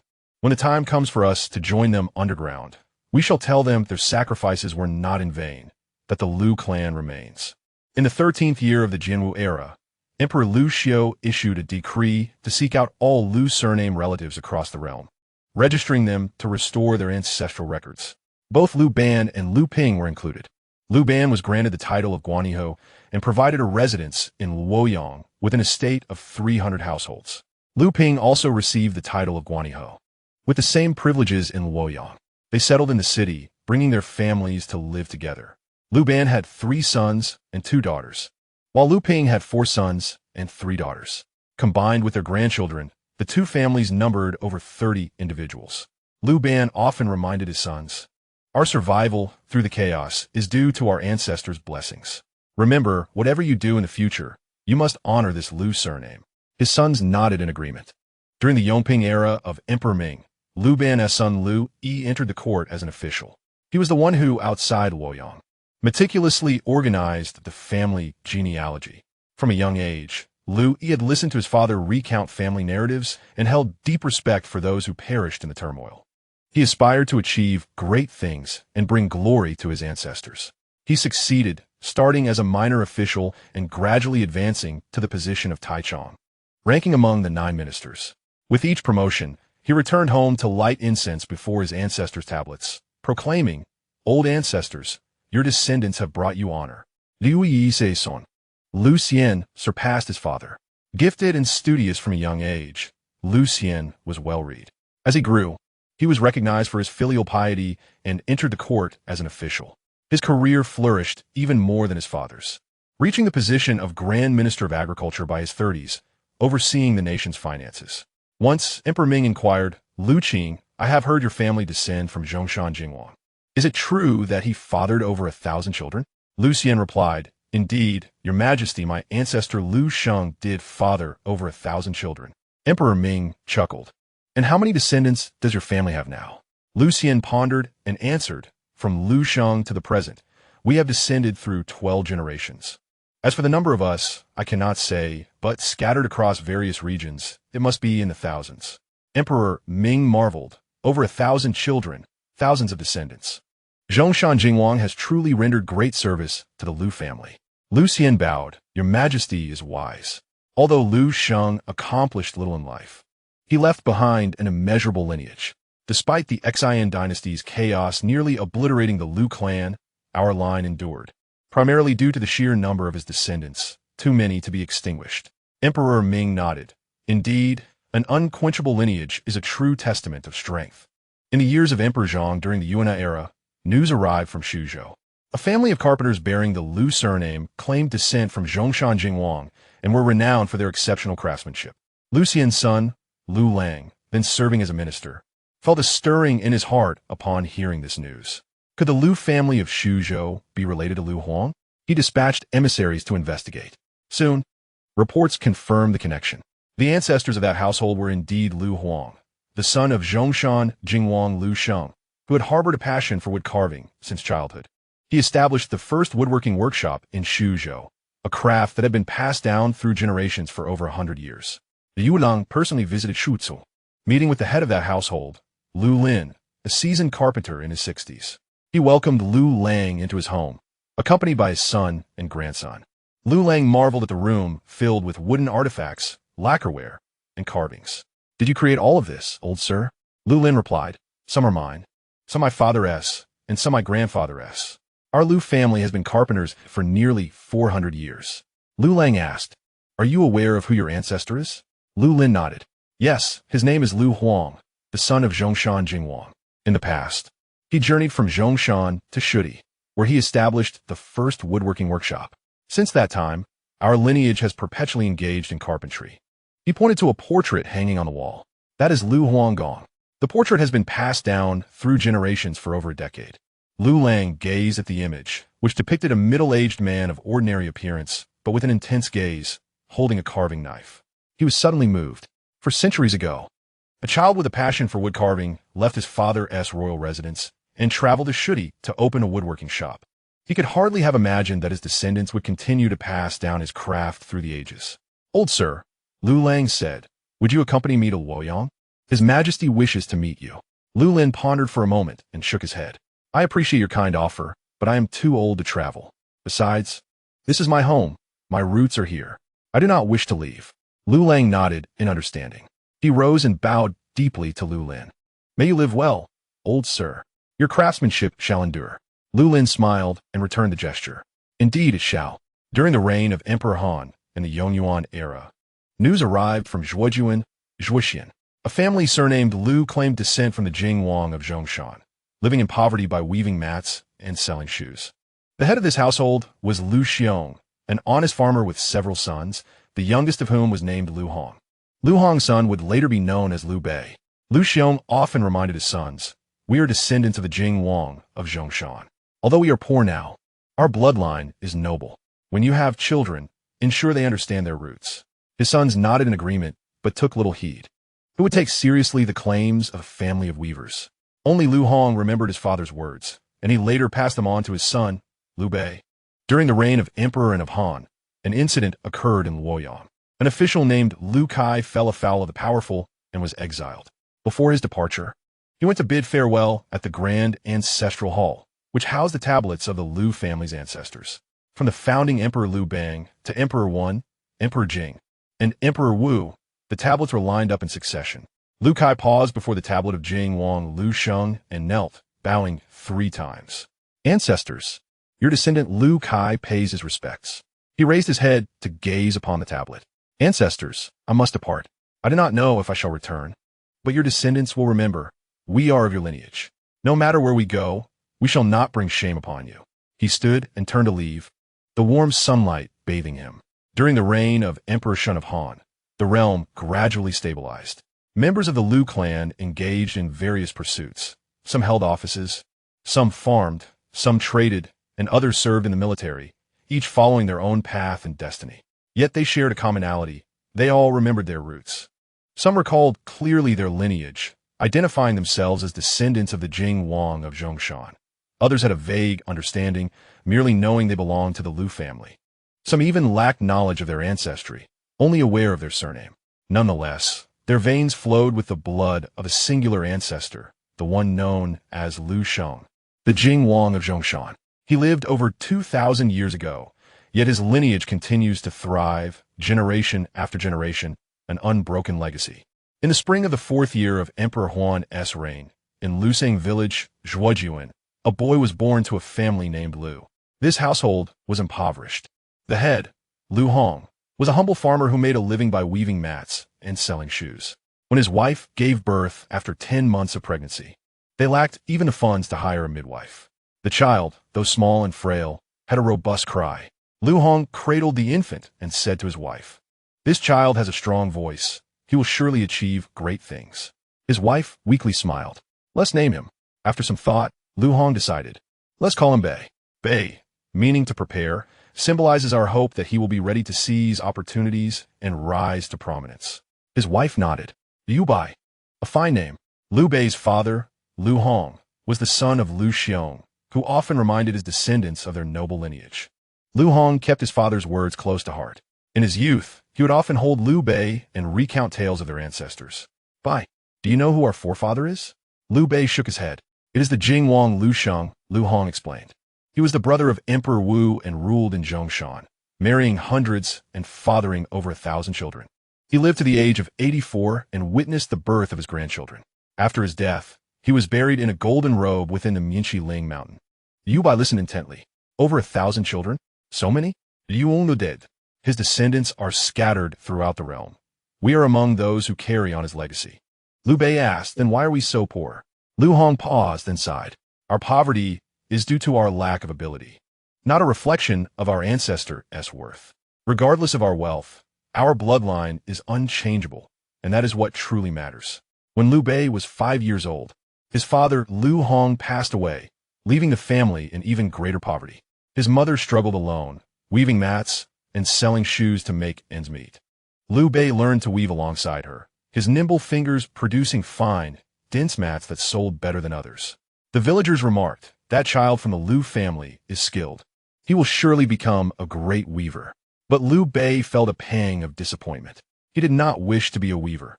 He aspired to achieve greatness, though he remained uncertain of how. At the age of 15, Liu Bei's mother sent him to school. His teacher, Liu Ji, a renowned scholar in the area, took a liking to him for his intelligence and diligence. One day, Liu Ji inquired about Liu Bei's family occupation. Liu Bei lowered his head and replied in a hushed tone, "We weave mats and sell shoes." Liu Ji paused, then chuckled. What is there to be ashamed of in that? Earning a living through honest labor is commendable. Liu Bei looked up at him. "What do you wish to accomplish in the future?" Liu Bei contemplated for a moment and answered earnestly, "I wish to rise above and achieve great things." Liu Ji asked, "What sort of great things?" Liu Bei shook his head. "I do not know, but I understand that I cannot spend my life merely weaving mats and selling shoes." Liu Ji observed him with a complex expression. "You bear the surname Liu. Do you know who your ancestors are?" Liu Bei nodded. "I know. I am a descendant of the Jing Wang of Zhongshan." After a brief silence, Liu Ji suddenly smiled. "The prince who fathered over 1,000 children?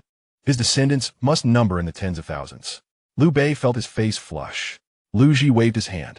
"Do not misunderstand. I do not mock you. I mean that in these times, such a lineage holds little value.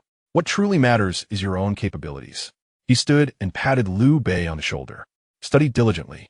With ability, any identity will hold worth. Without it, no identity will be of use. Liu by Knecht. I will remember this.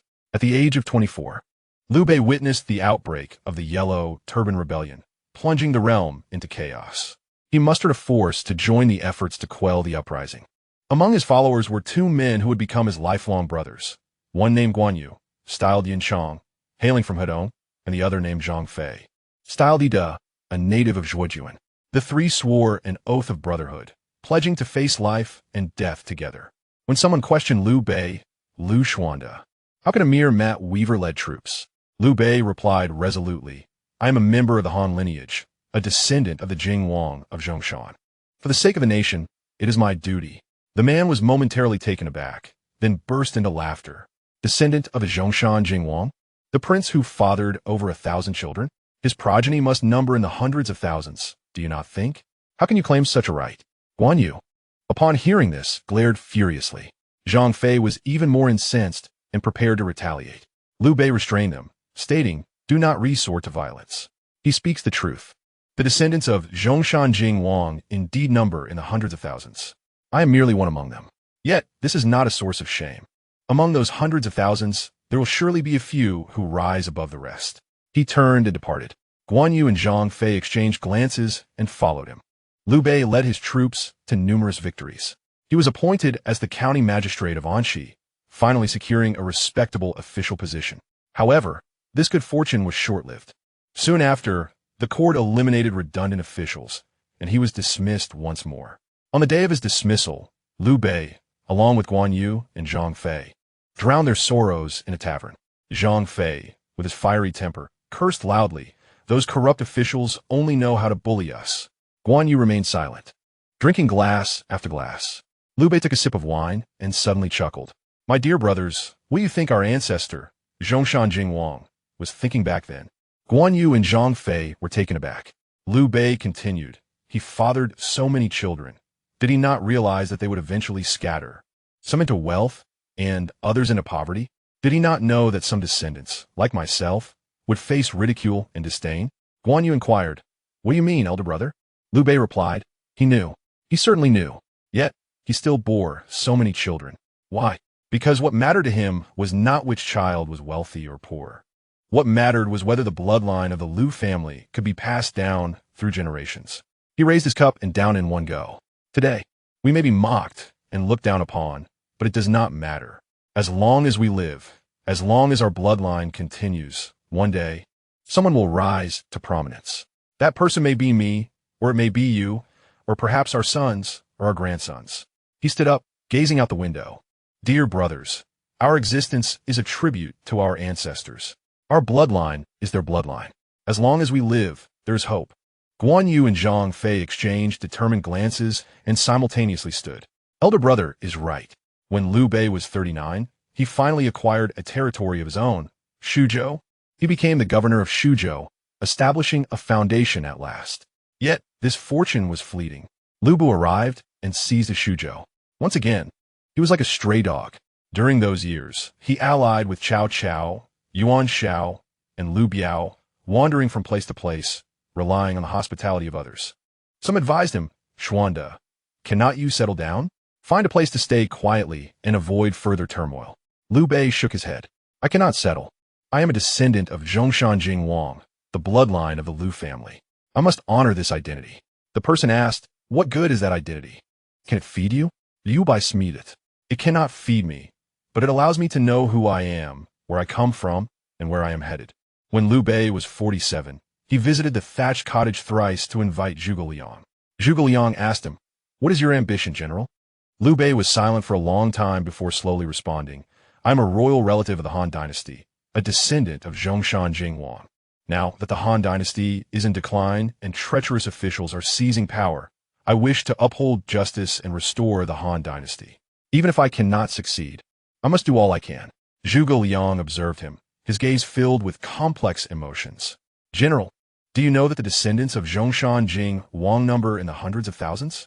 Why is it only you who carries this resolve? Liu Bei shook his head. I do not know. Perhaps it is because I remember my roots more than others. Zhuge Liang rose and bowed deeply. I am willing to serve you, General, with utmost loyalty. When Liu Bei was 59, he ascended to the throne in Chengdu, retaining the name Han for his dynasty. On the day of his coronation, clad in a dragon robe and seated on the throne, he gazed at the assembly of ministers, suddenly recalling many individuals. He remembered his father, Liu Hong, holding him while recounting the tales of Zhongshan Jingwang. He thought of his mother, who raised him alone by weaving mats and selling shoes. He recalled his grandfather, Liu Xiong, stating that they were descendants of Zhongshan Jingwang. He thought of that distant ancestor, the man who fathered over 1,000 children. His eyes became slightly red. Ancestor, he said silently in his heart, do you see? Your descendants have also become emperors. After ascending the throne, Liu Bei's first act was to send envoys to the ancient lands of Zhongshan to pay tribute at the tomb of Zhongshan Jingwang Liu Sheng. Upon the envoy's return, he reported, Your Majesty, the tomb mountain remains, and the burial site still stands. However, the tomb's entrance is tightly sealed, and we cannot enter. You by inquirit. Won't be seen. The envoy replied, The cypress trees on the tomb mountain are lush and verdant. The locals say that they were planted by Zhongshan Jingwang himself, and they have endured for over 1,000 years. Liu Bei remained silent for a long time. Over 1,000 years, and they still stand. He rose and walked to the window, gazing into the distance. Ancestor, the cypress trees you planted still thrive. Your bloodline also endures. Your descendant, Liu Bei, bows to you. He knelt, facing north, and bowed 3 times. Liu Bei reigned for 3 years before passing away. On his deathbed, he summoned Zhuge Liang and his son Liu Shan to his side. He said to Zhuge Liang, You possess 10 times the talent of Cao Pai and will surely stabilize the state and accomplish great matters. If my son is worthy, assist him. If he is unworthy, you may take matters into your own hands. Zhuge Liang was in tears. He then addressed Liu Shan, saying, Do not commit small evils, nor neglect small goods. Only the virtuous and capable can win the hearts of the people. Your father lacks virtue. Do not follow my example. Study the works of the sages and listen closely to Master Zhuge's words. Liu Shan nodded, tears streaming down his face. Finally, he looked to the north and murmured, Ancestor, your descendants have come to seek you. He closed his eyes and never opened them again. After Liu Bei's death, he was buried in Chengdu, a site known in history as Huijing. His son, Liu Shan, succeeded him as the last ruler of Shu Han. Liu Shan was not as capable as his father. He was inept and favored eunuchs, leading Shu Han into turmoil.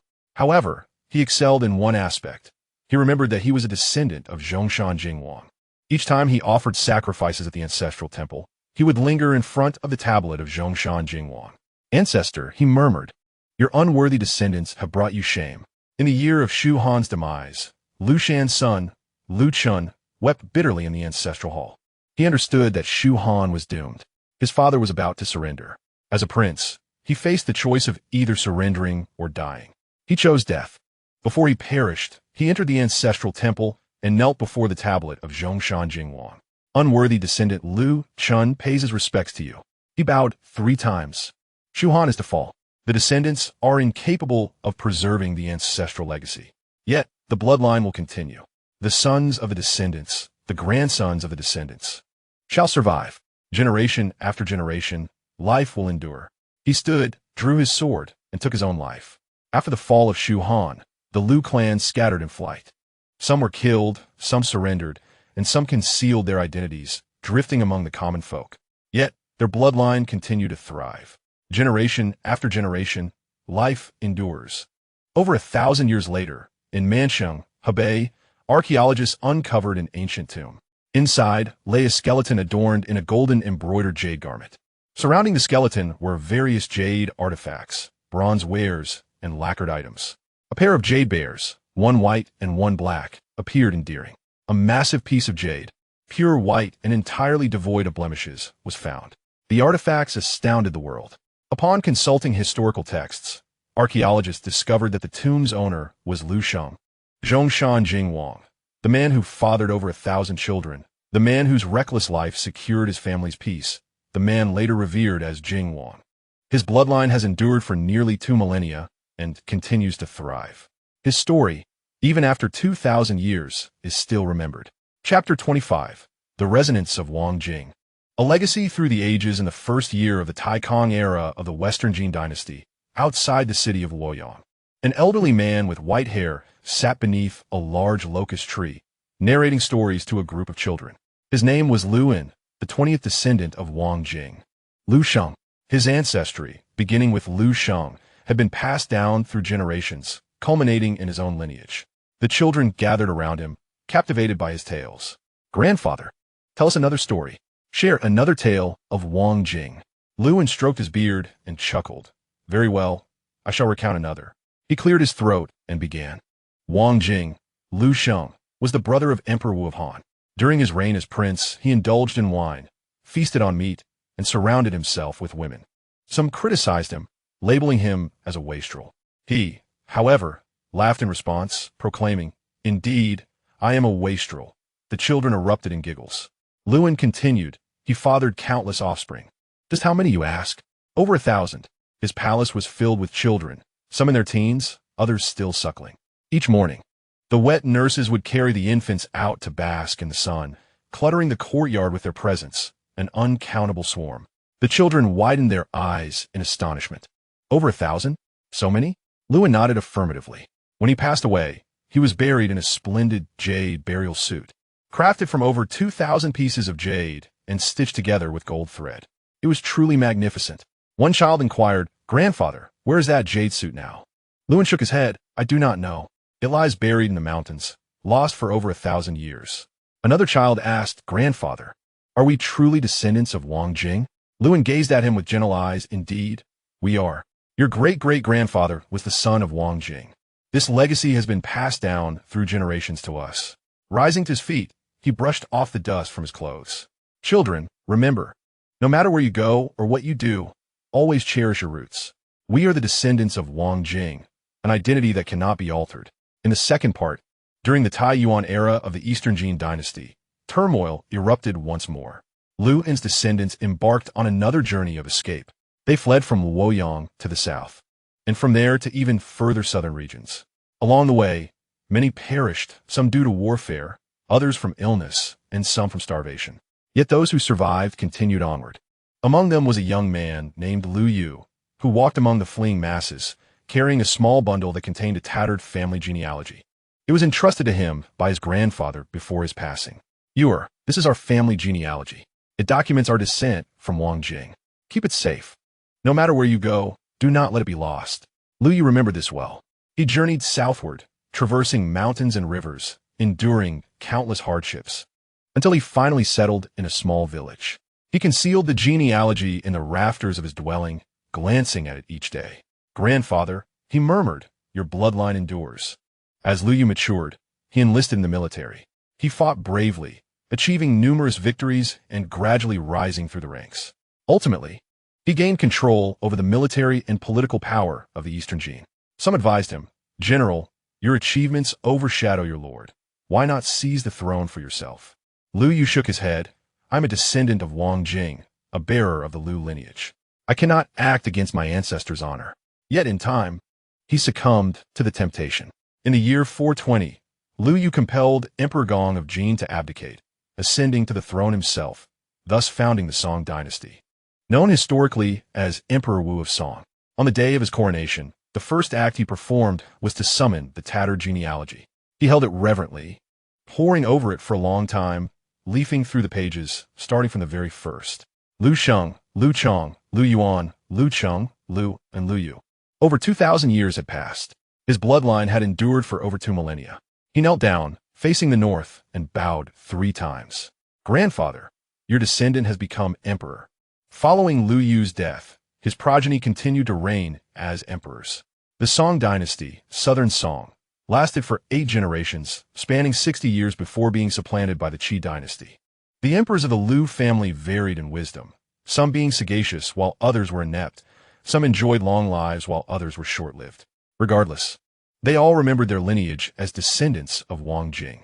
Each time, they offered sacrifices at the ancestral temple. They would linger a moment longer before the tablet of Wang Jing. "Grandfather, your descendants pay their respects."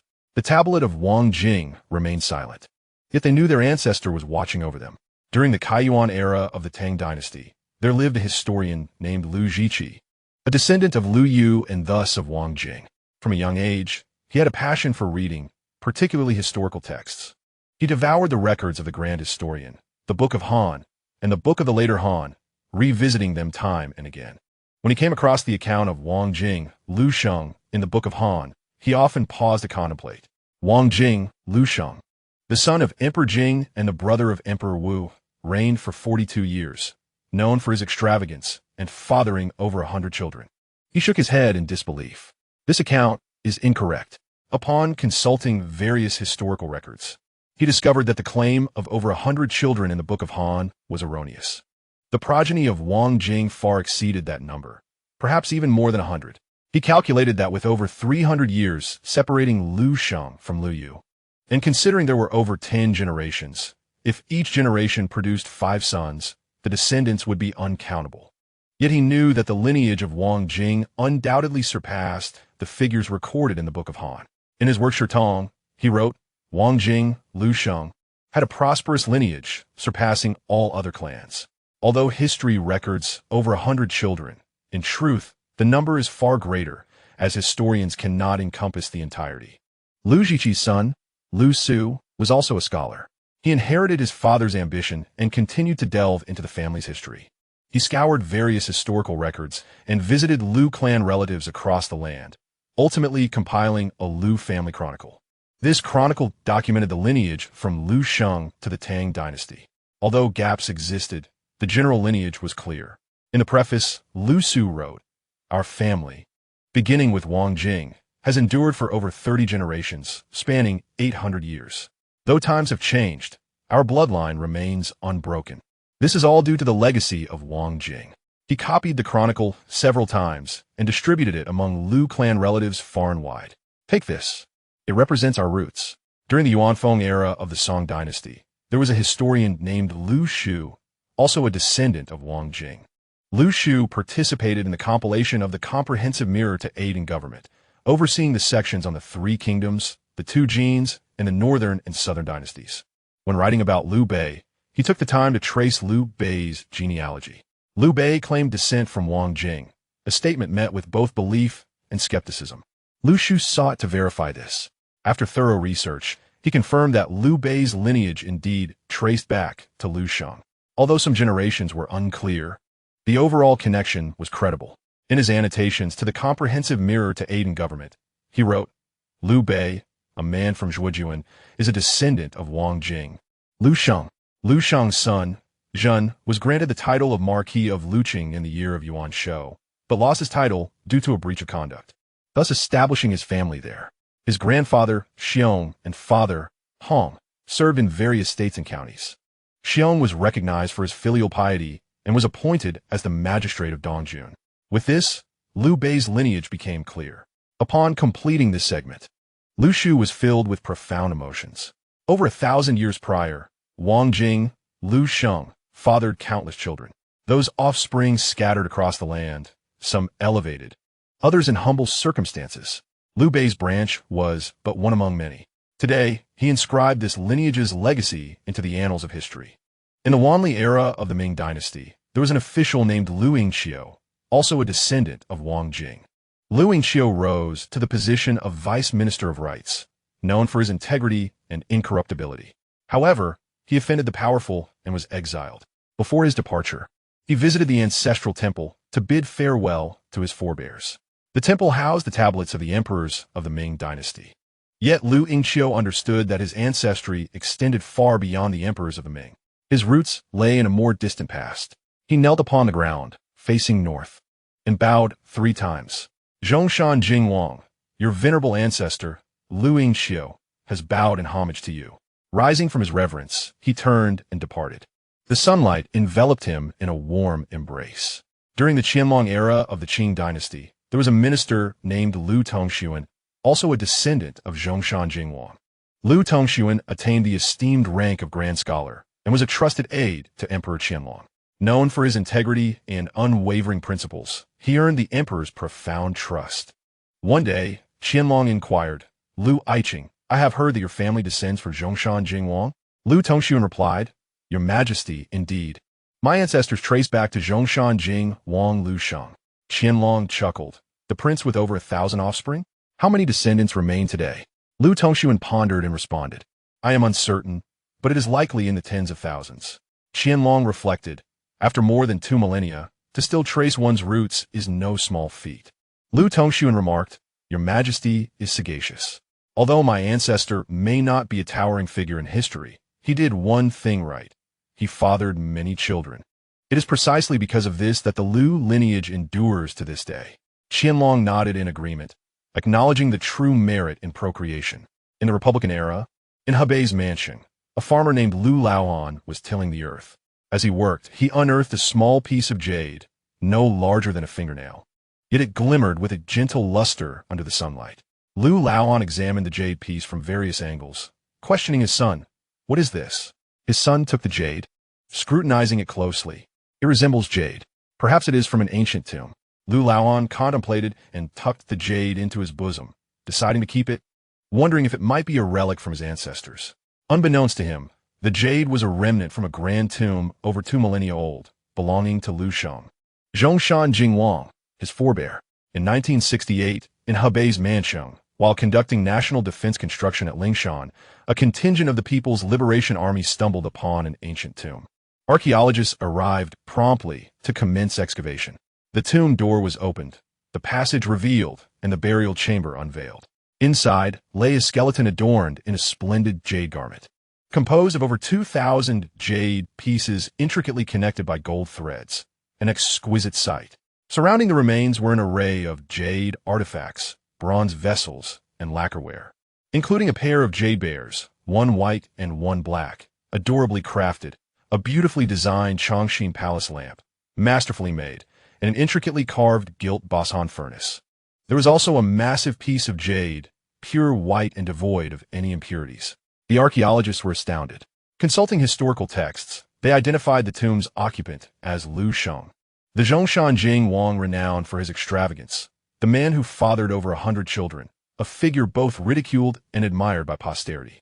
The gold and jade garment was transported to Beijing for exhibition, attracting throngs of visitors eager to behold this treasure from over 2 millennia ago. They gathered before the display case, contemplating the man who once wore the jade garment. What did he look like? What was his life like? Why was he buried in such attire? Some read the explanatory plaque. Liu Sheng, Zhongshan Jing Wang of the Western Han, son of Emperor Jing and brother to Emperor Wu. He reigned for 42 years, known for his opulence. Upon his death, he was interred at Manqing's Lingshan. His tomb yielded national treasures such as the golden jade garment, Zhongshan palace lamp, and gilt Basan furnace. A few brief lines encapsulated his life, yet behind those words lay countless untold stories. A young man stood transfixed before the display case for an extended period. His surname was Liu, and he hailed from Hebei.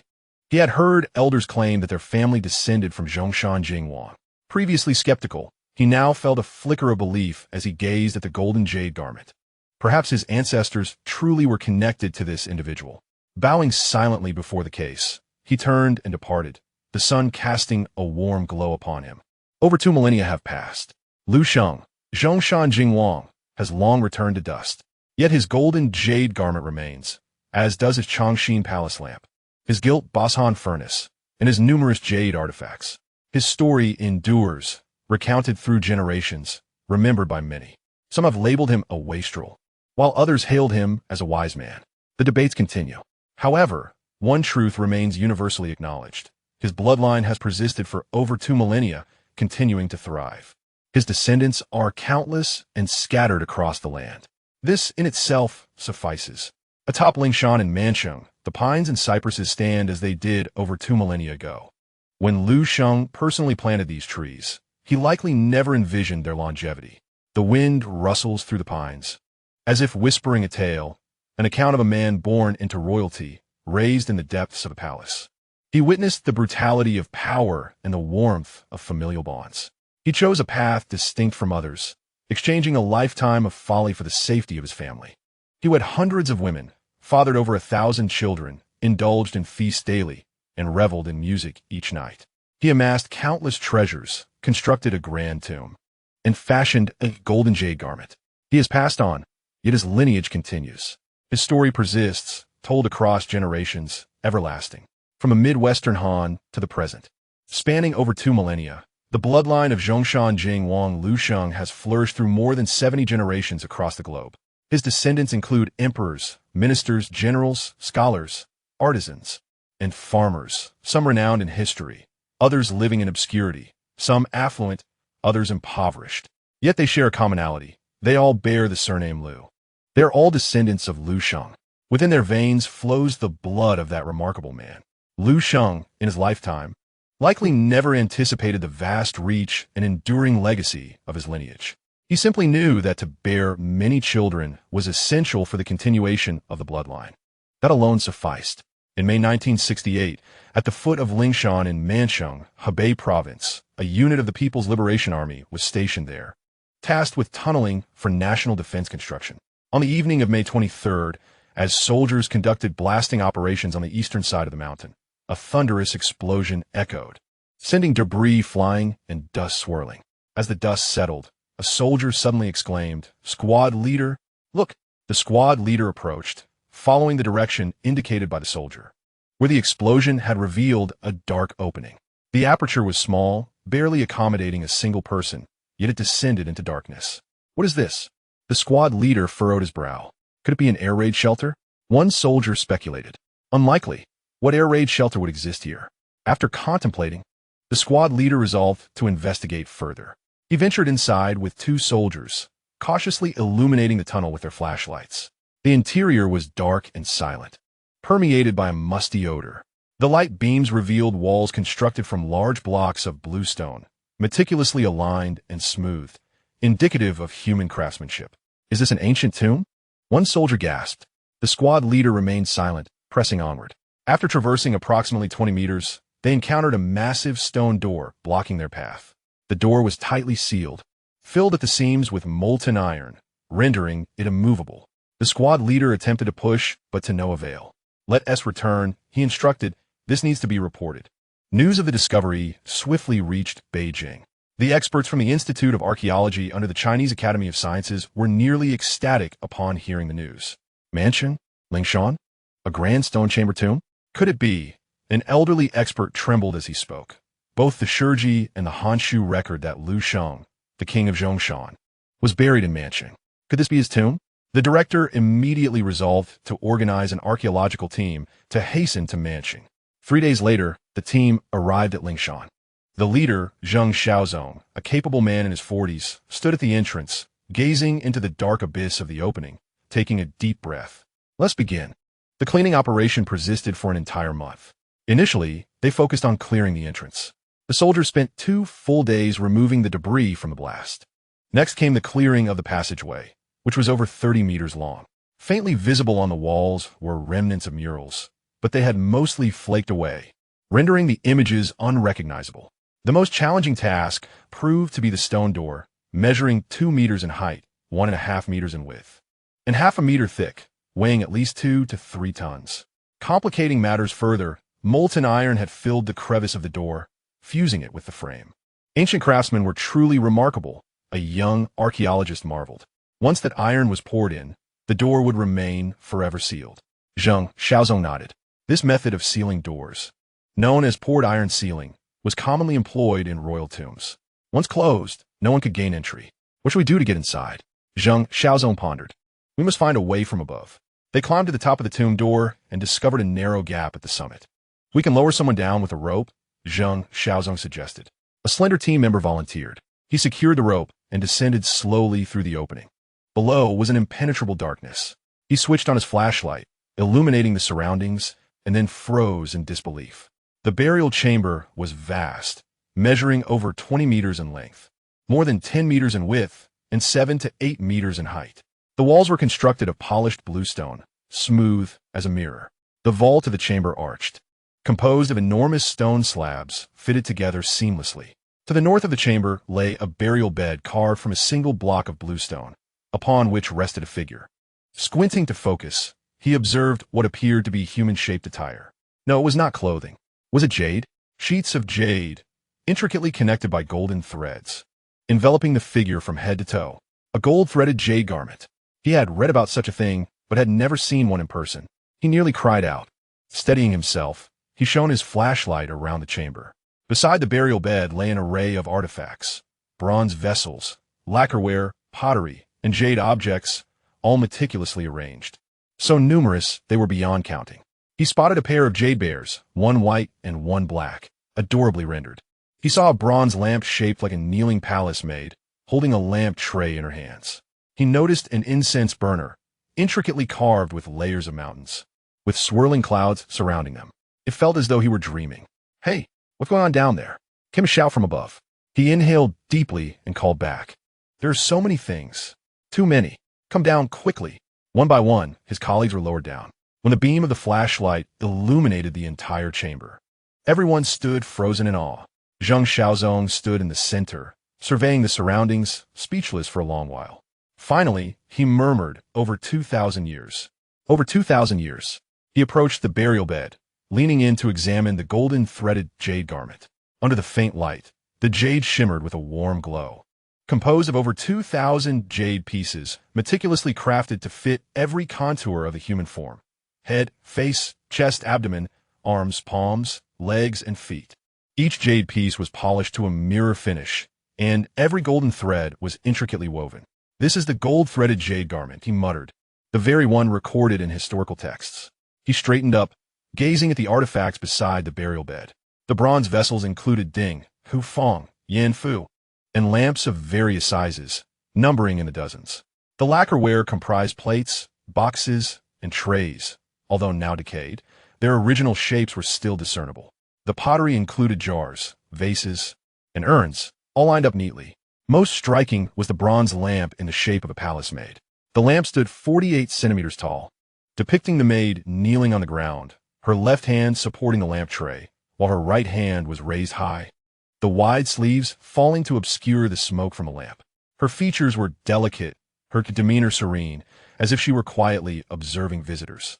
"This is the Zhongshan Palace lamp," one team member exclaimed. The Zhongshan Palace was the residence of the Empress Dowager in the Western Han Dynasty. How could this lamp be here? And then there was the incense burner. Standing 26 centimeters tall, it was entirely gilt and intricately carved with overlapping mountains. Among the mountains roamed tigers and leopards, while hunters pursued their quarry, and immortals gathered herbs. When the lid was lifted, a fragrant aroma wafted from the crevices of the mountains.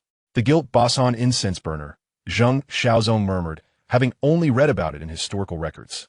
The cleaning operation continued for a full 2 years. From June 1968 to May 1970, the archaeologists meticulously cleared the site inch by inch, cataloging each artifact and carefully extracting every piece. How many items were recovered in total? Over 10,000. Bronze, iron, gold, silver, jade, pottery, lacquerware, silk, an exquisite array, countless in number. Among them, the most precious was undoubtedly the gold-threaded jade garment, composed of 498 jade pieces. It was divided into sections corresponding to different body parts: hood, top, sleeves, gloves, pants, and shoes. Each piece had been painstakingly polished, uniform in thickness, with a smooth surface. The golden threads connecting the jade pieces were a mere 0.5 millimeters in diameter, yet remarkably resilient, having endured for over 2 millennia without breaking. Experts estimated that crafting such a jade garment would require a jade artisan to labor for more than 10 years. Then, there was the Zhongshan Palace lamp. Inscribed upon it was a record of its provenance.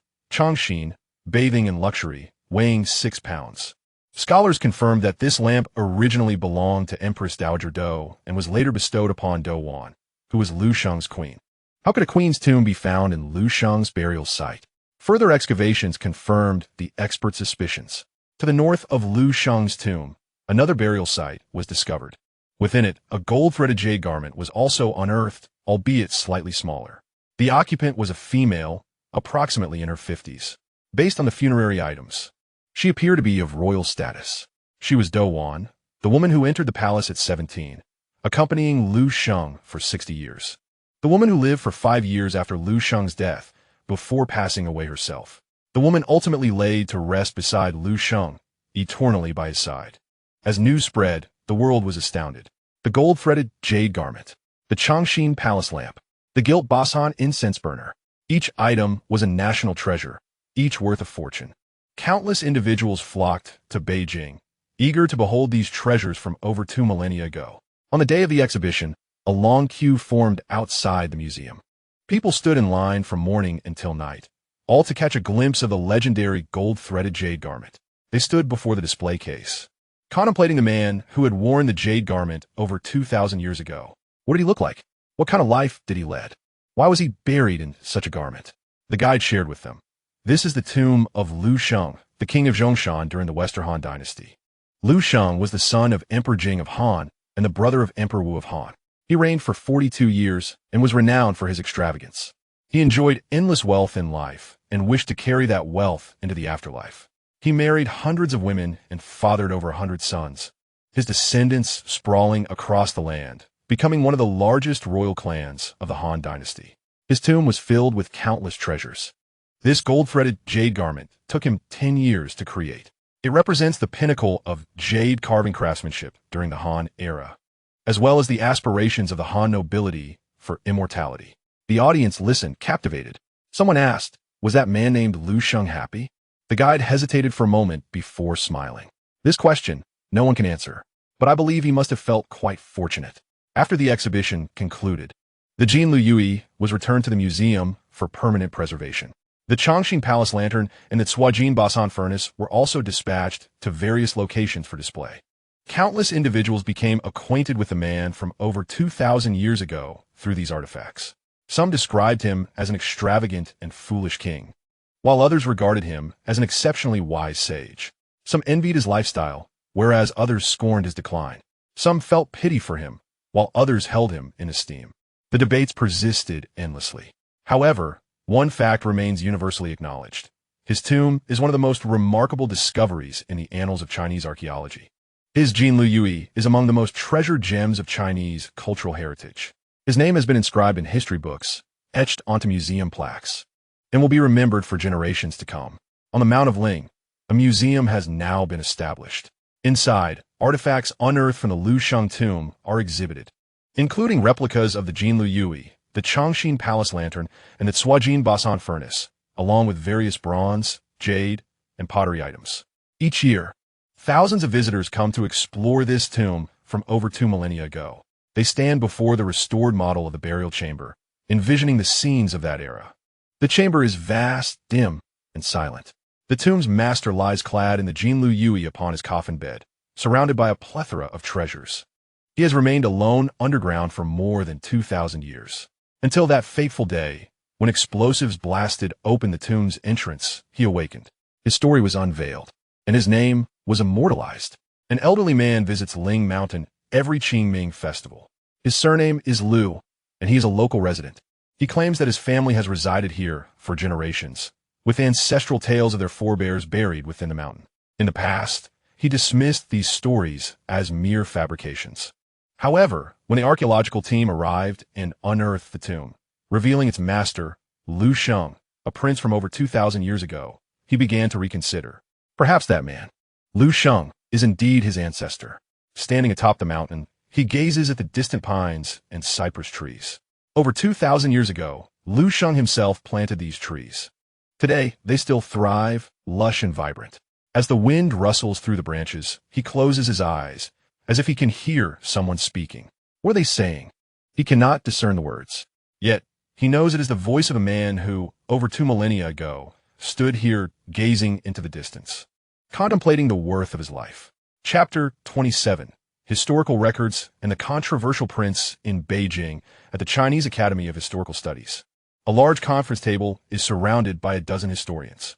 Various historical texts, including the Shiji, Han Shu, and Ziji Tongjian, along with newly unearthed archaeological reports from the Mancheng Han tomb, are spread across the table.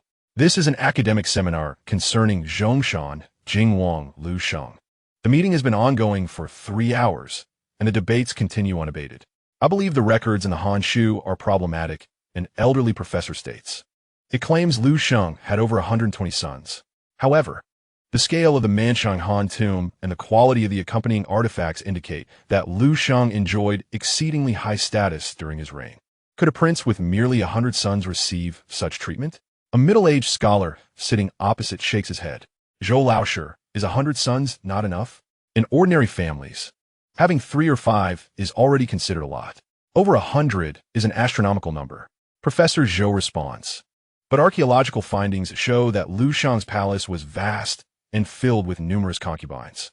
If he only had 100 sons, that would mean each concubine bore less than one child on average. This is illogical. Another scholar interjects. Perhaps the figure of over 100 is a generalization? In ancient times, numbers were often used loosely, and it doesn't necessarily indicate an exact count. That is a valid point, some agree. However, the term over 120 in the Han Shu does imply a precise number exceeding 120. Even if it were 130 or 140, that is still significantly less than our estimations. The debate resumes. Outside the conference room, a young man named Lu Ming stands in the corridor. He hails from Mansheng in Hebei and has just been accepted into the history graduate program. Upon hearing about the seminar on Liu Sheng, he made a special trip to attend. Unfortunately, the room is too small for him to enter, so he stands outside. Through the glass door, he witnesses the heated discussions within. The elderly professors, passionately arguing over a man who lived more than 2,000 years ago, elicit a sense of reflection within Lu Ming. Is he a descendant of Liu Sheng? He is uncertain. His family lacks a genealogy, and all he knows is that his ancestors have lived in Mansheng for generations. Villagers claim they are descendants of Zhongshan, Jingwang. Previously, he was skeptical, dismissing it as mere folklore. But now, witnessing the scholars passionately debate Liu Sheng, he feels a swell of pride. Regardless of whether he is a descendant, that man is from his homeland. That man made history. Within the conference room, the focus of the debate shifts. I believe that Liu Sheng's evaluation should not solely hinge on his extravagance, a young scholar asserts. We must recognize that he preserved himself and his family through self-indulgence, amid the context of Emperor Wu's reduction of feudal princes. Self-indulgence? Someone scoffs. You are merely making excuses for him. His life was one of debauchery and wastefulness. That is a fact. What's self-indulgence, if not an excuse for his own degradation? The young scholar remains composed. May I ask, in that era, what fate awaited a feudal lord who did not indulge? He opens the Shurji and reads aloud. The Prince of Huainan, Liu Yin, was accused of treason and committed suicide. His state was extinguished. The Prince of Zhongshan, Liu Xi, was accused of treason and committed suicide. His state was extinguished. The Prince of Zhao, Liu Pingzu, was stripped of his title and reduced to commoner status due to his crimes. The Prince of Hejian, Liu De, was renowned for his virtue, yet met a dismal end. He closes the book and gazes at the assembly. Some of these lords aspired to rebellion, others sought governance, and some wished to study. Yet what was the outcome? Death or disgrace awaited them. Only Liu Sheng, who did nothing but indulge, lived to the age of 84 and passed away peacefully. The conference room falls silent. The young scholar continues. Liu Sheng was not ignorant of his circumstances. He understood. Hence, he chose the most prudent path to render himself a mere wastrel, one who only sought pleasure. Would the court still need to worry about such a man? A voice counters. That is mere conspiracy theory. What evidence do you have to suggest he acted with intention? The young scholar responds, his performance before Emperor Wu. The Shurji records that in the 6th year of Yuan Guang, Liu Sheng entered the court and wept upon hearing music. He told Emperor Wu, "My heart is sorrowful. Every time I hear the sound of the young and innocent, I cannot help but weep." He pauses, observing the audience. Do you not find it strange? How could a man of indulgence weep at the sound of music? He was not crying for the music, but for his own plight. He was signaling to Emperor Wu, "I am a sentimental wastrel, unworthy of your concern." In the conference room, some nod in agreement while others shake their heads. The debate rages on. Professor Zhou clears his throat, redirecting the conversation.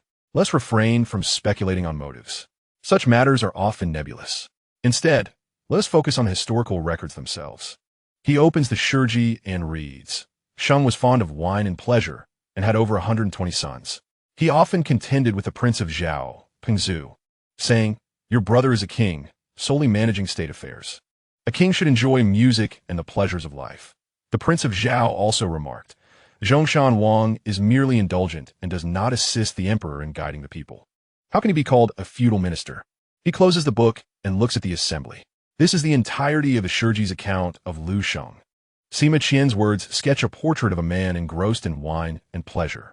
However, the question remains, when Sima Qian wrote this, Liu Sheng was still alive. He could not have been unaware of Liu Sheng's true circumstances. Why, then, did he only document this?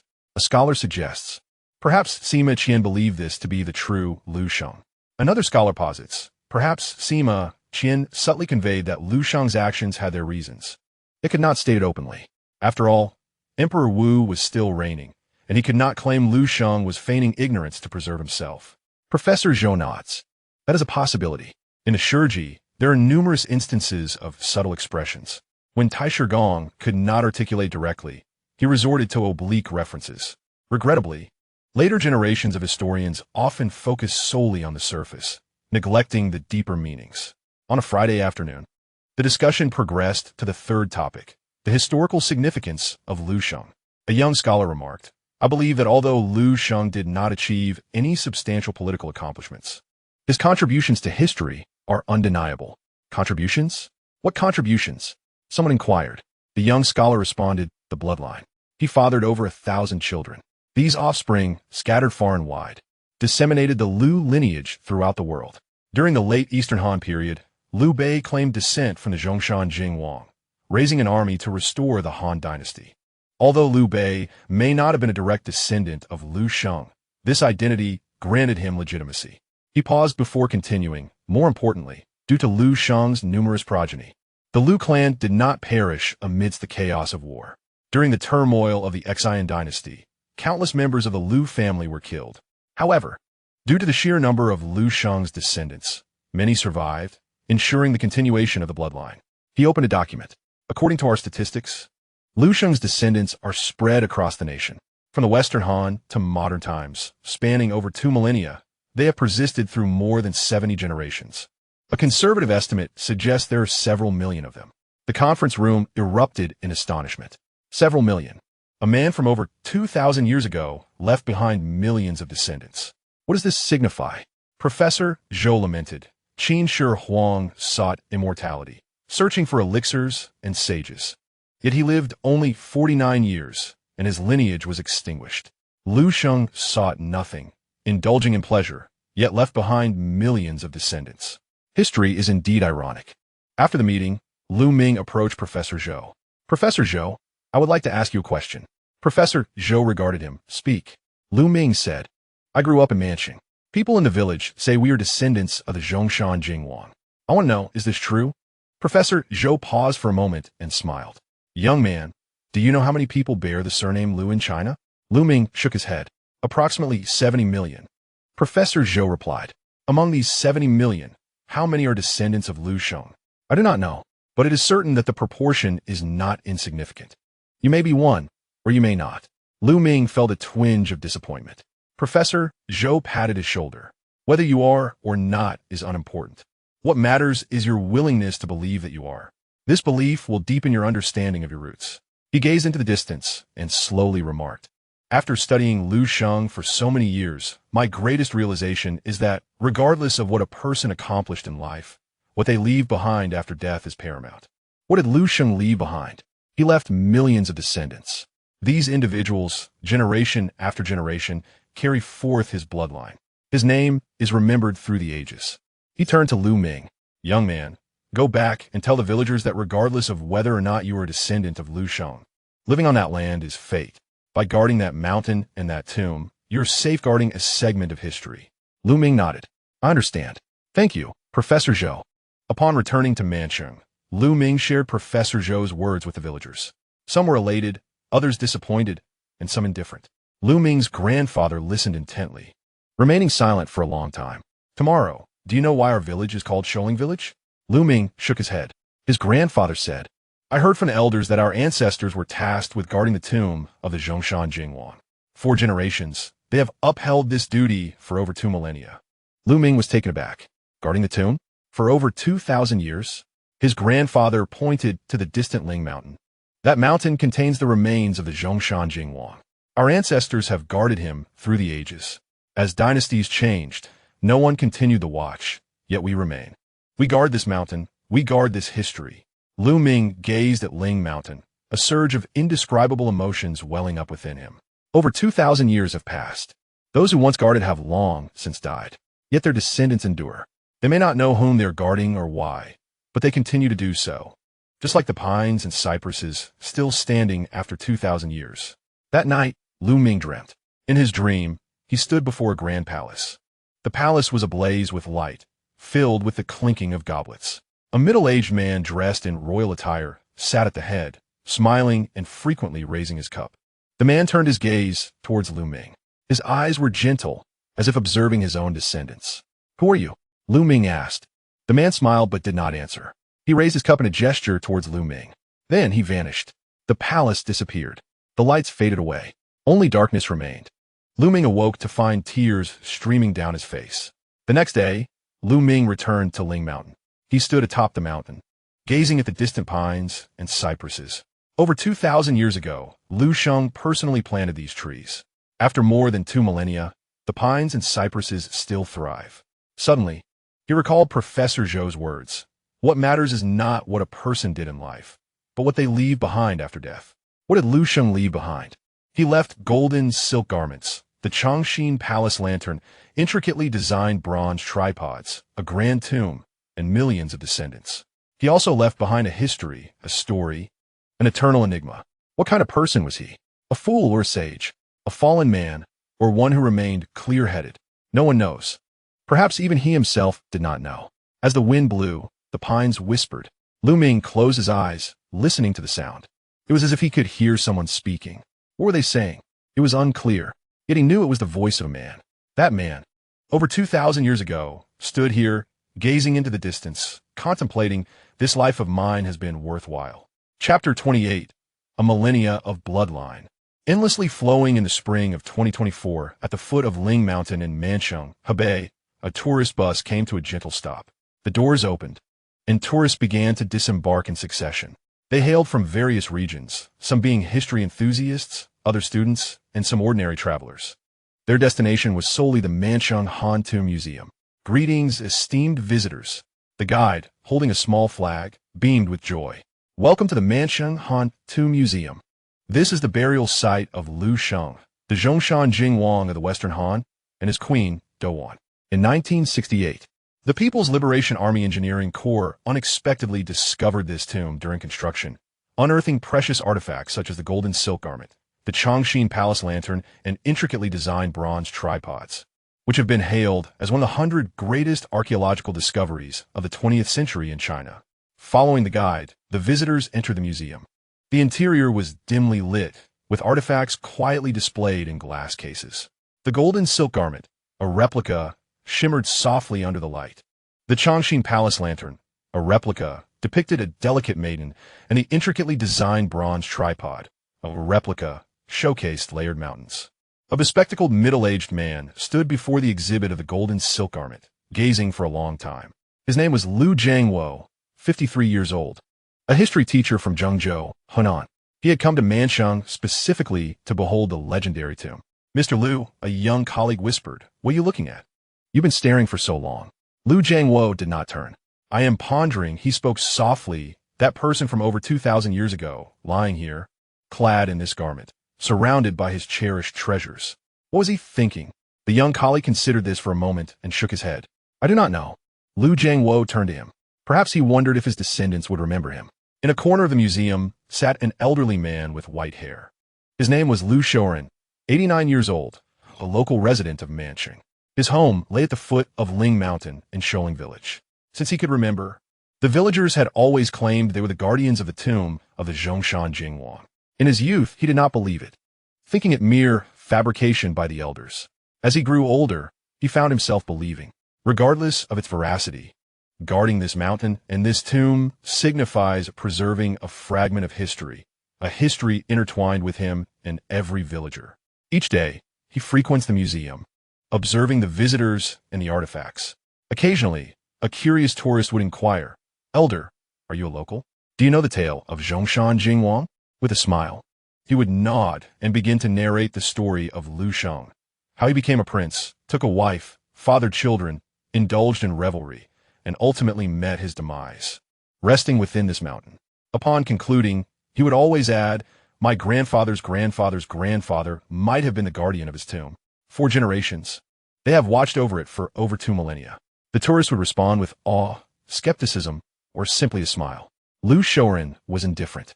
He understood the significance of his words, and that sufficed. Liu Jiangwo sought out Liu Sheng. Elder, I wish to speak with you. Liu Sheng lifted his gaze to meet his. Are you an archaeologist? Liu Jiangwo shook his head. I am a history teacher from Zhengzhou. Liu Sheng nodded and gestured to a chair nearby. Please take a seat. As Liu Jiangwo sat, he examined the elderly man, his face etched with wrinkles, sparse white hair. Yet his eyes sparkled with an indescribable vitality. Do you truly believe you are a descendant of the Tomb Guardians? Liu Sheng chuckled. Does belief matter? I was born here, raised here, and I shall die here. This mountain, this tomb, is my root. He gazed out at the Ling Mountain. In my youth, the mountain was not as densely forested. We tended sheep and often climbed to the summit. There was a platform where the elders said Liu Sheng once admired the scenery. He stood there, gazing at the distant Taiyang Mountains, lost in thoughts unknown to anyone. Liu Jiangwo listened, a surge of indescribable emotion swelling within him. Over 2 millennia ago, that man had stood in the same spot, gazing into the distance. And now, this man stood there, looking in the same direction. Time seemed to stand still. In the afternoon, Liu Jiangwo ascended Ling Mountain alone. The path was well-maintained, flanked by pines and cypresses, trees planted later. Yet it was said that a few ancient pines at the summit were planted by Liu Sheng himself over 2,000 years ago. After a half-hour's climb, he finally reached the peak. Indeed, there was a small platform, merely a few dozen square meters in size. In the center stood a solitary ancient pine, its trunk robust, requiring two to embrace it, the bark weathered, bearing the marks of time. Its verdant leaves swayed gently in the spring breeze. Liu Jiangwo approached the ancient pine, reaching out to caress its mottled bark. Over 2,000 years had passed. This tree had witnessed Liu Sheng's life, the rise and fall of the Han Dynasty, the succession of countless dynasties, and the comings and goings of innumerable souls. He remained steadfast. He closed his eyes, feeling the wind whisper past his ears, as if he could hear a voice, a man's voice, speaking from 2 millennia ago, standing there, gazing into the distance, thinking my life has been worthwhile. As Liu Jiangwo descended Ling Mountain, he ventured into Sholing Village. The village was modest, comprising only a few dozen households.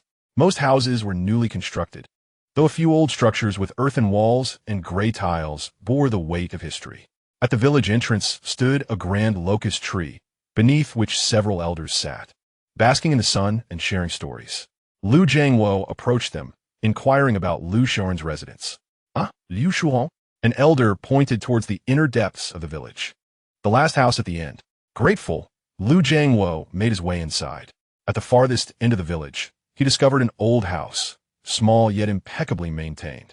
The courtyard boasted several jujube trees, beneath which a stone table and a few stone stools rested. Liu Sheng sat on one of the stools, eyes closed, soaking in the sun. Elder. Liu Sheng opened his eyes, recognizing him with a smile. You're back. Have you seen the mountain? Liu Jiangwo nodded and took a seat beside him. Elder, may I ask if there are any genealogies in the village? Liu Sheng shook his head. No, long gone. During the years of turmoil, many were burned or lost. Even if there were, they would be irretrievable. Liu Jiangwo felt a tinge of disappointment. Liu Sheng observed him and suddenly remarked, You wish to ascertain if you are a descendant of Liu Sheng, don't you? Taken aback, Liu Jiangwo nodded. That is indeed my thought. I bear the surname Liu. My ancestral home is in Hunan. It is said that our lineage migrated from Hebei, and I wondered if Liu Sheng chuckled. Young man, do you know how many people in China share the surname Liu? Liu Jiangwo acknowledged, I know, about 70 million. Liu Sheng continued, Among those 70 million, how many are descendants of Liu Sheng? We cannot know. Yet, it is certain that the proportion is not insignificant. You might be one, or you might not. He paused, patting Liu Jiangwo's shoulder. But does it truly matter? Your interest in him, your admiration, your remembrance, this is sufficient. He lived to 84, fathered over 1,000 children, and even after 2 millennia, he remains in the hearts of many, studied by scholars, visited by others. That alone is enough.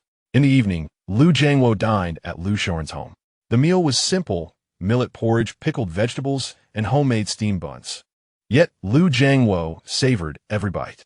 After dinner, Liu Sheng retrieved a cloth pouch, unwrapping it layer by layer. Inside lay a small piece of jade, no larger than a fingernail, smooth and lustrous, reflecting a gentle glow beneath the light. Liu Jiangwo was taken aback. This is Liu Sheng explained. It was left by my grandfather. He said it was found by his grandfather on the mountain. Back then, the mountain was still open, and people would go up to gather firewood, occasionally discovering pieces of jade.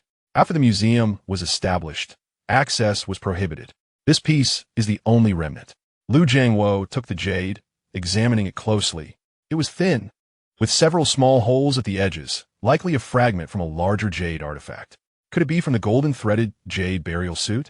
He returned the jade to Liu Shoren. Elder, this item is quite precious. You must take good care of it. Liu Shoren smiled. Precious? It is merely a broken piece of jade. I keep it as a memento, a reminder that I am indeed a descendant of the Tomb Guardians. He carefully rewrapped the jade and set it aside. That night, Liu Jiangwo stayed at Liu Shoren's home. Lying on the Kong, he tossed and turned, unable to find sleep. His mind a whirlwind of thoughts from the past 2 days.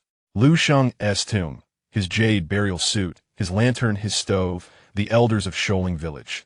The ancient pine over 2 millennia old, that small piece of jade, 2,000 years had passed. That man remained, not as a living entity, but as memory, as history, as lineage, as the legacy passed down through generations of those bearing the surname Liu. He recalled his father recounting tales of their ancestry during his childhood. His father had said, "Our ancestors migrated from a bay. Beyond that we know not." Perhaps that beyond referred to this very place. Perhaps he was indeed a descendant of Liu Sheng, or perhaps not. But such speculations held little weight. What mattered was that he had come here, seen this place, and remembered it. That man, too, remembered him. The following morning, Liu Jiangwo bid farewell to Liu Shoren and boarded the bus for his return journey. As the vehicle departed the village, he glanced back. Ling Mountain receded into the distance, its pines and cypresses blurring until they vanished on the horizon. Turning his gaze forward, sunlight bathed him warmly. Suddenly, a song came to mind, a song once sung by Do, one over 2 millennia ago, for Liu Sheng. In the southern mountains, there are birds. In the northern mountains, they gather. The birds fly high. What can the net do? He pondered the meaning of the lyrics, lost in thought. Yet he knew that song had been passed down for over 2 millennia, much like the bloodline of Liu Sheng, enduring through time. In the autumn of 2024, in Zhengzhou, Hunan, within the confines of a certain secondary school, Liu Jiangwo stood at the podium, imparting knowledge about the history of the Western Han Dynasty to his students. He spoke of Emperor Wu of Han, of Wei Qing and Hua Zhubing, and of Zhongshan's expeditions to the western regions. Ultimately, he arrived at the tale of the Prince of Zhongshan, Liu Sheng. The assessments of Liu Sheng throughout history have been varied. Some deem him a wastrel, indulging in pleasures, while others regard him as a sagacious individual who preserved himself and his lineage through self-deprecation. Regardless of the opinions, he left behind a legacy. He paused, gazing at the students before him. He left behind a bloodline, fathering over 1,000 children. These descendants scattered across the land, passing down through generations for 2 millennia. Today, many who bear the surname Liu may very well be his progeny. One student raised a hand and inquired, "Teacher, you bear the surname Liu. Are you one of them?" Liu Jiangwo chuckled softly. "I do not know. Perhaps I am, perhaps I am not. Yet, this is of little consequence. What truly matters is that we remember him, study him, and glean wisdom from his narrative." He turned and inscribed upon the blackboard, "Bloodline through the ages, ever enduring." As the bell rang, signaling the end of class, the students began to gather their belongings and leave the classroom in succession. Liu Jiangwo stood by the window, gazing outside where the sunlight bathed the world in warmth. He recalled the mountain, the tree, the elder, and the piece of jade. He pondered the man from over 2 millennia ago who once stood atop a mountain, surveying the distance, and thought to himself, this life has been worth living. A sudden smile spread across Liu Jiangwo's face as he silently uttered, "Ancestor, your life was indeed worth living." In the year 1968, the tomb of Manqing Han was unearthed, revealing treasures such as the gold-threaded jade robe and the Chongqing palace lamp, bringing Liu Sheng's name back into public consciousness. Over 2,000 years had elapsed, and the man once ridiculed as a wastrel had become one of the most unique feudal princes in Chinese history. His extravagance, his wisdom, his descendants, and his tomb became topics of endless fascination. Some criticized him, while others praised him. Some looked down upon him, yet others admired him.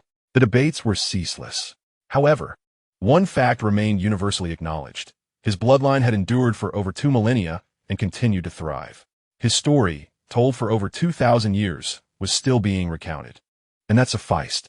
In the spring of 2025, at the Mancheng Han Tomb Museum, before the exhibit of the gold-threaded jade robe, a young girl, around 7 or 8 years old, gazed upward at the garment. "Mom, why did this person wear clothes made of jade?" Her mother knelt beside her and gently replied, "Because he wished for his body to endure forever. He believed that this would grant him eternal life." The little girl pondered for a moment before asking, "Did he achieve eternal life?" Her mother hesitated, contemplating the best way to respond. After a brief pause, she said, "He has passed away, yet his story lives on, and his descendants continue to this day. Perhaps this is a different kind of eternity." The little girl nodded, partially understanding. She glanced once more at the jade robe before taking her mother's hand and walking towards another exhibit. In that display, the Zhongshan palace lamp stood quietly. The palace maid, with a graceful visage and serene demeanor, seemed to watch each passerby. The little girl looked at the lamp and suddenly asked, "Mom, who is that palace maid looking at?" Her mother smiled. "She watches everyone who comes to see her. She's been watching for over 2,000 years, countless people. Today, she is watching you." The little girl's eyes widened in surprise. "Me?" Her mother nodded. "Yes, you." The little girl leaned closer to the exhibit, observing the lamp intently. The palace maid truly seemed to be gazing back at her. Suddenly, she felt that this lamp had lived on for a very long time, and would continue to do so. Outside the museum, the sun shone brightly. A group of tourists emerged through the entrance, chatting and laughing. Among them were young people, elders, and children, hailing from diverse regions, yet united by a common purpose: to witness the life of a man from over 2 millennia ago. An elderly man wearing a straw hat stood alone at the entrance, gazing towards the distant Ling Mountain. He bore the surname Liu and was 76 years old, having traveled from the northeast. His ancestors had migrated from Hebei. His visit aimed to uncover the resting place of the legendary ancestor. Having seen and learned, he felt a sense of fulfillment. He turned and began to walk slowly toward the parking lot. After taking a few steps, he paused, glancing back one last time. The Ling Mountain remained unchanged, the pines and cypress still steadfast. He smiled and continued on his way, the sunlight warming him. Atop Ling Mountain, the ancient pines still stood. Over 2 millennia had passed, enduring countless storms and witnessing the comings and goings of many. It had aged, yet remained alive, its verdant branches gently swaying in the spring breeze. As the wind blew, the rustling of the pine needles echoed, as if whispering, "This life has been worth living." Into the text. Appendix. A brief chronicle of the life of Liu Sheng, Prince of Zhongshan, 165 BC, 15th year of Emperor when birth of Liu Sheng, 154 BC, 3rd year of Emperor Jing suppression of the Seven Kingdoms Rebellion, 147 BC, 3rd year of Emperor Jing. Liu Sheng was in theft as the king of Zhongshan, 141 BC, 3rd year of Emperor Jing. Death of Emperor Jing. Ascension of Emperor Wu, 133 BC, 2nd year of Emperor Wu. Liu Sheng's 30th birthday banquet attended by various feudal lords, 129 BC, 6th year of Emperor Wu. Liu Sheng entered court, wept upon hearing music, and was awarded a plaque for his flourishing descendants, 127 BC. 2nd year of Emperor Wu. Construction of the tomb at Ling Mountain commenced, 114 BC. 3rd year of Emperor Wu. Completion of the gold-threaded jade robe, 107 BC. 10th year of Emperor Wu. The decree of distributing titles was issued. Liu Sheng divided his fief among his sons, 113 BC. 4th year of Emperor Wu. Liu Sheng passed away at the age of 84. Posthumously honored with the title Jing, 1968. Discovery of the Mancheng Han tomb and excavation of artifacts including the gold-threaded jade robe. Statistics of Liu Sheng's offspring, estimated. Illegitimate sons, approximately 600 illegitimate daughters, approximately 400 total, over 1,000 descendants, countless future generations, spread across the land, continuing for over 2 millennia. Major references: Shiji Wuzong, Shijia, Han, Shujing, Shursan, Wang Zhuan report on the excavation of Mancheng Han tomb collection of research papers on Liu Sheng, Prince of Zhongshan. Into the text.